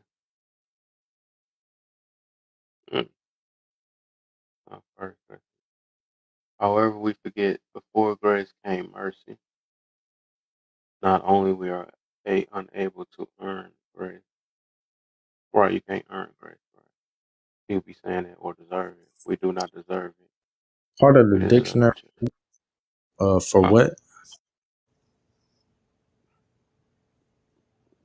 What? Mercy. No, what we was looking up. Mercy? Yeah, the difference between mercy and grace. Can you look at the etymology? Mercy and what? I couldn't hear him. Grace. Mercy and grace. Okay, so mercy is basically when you give mercy to somebody, it's basically sparing their life from an agony of pain and suffering, which will be in the leads of punishment. Then when you give grace, was it grace? Did you ask? Yeah. Okay, grace is basically kind of like been sent to heaven. Grace can actually be used in the death of non-punishment and a peaceful death, or it can actually be used in what we would call today as amazing grace, which is basically praying for another. But giving somebody grace would actually be making sure that their death is not painful. Oh, somebody put it in a simple way, right? Okay, here we go. So mercy is something that you do, and grace is something that they receive. So mercy is not receiving something you deserve, right? Yeah, mercy is not receiving something you deserve, Withholding. while grace is receiving something you don't deserve. Exactly. And that can be put into biblical ways, and it can also be put in modern day ways, which, I was trying to explain is pretty much giving a peaceful death, which actually was called, mercy. And not giving somebody mercy would actually be more in a punishable way, which actually they would suffer first before they actually die. Delete. Excuse me. I'm sorry. So basically you have your graceful way, which you explain, which is more heavenly bound. And then you have your more punishable way, which you actually make somebody suffer. So those are the main two ways is of grace and non-mercy. Okay, look at the etymology.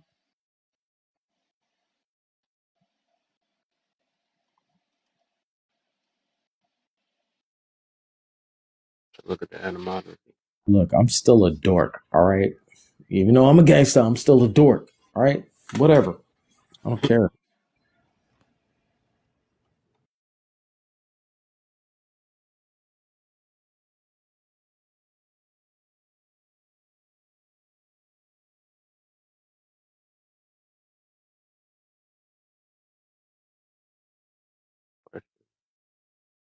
Empathy. Well, I gotta do some deep research on this one, though. That's a good one. It's like I hear you, but I can hear both of what y'all saying, though. I guess I fully just don't understand it yet. Just give me some time. I'm looking at it.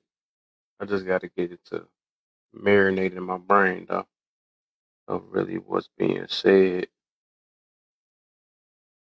Sometimes it takes me time.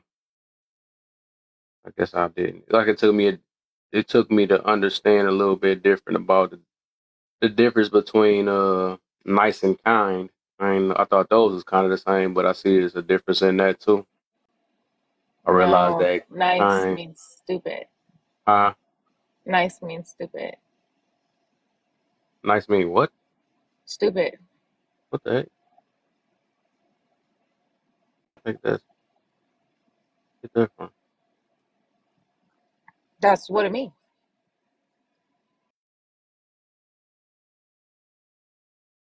Yeah, I don't get it. Look up the definition of nice.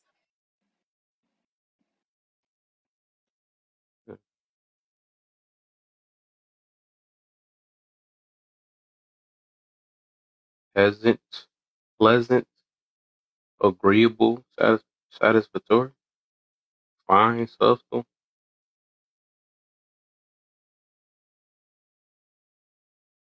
satisfying, enjoyable, agreeable, entertainment, and the similar.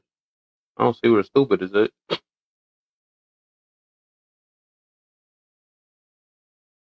But I know See, I study etymology, and when you go deeper, it literally means stupid. I ain't about to hurt my head. That's something else. If I don't say it in the dictionary, I ain't about to go that deep. But the way I learned the difference with those two, though, with nice and kind, nice is more of a act or something that you do. It's like a momentarily thing. When people like, what made me understand it more is when people like, well, I'm gonna be nice. I'm gonna be nice. You know what I'm saying? But kind is something that's genuine.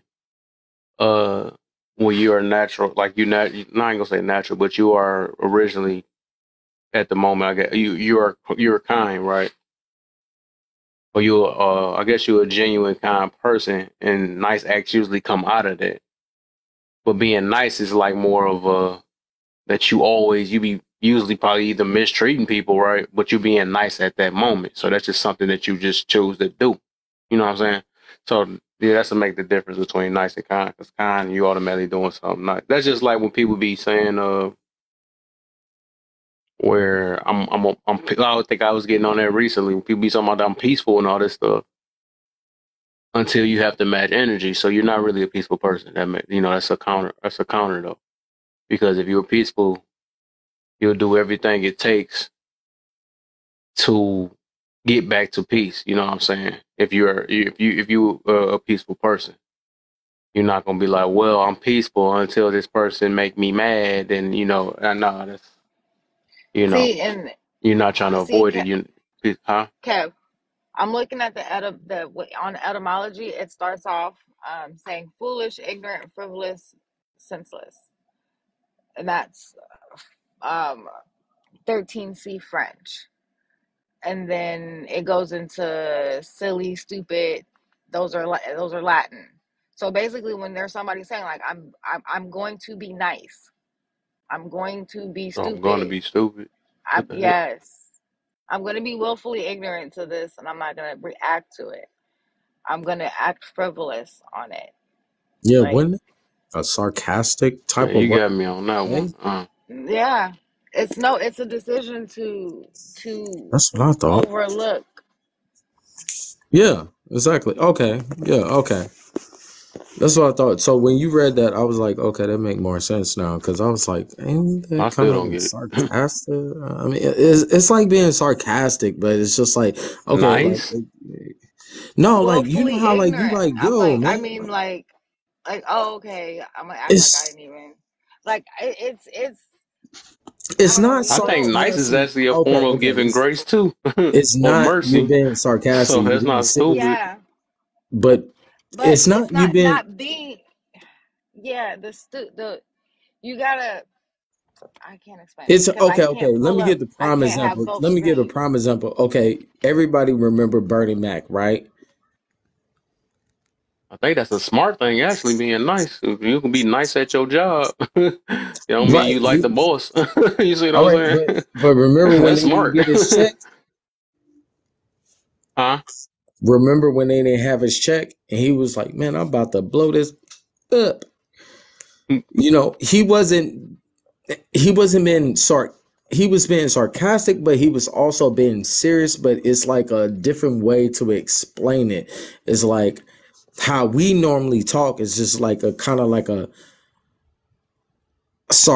it's sarcastic, but it's not sarcastic. It's like you're serious, but you're not like 100% serious, but it's like a expression. That's the way that I can explain it.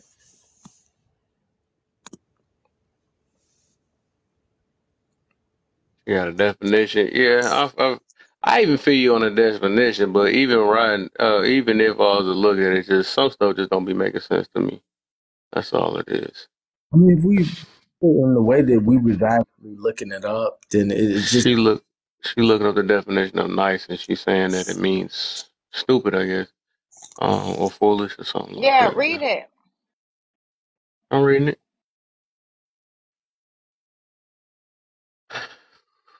Foolish, ignorant, frivolous, senseless, Old French, careless, clumsy, weak, or Latin. Hey, can I ask? Hey.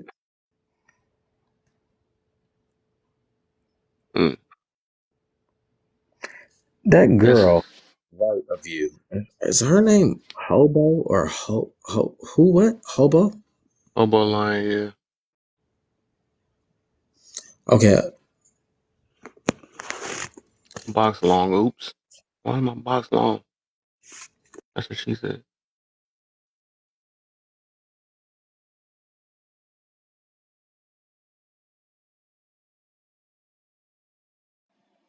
For me, once I learn something, it's hard to unlearn it. That doesn't Yeah, you got me on I that. could teach. That don't mean necessarily mean I can completely teach you what it is. Like you gotta. I don't know. I can't explain it, but I've Yeah, it's a noticed wrap. I'm that gonna let you just have that one though. we all be I let using you have words it because a lot of it's too incorrectly. many gaps in that situation. The reason why, because I was like, how can? Yeah, I don't know. There's so many gaps. I got 1,000 questions on that. That'd be forever too. Because I could get it not being genuine, but like I think that's actually a thing that can, especially when a person don't know no better. I think being nice is be one of the smartest things you could do. Being nice to a criminal or something like that, to not get your head blew off. It's the different little stuff like I think about stuff like that. Like that's nothing stupid about that. I don't think that's foolish. I think it's foolish to not be nice. It's so funny. That's just funny to me. I don't know. I just look at it. I guess I look at it a whole different way. I don't know. Well, using language in proper context gets you in certain rooms and are more aware of certain things because So some what word can people we replace nice with then? Since we saying that, I like that though. What can we use then instead of nice? What is the real definition of a word that can be particularly the way we use nice today? hmm, that's a good one. Come Well, on, you already know I'm kid. I'm gonna do that. most people are at least trying to be courteous. Courteous, extravagance. Most people are a being courteous, brilliant person. not because respect has to do with high honor. You see what I'm saying? So I'm gonna be when respectful, huh? people We can are say that then. right, That sounds or like a good one. the Okay. All kinds of stuff, man. You got a lot of different words.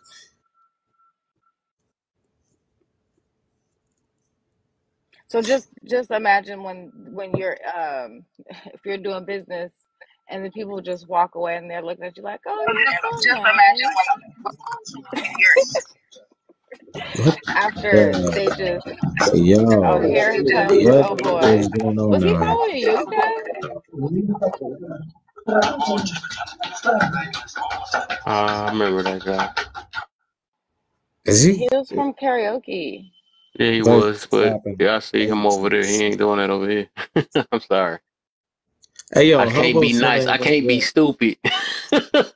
Hey, bro, Hobo ain't went yet. And I'm sorry I gotta call you that, but your name do See? say Hobo. It does say that, Nah, though. I'm being sarcastic when I say that, though. I'm actually is being respectful, I guess. I don't know if to call that respectful or not, but, I'm just being nice. I don't know. I mean, I think that we mean kind nowadays when we say nice, but when like people in authority use the words like you should be nice, in those terms, they mean aware. They want you to be aware of your position and aware of their position and behave as such.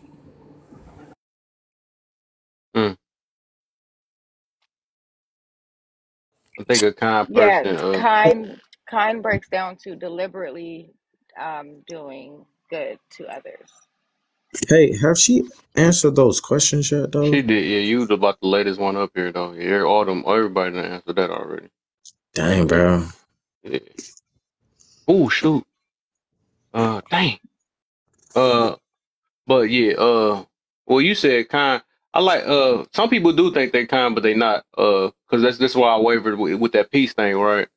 A lot of people is being, I gotta talk a whole nother way. You remind me of different too. Y'all be coming with some stuff. That's probably why y'all resonate so much.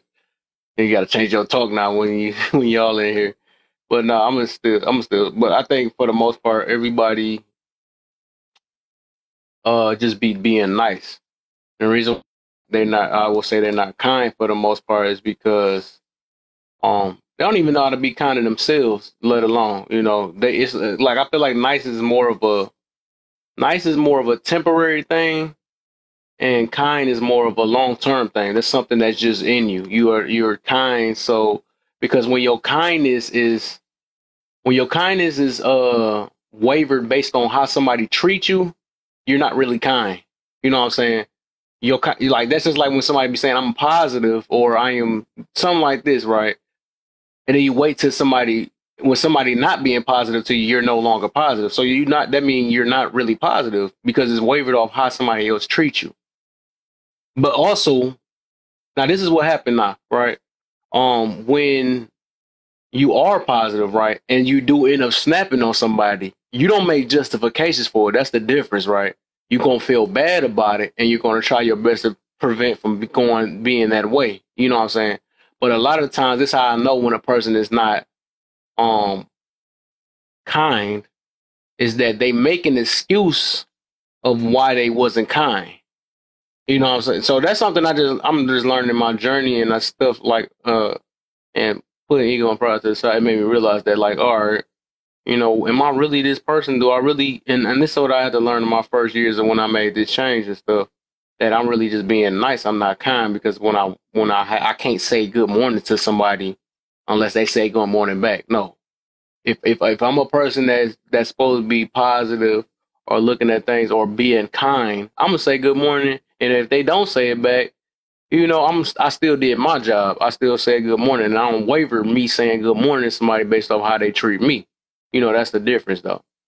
So it should never operate off the next person. That's what I think the difference between kind and nice is. And a lot of people do think that they're kind and they're not. You know what I'm saying? That stuff. And I can even tell in even just conversation with some people and stuff that they really they being nice. They being nice for the moment because things are going their way. I even noticed, like, I run into even a lot of women, even some men, right? But for the most part, been a lot of women that I run into that if they are not treated well, you know, you even see that in relationships, they only being nice to you because you're being either nice or kind to them. But soon as it goes south, it's a wrap. You know what I'm saying? Then they show what's already inside of them. You know what I'm saying? Because I think kindness comes from the inside. You know, niceness is something just to please the outside source, to look good, just to look good for your image, right? But being kind is literally comes from the inside. It's something that you do unintentionally that you don't even try hard to do. You know, you just like that, and niceness just come out. You know, and you know that's just something I just learned. I really learned this stuff. That's all that really is, though. But a lot of us is really just nice and really think we kind. That's really what it is. You know, daily I have to I be focusing on that. Like, let me stop.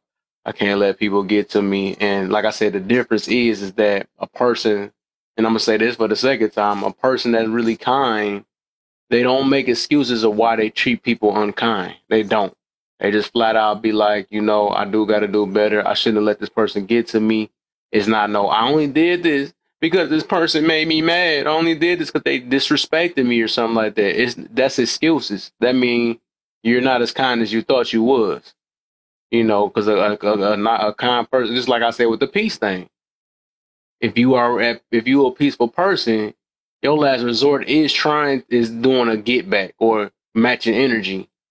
You know, your main thing is you're gonna try to avoid confrontation as best as you can, or you're gonna try to, you know, protect your peace as best as you can. I mean, because like you don't add fire to the fire when you're a peaceful person. That's one thing I had to learn too. So it's like these things that we speak out loud to look good in front of everybody else is not really inside of us for real. Like a lot of this stuff when we snap on somebody, we go back and forth with somebody based off of, you know, because our egos got bruised or something like that.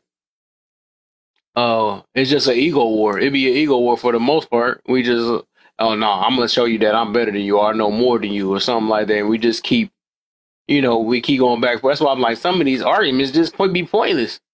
They're just be pointless. I'm like, no, what is I'm arguing for when I know I'm not getting nowhere with this person? So, yeah, I mean, and I'm not gonna say it's so much. I don't want to like give y'all so much at one time though, but it's just something I noticed though. That's all it is. I made a video a year ago, yesterday, and I put on my stories. It says selfless versus selfish, and I Yeah, was like, and I basically said, like, even if you feel like you're selfless, you're still being it's still selfish selfish. Yeah, I had learned because that the first that's year. something that's within you, Yep, and it gives you a sensation when you are selfless. yep, So which even make it when you're selfish. being Which makes it selfish because you're Yep. getting your own personal gratification. Yep. And I look crazy as a bat too. Like I have my hair in a ponytail and a hoodie on, Yep. It's hair always pushed gonna all go back to forward. self. But Yep. so since I'm not nothing negative on that video, and I'm not using like beauty to sell it, I'm sure nobody's gonna like even pay attention to it. No, I So seen you on there. You was licking your lips and all that stuff. I seen that junk already. Like, no, talking junk. what? I was like, wait, hold on, no, I wasn't. She was on there twerking before she did that. It's like, nah. Oh man, at least you know, man. Some people have to try their hardest, but it show a lot about how they respect themselves and stuff. Because some people don't have really much else to offer. So you and the fact that you said that, people looking at your video for your video, you ain't gotta try hard. Oh my, where did this dude come from? Well, I think I'm about to go on ahead and check. I ain't even check a page or nothing like that. I'll check it out myself. Just check some things out. Just check. It's like nothing. Little scrolling, rolling. Yeah, I'm like 68 years old, but I got it. I still got it now. Come on, man. If I do that little dance, I still got it, right? Right. Anyway, but I do gotta go though, so I gotta get up out of here, man. All right. It was truly an honor being here in the live and everything like that, and I appreciate everybody here and everybody different opinions and things of that nature. So I'll try to add everybody here. I already added you, so maybe one day I'll be back. But all right, thanks guys. Appreciate you guys. Yep. All right. All right, gonna be on this thing tomorrow. Everybody go to Mirror Room. We're gonna have a karaoke thing. We do that every Friday. For people that don't know about Mirror Check. We go in there, we sing and stuff. Y'all can see a couple of my balcos, you know what I'm saying? You can go ahead and get some stuff going though. I still ain't catch Sweetie singing yet. I'm gonna catch you though. I'm gonna catch you one day.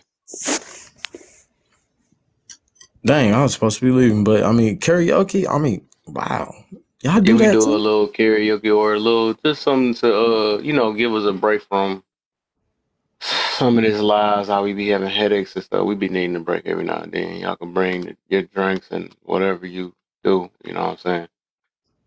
I'm gonna be chilling over there though. It's probably tomorrow when I get in. Then I'll be back and then I'm back to controversial again on Saturday. Might be talking about Kevin Samuels, or I might be talking about women being accountable again. Well, just know for the karaoke night, I'm definitely bringing. I'm definitely bringing the Rotel, I guess. Yeah. So I'll see y'all later, man. Yeah, for sure, man. For sure.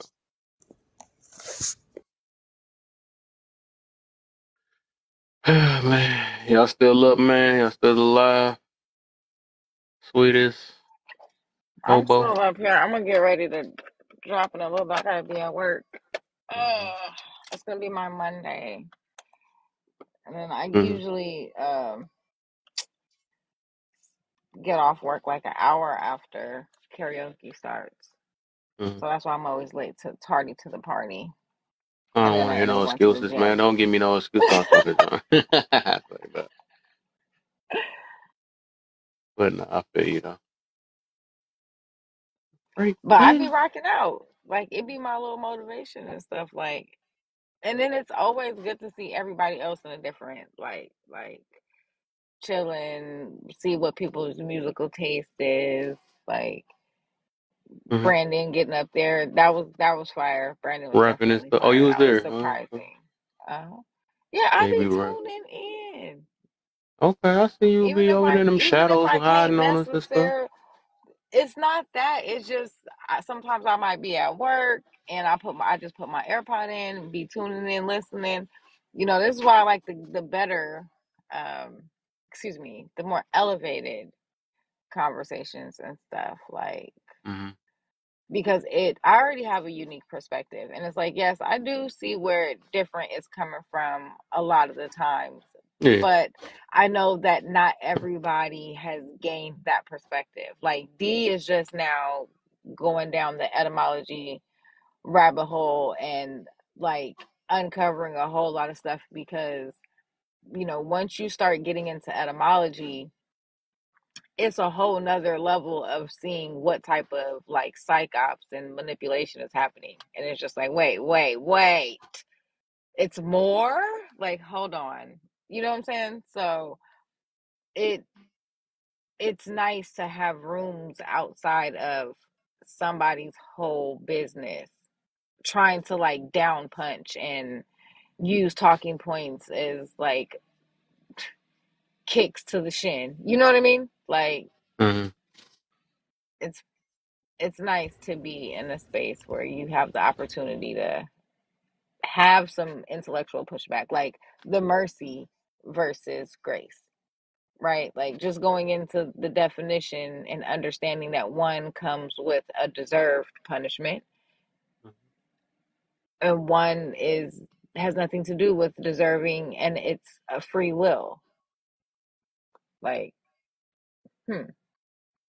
how many other things are we mislabeling so that way we can't actually correct our issues? I think we all got it. It's just the wording be different. We all, no matter the wording, I think we all got the same. It's the same process, but we just calling it something different. I think it's the same thing, though. I think we really dig deep. We really all mean it the same. We just mean it the same thing. We're just saying it different. But I'm fully aware of it. That's Though. the power That's of why I can understand language. people.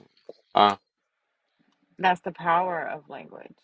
Yeah. Where like if you take all of the emotion out of it, take your personal opinion out of it, and be willing to see the other person's perspective, it's not even agree to disagree, because you end up seeing or most of the time, if nothing else, we mean the same thing, even if it's not the correct word. Can I say something? What's up, man? Welcome to the live. Hey, what's up? Yeah, I was gonna, you know what I mean, like, I never really read anything about, like, you know what I mean, behavior and all this shit. But I just studied, you know what I mean, people from like the way I was raised, you know what I mean, seeing crackheads, drug dealers, you know what I'm saying, seeing the bottom, the middle, and the top. You know what I'm saying? And there's one thing you always could see, the eyes. You know what I mean? And like when she said words, a lot of people are not held accountable for their words. A lot of people just say things, you know what I mean? Because it might just appease someone, you know what I mean, for the time being. Right. And, and like I always came to the knowledge, like, well, not always, but like later in life, I'm still like, self-awareness of, you know what I mean? Every day is a work for yourself. Every day is constant work. And I just always see now, like, about people are truly not what they are. You know what I'm saying? Like, you'll have people that just pretend to be your friend or whatever, and this could be relationships, everything, because the closest ones to you are the ones that hurt you. So how can you actually expect someone to love you if really our own family hurts us first in the beginning? So that's why it's really hard, And I was talking with the dude in the you know what I mean, in the comments, and it all comes back to self-awareness. It all comes back to self-awareness and appreciate you. You know what I'm saying, and understanding like what you are, you know what I mean, and what you are. Like, accept your faults, you know what I mean? And language, oh man, like I could say some crazy shit that just can like belittle people, and the only time I do that really is when you push my button and affect me. You know what I'm saying? That's the thing. It's like, I always say this like phrase, it's like from Rambo, they drew first blood. You know, if you say something, the other person is allowed to react any way any way they see fit. Because, you know what I mean, you drew first blood. And then the manipulation comes in because they don't like the way you reacted to their comment.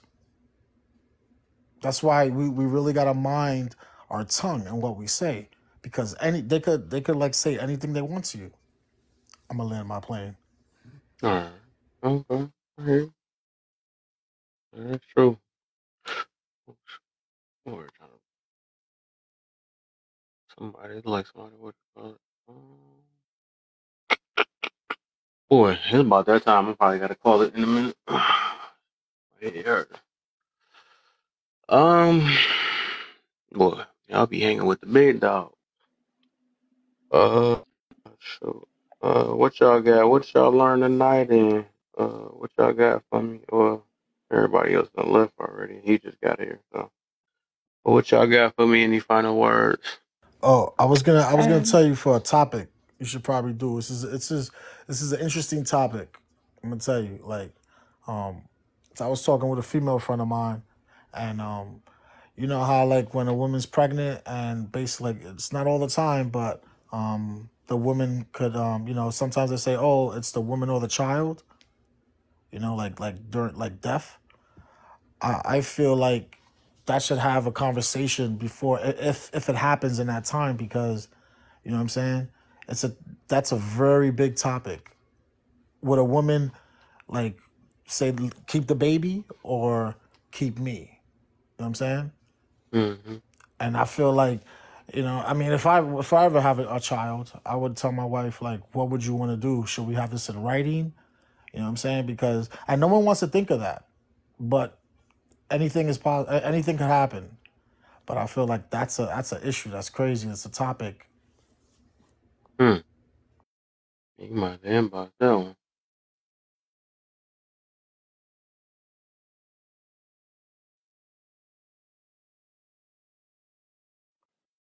Well, I just want to say it was a pleasure as always. Definitely gained a wider perspective, clarity on my own perspective, and overall,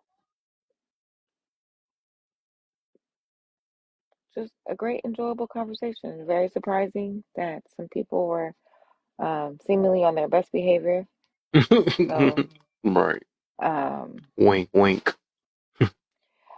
but I think these are the reasons why these conversations are good to have. And like you were saying, if it's not even necessarily shaming, but when shaming tactics are used, when you have an example, especially live, and then showing and being an example of how to deal with that, right?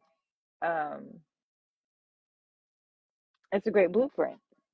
And for those that are trying to grow, those that are trying to do better, it's going to be success either way. Mm-hmm. And like you're saying, you got to practice certain things, and that's one thing that this app does teach. If you even want to go live, you know what I mean? You got to put in work somewhere. You got to do something. You have to take some sort of action just to participate. It's pretty much how it is when you're productive. So thanks, Kev. Mm-hmm. Oh yeah, for sure, man. Appreciate you. Appreciate all y'all. Y'all gonna see me if y'all what? If not tomorrow over in Mayor's Live, I'll be Saturday. I go and get that Kevin Samuels going. Run him back again. And I'll probably do the woman one on Saturday. But I'll catch y'all though. There's 54 people in here. If y'all not follow real quick, and I'm out.